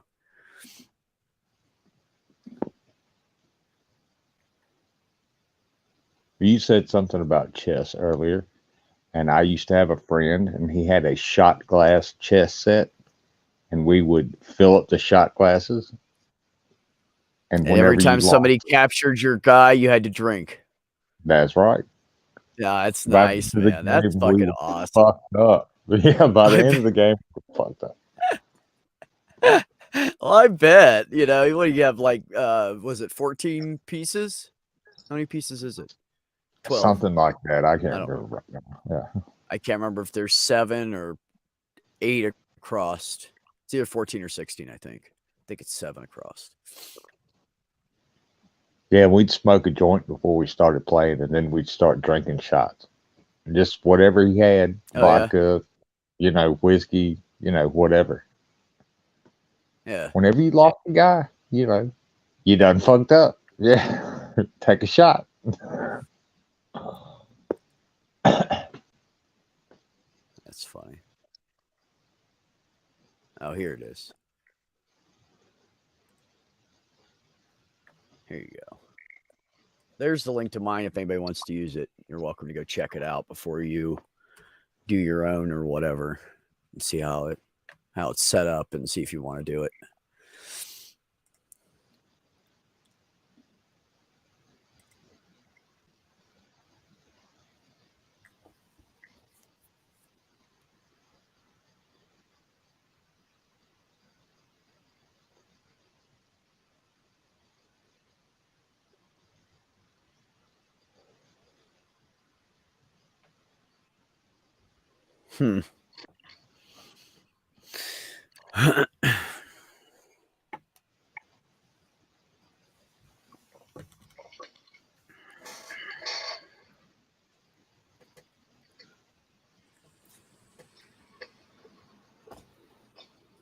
Ready for the next round.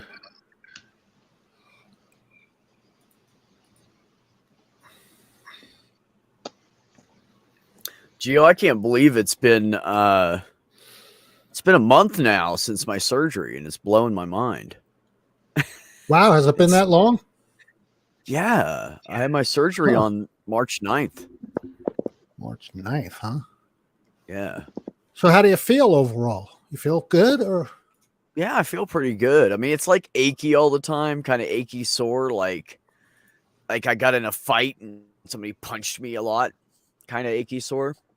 Uh-huh. But otherwise than that, it's pretty good. And like the doctor was happy. We only did 3 follow-up visits, and then she said, "I'll see you in 6 months." So, Yeah, good. Yeah, everything went really well, and I didn't have to go see a plastic surgeon. She did everything herself. She said, "I've been doing a plastic surgeon so long, I could just do it." Because I said, "I don't want anybody else to do it but you. Like, you're the one I trust. That's why I came to you." Well, it's good to have. It's good to have confident people. You know. Yeah, well, she's been doing breast surgeries, removing and whatever for almost 42 years now. She's like 74 or something. She walks around like she's 50.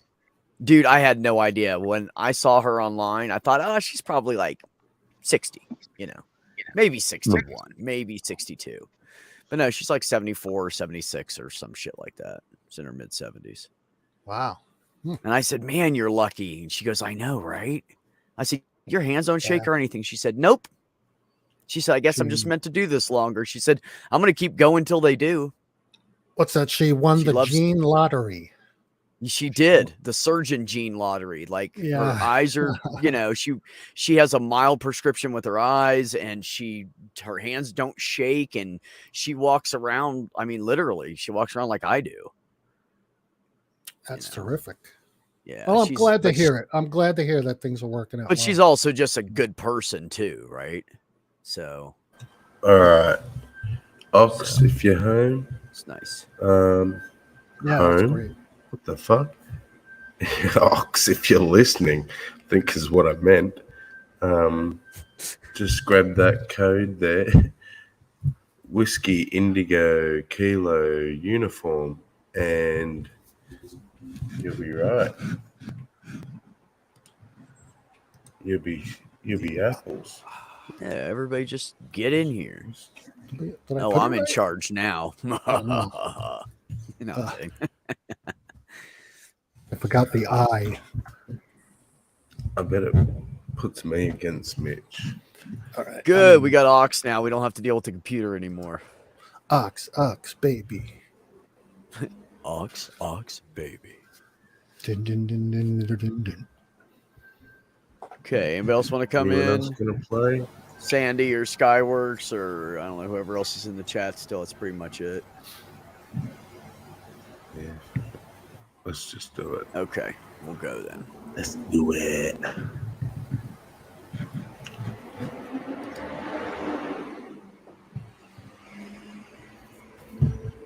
Quiplash 3. Dun dun dun dun. The end times. Some call me Schmitty, but that's the doctor's name. I'm Schmitty's monster. Is what he's saying.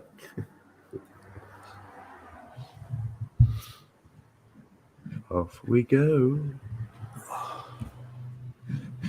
And write your answers.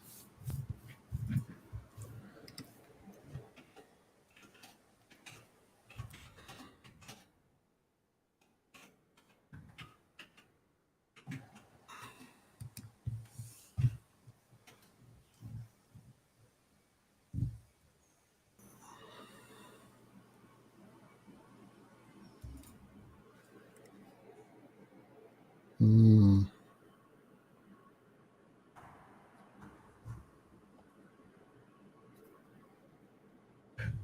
Oh boy. Reasonably answered. Oh my god. Reasonably pleased with those answers. You're reasonably answered with your pleased. Someone's stoned. I gotta catch up with you, Sammy. Apparently, I'm not high enough yet. I'm not changing my words around in the sentence yet. Oh, no. I don't know if I spelled that right. Spell check. There we go. 17. Say if you didn't, I'll read it right for you. Don't worry. All right, there we go. I got it.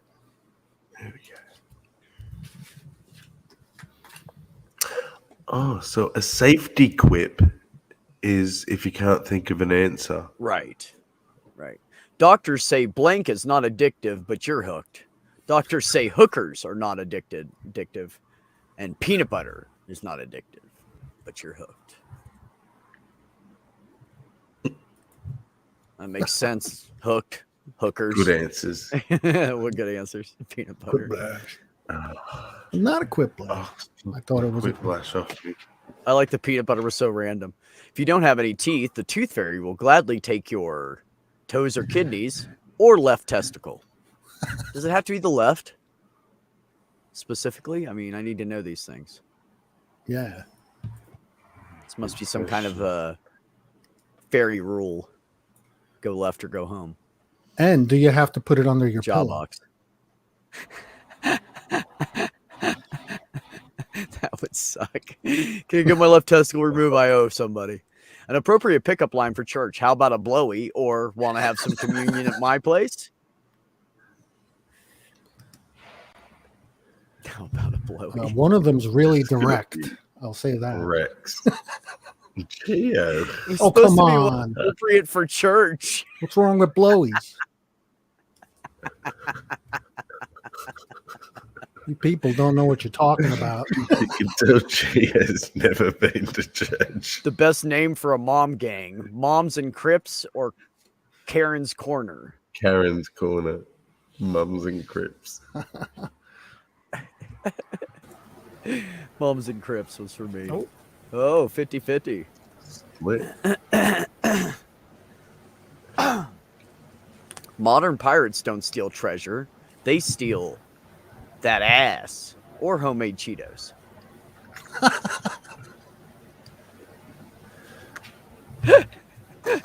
I love it. I had to vote for it. I love it. Good job, Gio. Yep, me too. I don't know why. Oh, I nice, wrote that. Rex. 50-50 on that one. We got a lot of split decisions. What toddlers would buy if they had mad cash? Glitter and Cheerios or 500 minions? Oh boy. Yeah. Tough one. You know what I did? I had cash. I was a little kid. I had like $20. I stole it from my mother's purse, and I went to the store and I bought $20 worth of balsa wood airplanes. Did you really? I would have bought candy or stole some candy or something. We I didn't get candy stole when I was a kid. $10 from my mum's purse when I was like 3. Crossed a major highway, went to a store and bought like eyes with a fake nose and mustache, some fake fingernails. My mother went to the store. She said, "How dare you sell a 5-year-old $20 worth of balsa wood airplanes?"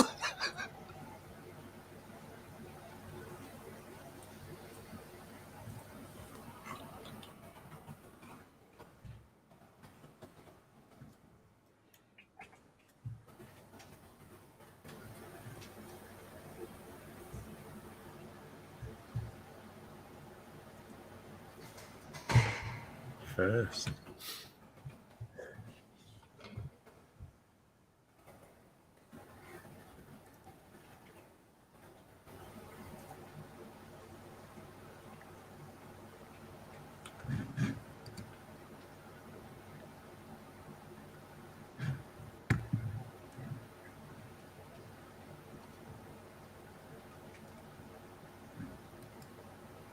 Oh, don't have much time. 23 seconds. Oh, there we go.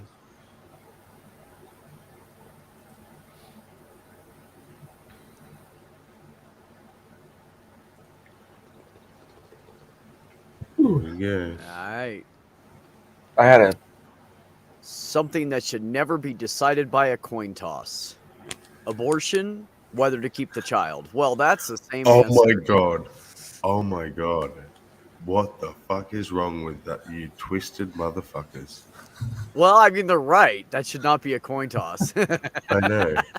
Look, one of them Very was extreme. me. Oh, but you wrote it too, Sammy. What? Is that the How did lesser you of two give evils? that to Hillary? Because More it was words, whether yeah. to keep the child, more effort. Got quit A that search one, phrase you'd probably find in the president's browser history. Oh my god. Scalp sniffing or what's a law? Are we going back to Trump? Fuck. I like the scalp sniffing though. That's funny.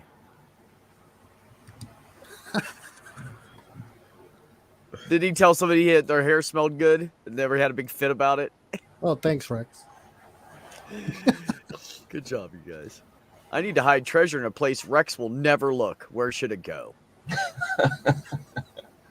The basement of the Baptist church or in the lavender body powder? I think either one may work for that. Probably. Oh, down the middle, Ox. Good job, buddy. Yeah. Something you wish real life had in common with sitcoms. A laugh track, solve all problems in half an hour. Oh, God, I don't know which one to pick.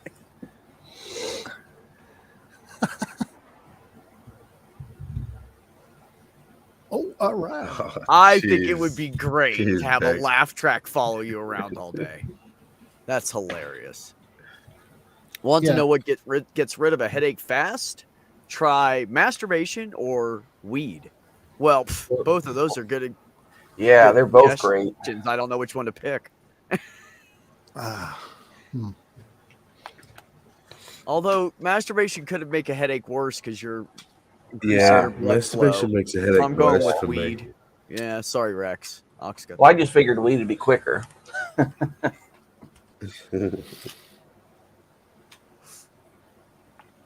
There's a famous Yeah. shit. There's a famous assassin who shows no mercy.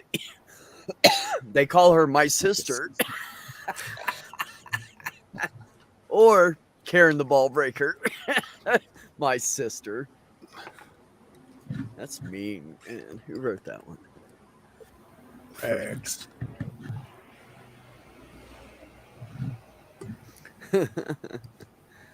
Very divided voting today, folks. Right down the middle. Let's see the scores. We have. Bum, Go Hillary email. takes the lead. Mr. Email is in the lead. All right. Third lash. Thrip lash? Thrip lash, yeah. This is hard. I love Quiplash. Here we go.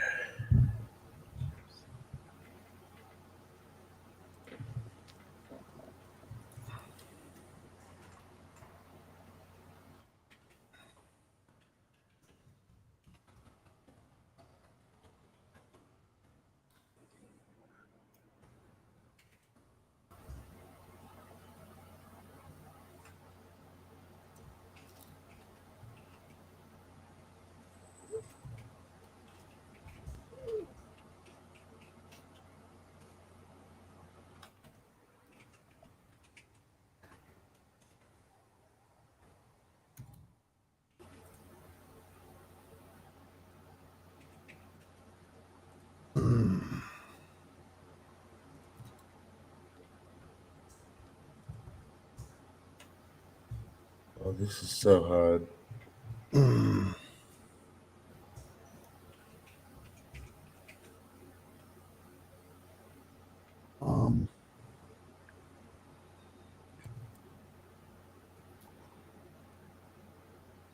You and Gio must have the same one. You're both stumped. All right. I got it. I think I got it.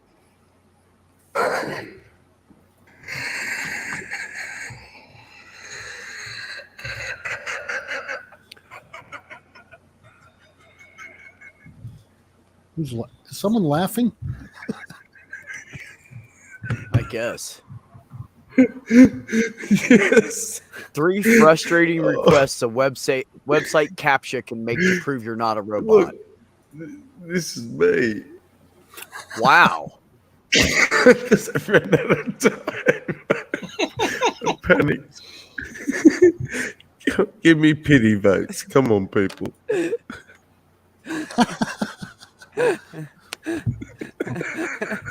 Okay, I gave you one, damn it. You got 2 of them. What the heck was that?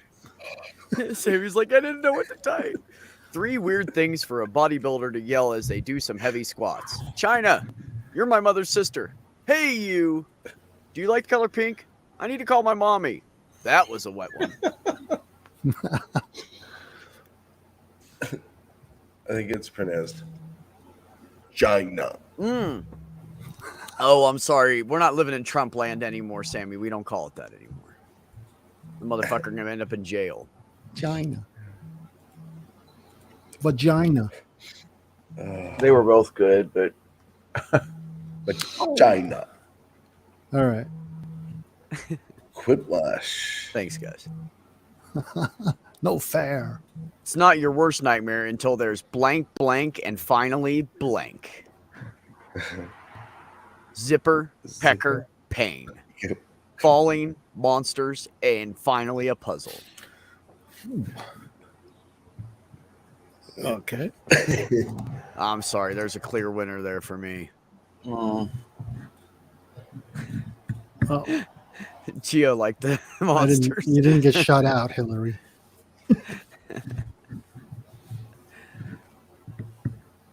Final scores. Final scores are dun dun dun. Oh shit! Daddy B. That was all from that one Quiplash. I was way behind. Daddy B. You're the big winner. Or wiener. I'm usually just a big wiener, but I'll take that too. I'd rather Okay, be are we a doing big the same winner players? Yeah, do the same.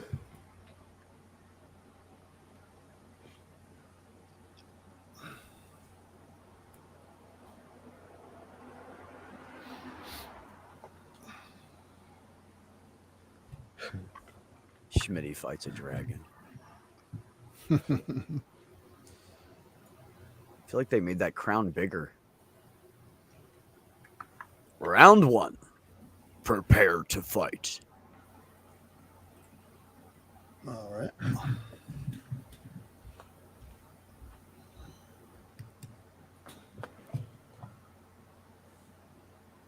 Ooh, that's tough. Oh, man.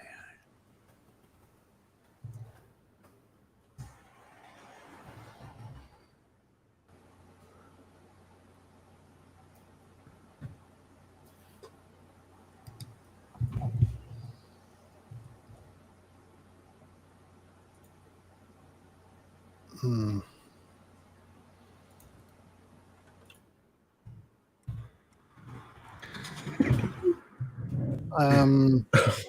I think it did something wrong, but we'll see. What? What do you mean? What do you mean, JF? We'll see. I'm not sure. I can't divulge what I did. Otherwise, it's not Give it right. away. I can't give it away.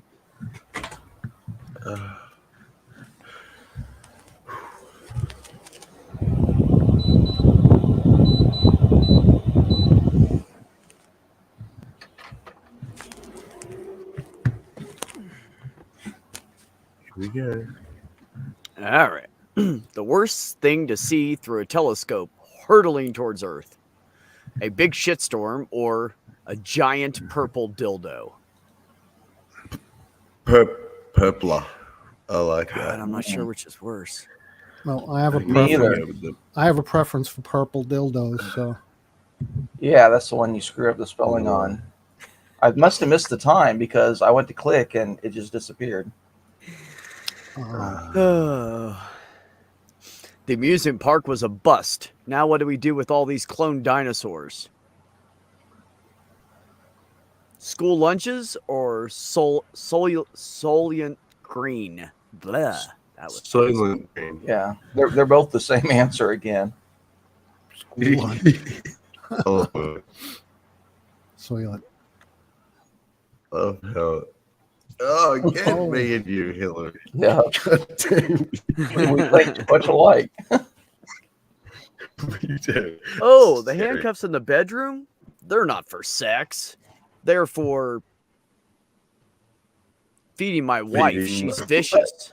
Or, yes. That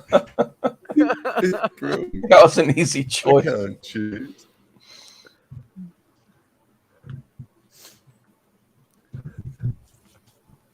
Oh, okay, it worked. All right. Very, very good. Something that should never be described as juicy. My underwear or Granny's crotch. Again, they're both the same. Kind of the same thing. It's not letting me vote. If you're, Oh, there it goes. Yeah, mine did it too. Some laggy shit going on. Yeah. It popped up and then it disappeared again. It won't let me choose. Huh. Oh, was that a quiplash? I don't know. Worst thing to discover that your 5-year-old is drawing. Oh, this is rough. Oh boy. Yeah, there's a StreamYard lag because I'm seeing the other one much quicker.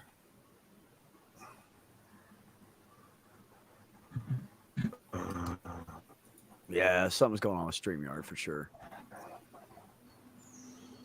Is it? Mine is totally frozen.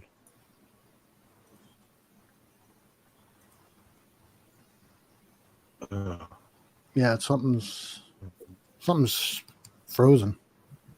A gift just. Can you see your choices there? Yeah. Could see. Well, I can see them on my screen, but not on it's just lagging really bad. And for me, I can't see them on my screen, but I see them on the StreamYard link. So I can't vote again. Oh, I had to click my screen and then it let me vote. Or I just clicked right in the middle of the Quiplash logo and it let me vote. Is Quiplash sticking out? Or is it StreamYards? It's StreamYards. I'm gonna I reload. think. Because the Quiplash on my other side is fine. A common Honest inscription on a assessment of pirate's. Star Trek. Huh? What? Sorry.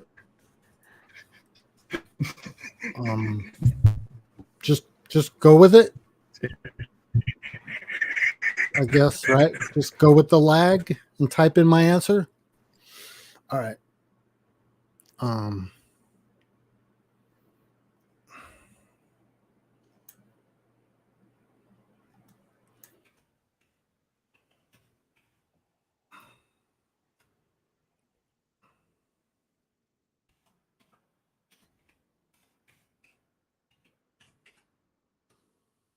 All right.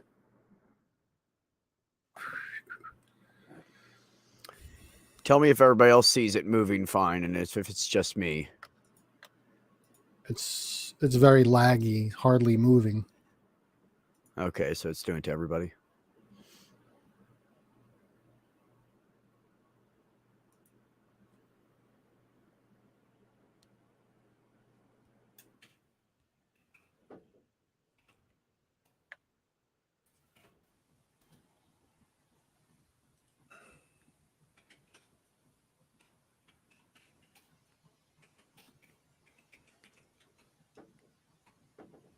All right. I hope I spelled that right. I had to hit submit twice for some reason.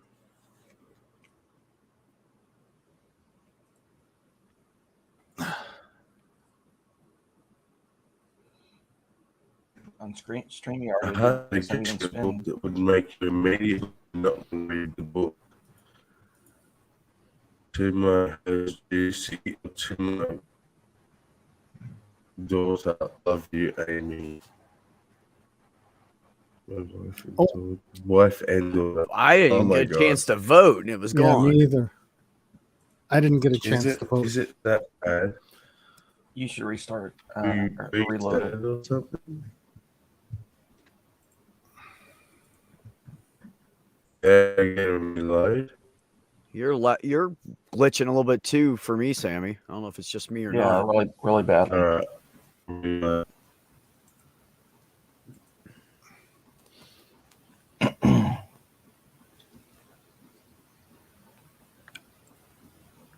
Are we going to scrap this game? I think. You think? We may have to. I mean, probably. Yeah. Because if nobody can vote on the first ones. I think I'm voting, but It's still running. It's waiting. It says it's waiting for other players, but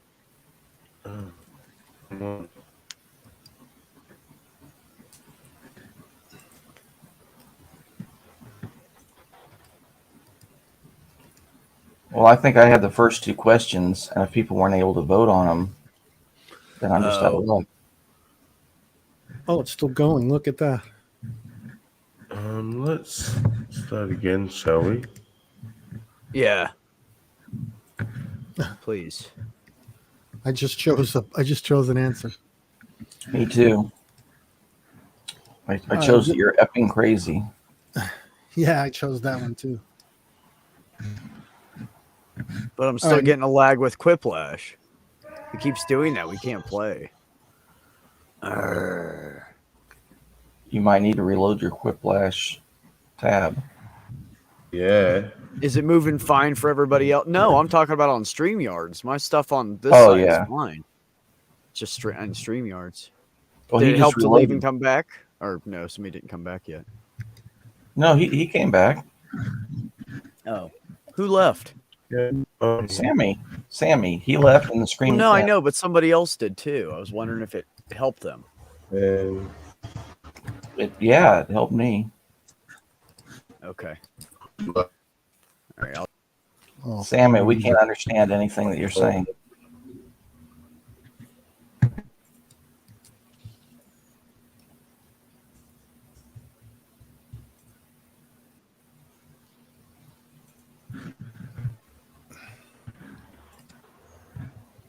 Sammy will be back. Mm-hmm.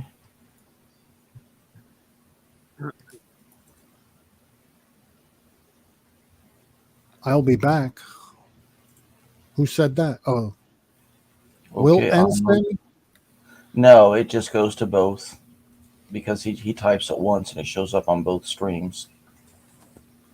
It gets very Okay. confusing because if there's like three people all in here with the controls, it looks like all three of them are. Twitch.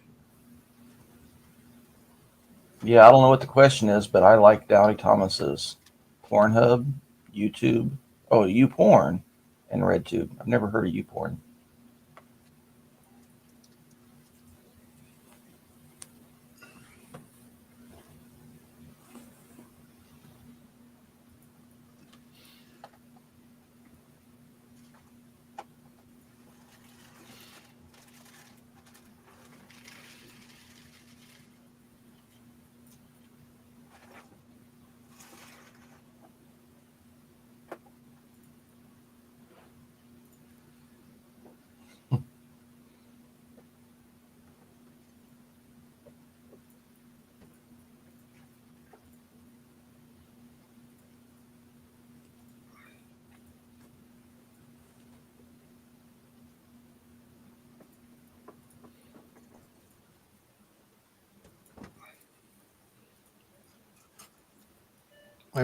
I've been doing this experiment with my email.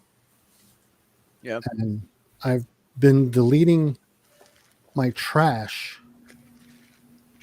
very quickly. And because I was thinking that is related to the amount of spam emails that I get. And I'm getting frequently less spam emails by deleting my trash as quickly as possible. And I don't know why that is, but I've been doing this for a couple of months and it's panning out. I'm getting less and less email every day by deleting my trash emails quickly and not leaving them sit. But I don't know why that works. I can't explain why it works, but I'm getting much less email, junk email, by deleting my trash. And I thought that may have been a connection, and I think it is, because I'm getting less junk mail now. So I don't know.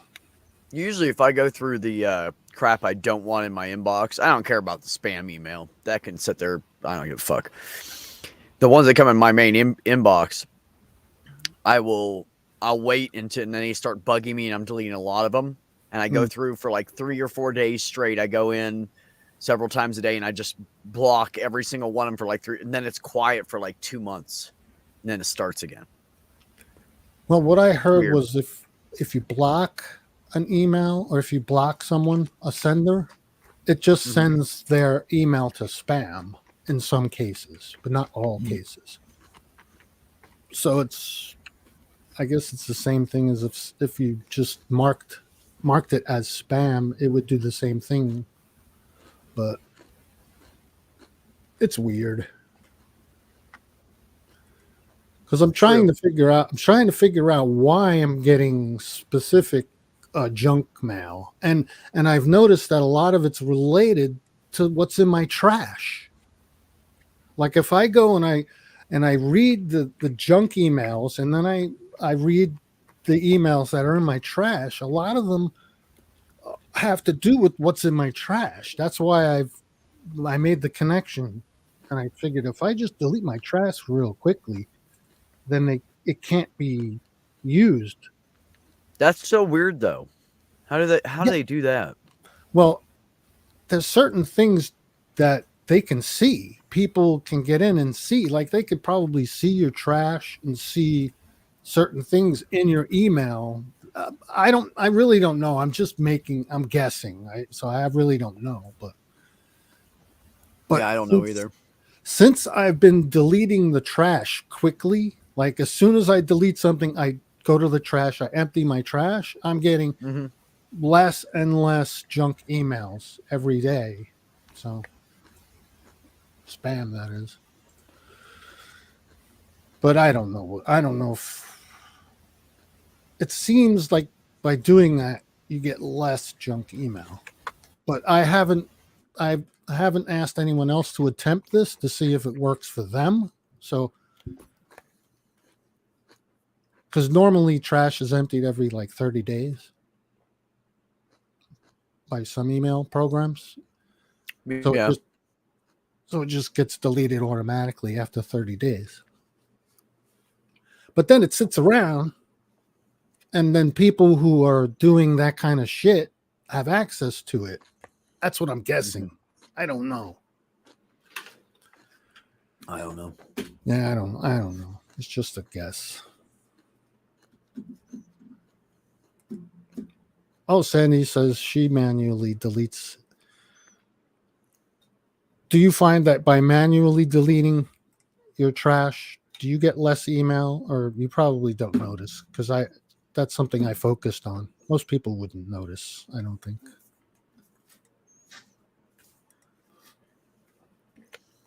Damn, they're already up to Jackbox 9 now. Jackbox 9? Yep. They have Jackbox Party Pack 9. Oh, that's the paid version, right? It probably has a lot of games. You always have to buy it, Jackbox. Oh, really? Yeah, you have to buy the main pack. Oh, I didn't know Then you that. can play the games all you want. So you can't just do it for free? It's not a freebie? I didn't know that. Now I see an advertisement for Party Pack 10, like they're working on it.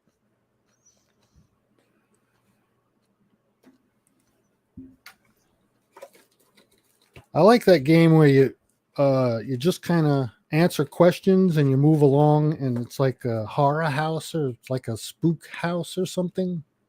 Do you know what that game is? Do you know the name of that?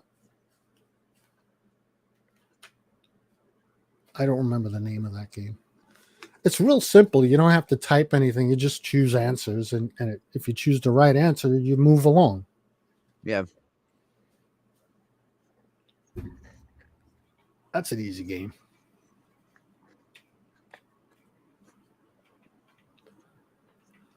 With the Quiplash, I always have trouble coming up with funny answers, and I don't know why that is.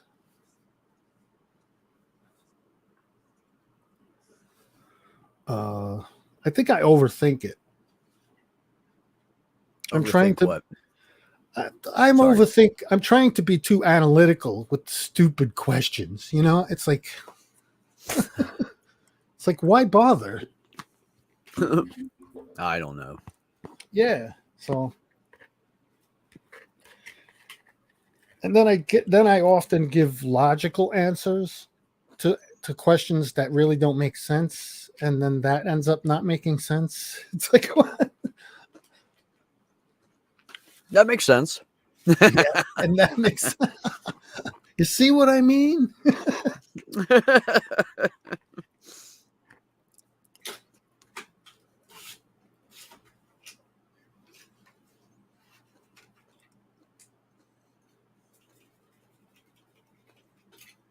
Oh, the Space Cadet's in the side chat.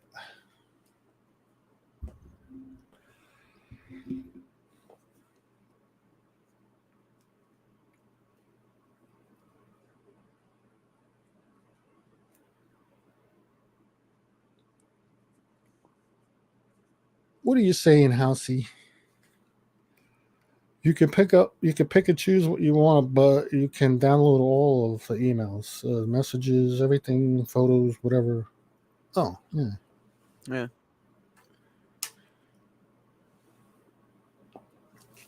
You download everything.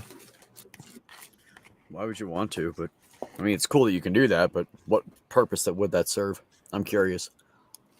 I don't know. Maybe for data research. Other than that, I don't know.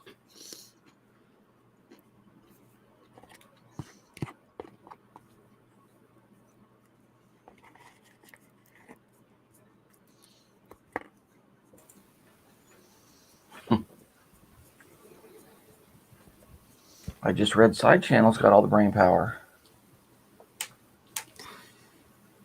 What? I just read in the side chat that the side chat's got all the brain power. Oh, well. How does that work? And why would you say challenge it? You're glitching, Beck. Oh, Trivia yeah, Murder if you Party, need to- that's what it's called. Not murder mystery. Trivia Murder Party. Huh? Oh, okay, yeah. Yeah. Murder Party. I think. Yeah, that's a good game. Very simple.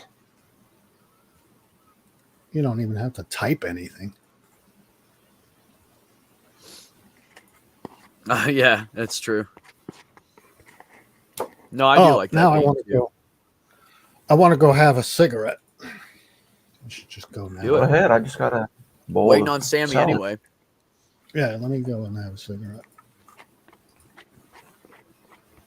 We ain't doing shit till the man comes back. Yeah. So let me. I'll be back screen or whatever.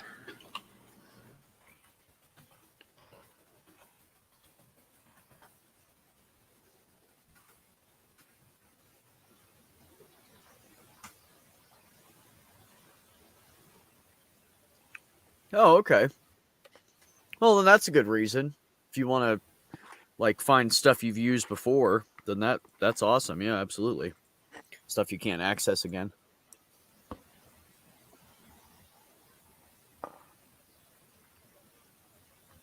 Really?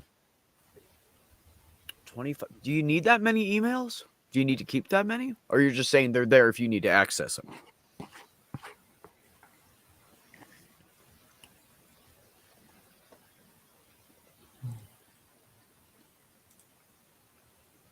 Okay, that's cool. I can dig it.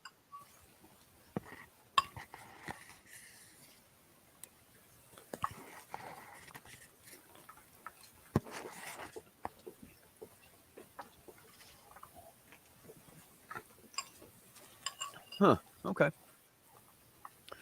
Well, then that's useful.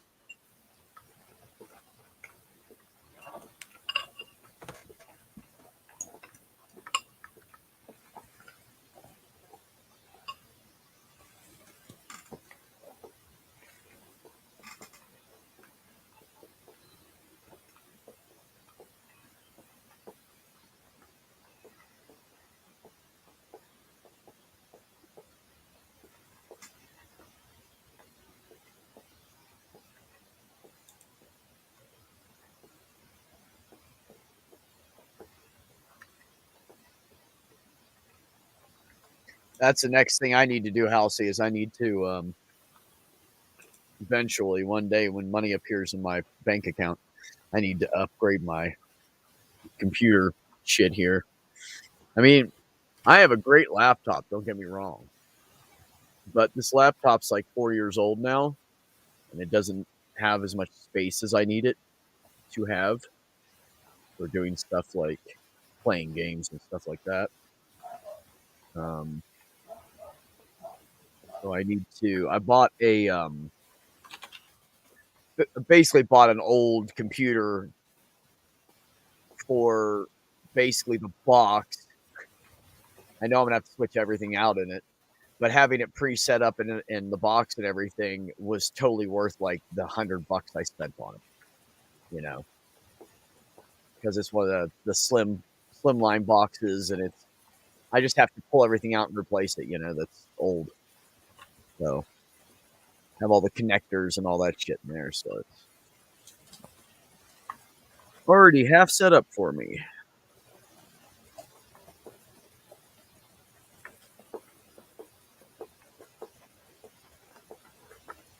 No, we're still waiting for him to come back, Sandy. My laptop is 6 years old. i3. I think that's what I have is Intel 3 in mine right now. And that's part of the problem I have is, you know, I need a faster processor, first of all. And I can, with this other one, it already has some memory in it, and I can add in more memory and all that. I really just need to get off my ass, plug it in, play with it, see what it has, like for sure, not just what they told me, and see what I need to replace.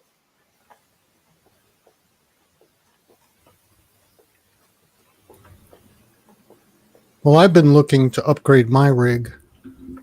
I have a desktop, but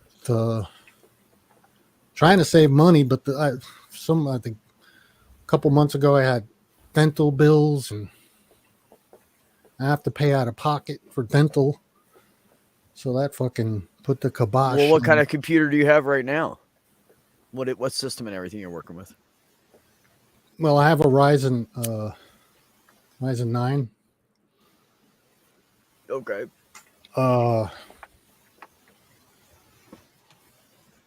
And I have a 2060 graphics card. I have 32 gigs of RAM. 3600 speeds, 3600 hertz.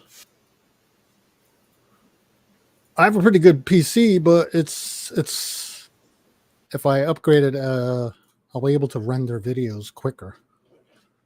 Oh, because that's what I'm doing now mostly. I'm rendering videos and making a lot of videos for different people. I just finished up a big contract with a company. They just willy-nilly out of the blue sent me an email. I don't know. They must have got it from my about page. Okay. And I banged it out in one night. The contract was set to be finished by the end of this month. I finished it in one day. I finished the whole contract in one day. And got paid. I got paid already.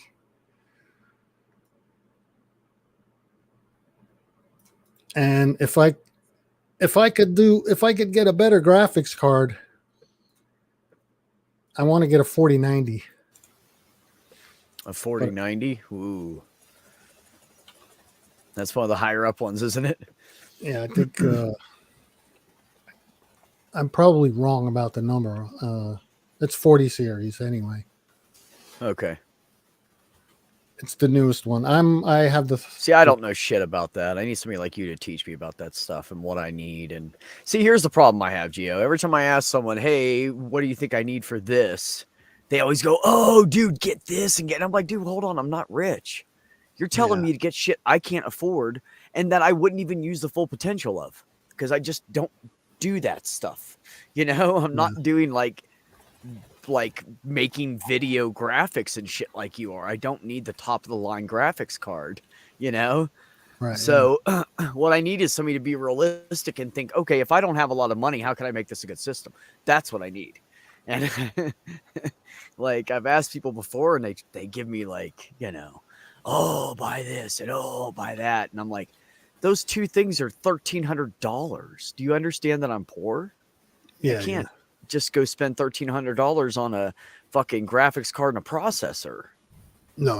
Like, no, you have to establish a budget within your means, and then work exactly, and then work. And I know what my budget is. I just can't get anybody to work within it. You know. Well, that's what you like. Need basically, to do. all I want to do is I want someone to tell me what a couple of options are for like processors or graphic cards that are reasonable. They're not the cheap to middle grade, but they're not like, oh my God, I can't afford it. You know, I need something that's a little bit above medium, you know, that's all I want. And I don't know enough about, like, I can read that shit all day. I don't know what half of it means. So it doesn't do me, you know, any good to look at parts. I have a good piece of advice for you. Okay. You could take it or leave it. It's advice, of course. So find one person that's knowledgeable about what computers and stuff and work with them. One person. No, that's what I've already tried to do that. And I've done that twice. And both times they wanted me to spend all this money that I didn't have. Yeah. So that's what I'm. Well, I'm wondering, without knowing who they are and what their motivation is, it's hard to say. But if you say, this is what I'm willing to do, this is how much I'm willing to spend, and I plan on replacing it in 2 years, then they should be able to give you good advice. Exactly. Yeah. I If think you- they were just trying to help too much and wanted me to have like the best system, and I understand that, but money wise, that's not realistic. Yeah, well, if you had an open budget, where you could just pick and choose the best parts and just build a computer that way, sure. But that's If not I had realistic. that kind of money, I would just go on to Newegg and get one that's been recently sold, like is set up for whatever, and it's used, and I would just get a good price on. But those are still too expensive. That's why I'm trying to go the cheap route. Pre-builts have issues as well because they have to cut corners in order to bring the prices down. So you're getting lower quality parts. Well, sometimes, yeah. Sometimes, yeah. So they, it's better. I always built my own systems, but I had to learn how to do it. It wasn't like I didn't just start doing it. Really, all I need, I just need somebody to write me a list of this is what kind of processor you want, or about this range of speed or whatever, and the memory that's about this much or to this much, or just give me a range so I know, I don't know what's compatible with what, and I'm just maybe I just need to learn more, but I just had a basic list of what is the main stuff I would need to have a computer these days that would last me 2 to 4 years. Yeah. Then I'd be good. Yeah, most computers have like a 5-year window of what do they call it? Usability or whatever. Yeah. Most computers anyway. But I was going to say something. I forgot what I was going to say. You just need to find somebody that can work within your budget and build you the best system for your budget. That's what you need. I mean, there's places you can go. There's a PC parts picker. You could go and create a whole system with say a $1,200 budget. Boom, that's it. You're gonna pay $1,200 for the whole system, right? It's called PC parts picker. Yeah, it's called PC parts picker. And you just go and you choose your CPU and you choose all the parts, and then it tells you if the parts are incompatible, and it gives you a breakdown of all the costs. And but you got to know what processors, you have to be knowledgeable about what parts to choose. I mean, I know some of it. I'm not absolutely ignorant, but right. But it'll give there's you just fine details that I don't understand or don't know about. Yeah, you're right. Yeah, you're right. It's the fine print. Yeah, exactly. Details. I know basic stuff. I mean, I'm not, Oh yeah.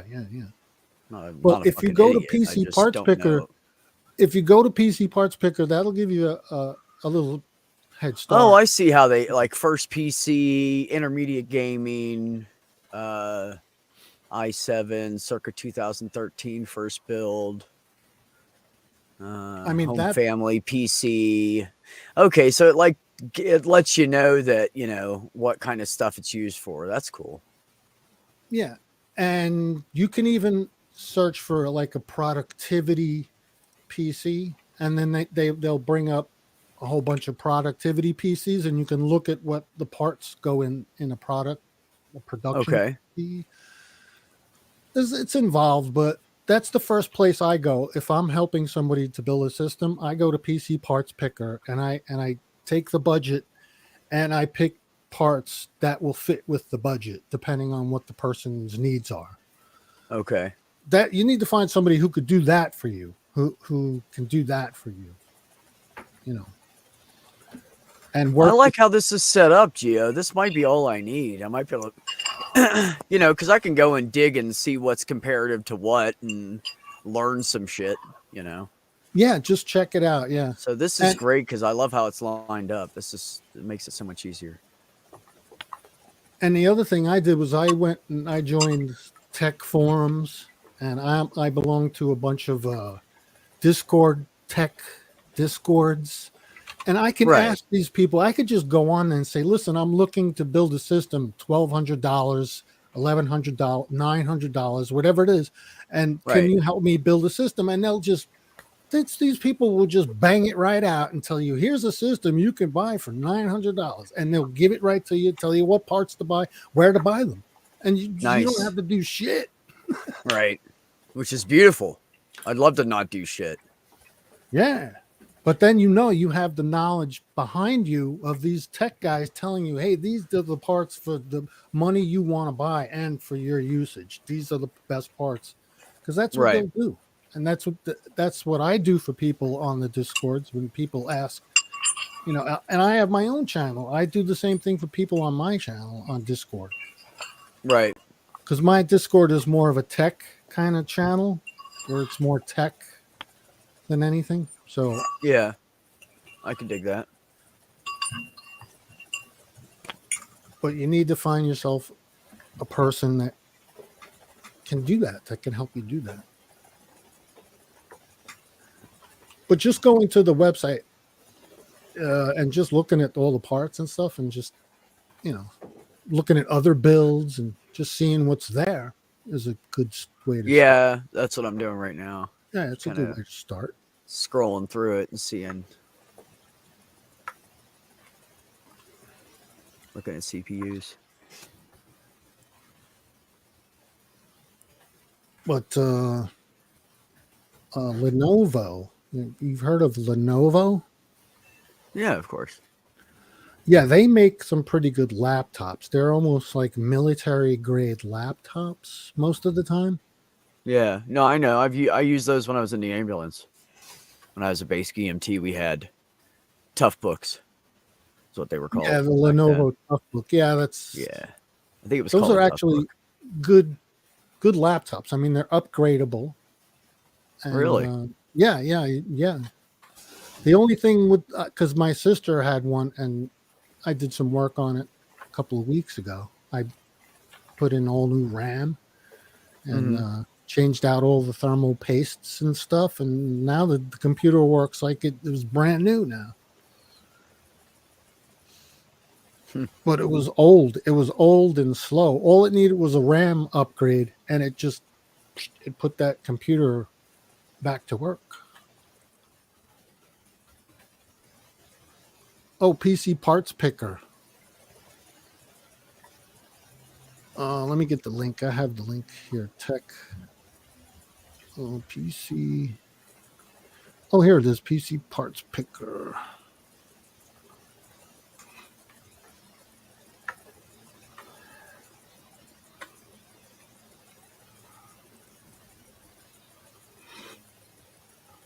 It's called PC Parts Picker.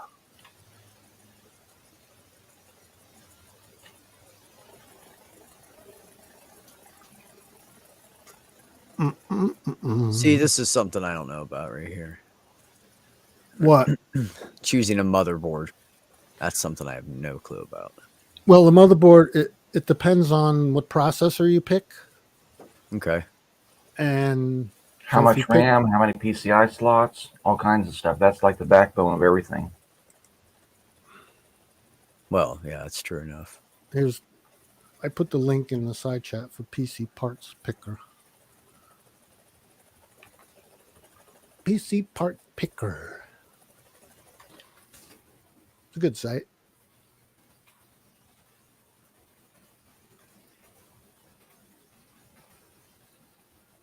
I have a system build on there, a system that I built a couple of years ago that's open to the public.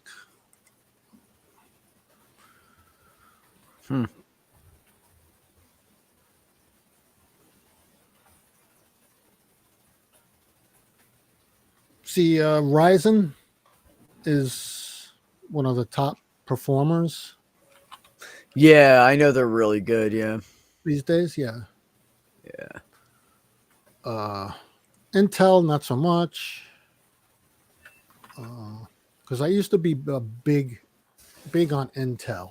I would only use Intel processors. But AMD has really shined in the last couple of years. So Really?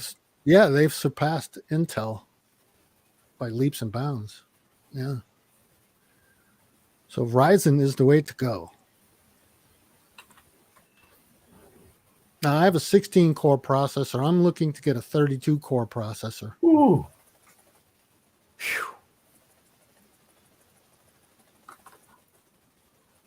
Because with 32 cores, I'll be able to bang out all kinds of videos in lickety split time.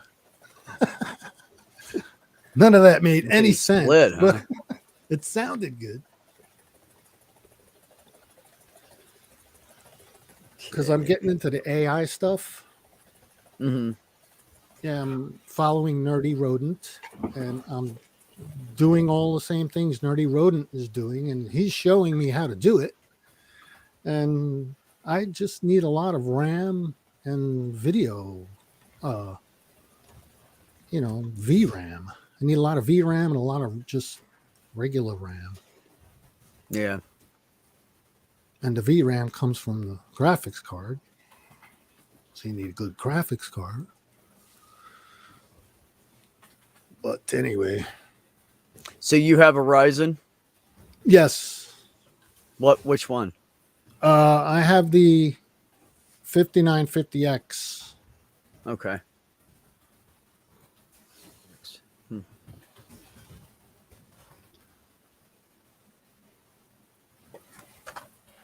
Oh, you have the 9? Wow. Okay. Yeah, Ryzen 9.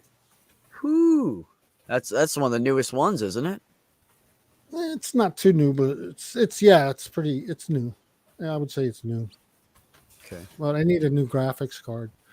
I'm happy with what I got now, but it's stifling my productivity a bit. But I mean, I can play any AAA games, but I'm not a big gamer. I play certain games, and that's all I do. I don't. Yeah. I'm not interested in playing AAA games all the time.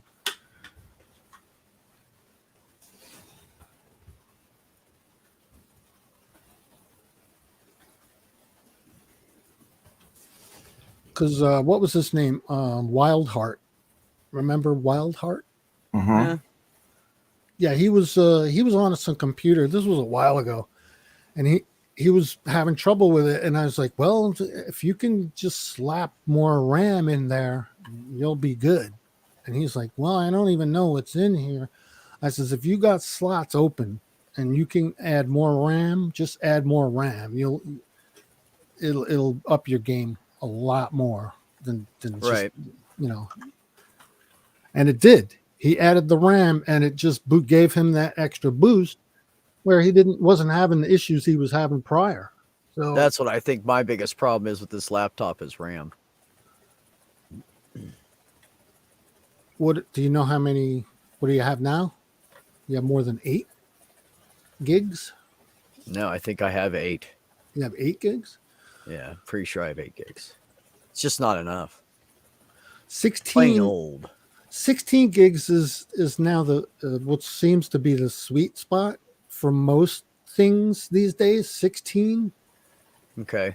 But now with DDR5, with the advent of DDR5, 8 is going to go back. It's going to go back to 8, I think, as being a sweet spot for DDR5, which is the next iteration of RAM.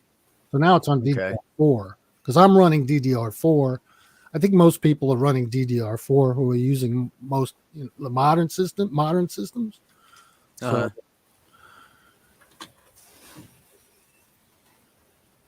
but DDR4 at 16 gigs is the sweet spot for DDR4. That's this iteration of memory. Okay. So I would suggest 16 gigs as a baseline. Anything else? Yeah, that's pretty much what I was thinking. Yeah. Yeah. Gotta have a minimum of 16. Yeah, this way. Yeah, because with 8 gigs, once you install the operating system, that takes about 2 gigs away. So now you only have, 6 or 7 gigs, and then you add in a Right. few programs, takes out another gig. So now you're working with, you only have like 6 gigs of actual memory that's available to use. So God, memory isn't even that expensive, so why wouldn't you? Yeah. Like, out of everything, it's one of the cheapest things you can buy. Why wouldn't you get the better yeah, one, exactly. right? Yeah, that's right. Yeah, you're right. Yeah, it is one of the. Yeah, it's one of the quickest ways to upgrade a system is just to add more RAM. Right. Because that's what I did with my sister's Lenovo. It had 8 gigs, and I said, well, just buy 16 gigs at a pretty good speed, and you'll Is there up any your. brand you like? Well, I'm not a for memory laptop. cards? I'm not a laptop Mm-mm. user. I'm not talking about laptops. Oh, you mean Pony's pretty good. PNY. Okay, I've seen PNY is them. okay. MSI. MSI. Okay. MSI, that's a good brand. Trying to think of all the brands now. You don't know it, but you're just slowly teaching me what I need instead of having a conversation just about it at once. So keep going, Gio. Give me more information. Gigabyte.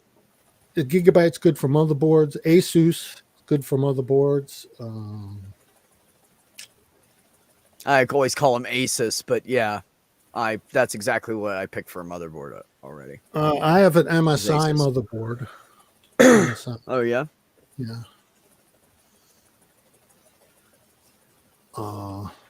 Okay.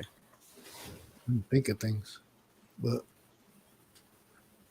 what's up with Sammy? What's going on? What happened? I don't know. We just lost a dude. He's just going to leave us in his stream, and there's we're Richard. just going to be here, and now we have my brother. So what's up, you there's sexy that. folks? What's up, good looking? How you doing? Better than I deserve. I know, right? Same. All right. So you have What's the admin? conversation? You're an admin, Richard? Talking Yeah. about Oh. pooter stuff, actually, because we were playing Quiplash, having a good time. Quiplash started acting up. Sammy left, came back, left again. Haven't seen him. So we've just been sitting here for like 20 minutes by ourselves, just talking about computer parts and shit. What are you doing? Talking to you guys. Just want to be seen with intelligent, handsome people. So it seems like because of the fallacy of association that they'll think I am. Now, why would we do that? You're funny. I don't know why people have these mental problems, but I'm willing to take advantage of it where possible. There you go. What kind of two-door? TUDOR, TUTOR, UTUTUR. How do you spell that? TUTOR. Well, it depends on if you're talking about somebody that teaches Hillary's. things, or are you talking Yep. about? Oh, I'm confused. So teach Oh. me Okay, it something. doesn't take much. I'm Brojo willing sold. to learn. Brojo sold his old RAM sticks. I can't believe it. What does that pretty mean? good. He had some RAM that he had sitting around, and he sold it. Great, 16 gigs for $100. That's a good price. Oh, okay. Yeah. What is that, like extra memory that you plug into the side in like a USB port, or is he talking about something you have to like take apart to install, or? Yeah, directly in the motherboard, probably. Yeah, it's modules that click into the motherboard. Sure, you and all your fancy computer talk, Gio. I know, right? I don't know what that They- stuff means. Nope. You've seen a module, a memory module? Uh, Right? probably. Yeah. Probably. I don't really know. Would it be like you have connectors all on one side, and then it would be just a bunch of computer stuff on a little tiny breadboard with no encasing on it? No, not really. That's the best I could do, man. That's close, but no, that's not what it is. There's a Decent slot. respect, Sandy. There are slots on a motherboard that Uh-huh. accept card. They're card like shaped like cards, and they have metal on the ends. And Yeah. you stick them in the slots. You stick the cards. They're like cards. You stick them in each slot, and it fills up the RAM slots. And I don't know how else. I'm doing a And that way, poor when the job. fan turns, it goes like we used to do with bicycles. Oh, fan spin. That's Yeah. important. Fan spin, always important. Without fan spin, you got nothing. But I'm thinking, if the cards don't touch the fan, how's it going to make any noise? No. See, now you're just you're throwing a monkey wrench in the works. Well, I want it to be fun, you know. Yeah. But that's a good price, $100 for 16 gigs. That's okay. I think it is. For what I'm looking at right now, yeah. Depends on the speed, but $100 is okay. Is it 3,000 hertz? Or I think it's 2266 is default for DDR4 speed. That's probably what it is. Non-overclockable memory.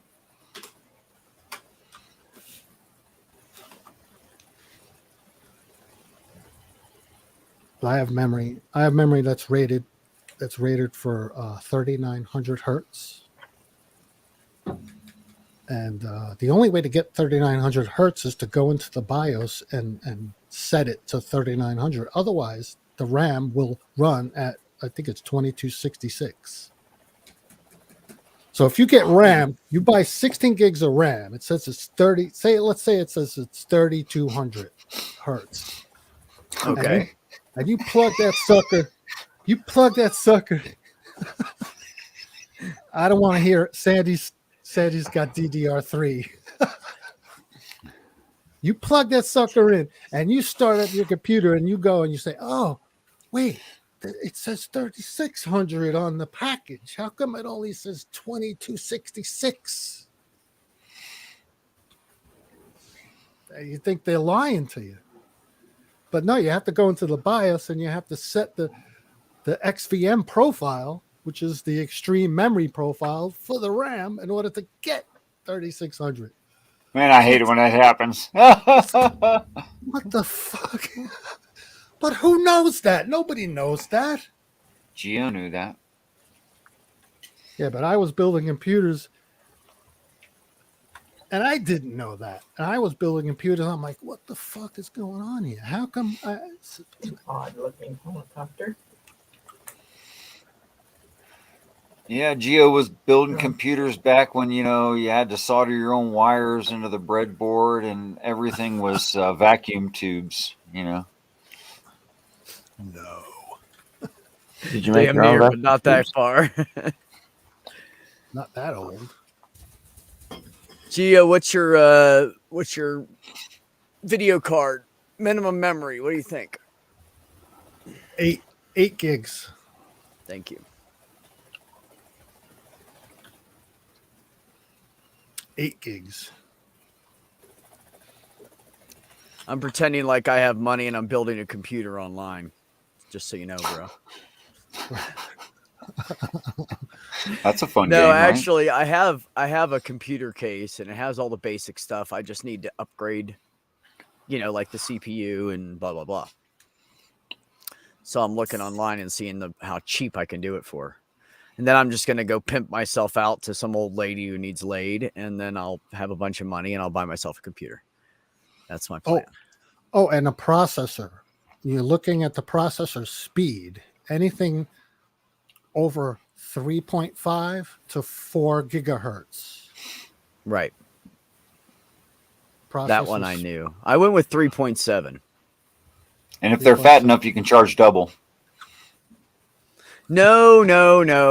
That's airplane seats. Oh, I knew something like that. I wasn't sure. Just throw a party and charge a group rate. There you go. Oh fuck! Never And know what's gonna virtual happen around here, cores. folks. Good luck to you. Virtual cores are not actual cores. Just so you know. Maybe that's why they call them virtual. Yeah. Huh, good point. Now, what the heck is a virtual? For that matter, what's a core? Fuck if I know. It's like a brain.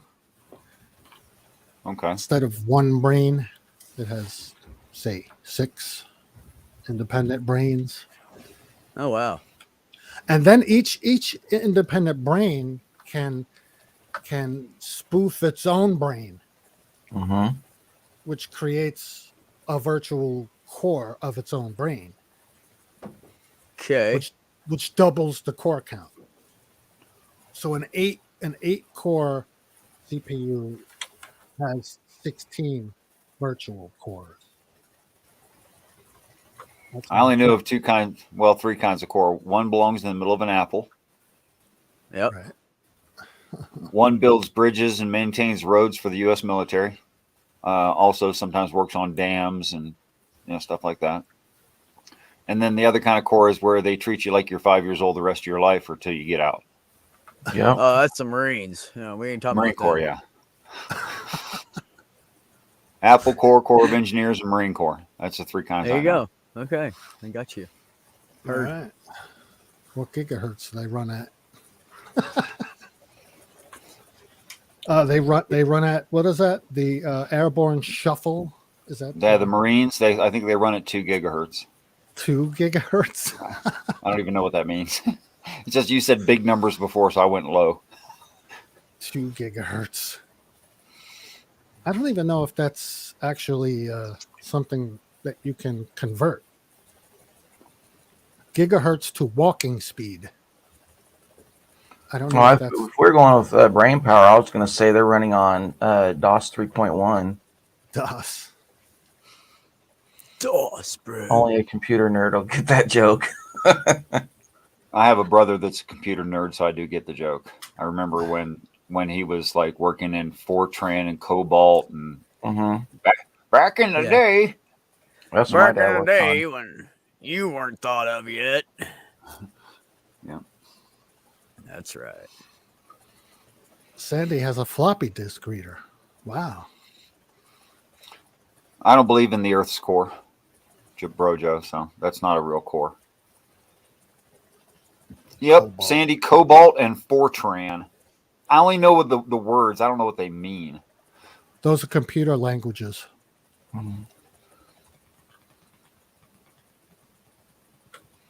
So what? When you're like typing in commands line by line, which I saw him doing, that's the language you use to type in the commands. Okay. Cobalt. Yeah, Cobalt. Yeah. Well, actually, with Cobalt, I think it's where it is on the screen determines when it gets. Whereas, like with BASIC, you put a number in front of it. 10 comes before 20, 20 before 100, stuff like that. Look, I heard it when I was like 11 years old, a handful of times. So I did not know there's no T on the end of the word. Cobalt. I've never seen it written actually. COBOL. I've never seen that written anywhere. Although I didn't care.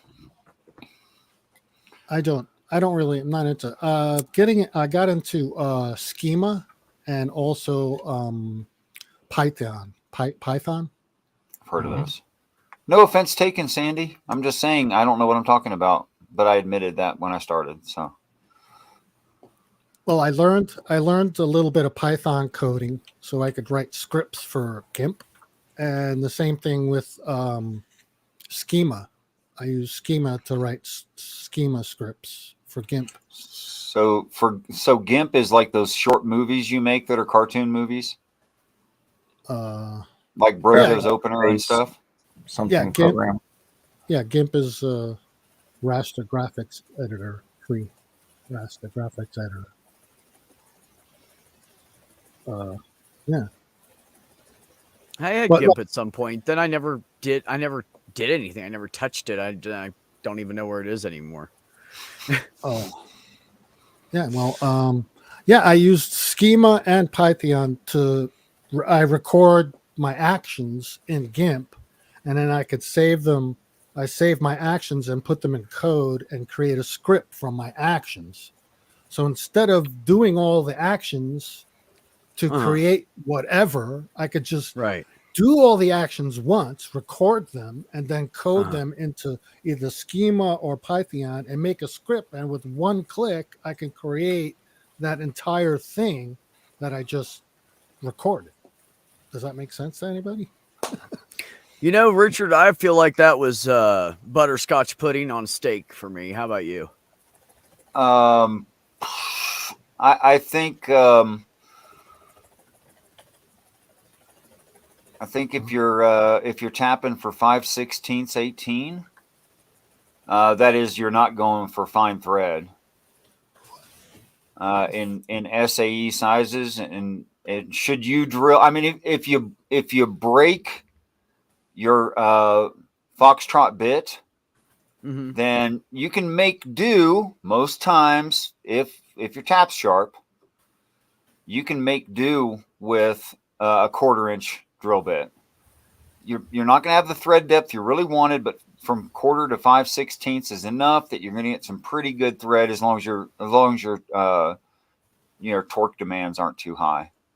Yeah, that's what I feel like he said. Pretty sure, right, Gio? I don't know. Yeah, exactly. That was our point.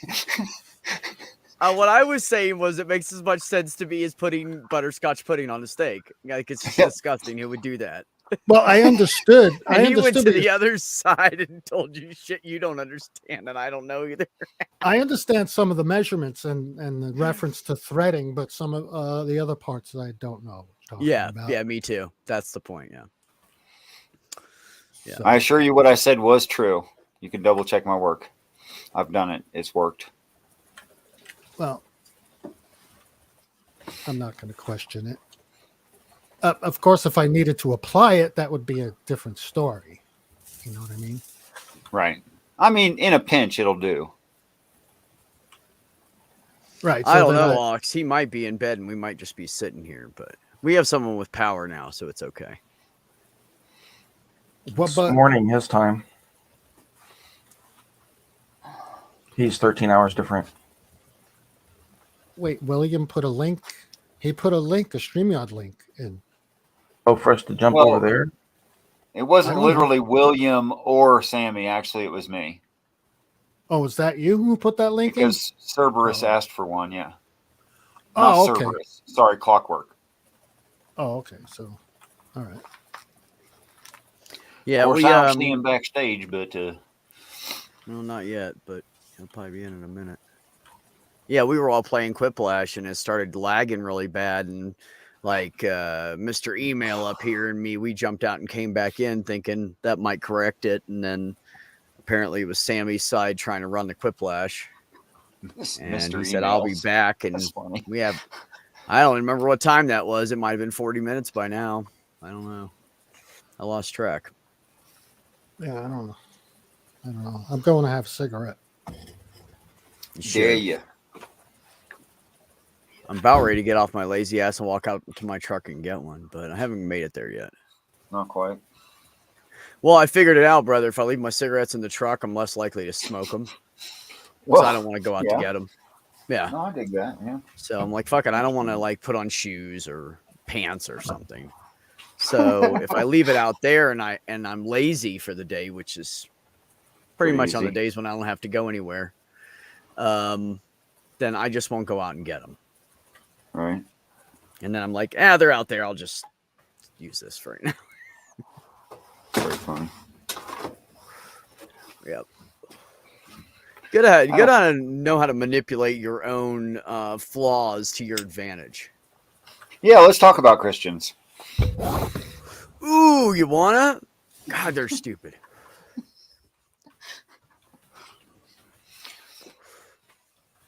I've never heard you talk about religion before, but we can do it this once if you want. Oh, now's a fine opportunity. Would you say I was exaggerating if I said I lived my life to talk about this stuff?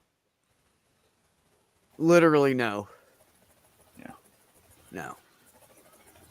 Like, the only way he will not that he will say no to someone wanting to talk to him is if there's something very urgent going on, like I literally don't like have he had to time, take me to a doctor's appointment for my first follow-up because I couldn't drive yet. He didn't say, oh shit, I have a stream, but I know as soon as he got back, he went and jumped on a stream, and I'm okay with it. Yep. So unless it's something important IRL, yeah, you're there. You're talking about it. Yep. Uno Clockwork El Piso. Yo, Rex. Oh, peace and respect to you, Richard, respect, brother, and everybody in chat and everybody on panel. Thank you. Yeah, my tablet froze up. I had to restart it. Crypta said she ran out of fucks before noon. I'll have you know, young lady, I woke up with no fucks every day. Wow. I wake up with no more fucks. I put my fucks in a jar and just put the cap on it and leave it there. I But keep yeah, a few in reserve, but I don't worry about I throw it too them much. out into society and make it somebody else's problem. Yeah, Math Pig was asking about you yesterday, and he says, he okay? And I said, well, I saw him like an hour ago or 2 hours ago driving down the road. He was fine. Yeah. Skyworks asked if he got a hold of you yesterday. Okay, so here's what happened. Due to things out of my control, namely my brain. I'm serious. Namely I know my how old brain. you are. Go ahead. And in fact, Derek said to me, because I told Derek a week ago I was supposed to look at his car when I got done working in the morning, which is how I passed you and you passed me. I was coming back here from work, but Derek said, I got this car I need to check out. And I told him a week in advance that I have a 2:00 show, so I got to be done by like 1:00. Yeah. And it got close to like 1:00 rolling around, and he goes, and this is how bad my brain is on like everything. He says, isn't your show at 2:00? I said, no, the Tuesday show's at 4:00. And we just went on, which was wrong. No, it's at 2:00. Yeah. Well, it was at 2:00 this week, but normally it's at 4:00. Oh, it was changed. Oh, see, It was I was changed wrong to about the adapt time then. to Dr. Matt's. Oh my gosh, his last name escapes me. I'll learn it later. To adapt to his schedule. So it was at a special time. Yeah. Right. Anyway, I was helping Derek check out a car he's buying. Blah blah blah blah blah. Yeah, of course. Doing your thing. Did he find a good one? Fair. Okay. It's fair. And for a mid-size SUV, $2,000 in fairly decent condition, yeah, it's all right. Pretty good price these days, yeah. Especially in Santa Fe. Yeah. Yeah, Find anything that cheap. I took an autism test yesterday. That explains why you're so down in the dumps. It had a Just kidding. And what it had happened, Gio? It had like 120 some odd questions on it. Uh-huh. Yeah. I did one of those. You're autistic? I'm not What'd you autistic. come up as? I'm not autistic. Really? Yeah. According to that. Mine came up mild on that. I actually did 2 different ones and they both came up mild autism. Don't feel bad. I can't even use. Sorry, go ahead. No, it's okay. Which is why I'm seeing a psychologist soon to find out what the fuck's going on with me. What were you saying, Richard? I was going to say, don't feel bad. I can't even use crayons. Can't use in quail. See, if you use that same accent, I just use that same speech impediment I just used, and you said artistic, it would sound like autistic. That's why. That's why that particular. Oh, yeah, okay. Okay. Crayons Yeah, are no, my, I'm not artistic. Crayons are my go-to writing implement. I'm telling you. As long as you aren't eating them, then you're good. I took an ADHD test, and it was just a picture that was slightly obscure, and it said, "How much does this bother you?" A lot. A lot. Oh, I That's took a what- mental health test once, and it was like 200 or 300 questions, and the answer came back, "You're fucking nuts." Well, Right. I'm surprisingly normal. Whatever the hell that means. Emphasis on the quotation marks. I have never taken a test and it said you're normal. Not even my blood tests. They're always they a called little. it- No, I'm kidding. That's not They true. called it something else. I forget what they called it. Abbe? Abbe normal? No, not Abby normal. No, it's just ab. I forget what the name of it. They called it something. It was something in front of autism. There was a short word in front of autism, which means non-autism, and I don't know what that is. It's some word that they used. Okay, I believe you. It means Believe you. less autistic. It's a word they used. I don't remember the word. I was looking for the PDF that I download so I could read it to you, and I deleted it. So I can't. Well, it's okay. my We God. understand why you deleted it. People with autism will do stuff like that. I can't go. Oh. I can't go back. All right, you bastards. I have to get off here. I have a prior commitment somewhere else. So I'm Have going to fun. leave.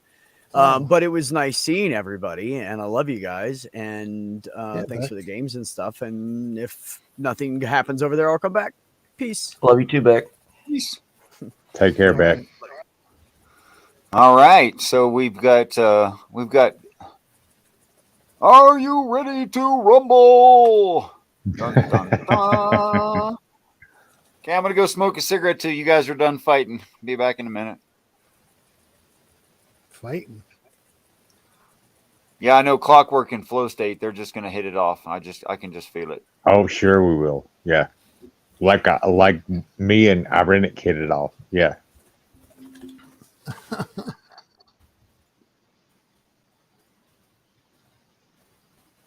I've talked to Flow State before.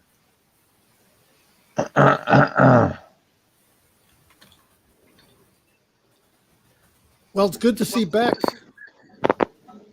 Yeah, good to hear he's doing well. Yeah. Yeah.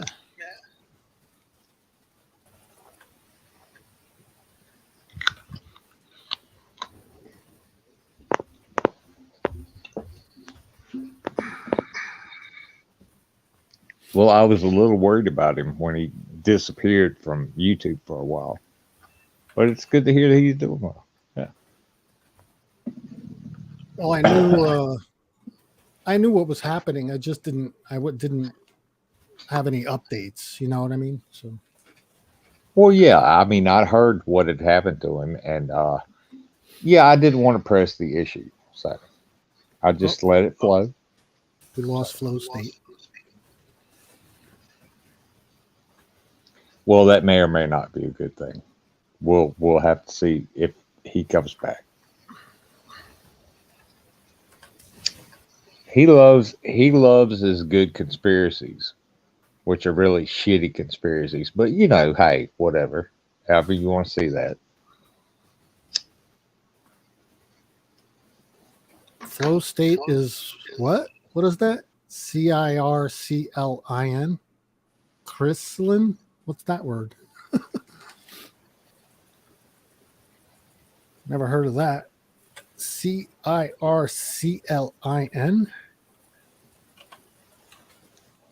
The heck is Well, that? if even I'm mean? not mistaken, Flow State believes in the reptilian empire. That could have been somebody else, but I'm pretty sure it's him. Really? Mm-hmm. Oh. I wonder what the justification for that could possibly be.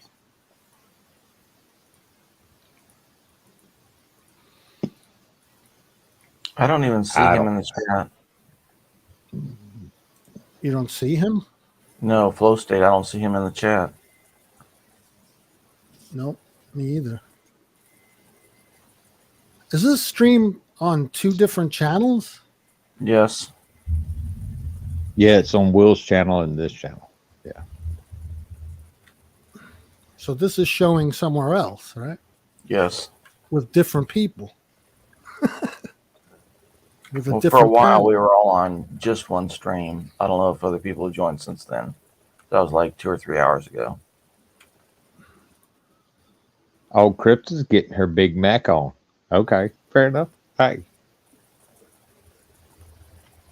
If I didn't have to drive 30 minutes to get to a McDonald's, I'd get my Big Mac on too. So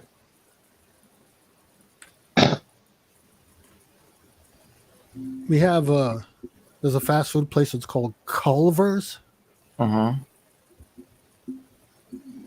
Yeah, they make really good burgers. And their shakes are custard. Like if you order a shake, chocolate, strawberry, vanilla, it's custard. It's not ice cream. Oh, okay. A little different. But I get what's called a triple. And it's 3 pieces of beef on it, like a hamburger with everything on it, and I just cut it in half, and I eat like half at one time, and then I save the other half for later. It's like getting 2 burgers in one. They're pretty pricey too. Yeah, if I go and I buy like a regular meal with a drink and some French fries, it's like $15. 14 and change. I have a place right down the street. I could just hop on my bike and pedal over, get a burger.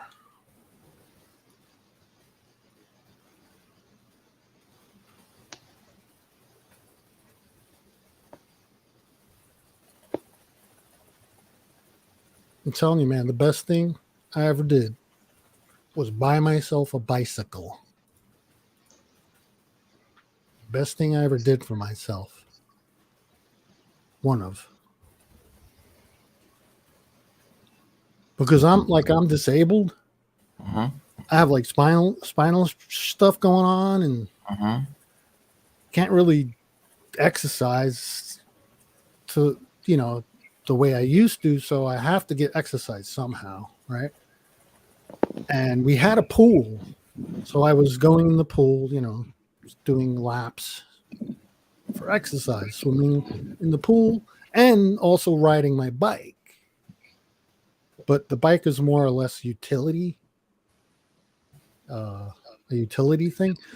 But it does afford me exercise where there's low impact, where my spine isn't affected by riding the bicycle. But still, even the positioning, like I don't have a racing bike, so my positioning is pretty much upright most of the time. Yeah. But even that, with the force of gravity and being on an apparatus, is after a while it becomes painful. So I can't really go on too long of trips. The longest I've done was I rode my bike out to the dispensary. That was like almost 20 miles both ways, there and back. Like that was horrible. I was in so much pain coming back. I was like, oh, so I'll never do that again. Well, you could have gone in stages. Well, I just went, I kept it at a reasonable pace, and, I didn't push it. I just, went at a normal pace, nothing strenuous. And it was just too much. On the way there, fine. Way back, that's when the problem started.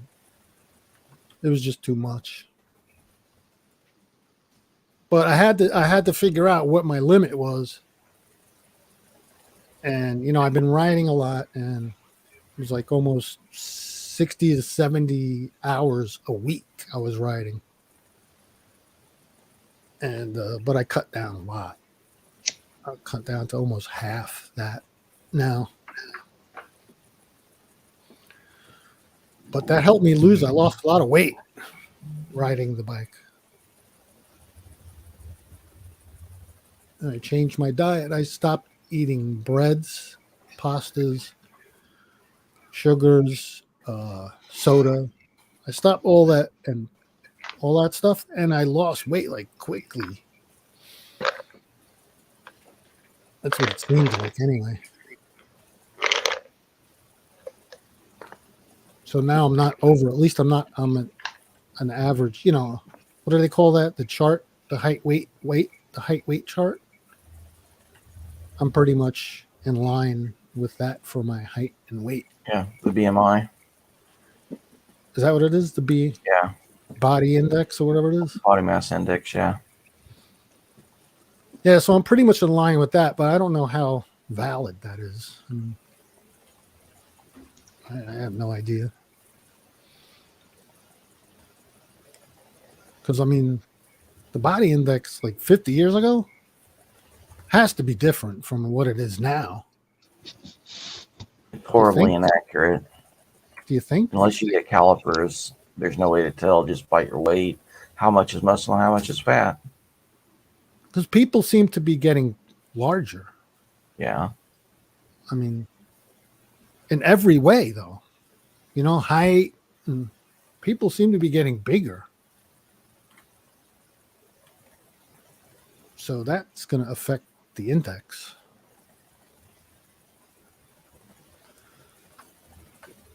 But who knows? Well, I'm 6'2", so I think I can be like up to, I think, 225 pounds or something. I'm not sure. Anything over that they say is overweight.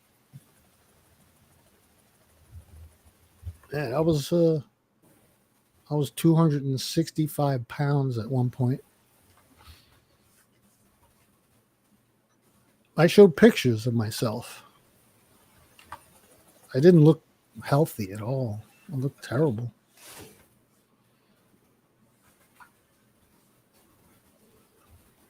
You want to see the picture? Big fat me sitting in a chair. See if I can find it. It's in my picture files.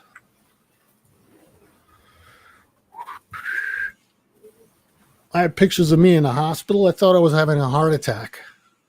This was a couple of months ago. Any little pain I get, I'm like, oh, what's that? Oh, what's that? What's that? I want to run to the hospital.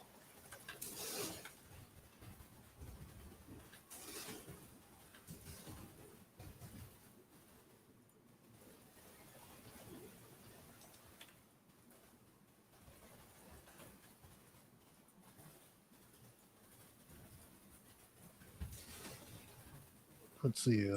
This me. I got a picture of me in the hospital. I thought I was having a heart attack.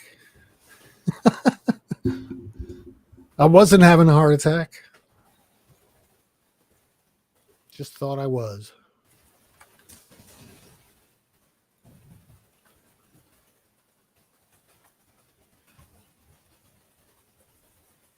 Let's see. Where's the other picture? Oh, here it is. Oh, my. Oh, my. I don't want to show this photo. I'm going to show it. This is me, big old fatty, boom balatti. Here we go. There it is. Nearly 300 pounds of person right there.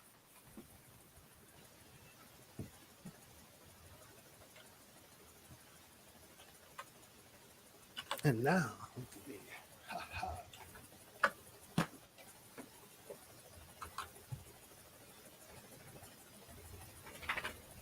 And now old Fatty's a sexy beast.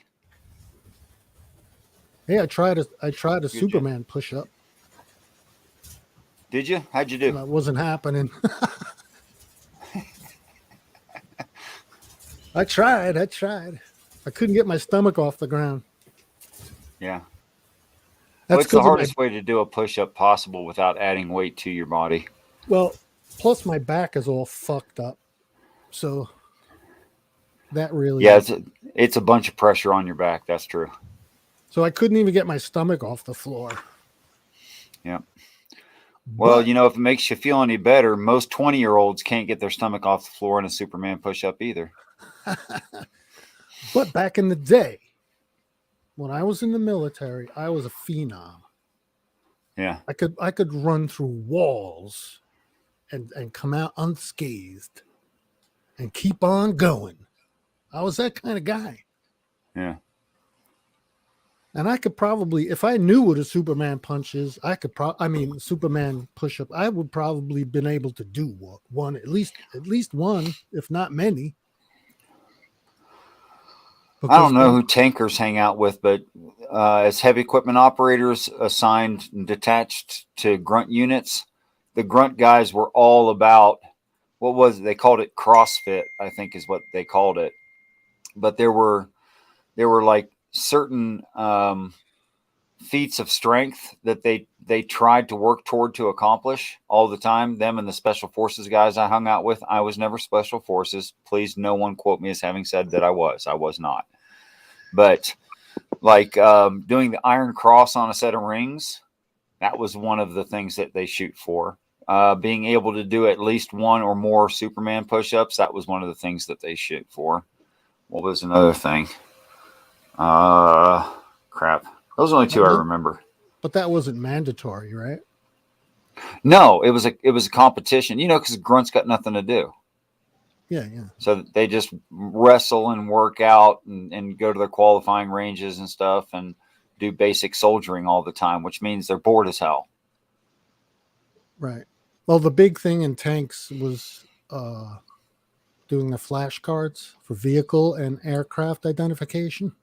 Yeah, I'll bet that is a big thing there. Yeah, it should be. That is hard. That is fucking hard. And you got to ace it. We did it as like a hobby sometimes, but we didn't have to be proficient in any way, of course. Oh, man. I had to know so many things about so many tanks and so many aircraft. It's like, I don't know how I kept track of that. What was it on tanks? It was like roller wheel arrangement, skirt length, turret silhouette, and barrel length. Turret shape and front slope. Yeah. Most Russians tank have a V shape in the front. And I think there was a flash suppressor on certain ones, and other ones there weren't. The fat part of the barrel. Yeah, flash suppressor, bore evacuators. Yeah. Yeah. Some tanks are smooth bore, some tanks are rifled. Some tanks have sponson boxes, some tanks don't have sponson boxes, some tanks have space between the front roll wheels or the idler wheels. It's like there's so much shit to know. And they flash the cars at you and they give you 5 seconds and then you got to tell them what it is, friend or foe. Yeah. But the biggest thing is, okay, it's a foe. What's the nomenclature? That's the next. Aircraft was the hardest. I think helicopters pretty much all look the same. Well, the funny thing was we never were asked to identify helicopters. I was not. We was only asked to identify a handful of jets. That's it. Yeah. I was in NTC, actually shot down a helicopter. It was the only tank in the history of NTC to shoot down a helicopter, and I did it. You go, man. Nice job. Well, you know what it was? I saw the fucker. He jumped up, showed himself, and then went back down. And I said, I'm just gonna keep my reticle right there, and if he pops up, I'm just gonna let loose. And he sure enough did. And the sensor was boop boop boop. I could see it spinning. I was like, holy shit, I hit him. And then the God came and he said, yo, dudes, you guys shot them. That was the greatest. Probably the only one ever happened like that, because they'll pop up, they'll fall down and then fly nap of the earth. But that was a live crew. Yeah. That was no target. That was a hard target. That was a live target. I get it. You were at NTC, right? I did 3 rotations NTC, and the big thing we had to worry about was the A10 Warthog. That's what would come and engage us and wipe us out. Well, we worked in concert with them, the A10 Warthogs. We had a lot of live fire stuff that incorporated them. They would fly over, spray the target, and then we would take over from there. Right. See, but being tankers, you probably worked both sides of the game. I never got to be Op 4. Oh, no? I never was Op 4. You weren't Op 4 at any point. No. Well, how are you working in coordination with the A10s if you weren't Op 4? No. Who were you up against? The A10s, let me get this right. I may have got this wrong, but okay, that happens. The A10s were assisting. I don't know. It wasn't part of Op 4. It was just a live fire exercise. It wasn't part of Op 4. Oh, you guys were doing live fire, not laser ranges. No, we weren't fighting. It was just a live fire exercise. It wasn't Op Force thing. Right. Like we weren't. I never shot a live round at NTC, not one time. No, I did. Well, tanks, that's a different thing. We fired on a lot of hard targets. That's all we did all day long was fire on hard targets at NTC because it was available. Yeah. And that's where we did I saw the goat, where they put the goat in the tank you guys shot a tank or APC with a live animal inside of it, and then they let you check out what happened? I forget what it was, an old APC or something, and they put a goat in it, and they shot a heat round through it. And what's a heat round? It's like I know what a Sabo is, but I'm sure the heat round is probably armor piercing, but it just shoots a long metal projectile that doesn't explode. It just goes straight through and through. Oh, I call those Sabos. We're talking about the same thing. Depleted uranium tip on a tungsten rod with 2 discs is what actually is the projectile. Well, the heat round has a long rod that penetrates. The Sabo round has an explosive behind it. Anyway, so that we were firing, and the Warthog would just come over and go down on the target, and we'd just sit there and watch and go, "Holy fucking shit! How can anything survive that?" And then we would engage the same. Anything can. We would engage the same target. It was like it seemed kind of like overkill, but yeah. That's what we were doing. I fought. I don't know how many battles. For the time I was there, we lost every battle except one that I could recall, and we only won that battle because we got lost, and we came in and we came in from the wrong way. we assaulted the objective from the opposite direction. Which they weren't expecting because they were expecting you to come from a certain direction. And because you got lost, you didn't.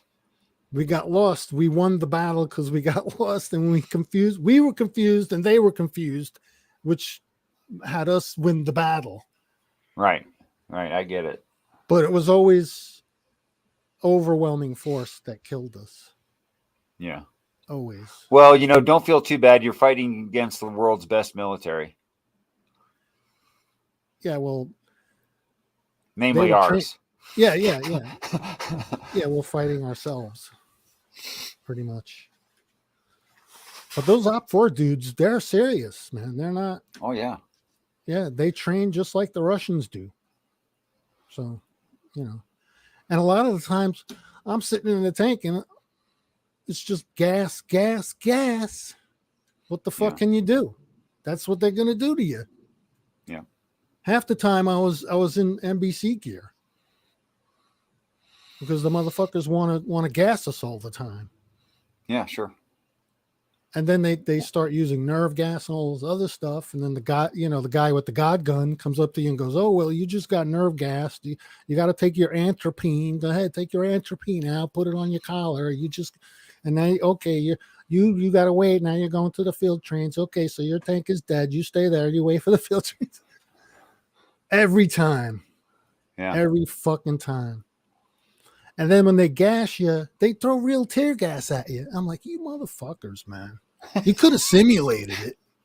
You didn't have to. Could just use smoke grenades. Hello. Yeah, you could have just thrown a simple smoke grenade. You didn't have to gas us for real. But they can. Yeah, they can and they do. So I hear the gas. I'm like, oh fuck, I didn't fit my mask. Right. So what the fuck? What good is it? Take your mask out, put it on. It's not fitted. It's not going to work. Right. So I just sat there. The first time I just sat there and let the shit drain out of my face until it was finished draining. And then I went, oh, okay, all done. You know, you tell somebody that hasn't been through that their body can produce a 3-foot long snot in 5 seconds, and they won't believe you. Oh, it's so you quick. can. It happens so quick. That's great for your sinus. If you have sinus issue, Boy, that'll clear you right out.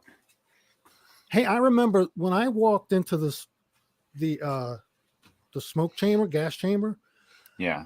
They shoveled us all in there, right? They pushed us all in there. We're all Then they standing make you there do exercises. with our gas masks on. They come up to you. What's your name? Take your mask off and say your name, right? So I'm like, okay. I'm watching everybody, and they're all dying, right? So I'm like, yeah, okay. So I don't feel too bad. So I'm like, okay. So I take my mask off. I said, I'm not going to breathe. Not going to breathe in. Just say my name. Right. And I said, I said my name and my rank. Clear and seal. Right. And then I put my mask on, cleared and sealed. Everything's hunky-dory again, right? Right. Which is how it should be. Which is how it should be. And then I'm like, why are they still freaking out? Why? Because they didn't get their masks to seal back up. That's why. So they must not. So I'm like, I'm okay. I'm rocking it pretty good. And then the guy's like, well, take your masks. Everybody, take your masks off. Yep. It's like, oh, fuck. So now I'm standing there and I start feeling it. And I'm like, well, I know I'm going to get gassed. It's mustard gas. Right, I'm gonna, under my arms and on my crotch and my back and my neck and my head, everything's going to start burning. I didn't freak out.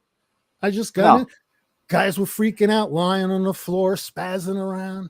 I was like, really? Why? It's so dramatic. What are you I doing? mean, I was thoroughly incapacitated because my eyes were watering like crazy and I'm choking on my own snot and I got snot running out the front of my face. I was thoroughly I couldn't have taken a rifle and hit anything 100 yards away. There's no damn way. No, couldn't have done anything. There's no sense in like throwing a fit. I walked out the gas chamber. As soon as I hit the fresh air, boom, right? It was like, boom, like mustard all over the place, right? Burning, burning, burning. They say, wave your arms, wave your arms. And so I just start waving my arms. I can't see, and I'm walking. And I can't see a fucking thing, right? And finally, I managed to open my eyes, right? And there's this captain with his finger straight out, right on my forehead. And I'm standing there. He's got his finger like right. Because he don't want your snot all over him. He's holding you back.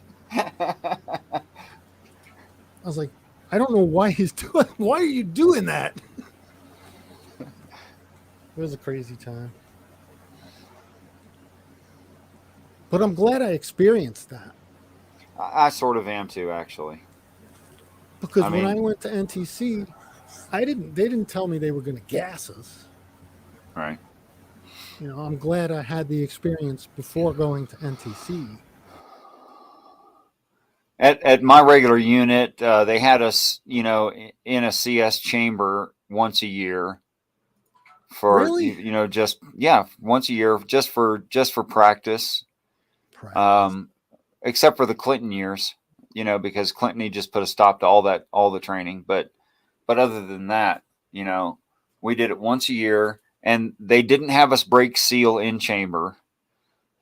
It was just to make sure that it fit you right and you knew how to use it.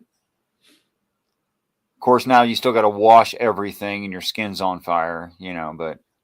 Yeah.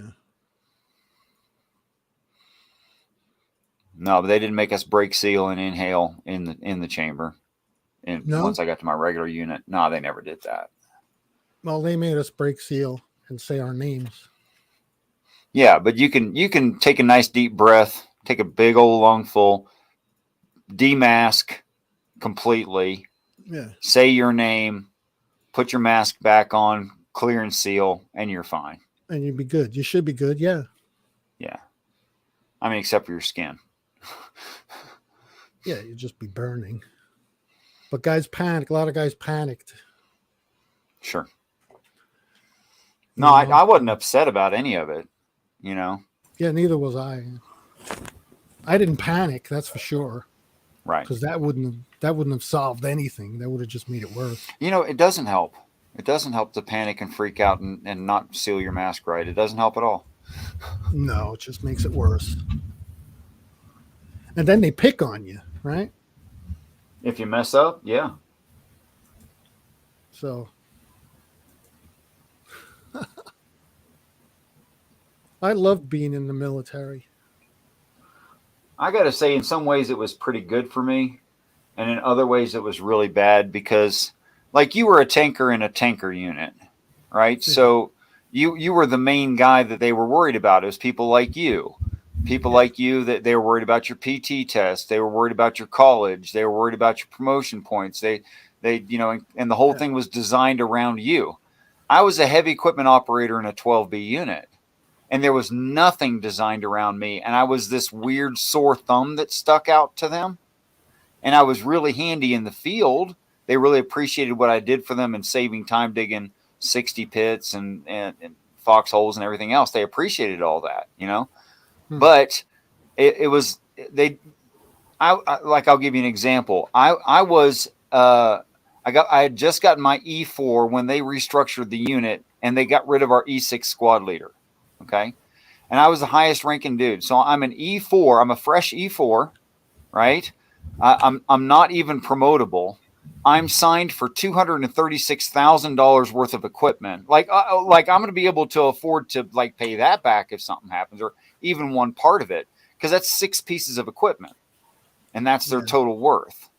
So I went to them and I'm responsible for 3 other guys that they're at PT on time. You know, they make meals on time, that all their health and welfare, making sure they're not beating their wives. I'm responsible for all the squad leader stuff.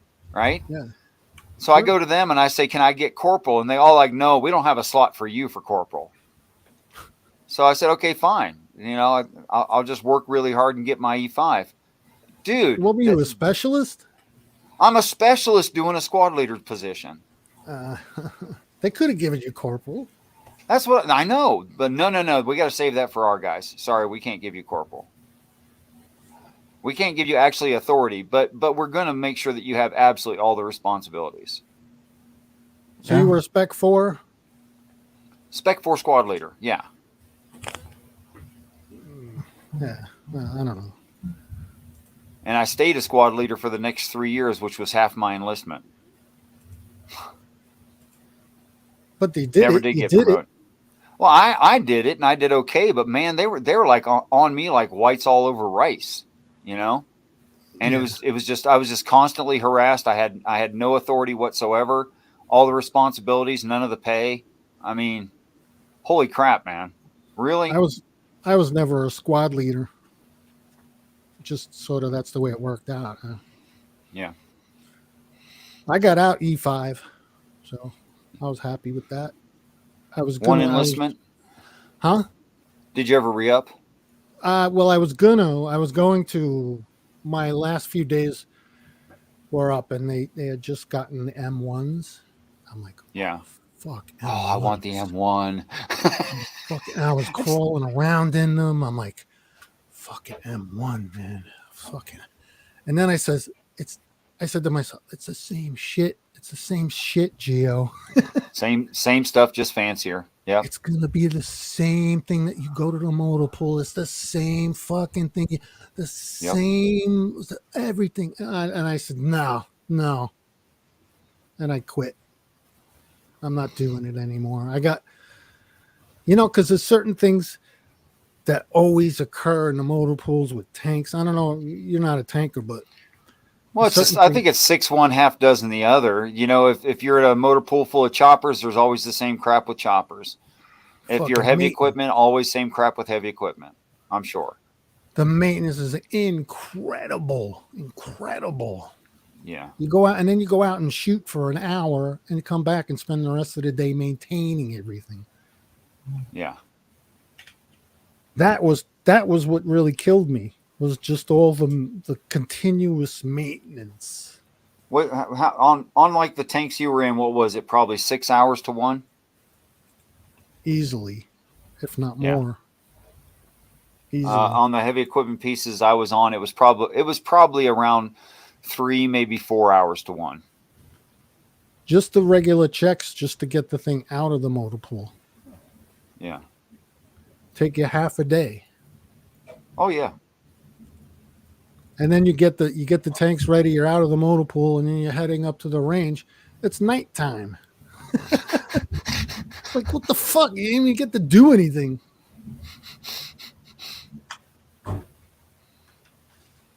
But it's the same old problem, the same problems over and over and over again. So I says, man, I don't have to deal with that all over again. So I quit. I says, I'm not gonna re-up. Yeah. Gonna re-up. I did a 4-year base enlistment after 6 months in reserves, which reserves isn't Army, but the basic training is the same, and the AIT is the same. But then I went regular because I married an older woman, already had 2 kids, and I needed a friggin' paycheck. I needed to start making money right away, so I went regular Army. I signed up for 4 years, which was the minimum for a heavy equipment operator. And then she got diagnosed with cancer when I was like 4 months short. Wow. Yeah, it was like 4 or 3 months short. She got diagnosed with cervical cancer. So I re-upped for another 2 years to make sure that they got all that cleaned out of her. And they did. So you got the bennies? You got the bennies I did for that, 6 right? active. You got the bennies for that? The benefits? No. The medical. You got the medical. I mean, she got taken care of. She didn't die from that, But they supplied medical, right? Yeah, because I was regular enlisted. Yeah. Yeah. Yeah, of course. Because I looked around at if I got out, how much civilian insurance would cost with pre-existing cancer, and it was like insane. It was like $2,000 a month or something. It was something ridiculous. I don't think it was $2,000 a month, but it was a lot, and I don't remember what it was, but it was a lot more than I could afford, so I had to re-up. Did you always live on base? Were you always one of those kind Fort of guys? Campbell, Kentucky, in 1989, you had to get your E3 with at least one dependent, and you could get on post. So I had on post from the time I was in E3 till I cleared. Yeah, I wasn't able. I wasn't able to live on post because of the housing rules. Yeah, there's some housing rules. Were you married? Did you have any piglets? No, it's just me. That's why. Yeah, Just me. Yeah, they don't have housing for single men. They don't. They call that the barracks. Yeah, and so that's where I stayed.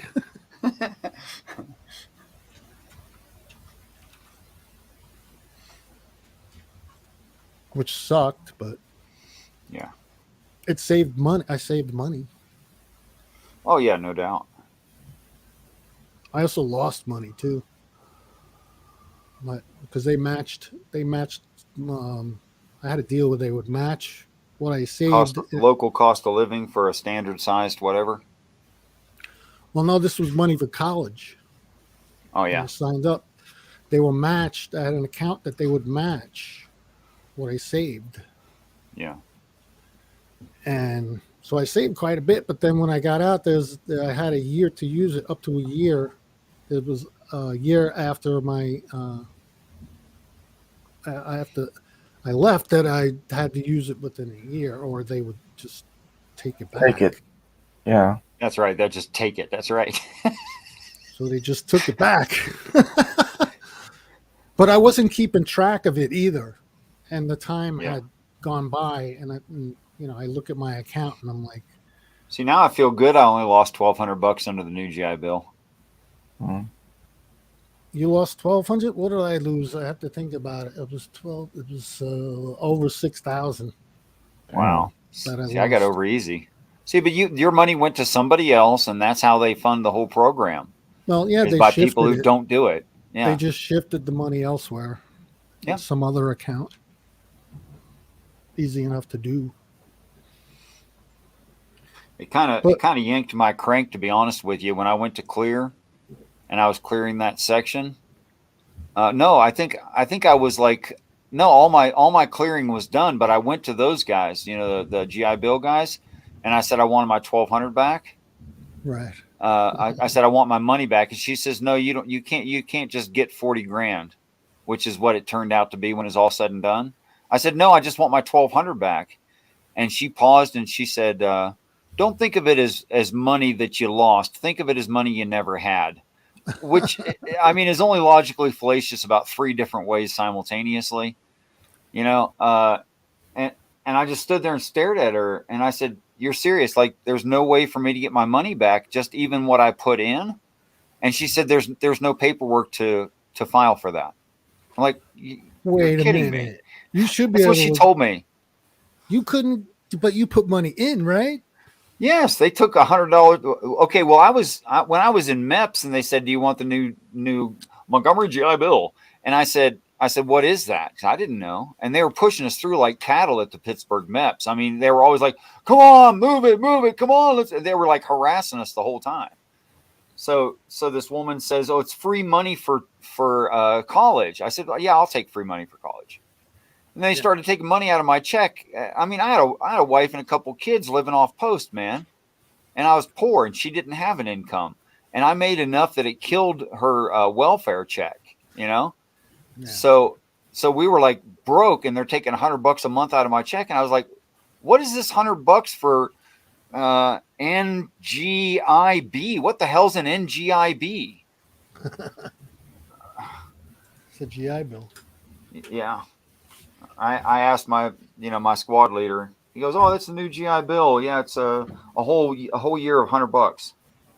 I mean, great. if you're Thanks. gonna use it, that's a good plan. If you It plan is. on using it, but if you go in like I did or like you did, you're gonna lose it. It's not. It's They're gonna take it away from you. I mean, I went in the military to learn a marketable skill and get paid while learning. That's why I went in the freaking first place. They shouldn't even ask a heavy equipment operator if he wants a new GI Bill or anything else that translates to civilian life. Like, why even ask? They're not going to use that. That's why they took that job skill. Well, I didn't even think about that when I joined. I just wanted to learn about tanks. Yeah. I wasn't thinking about the future. I really wasn't. Oh, dude. I mean, it's not a news story to say my recruiter. Wow. I don't even know what that is. Thunder or lightning or something. It's not a news story to say my recruiter lied to me. That's not new. But this guy was inventive. He was like, well, if you take heavy equipment operator, I've got this guy, and as soon as you get out of basic training in AIT, he'll give you a full-time job. I'll get you an interview. He's got a limestone quarry. He needs operators, blah, blah, blah. He told me this whole big, long story. I got back from AIT and went and saw him. I said, all right, dude, Harry, look, all my paper's good. I'm go. Everything's good. Look, I smashed it. And he says, well, congratulations. I'm like, yeah, thanks. So you said you could hook me up with this guy, some guy named Robert something. And he goes, yeah, I don't know what you're talking about. And I said, because I was stupid. I was like, Robert with the limestone quarry, and he needs a dozer operator and blah, blah, blah. And I told him his own story back. He goes, yeah, I don't know what you're talking about. I'm like, oh, you fuck. Oh, way to make your quota, brother. Way to go. Well, I went in totally the opposite direction. I knew exactly what I wanted and where to go to get it. Yeah. And that's what I did. Yeah. I mean, I did learn a skill, and I am proficient on a lot of pieces of construction equipment, so I got what I wanted out of it. I did. Well, I got treated like a red-haired stepchild the whole time I was in. I don't know why. because I was in a unit where that unit didn't support my job skill. That's why. Oh, I see. I remember you said that in the beginning. Yeah. Like for me, my MOS was so overstrengthed that my promotion to E5 was the same points as everyone else's around me, their promotion to E7. Wow, that's not fair.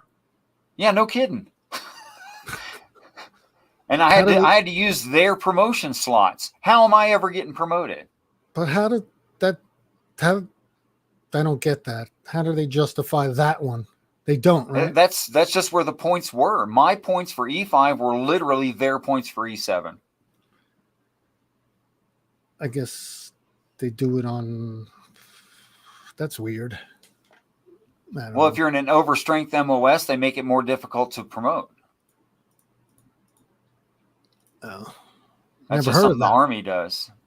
What's that?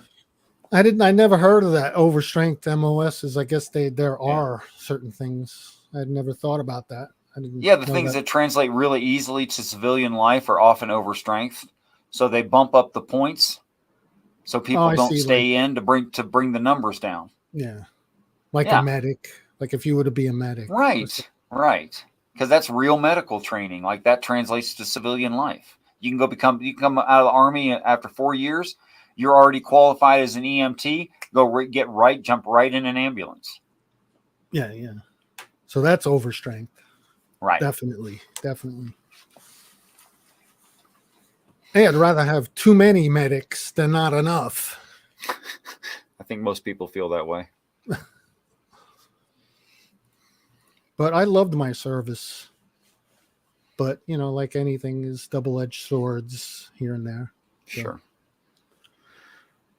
that's No, why I actually never got any kind of kudos from the company I worked for at all. Even though everyone that came into my entire battalion, any officer that came into my battalion, they sent that person to me for training on capabilities and restrictions of all of our heavy equipment for the entire battalion. I was the briefing guy.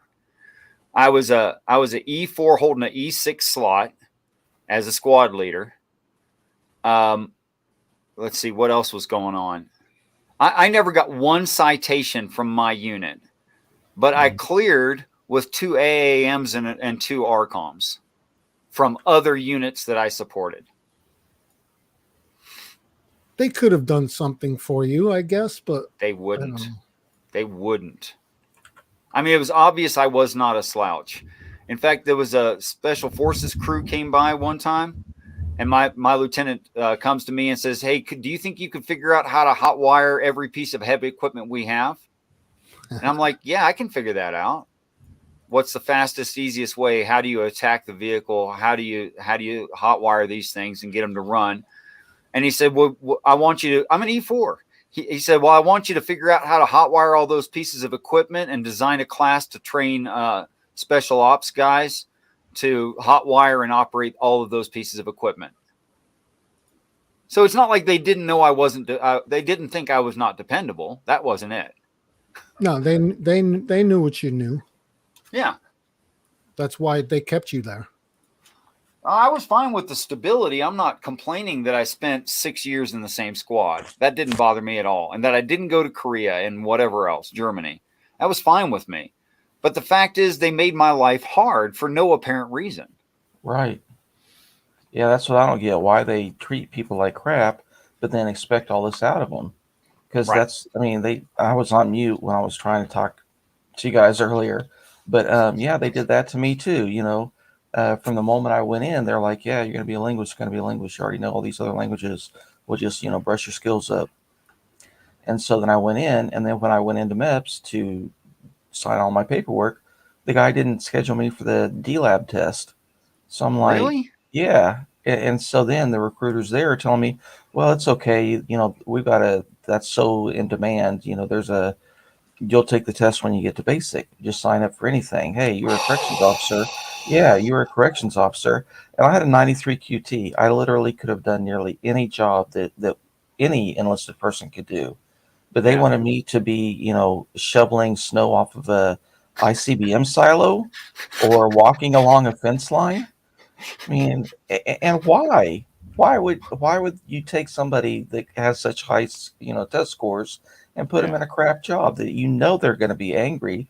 If I would have stayed in that job, I would have been angry every day and just been looking to cause trouble. What's funny is I went in and took my high school scores, my ASVAB, and all that stuff, and went in and took the physicals and all that, and they said, well, you scored really high in languages. Well, you want to take especially, I couldn't remember until you just mentioned it, the D Lab, for language aptitude, and I went and took that, and they said, do you want to be a linguist? Because I didn't score amazing on that, but I did pretty good, and they asked me if I wanted to be a linguist. This E6 turns around and he goes, linguist? That's not real, Army.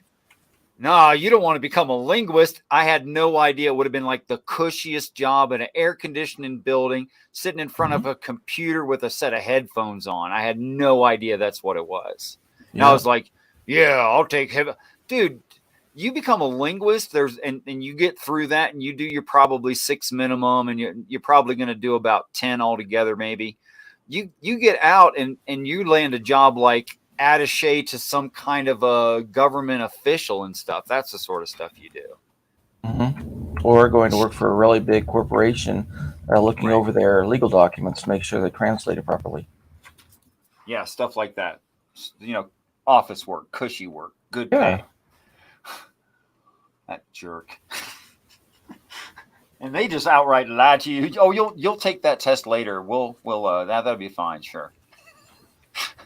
Smoke break. Well, it worked out. No, they actually, I did, but they screwed me because I had signed up for 6 years and to get an extra stripe. Or I don't even remember how it went. Maybe it was the other way around. Maybe it was 4 because I was going to get it anyway. I think it was 6 because I was supposed to get an extra stripe. And so, but then when I went in, they were like, well, you get an extra stripe because, you signed up for this. It's so in demand. Because they did have me take the D Lab at basic. But then I was like, okay, what about my signing bonus? They're like, oh, no, you don't get any signing bonus because you already signed up for this. And I'm like, they lied. So, okay. You don't play that game. Why do they want people to be angry? It's just like a film or a series I saw about the Marines invading Kuwait in, what was it, 91. And, they didn't give them batteries for the night vision goggles. So they got all this, hundreds of $1,000s equipment, but no, $5 battery. Yeah. And so why do they do crap like that? It's almost like it's intentional. They just want to screw with you.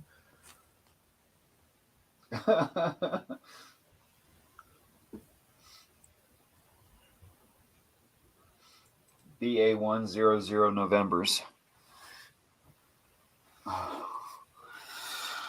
Yeah.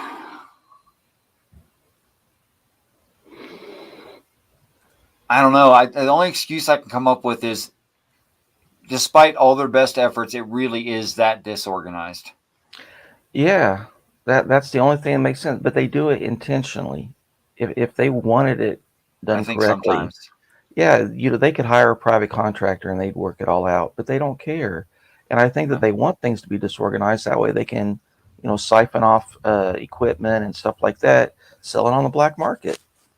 So, that was one of the other things that people told me. Gosh. That if you wanted to go in as a supply clerk, like you can make 3 times your salary doing that. Just siphoning off the extra stuff that falls off the table. Yeah. You just order stuff that you don't really need, just a little bit at a time. Sell it on the market. Yeah. Oh, dude, I was pissed. I was genuinely upset. Guys in my unit in Desert Storm walking around with duct tape and 100-mile-an-hour tape, literally holding the soles of their boots up to the leather. And taping our knees up in our pants. And all of our uniforms were just I mean, it was hard time. It was rough duty. We were going through some clothes. We get back to the world, and our supply sergeant has got an entire Connex, and by Connex I mean 7 foot by 7 foot by 10 foot, full of nothing but brand new boots and uniforms. Mm-hmm. What the hell was he saving it for? In case the war went too long? No. Yeah.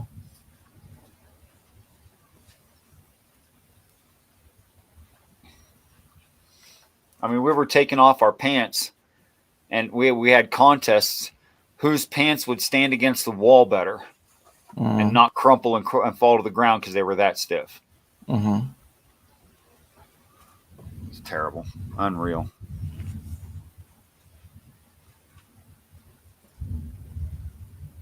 Well, being in tanks was a different thing to most services, to most people in the service, because you're in tanks. I mean, you set up somewhere, and some big wig comes to wherever you are. The first thing they want to do is see the tanks. Of course. So it's like being a fighter pilot in the Navy or in the Air Force, being a tanker in the Army. Because everyone wants to see the tanks, right? The big guns. Let's go look at the big guns.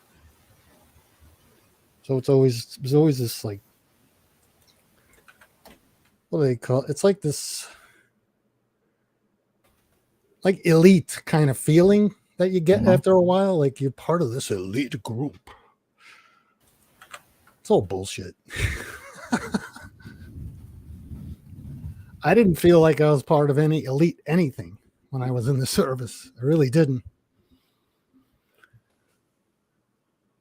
But they made it out to be like that for some reason.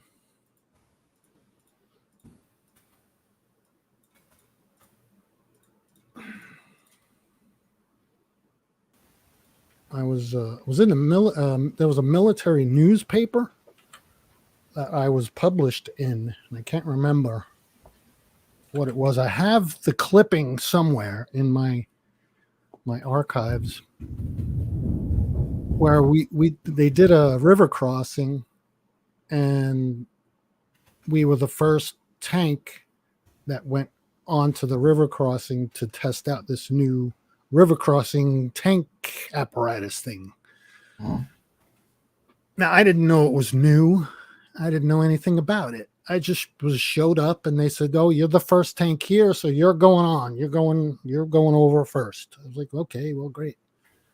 I didn't know this was an experiment. This thing could not work. You survived. Let's take a photo. I didn't know that I was could have died. I had no clue. But I got on, I drove it on, and they set it up, and it went across the river, and it got to the other side, and they took all the blocks off, and they said, okay. And I drove the tank right off onto the other side. I was like, oh, that was easy. And then afterwards they told me, oh yeah, this whole thing was an experiment. They weren't sure if it was going to work. I was like, what the fuck, man? But it worked, thankfully. But they didn't tell us what the risks were. They just said, get out there, get on there. And they had this whole write-up. They had a guy had a picture of me sitting in the driver's hatch, and then they had a picture of me pulling onto the ramp, and then they had a picture of the tank pulling off the ramp onto the other edge of the river.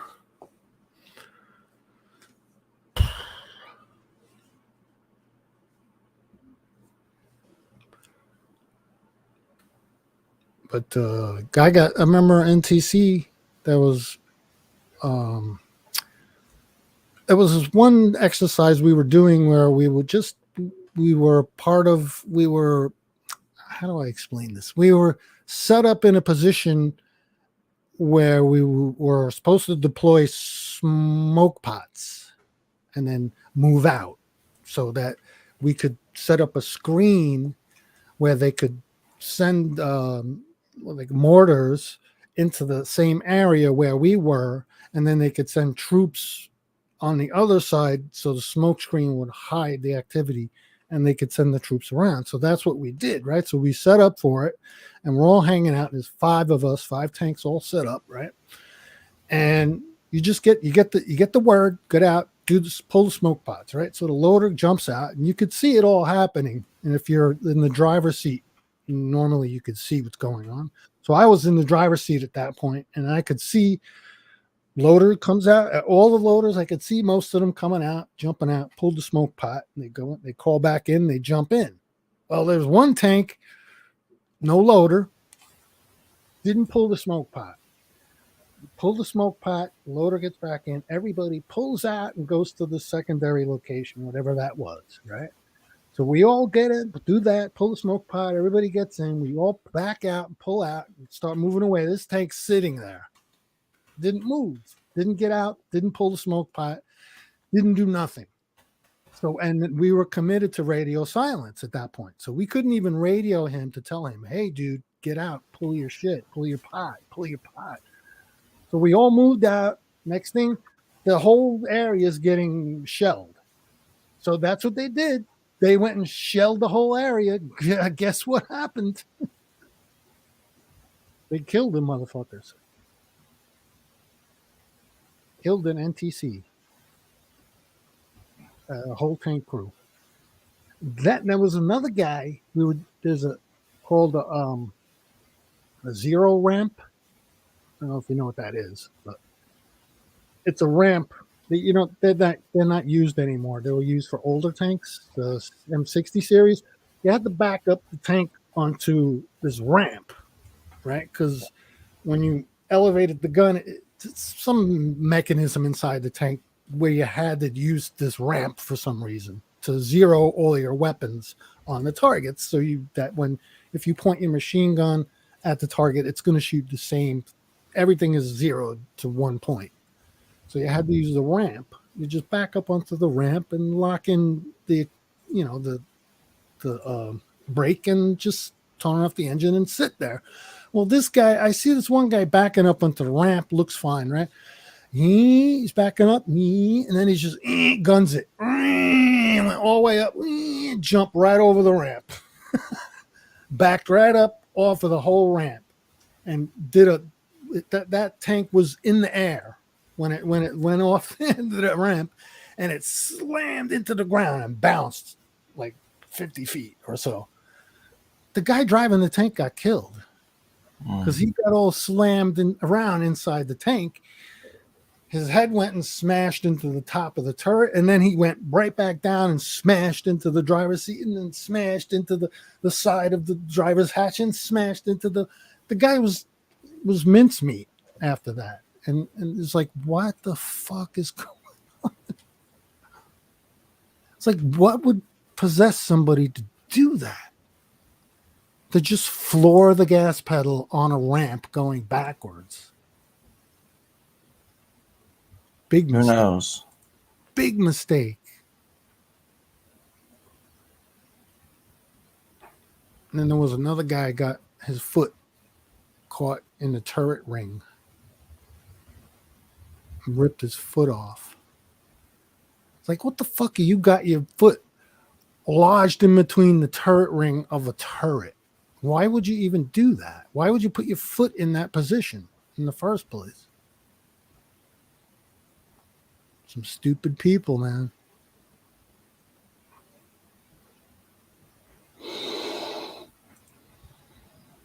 Well, what's her name? Silver Wolf said that Sammy has lost his internet. Yeah, Sammy just texted me, and his internet is down. That's what. So that's all right. We can end the show when it comes up on 12 hours. 12? Yeah, it's nearing 11 right now. Hi, Vaughn. And a freak.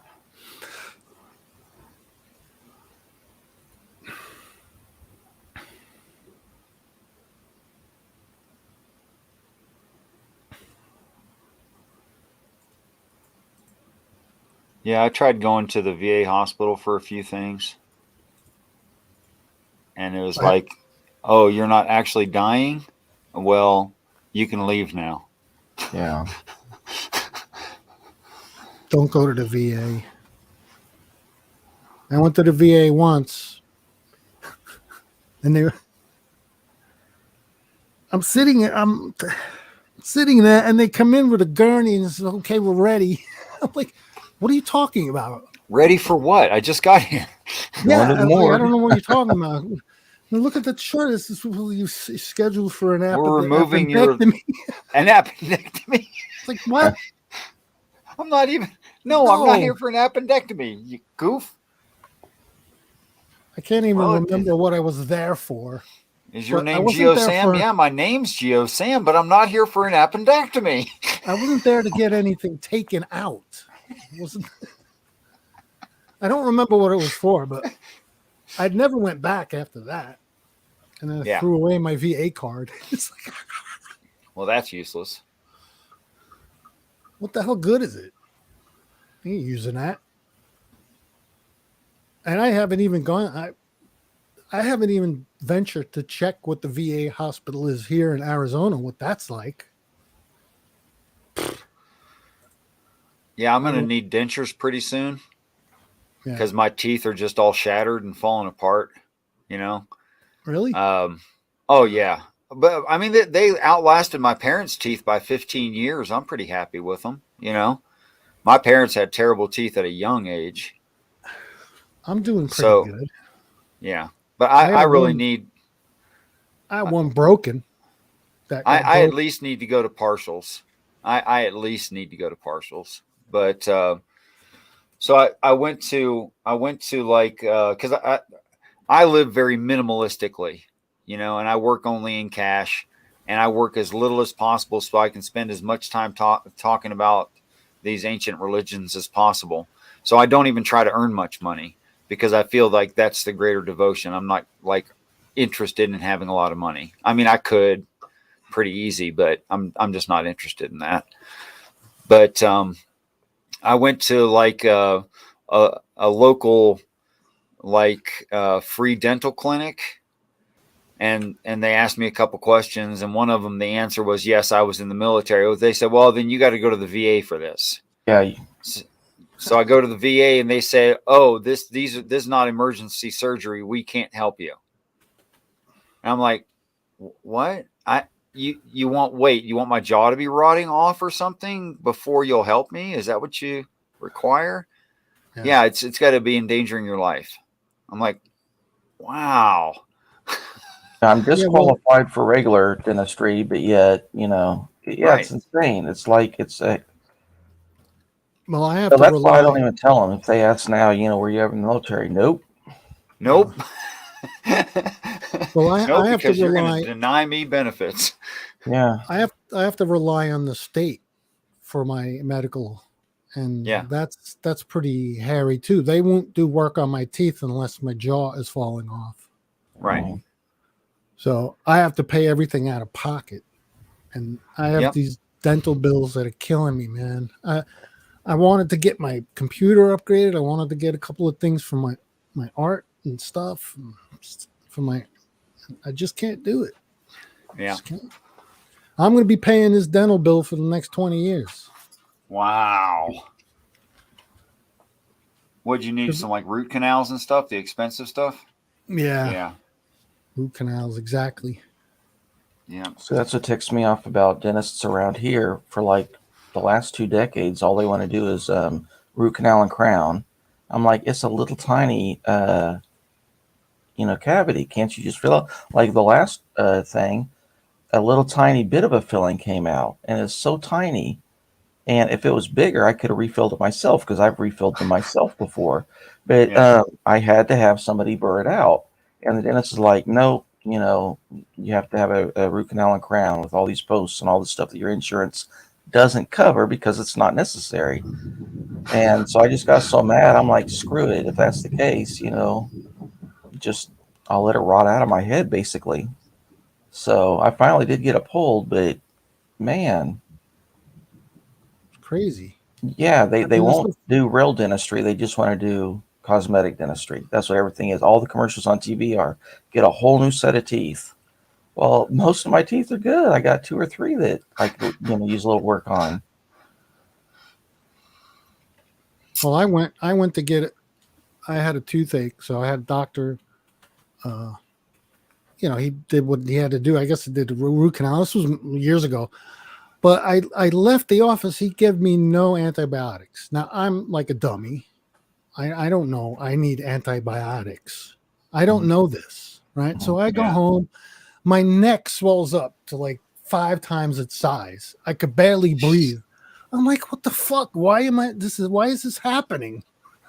So I went to the emergency room and the guy says, "Were you at the dentist?" I said, "Yeah." I was at, "Did they give you any antibiotics?" I said, "No." I says, "Oh, they should have given you antibiotics." The guy came and put this big old needle in my neck. I was like, and the swelling went down almost immediately. And I was right back to normal. I was like, holy fucking shit. It's penicillin. I was Yeah. like, holy shit. And I went to the doctor's office, the dentist's office the next day. I told him, listen, I don't have the money to sue the shit out of you. But But if I did, I would. and the guy was like, he was like shaking in his boots, man. I could tell his whole body was shaking when I went there. And he Yeah. says, "Oh, I just want to look at you. Just want to look at you in your mouth." I said, "Yeah, I don't know, dude." And then I just left it at that. I never went back there because believe me, if I had a lawyer and some money, I would have sued that fucker for everything he had just for that. Oh, there's a local guy here, and he works for a big industry, Aspen Dental.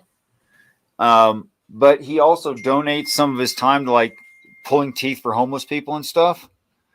And they like drive this 40-foot trailer around, and it's got like 5 dentists, local dentists who volunteer to just do emergency stuff on the spot. Yeah. And they come around once a year.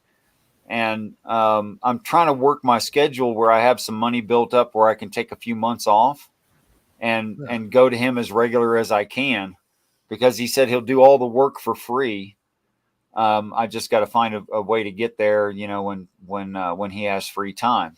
Wow. So yeah, he's totally just donating his time, and all I'll have to pay for is like materials, just cost, which is freaking awesome. So I'm going to try to get him to triangulate top and bottom 3 teeth he can save, and that way I can or more. And that way I can just go with partials, and I don't have to worry about denture cream and stuff, all that craziness. Well, I brush my teeth all the time, and they're gonna fall out eventually. I mean, yeah, it's just they're really not built for 80 years. They're just not. It's just the way it is. But I have no clue what's going to happen in the future. I mean, I don't have the money for dentures. I seriously don't. So, Well, I was in a car crash in my early 20s, and people always said, "Oh, you're going to end up having to have dentures. You're going to, all this." And my grandma had all of her teeth pulled when she was, I think, in her 30s. Wow. And so they were just always saying, "Oh, yeah, you're probably going to have these teeth pulled." And I mean, but I didn't even realize how expensive dentures were. But I don't know what does a set of dentures cost these days? You guys Well, know? it depends on how fancy you go. Fancy. If you went super base model, you're talking like $2,000. Were they made of balsa wood? probably. I don't know. And then if you went with those screws and permanent mount and all that stuff, where you don't have to deal with all the denture adhesive and all that, right? But you get a full set of dentures. Those things are like upwards of $10,000. Yeah. Wow, I wonder if you could 3D print your own dentures. Don't see why not. What material would you make them out of? The only problem is, how are you going to get a decent mold of your gums without a dentist doing it? I don't know. You gotta make a mold. and something to hold the impression. And that's a lot of the problem. Like right now, I'm making my own translation of the Bible, and I'm making a hard copy. So this is going to end up being like about a 7-pound book, and I've purchased all the materials to make a book from scratch. With no machine, with no automatic anything. Mm-hmm. And I've got like $250 in materials to make one book. And the same thing is true anytime that you do something as like a hobbyist or a one-off. You're only going to do it one time. It's going to cost you out the butt. In like what are you going to do?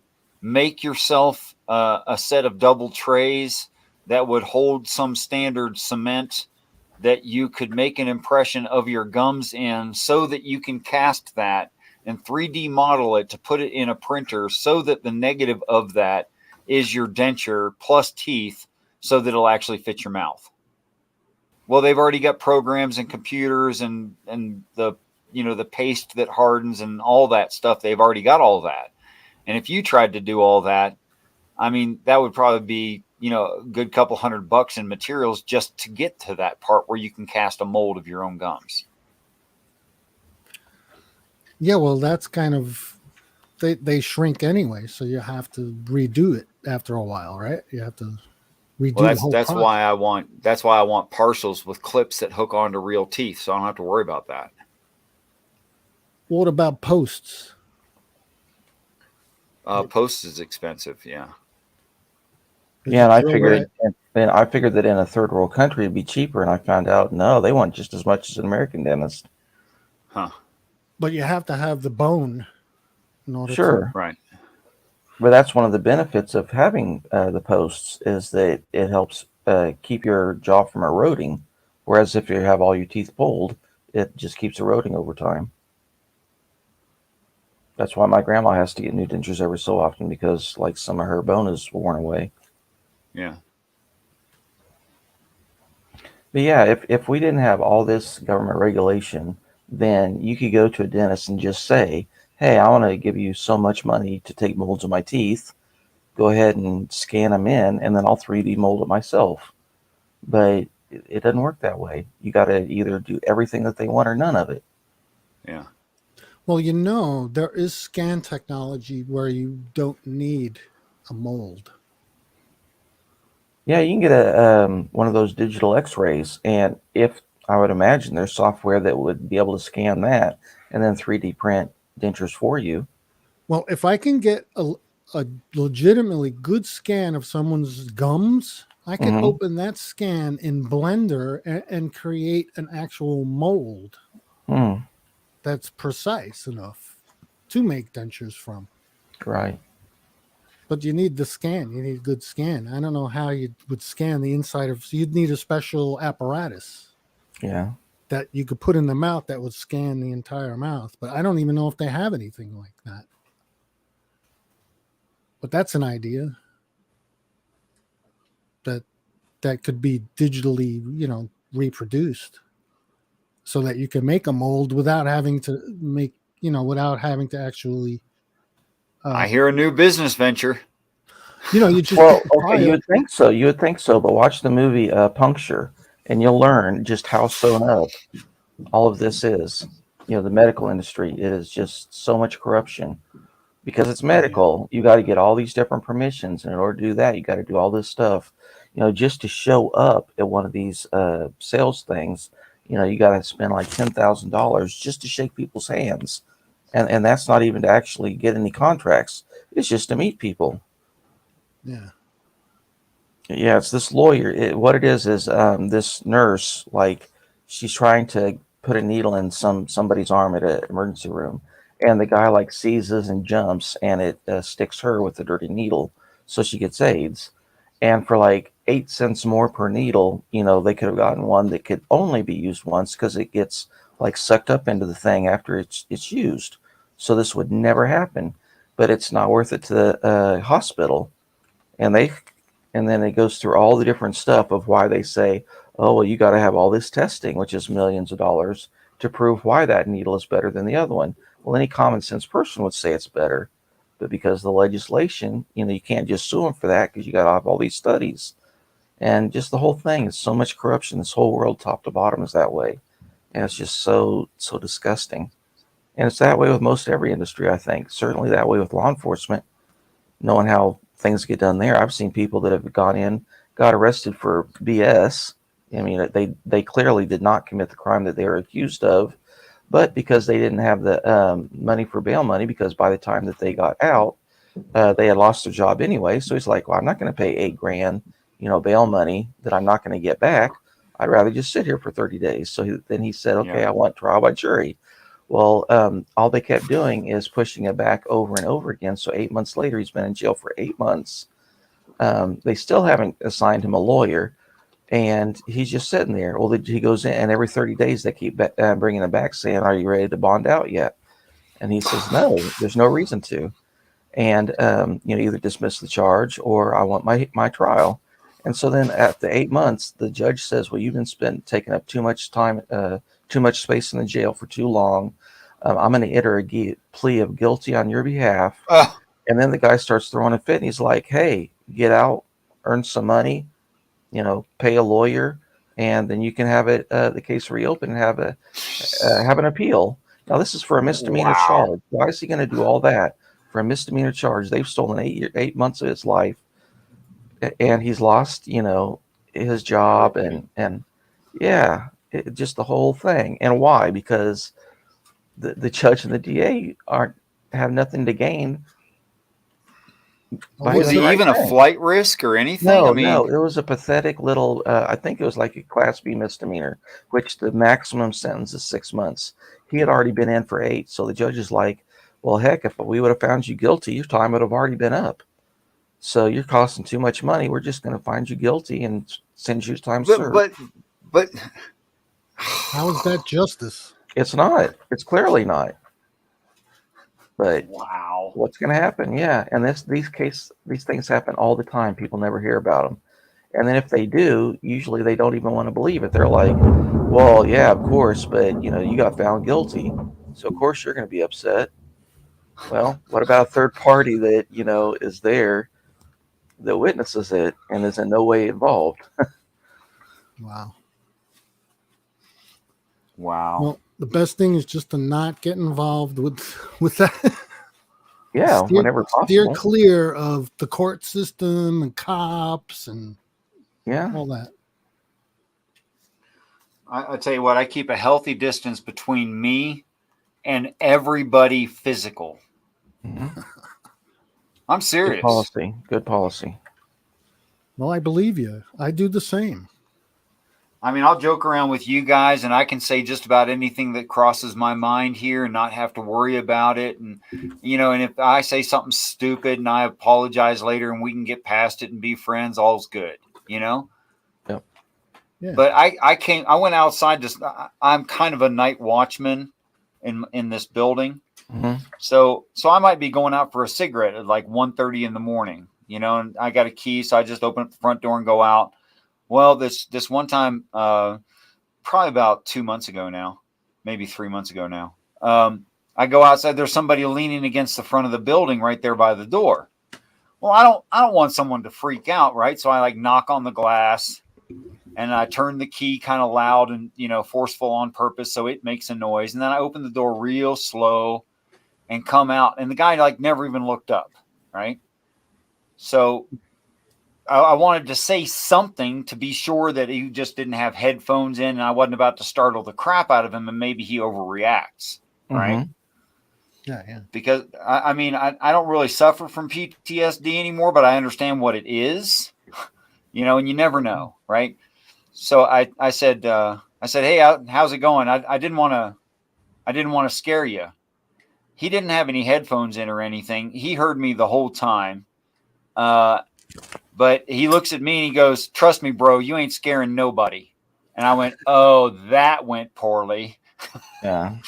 And I said, no, I didn't mean scare like frighten you. I meant scare like startle you. I didn't want to startle you.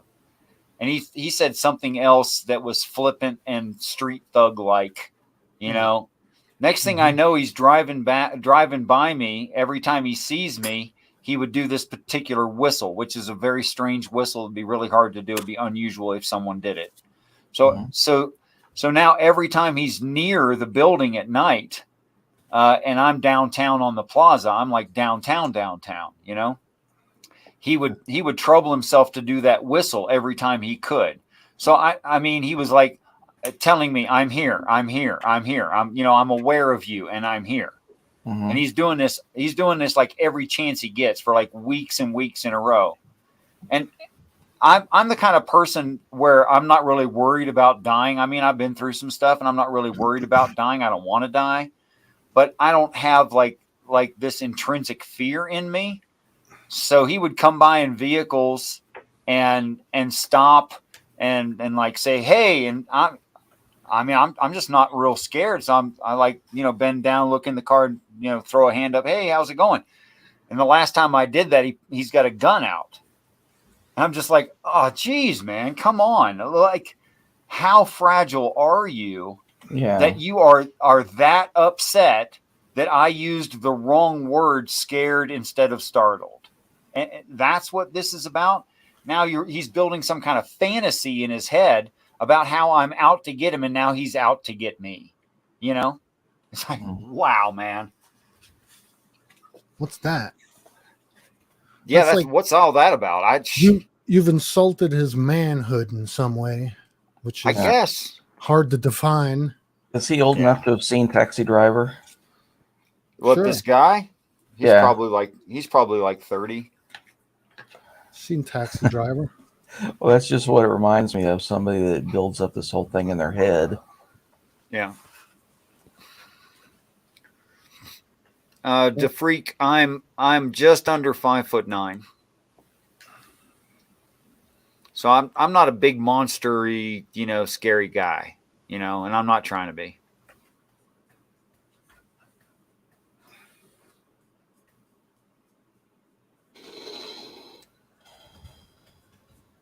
I've seen people go after big guys like that, though, because they get the little man syndrome comparatively. Yeah. And they feel like they're challenged just because the other guy is big. I'm kind of glad I'm not a real big guy, you know, for reasons like that.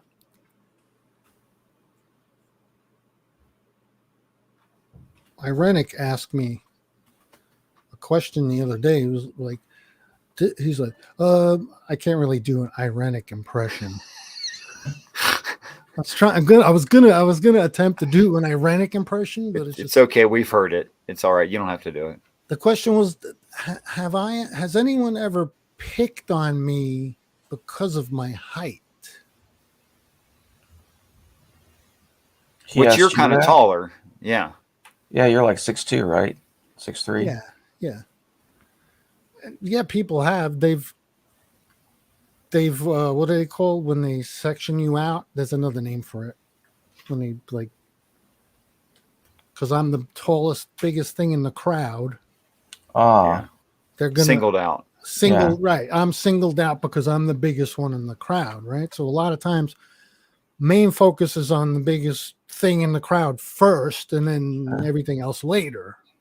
That's usually what happens. And I've taken some pretty nasty shots from people because of that. So yeah. He asked that question. I was like, sure, it happens a lot. Especially when you're with a group of people.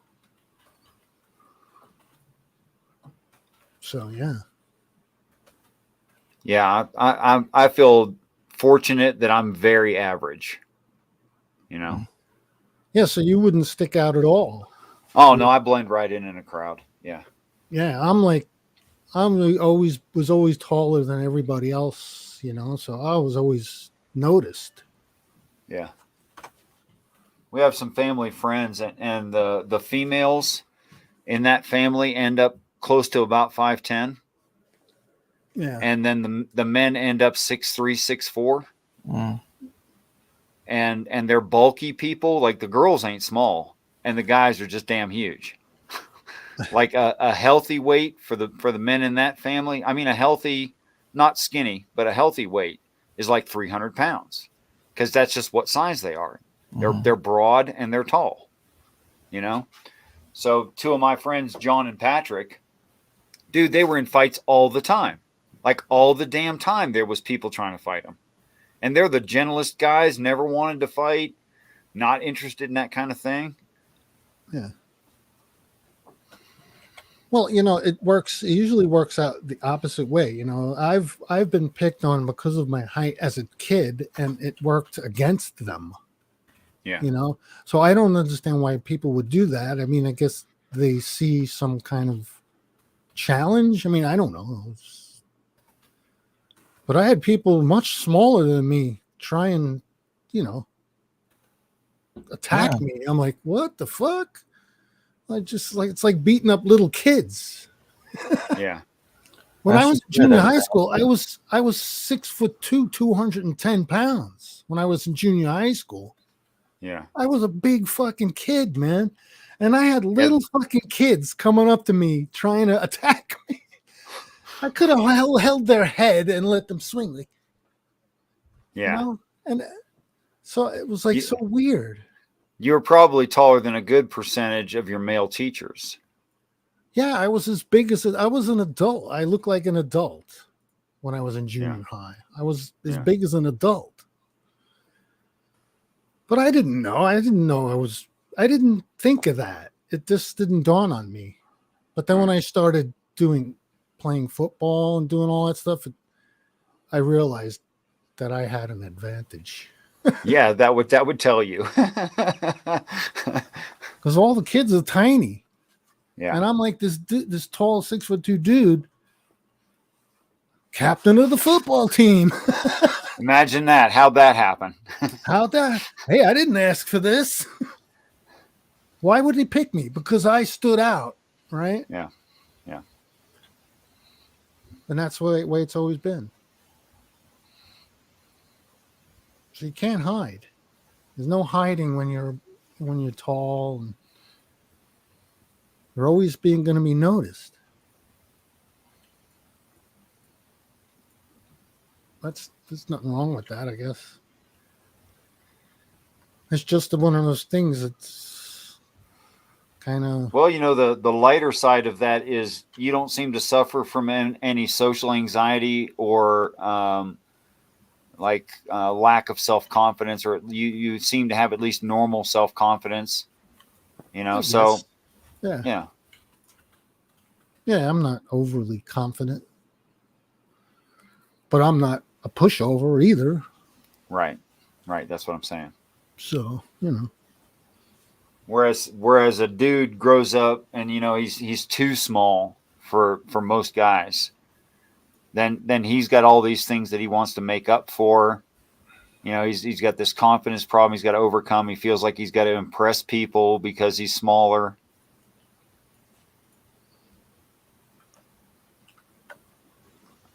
I actually think it's part of the reason that Irenic screams at people and talks over them endlessly, is because he thinks of himself as a small person.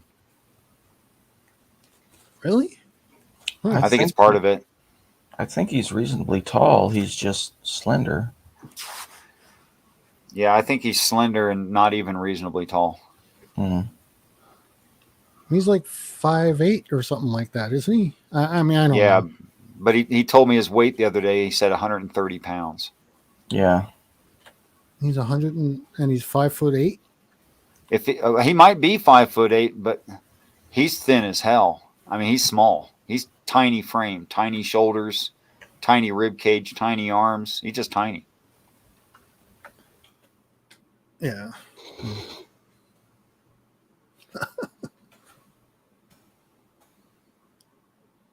I mean, I'm not making fun of the guy. I wouldn't want to be there. Hey, what are you going to do? He couldn't do anything. What is he going to do? That's the way it is. You can't do anything about that. Yeah. So, yeah, but he could develop some socially acceptable way of dealing with it, like humor, instead of just being a jerk. That would be okay. I don't think it's that. I think I'm not saying it's only that, but I think it adds into it. Maybe, but I think it has to do with the subjects that are being broached. You know what I'm saying? I don't know. I've never challenged him on anything besides religion. Yeah, I know. Yeah, well, yeah, that's why he's here. I think, basically. Well, it's definitely why I'm here. Well, yeah, I know that for sure. I'm here because I'm a lonely person. You could do worse than this community. I need interaction with people. That's why I'm here. Yeah. That's what I feel anyway. I feel I need to interact with people because I don't, in my normal life, interact like I do here with people. I don't go out and talk to people. And, I don't interact with anyone except maybe my housemate, But other than that, I don't interact with anyone outside of this internet shit. That's not so bad. Something. It's something, but I got nobody like physical, and I have no Yeah. physical friends. Like, hey, Joe, how you doing? Yeah, come on over. We'll have a coffee. Okay, see you in a few. There's a good handful, maybe 10 people I found locally. Most of them relatively young men, and some one guy, he's my age, that that are intellectually sufficient. I'll put it that way, to hold a pretty serious conversation. That I have conversations with on a regular basis. In real life. But most of the conversations that I have like that, and finding all you guys was a real pain. It really was. I mean, it was a good solid year and a half, 2 years before I found the first one of you. And I just put up with silly people saying silly stuff and just constantly. It was just terrible. Yeah. Well.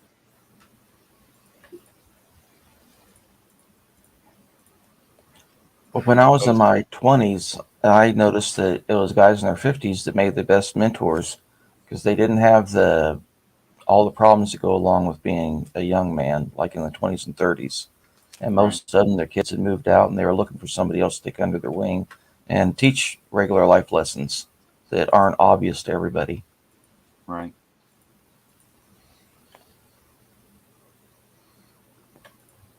Well, it takes a lot to get to be 60 or somewhere about. Sure does. It seems to take about 60 years. Well, I mean, and not getting killed, Yeah, I somehow managed to keep myself alive. Yeah, was that a fluke? Was that a fluke or out of prison off drugs? Yeah. I must have been doing decisions. Something Huh? somewhere. I said you must have made some good decisions. Yeah, exactly. I must have been doing something right somewhere. Right. So anyway. I'm going for another smoke. Dare you? Dare me? I double dog dare you. Yeah. I don't think you got the yavos, the huevos, the yabbles.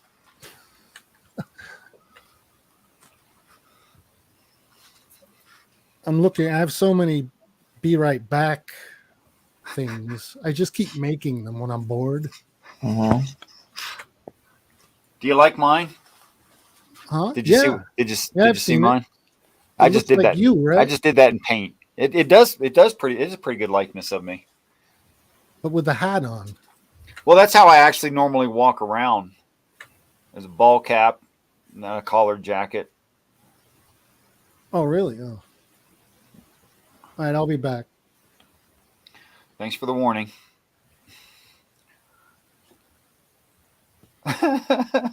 Skeleton sexy time. That is so weird.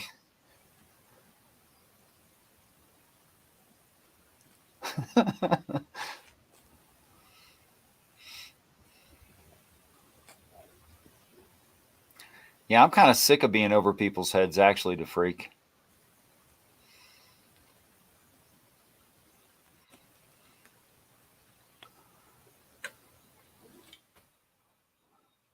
It's not a thrill, that's for sure.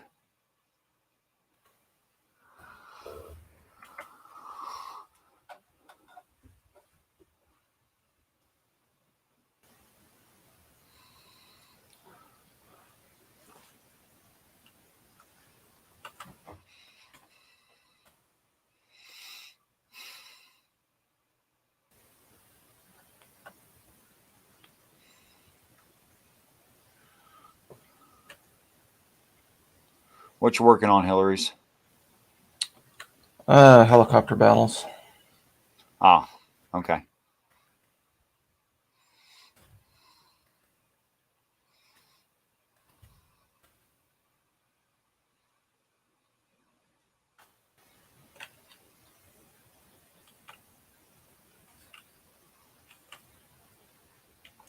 What was your stream in Eden about today?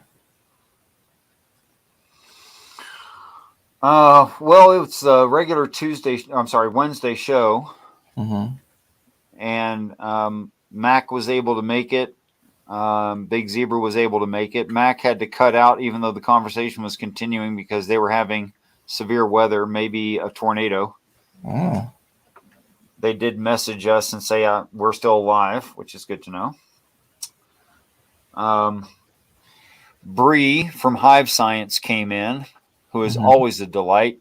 Bree and I have amazing conversations because Bree is not emotionally attached to religious ideas and is able to think, because of that lack of emotional attachment, actually, consider the things that I'm saying and look at them for what they are and judge them as they are, instead of needing to pretend they're something else. Which is often the problem I run into talking to people. And we had a good conversation. And let's see, seems like a few other people came in. Can't recall. Anyway, had a good talk, had a good show.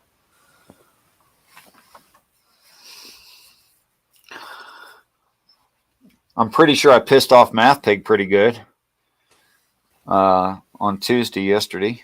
Is it yesterday or the day before now? Yesterday. I think I pissed him off pretty good.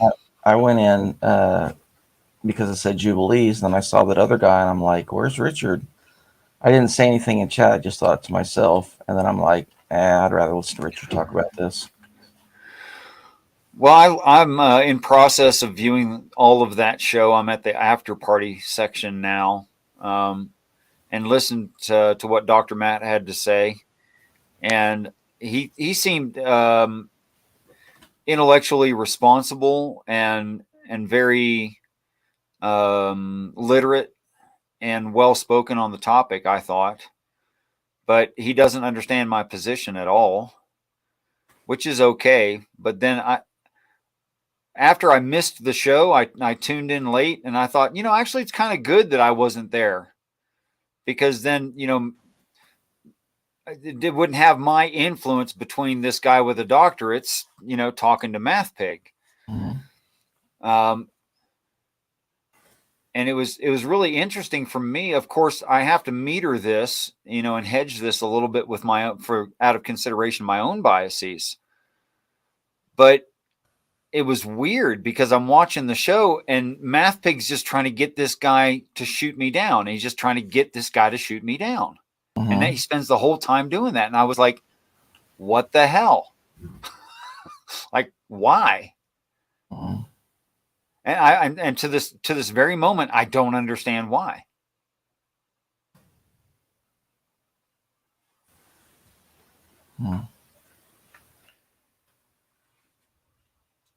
Meanwhile, basically, if we can ever get him on again, and I talked to Dr. Matt, I think we're going to have a lot of fundamental agreements, and then I'm going to introduce some new ideas to him, which he obviously is unaware could exist.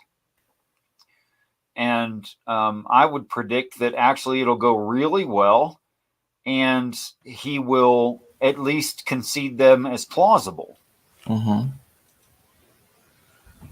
that's what it looks like would happen, because he was a fundamentalist Christian and got out of it because of his studies. He couldn't maintain it in intellectual honesty, So, so he got out of religion. But he seems to be able to look at it more objectively. Well, he's been to an actual school. He's an actual certified scholar, so you kind of expect him to be more open-minded. And he's no disappointment there.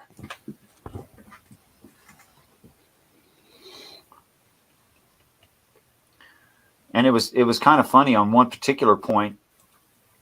I was trying to explain a story in my view to MathPig, and he was getting confused between people on the earth and the first person, Adam, on another planet, and asked me for a way to differentiate in words, because I was just saying Adam and Adam in both instances, which is technically correct, right?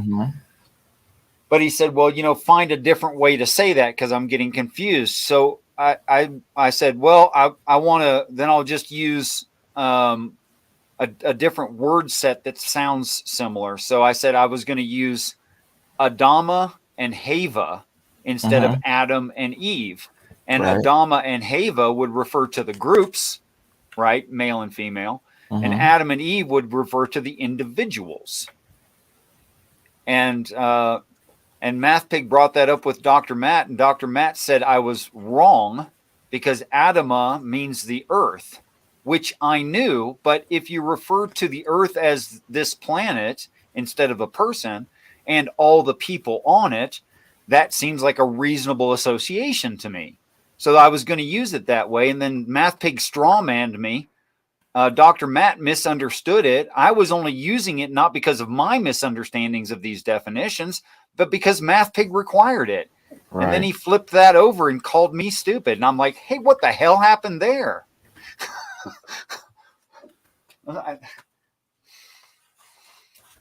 Well, you just wanted another word to use. That's all, right? He asked me for another word. I did a close association word that would be easy to remember, but would be different. So why did he give you shit for that? That great question. I don't know. I mean, he's the one that asked for that clarity. I didn't need it.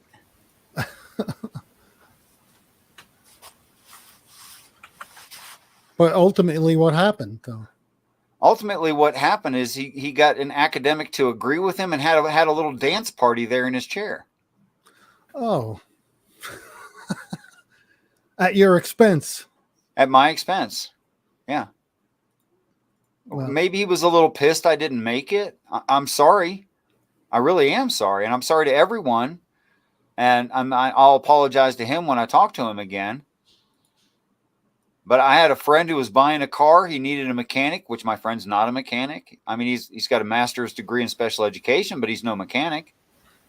And he's buying a car and wanted me to go check it out with him. So I did.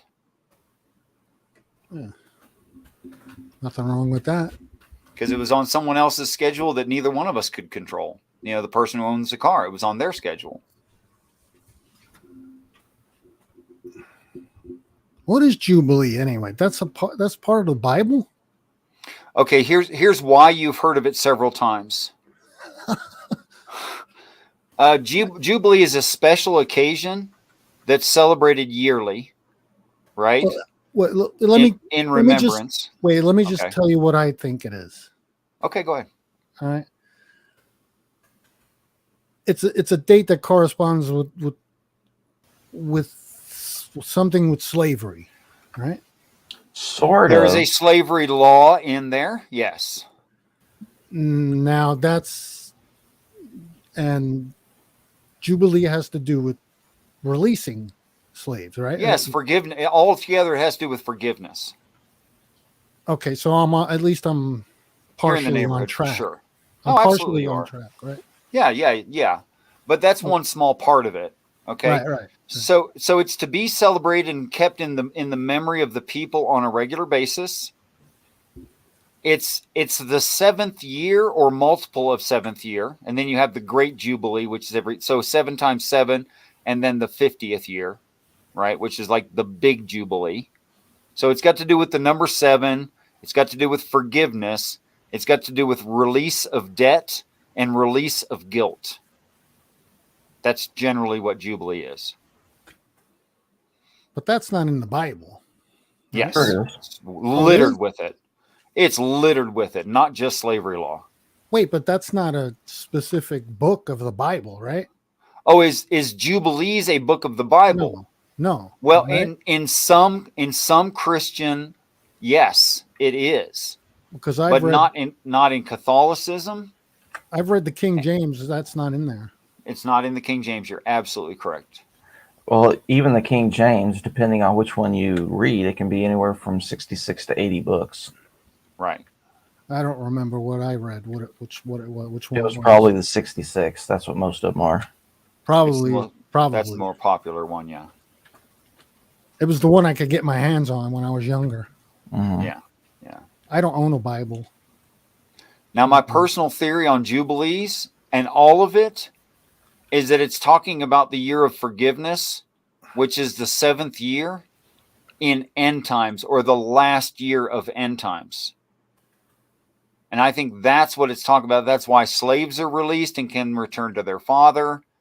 That's why you're supposed to forgive just anything practically, unless the other person doesn't want it forgiven. That's why all these weird rules are in there.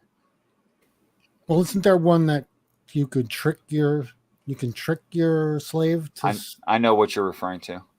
I'd like to give you my theory on that. But that happens during Jubilee. Yes, it does. That's correct. Yeah, you're absolutely right. Okay, so here's the thing. There's Old Testament and there's New Testament. And there's Old Testament God, which a person could be convinced and have a religion based on just Old Testament God, i.e. traditional Jews, right? Yeah. And then you've got the Christians, which assign more value to Jesus and the New Testament, right? So it could be that only Old Testament saved a person to the right God and to the right heaven, right? And it could be that only the New Testament did that, which is why in the laws you have the word father and master. Now that word master got translated to master. That word master right there actually means the sovereign. Well, there's nothing sovereign about someone keeping a physical slave, and physically making them work and beating them and stuff, right? It's not what the word sovereign means. And according to the Bible, there's only one sovereign. That's a reference to Jesus. And then it says Father, but it also says call none the Father but God. Call none God but the Father. So when it uses the word Father, Ab or Abba, it actually can mean the chief father. And then you have the word slave. So the word slave there, that word slave in the slave laws actually includes the definition of being a volunteer worshiper of whoever their master or father is. So I think that that's a discussion on which heaven a person goes to. And then you, Gio, you cited the only exception. And it's a weird exception, so I'm glad it stuck out in your mind. Here's the exception. If you get a slave woman who becomes your mate and you want to stay aligned to them, it might include having children, right? Then you can run your earlobe through as a slave and assign yourself allegiance to the wrong house. But that makes sense if they're talking about which heaven you go to. So it's actually allowing for relationships to happen in end times and even children be born. And then people saying, well, because I didn't believe in God at all, say you're an anti-theist, right? I didn't believe in God at all, but I came to believe in God through this woman who I fell in love with, and we started having kids during those 7 years. Now I want to go to the heaven that she likes, and that's fine. But normally that wouldn't be the case. Right. It wouldn't be the case unless it was something like that, because whoever saved you is who saved you. Old Testament or New Testament, Buddha or the Yellow Emperor, and it just goes on and on like that. Krishna or Ram, So what's the conflict? Is there? What's the? There isn't one. It's just very forgiving and considerate, actually. Oh, I thought there was some conflict there. No, it's used as an argument against the slave laws and all these weird things. Yeah. But if I take it as literal slavery laws, which they're not and they never were, they don't actually work in reality. And that's the argument. These slave laws don't work in reality. Well, I agree, they don't. Well, given what they're supposed to do, how could they? Well, they wouldn't work. I mean, literally, you can ask Dr. Joshua Bowen. There were better slavery laws on the Stele of Hammurabi than are contained in the Bible. I read his book. Which one? He's written a few. The one on slavery on Yep, that'd be the one with the old fashioned handcuffs on the back on the side. Yeah. I have it in my library. What'd you think of it? Well, there was a couple of things I wasn't too comfortable with. It's kind of repetition. Yeah. I don't know if you noticed. Did you read it? No. I Oh. just spoke to the man. Just reoccurring statements. A lot of reoccurring statements, which seemed unnecessary to me. But I'm reading it again because I didn't quite grasp the whole the translations. I had trouble with the translations. Okay. So I think the reason they did that is so each section was complete in itself. So you can turn to any section of it and get the whole story. That's what I think. Yeah, exactly. He broke it up, but then you could see the repetition if you read each. So it was kind of. I understand why he did it, but it's from just a regular reader standpoint, it's annoying. Yeah, I think he did it as a guidebook. Well, I want to get the next his one about the what is it? The Atheist Handbook, or I forget what it's The called. Atheist Handbook to the Old Testament. Is that what the title of it was, or something? Yeah, like I think that? that's what it is. Yeah, I want to get that one because I'm interested in his views. I mean, I don't want. I mean, I'd like to Sorry, say, go ahead. hey, sit down with him and talk with him, but he doesn't have the time to do that. He's a busy man. He can't talk to Geo. He would give you every moment that he has to spare, which ain't many, but he'd give it to you. Yeah, I know he would, but why should I burden him with that? Right. Well, I am aware that man is no joke. And I'm also aware of the scholarships he earned because of his scores, and how much he impressed the people, his counselors, etc., his professors, and the kind of scholarships that he got, not easy to get. So he's probably maybe 1 out of 10 in the whole of the United States, and we're lucky to know him. Well, when he did a show where he was talking about when he had to go up against all the professors and he had to give his dissertation. I mean, that was like a big deal. Yeah. And they grilled him, man. They grilled him relentlessly. And he passed. Yeah. He got through it. Yeah. So, kudos to him. Yeah, no doubt. He's earned what he's got, and he's very serious about keeping it and respecting it, which is why you'll hear him make a lot of hedged statements like, that's not my specialty. That's not what my doctorates was about. I'm not an expert in that field. He'll say that a lot. Not my wheelhouse. Not my wheelhouse, yeah. So, which is a good thing. It is. He's honest about it. But what he knows it. Let there be no doubt in your mind.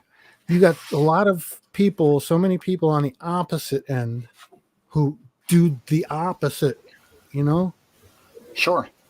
They won't admit when they don't know something is what, they won't admit when they don't know something. You want to hear a good joke, Gio? That's not good. I'll tell you a good joke. There is very few things in the Bible more condemned than self-pride. Is that a joke? I'm not kidding you. Like, self-pride is a big topic in the Bible, and it's condemned over and over and over again. Yet that's what these Christians do. They'll make a statement that they shouldn't have made, then they'll double down on it because they can't say, "Oh, I was wrong." You know, they'll do things like make fun of Dr. Bowen when he does know what he's talking about within that reading frame. He absolutely does. Yeah, I've seen Jill do that numerous times. Right. And isn't that funny? His Bible tells him not to be proud thousands of times. Yeah. So that's a good joke in my book. Well, not much. It's a reflection of them. Sure. Which I don't think is a joke. I think they're a joke. Every darn one of them are a joke to me. Well, I try to take them seriously, but then I hear what they say, and I'm like, how can I take that seriously? I want to take them seriously as human beings, you know? Yeah, well, that's what I have to do. I have to separate the argument from the person all the time, and then, it's tough to do. It's certainly a point of discipline. It's not, and they try to make it hard for you. They try to be emotionally provocative on purpose so you'll cross that line, so that they can look righteous, which is just more pride problems. Yeah, but then I wouldn't want to give someone the time of day who's doing that. Like I would never go to Praise's channel to talk to them for any reason. Right. There's zero reason for me to go and talk to Praise and his crew of people, whatever he wants to call them, whatever they are. You know, I feel partly responsible if I don't go there occasionally and try to show them some of the fallacies and some of the ways that they're looking at the stories, and they're exercising their own biases and prejudices and hatreds of other people groups and otherings. And I feel like if I don't go in there and at least gently point that out on occasion, then I'm just being dishonest to my total social group. You know, I'm not being responsible if I don't do that. well, if you're looking at it as though you're part of that group too, I mean, I don't know. I claim Christianity and Bible inerrancy. No. So by default, I'm kind of part of their group. Well, I don't think they see it that way. Well, you're right about that, Gio. They don't necessarily see it that way. But it's funny, I do. Yeah. And since you said it, it confirms what I think. Which part?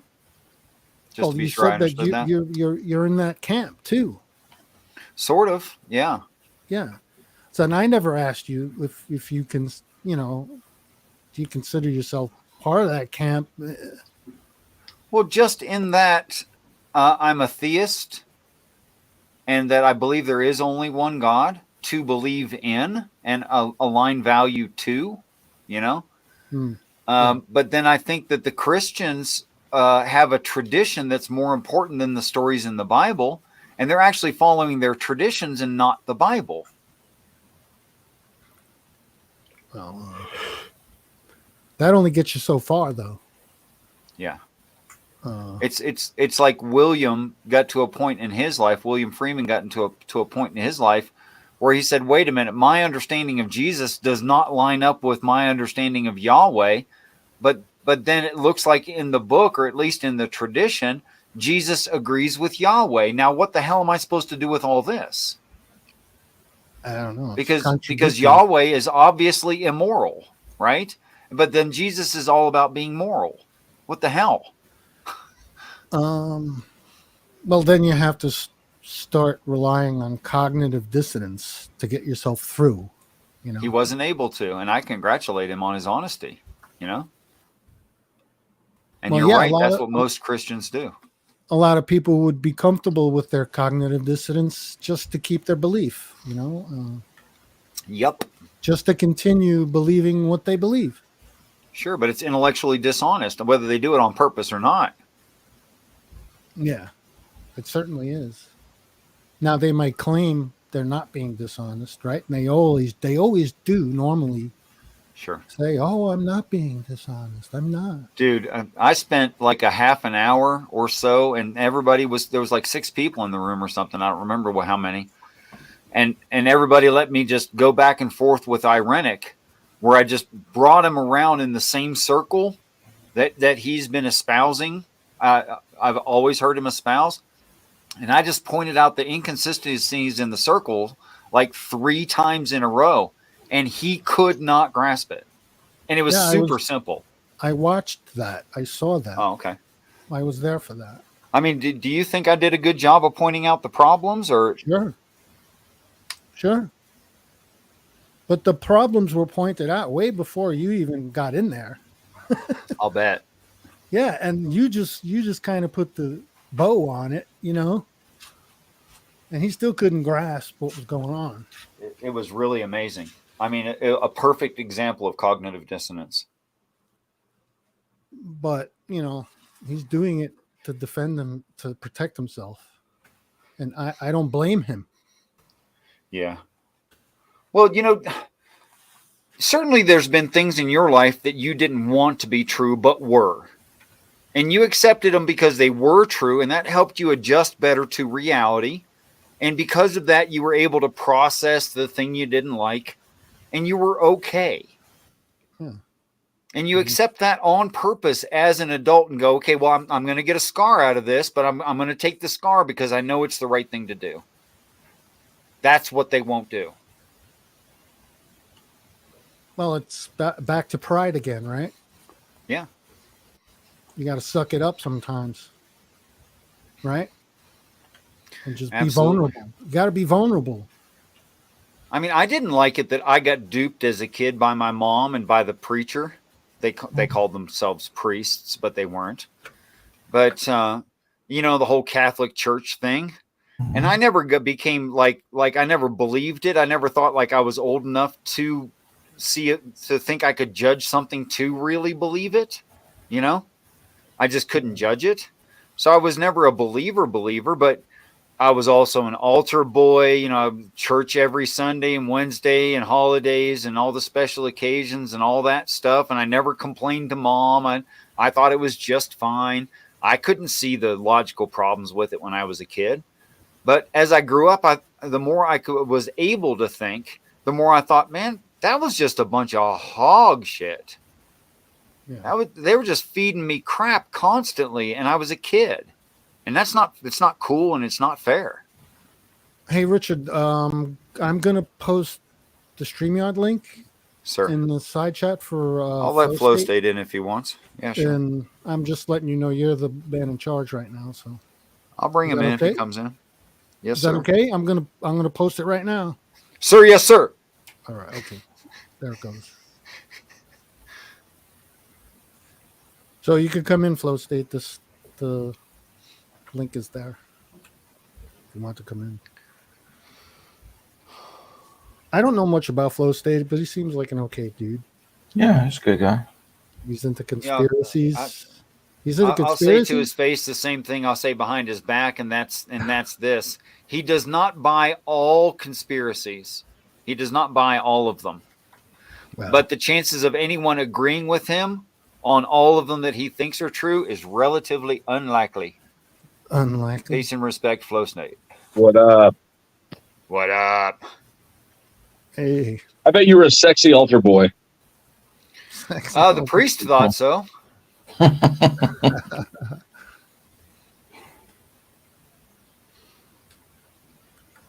So what are you crimping? He's crimping. Are you crimping? I did this. Oh, good job, man. I know. Is that a Makita? What brand is that? Ryobi. What? Throw it away. Why are you fixing that? Because it's piece free. Of crap in the junk. It was free. Dude, you deserve real tools. I do use real tools at work. Okay. And actually, most of my stuff is DeWalt. Yeah. DeWalt's good. DeWalt's pretty good, but I don't know. They keep fluctuate on the quality of their windings and their bearings. And I've just learned to not trust them over the years. What do you prefer? I figured out a system. So here's how it goes. When the company first starts up and becomes popular and competitive, they're going to put all kinds of money into the quality for like the first 5 to 7 years. Mhm. After that, they're going to relax. Once they have a good customer base, they're going to start cutting back, which is what Ryobi did, which is why they're crap right now. But Right. DeWalt did that, not to the same extent, but DeWalt did it too. And then recently, like something 2 years or younger, with DeWalt, they've brought the quality back up again. Well, you've heard of the brand Bosch. Oh yeah, I love Yeah. Bosch. Bosch has been pretty consistent, Bosch makes but you're excellent gonna and excellent. but you're power gonna tools. pay for it. Yeah, but Yes, the you thing, will. I have a Bosch drill. It's 25 years old. Yeah.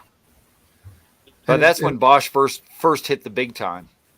That and thing it will never- probably last longer than you. It never misses a beat. It never misses a beat. And it's That's right. rechargeable. It's portable. It's everything. See, but my opinion right now on price and reliability, I actually feel that the Ryobi power winded power tools are more reliable and are both more reliable and cheaper than both DeWalt and Bosch and Milwaukee. Which company did you say? Makita. Okay, Makita. I think you said Ryobi. That was an accident. I meant Okay. Makita. Yeah, Makita is good. I don't have a very good skill saw, and I don't have a very good multi-tool. So those are kind of two gaps in the thing. All right, check this out. Makita is carrying for $179 a 7 1/4 inch with a magnesium foot worm gear. That's the worm And gear then- that goes on the front. You push up and back. Is that what you're talking- No. Worm gear means that the motor is not direct drive to the blade, which means they got the motor further away, so you've got better depth. And it also that handle sits increases back further. right, and Oh, I it get also increases the torque. So get they put a bigger RPMs on it, and then worm geared it down. So it's got is a little differential there at the blade, a little to change it from worm back to rotation gear, right? To drive the blade, which means you got greater blade penetration. You've got a foot on that is not going to bend and warp because it's not steel. What is it? It's got uber power, and man, dude, when you hit that trigger, it sounds like a sewing machine. It is so silky smooth. Where did you say it's for sale at? They got that at Home Depot for about $180. I also want to get one of the bigger 60-volt DeWalt Sawzalls. I've gotten kind of used to using that thing, and it's a beast. Yeah. I bought a small skill drill. Yeah. Small for like little tiny things. It's just it's not no chuck, no yeah. It's all self-contained. I've had that thing for 10 years. Yeah. It's a little tiny dinky like run around the house. The wife runs around the house and drills things. I got one of the, I don't even know what brand it is, one of the Target drills that I've had for about as long forever. Yeah. I use it for all the stupid shit, right? Like drilling holes through angled iron and like just all the ridiculous things where you're just turning the motor. But it hangs on. Yeah. I have it over here. Here it is. Right here. Oh, skill. I deserve real tools. I like that statement, and I agree. Yeah. Speaking of which, why don't you have heat shrink already on that cord? And why are you crimping that instead of soldering it? Because it's a fucking Ryobi. Fair enough. No, you have to solder stranded wire to make a secure connection. Yeah, but I don't need a super secure connection. I just need like a few cuts. He's using automotive crimps. Let me just guess. You're using automotive crimps, aren't you? Yeah, I am. I just did a tail light like yesterday. How did you know that? I'll bet you he's using blue automotive crimps. That's what the hell he's, because the cheapest, easiest thing, and you don't care. That's why. They're yellow. You're using yellow. It's not even the right size for your wires, dude. It's closer than the blue ones. Nah, the blue will fit nice and snug if you twist it right and clean it up. The blue Hey, will fit. Black and white. The blue are too small. Hey, black and white make the light. Black and white make the light. Okay, Freemason. All that code talk. Mm-hmm. I went for an interview at an electrical job, an apprentice job, and the guy says to me, he says, I just finished the interview, and he just says to me, black and white make the light, right? And I'm like, what? I said, I just looked at him. I said, yeah. Yeah. I walked away. I think that was a racial comment. He was inviting you to join the clan. No, I think he was just trying to see my reaction to what he said, because black and white doesn't always make the light. I do things just to see reactions all the fucking time. Yeah, but if you run a wire down to the switch and both sides are hot, you're supposed to put a coil, a wrap of black tape around the white wire so that the next guy knows what the hell you did. You're not supposed to leave that wire white. Are you talking to me? No, I was talking to Gio. Okay. I was zoning out for a second, but then I was like, wait a minute. I think he might have been like correcting something I was doing. No, you're just matching colors in a chord, man. I'm not even matching colors. It's only two. Colors. I mean, it's just I'm putting copper on copper. Okay, well, depending on how they wound that motor, you might have to take a pair of shears and cut the fat part off on each side of the fat tab so it plugs in the right way. I'll cut the fat part off of you. It might just run backwards now. Hey, it would probably get through some 2x8s. Hey, you could still drill a hole if the drill runs backwards. Oh, I thought it was a circular saw. What is it you're working on, Flow State? Oh yeah, it's a saw. Yeah. Very much. Oh, that's an old one. That might be worth fixing. I mean, it goes hard. I haven't had it that long. I mean, I have had it for a while, but I haven't used it that much. When they were using that color scheme, they actually cared. Is that a skill saw? It's a 7 1/4-inch circular saw, but that's the old style Ryobi before they went cheap and started going to the lime green and black. Yeah, I don't buy. I wouldn't touch Ryobi. Yeah. Well, we got a couple of purists here.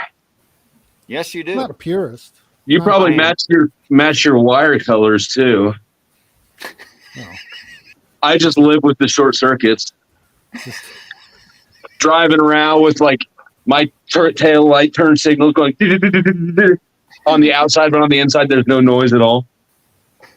Well, they're colored for a reason. It's not really like that anymore, but I do have to turn on my headlights to get my sub to power up. Which is pretty ghetto, but it's better than buying. They wanted the wire harness for an aftermarket head unit, $170 fucking. Yeah. Wow. I would rather die than get extorted for that much money. That's brand new, right? For just the wire harness, yeah. You can't get a used wire harness? The fuck if I'm going to try that. Yeah, I guess you're right. Used electric stuff is kind of sketchy. Yeah. So is this reused. I'm not a mechanic though. I don't know anything about fixing cars. Anything. Well, it's sort of like fixing anything else. You just fuck around and find out. No, do not follow that advice. I mean, I follow that advice. I mean, I could change. That is not how you do it. I could. That's not how Richard does it. That's how I do it. I can maybe change a spark plug and change the air filter, all that superficial stuff. Sure. But anything further than that, I have to call a mechanic. Well, I just bought a Cadillac SRX that's got a blown engine, so I'm going to have to figure out how to how to do some new things. Sweet. We'll have conversations if you like. Huh? I said, sweet. We'll have conversations if you like. Oh, for sure. Yeah. Here, you want to see it? No. You don't? Fine. I don't want to see the car. It doesn't matter what it looks like. But is it pretty? You're retarded. Maybe get some light. Oh, that's sporty. Ask me what I paid for it. How about if I just tell you what you paid for it? All right, fine. It's got well, you can't see, but it's got leather. Blown engine. You paid $3,500 for it. Less. No shit. What'd you pay? $2,000. $2,000. Less. Less than Amazing. 2? Would you steal it? No. Yes, he did. He stole it. If you paid less than $2,000 for that caddy, you stole it. $300. $300.